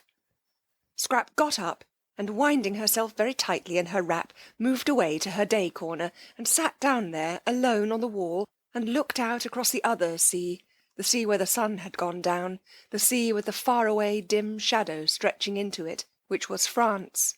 Yes, love worked wonders. And Mr. Arundel, she couldn't at once get used to his other name, was to Rose love itself. But it also worked inverted wonders. It didn't invariably, as she well knew, transfigure people into saints and angels. Grievously indeed did it sometimes do the opposite. She had had it in her life applied to her to excess. If it had left her alone, if it had at least been moderate and infrequent, she might, she thought, have turned out a quite decent, generous-minded, kindly human being. And what was she, thanks to this love Lotty talked so much about? Scrap searched for a just description. She was a spoilt, a sour, a suspicious and a selfish spinster. The glass doors of the dining-room opened, and the three men came out into the garden, Mr. Wilkins' voice flowing along in front of them. He appeared to be doing all the talking. The other two were saying nothing. Perhaps she had better go back to Lotty and Rose. It would be tiresome to be discovered and hemmed into the cul-de-sac by Mr. Briggs. She got up reluctantly, for she considered it unpardonable of Mr. Briggs to force her to move about like this, to force her out of any place she wished to sit in, and she emerged from the daphne bushes feeling like some gaunt, stern figure of just resentment, and wishing that she looked as gaunt and stern as she felt. So would she have struck repugnance into the soul of Mr. Briggs and been free of him. But she knew she didn't look like that, however hard she might try. At dinner his hand shook when he drank, and he couldn't speak to her without flushing scarlet and then going pale, and Mrs. Fisher's eyes had sought hers with the entreaty of one who asks that her only son may not be hurt. How could a human being, thought Scrap, frowning as she issued forth from her corner, how could a man made in God's image behave so, and be fitted for better things, she was sure, with his youth, his attractiveness, and his brains? He had brains. She had examined him cautiously whenever at dinner Mrs. Fisher forced him to turn away to answer her, and she was sure he had brains. Also he had character. There was something noble about his head, about the shape of his forehead, noble and kind, all the more deplorable that he should allow himself to be infatuated by a mere outside, and waste any of his strength, any of his peace of mind, hanging around just a woman thing. If only he could see right through her, see through all her skin and stuff, he would be cured, and she might go on sitting undisturbed on this wonderful night by herself. Just beyond the daphne bushes she met Frederick, hurrying. "I was determined to find you first," he said, "before I go to Rose." And he added quickly, "I want to kiss your shoes." "Do you?" said Scrap, smiling. "Then I must go and put on my new ones. These aren't nearly good enough." She felt immensely well disposed towards Frederick. He at least would grab no more. His grabbing days, so sudden and so brief, were done. Nice man, agreeable man. She now definitely liked him. Clearly he had been getting into some sort of a tangle, and she was grateful to Lotty for stopping her in time at dinner from saying something hopelessly complicating. But whatever he had been getting into, he was now out of it. His face and Rose's face had the same light in them. "I shall adore you for ever now," said Frederick. Scrap smiled. "Shall you?" she said. "I adored you before because of your beauty. Now I adore you because you're not only as beautiful as a dream, but as decent as a man. When the impetuous young woman," Frederick went on, "the blessedly impetuous young woman blurted out in the nick of time that I am Rose's husband, you behaved exactly as a man would have behaved to his friend." "Did I?" said Scrap, her enchanting dimple very evident. "It's the rarest, most precious of combinations," said Frederick, "to be a woman and have the loyalty of a man." "Is it?" smiled Scrap, a little wistfully. These were indeed handsome compliments, if only she were really like that. "And I want to kiss your shoes," "Won't this save trouble?" she asked, holding out her hand. He took it and swiftly kissed it, and was hurrying away again. "Bless you," he said as he went. "Where's your luggage?" Scrap called after him. "Oh, Lord, yes," said Frederick, pausing. "It's at the station." "I'll send for it." He disappeared through the bushes. She went indoors to give the order, and this is how it happened that Domenico, for the second time that evening, found himself journeying into Mezzago and wondering as he went. Then, having made the necessary arrangements for the perfect happiness of these two people, she came slowly out into the garden again, very much absorbed in thought. Love seemed to bring happiness to everybody but herself. It had certainly got hold of everybody there, in its different varieties, except herself. Poor Mr. Briggs had been got hold of by its least dignified variety. Poor Mr. Briggs. He was a disturbing problem, and his going away next day wouldn't, she was afraid, solve him. When she reached the others, Mr. Arundel, she kept on forgetting that he wasn't Mr. Arundel, was already, his arm through Rose's, going off with her, probably to the greater seclusion of the lower garden. No doubt they had a great deal to say to each other. Something had gone wrong between them, and had suddenly been put right. San Salvatore, Lotty would say. San Salvatore working its spell of happiness. She could quite believe in its spell. Even she was happier there than she had been for ages and ages. The only person who would go empty away would be Mr. Briggs. Poor Mr. Briggs. When she came in sight of the group, he looked much too nice and boyish not to be happy. It seemed out of the picture that the owner of the place, the person to whom they owed all this, should be the only one to go away from it unblessed. Compunction seized Scrap. What very pleasant days she had spent in his house, lying in his garden, enjoying his flowers, loving his views, using his things, being comfortable, being rested, recovering, in fact. She had had the most leisured, peaceful, and thoughtful time of her life, and all really thanks to him. Oh, she knew she paid him some ridiculous small sum a week, out of all proportion to the benefits she got in exchange, but what was that in the balance? And wasn't it entirely thanks to him that she had come across Lotty? Never else would she and Lotty have met. Never else would she have known her. Compunction laid its quick, warm hand on Scrap. Impulsive gratitude flooded her. She went straight up to Briggs. "I owe you so very much," she said, overcome by the sudden realization of all she did owe him, and ashamed of her churlishness in the afternoon and at dinner. Of course he hadn't known she was being churlish. Of course her disagreeable inside was camouflaged, as usual, by the chance arrangement of her outside, but she knew it. She was churlish. She had been churlish to everybody for years. Any penetrating eye, thought Scrap, any really penetrating eye, would see her for what she was, a spoilt, a sour, a suspicious and a selfish spinster. "I owe you so much," therefore said Scrap earnestly, walking straight up to Briggs, humbled by these thoughts. He looked at her in wonder. "You owe me," he said, "but it is I who... he stammered. To see her there in his garden, nothing in it, no white flower was whiter, more exquisite. "Please," said Scrap, still more earnestly, "won't you clear your mind of everything except just truth? You don't owe me anything. How should you?" "I don't owe you anything," echoed Briggs. "Why, I owe you my first sight of... Oh, for goodness sake, said Scrap entreatingly, "do please be ordinary. Don't be humble. Why should you be humble? It's ridiculous of you to be humble. You're worth 50 of me." Unwise, thought Mr. Wilkins, who was standing there too, while Lotty sat on the wall. He was surprised. He was concerned. He was shocked that Lady Caroline should thus encourage Briggs. Unwise. Very, thought Mr. Wilkins, shaking his head.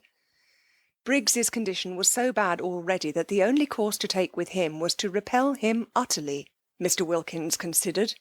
No half measures were the least use with Briggs, and kindliness and familiar talk would only be misunderstood by the unhappy youth. The daughter of the Droitwiches could not really, it was impossible to suppose it, desire to encourage him. Briggs was all very well, but Briggs was Briggs. His name alone proved that. Probably Lady Caroline did not quite appreciate the effect of her voice and face, and how between them they made otherwise ordinary words seem, well, encouraging. But these words were not quite ordinary. She had not, he feared, sufficiently pondered them. Indeed she needed an adviser, some sagacious, objective counsellor like himself. There she was, standing before Briggs, almost holding out her hand to him. Briggs, of course, ought to be thanked, for they were having a most delightful holiday in his house, but not thanked to excess, and not by Lady Caroline alone. That very evening he had been considering the presentation to him next day of a round robin of collective gratitude on his departure. But he should not be thanked like this, in the moonlight, in the garden, by the lady he was so manifestly infatuated with. Mr. Wilkins, therefore, desiring to assist Lady Caroline out of this situation by swiftly applied tact, said with much heartiness, "It is most proper, Briggs, that you should be thanked. You will please allow me to add my expressions of indebtedness, and those of my wife, to Lady Caroline's. We ought to have proposed a vote of thanks to you at dinner.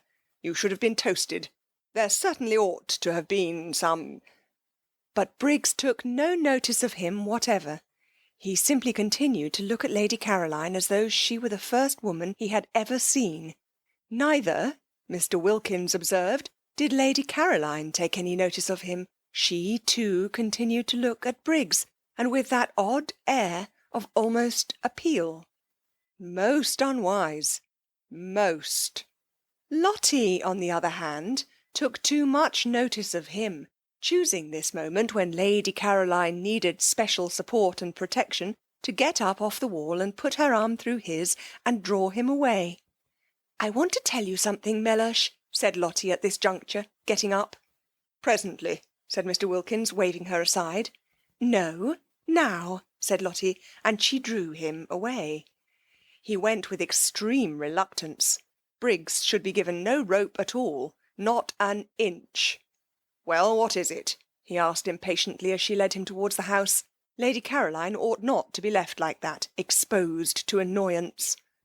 "Oh, but she isn't," Lotty assured him, just as if he had said this aloud, which he certainly had not. "Caroline is perfectly all right."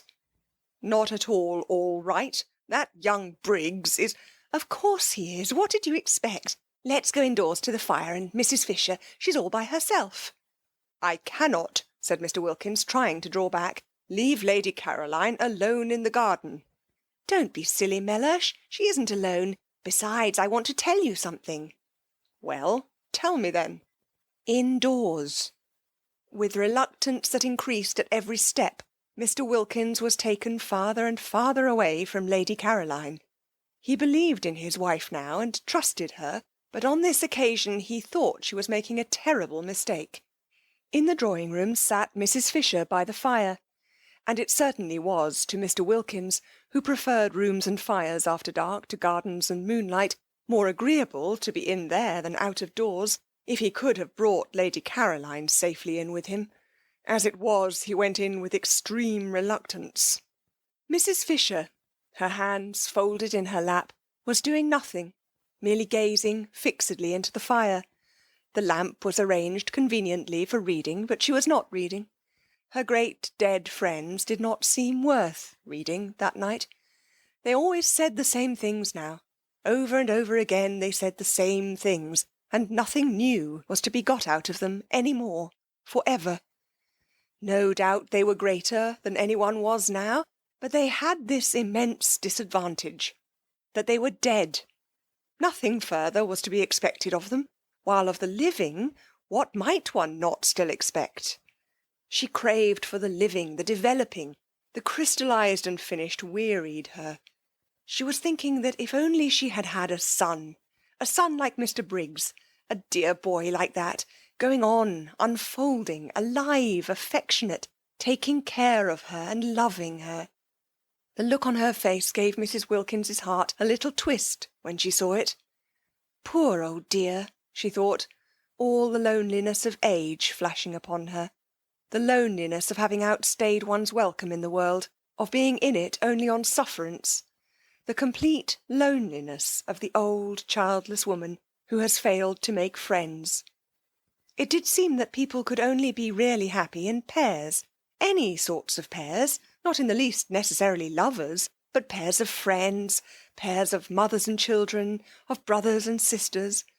And where was the other half of Mrs. Fisher's pair going to be found? Mrs. Wilkins thought she had perhaps better kiss her again. The kissing this afternoon had been a great success, she knew it. She had instantly felt Mrs. Fisher's reaction to it, so she crossed over and bent down and kissed her and said cheerfully, "We've come in," which indeed was evident. This time Mrs. Fisher actually put up her hand and held Mrs. Wilkins's cheek against her own, this living thing, full of affection, of warm, racing blood. And as she did this, she felt safe with the strange creature, sure that she who herself did unusual things so naturally would take the action quite as a matter of course, and not embarrass her by being surprised. Mrs. Wilkins was not at all surprised. She was delighted. "I believe I'm the other half of her pair," flashed into her mind. "I believe it's me, positively me, going to be fast friends with Mrs. Fisher." Her face, when she lifted her head, was full of laughter. Too extraordinary, the developments produced by San Salvatore. She and Mrs. Fisher. But she saw them being fast friends. "Where are the others?" asked Mrs. Fisher. "Thank you, dear," she added, as Mrs. Wilkins put a footstool under her feet, a footstool obviously needed, Mrs. Fisher's legs being short. "I see myself throughout the years," thought Mrs. Wilkins, her eyes dancing, "bringing footstools to Mrs. Fisher. The roses," she said, straightening herself, "have gone into the lower garden, I think, love-making." "The roses?" "The Fredericks, then, if you like. They're completely merged and indistinguishable." "Why not say the Arbuthnot's, my dear?" said Mr. Wilkins. "Very well, Mellersh, the Arbuthnot's. And the Carolines." Both Mr. Wilkins and Mrs. Fisher started. Mr. Wilkins, usually in such complete control of himself, started even more than Mrs. Fisher, and for the first time since his arrival felt angry with his wife. "Really," he began indignantly. "Very well, Mellersh, the Briggses, then." "The Briggses?" cried Mr. Wilkins, now very angry indeed, for the implication was to him a most outrageous insult to the entire race of Desters. Dead Desters, living Desters, and Desters still harmless because they were yet unborn. "Really?" "I'm sorry, Mellersh," said Mrs. Wilkins, pretending meekness, "if you don't like it." "Like it? You've taken leave of your senses. Why, they've never set eyes on each other before today." "That's true, but that's why they're able now to go ahead." "Go ahead?" Mr. Wilkins could only echo the outrageous words. "I'm sorry, Mellersh," said Mrs. Wilkins again, "if you don't like it, but—" Her grey eyes shone, and her face rippled with the light and conviction that had so much surprised Rose the first time they met. "It's useless minding," she said. "I shouldn't struggle if I were you, because—" She stopped and looked first at one alarmed, solemn face, and then at the other, and laughter as well as light flickered and danced over her. "I see them being the Briggses," finished Mrs. Wilkins.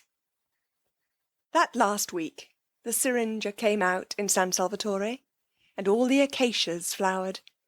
No one had noticed how many acacias there were till one day the garden was full of a new scent, and there were the delicate trees, the lovely successors to the wisteria, hung all over among their trembling leaves with blossom. To lie under an acacia tree that last week and look up through the branches at its frail leaves and white flowers quivering against the blue of the sky, while the least movement of the air shook down their scent, was a great happiness. Indeed, The whole garden dressed itself gradually towards the end in white pinks and white Banksay roses, and the syringa and the jessamine, and at last the crowning fragrance of the acacias. When, on the 1st of May, everybody went away, even after they had got to the bottom of the hill and passed through the iron gates out into the village, they still could smell the acacias. End of chapter 22. End of The Enchanted April by Elizabeth von Arnim.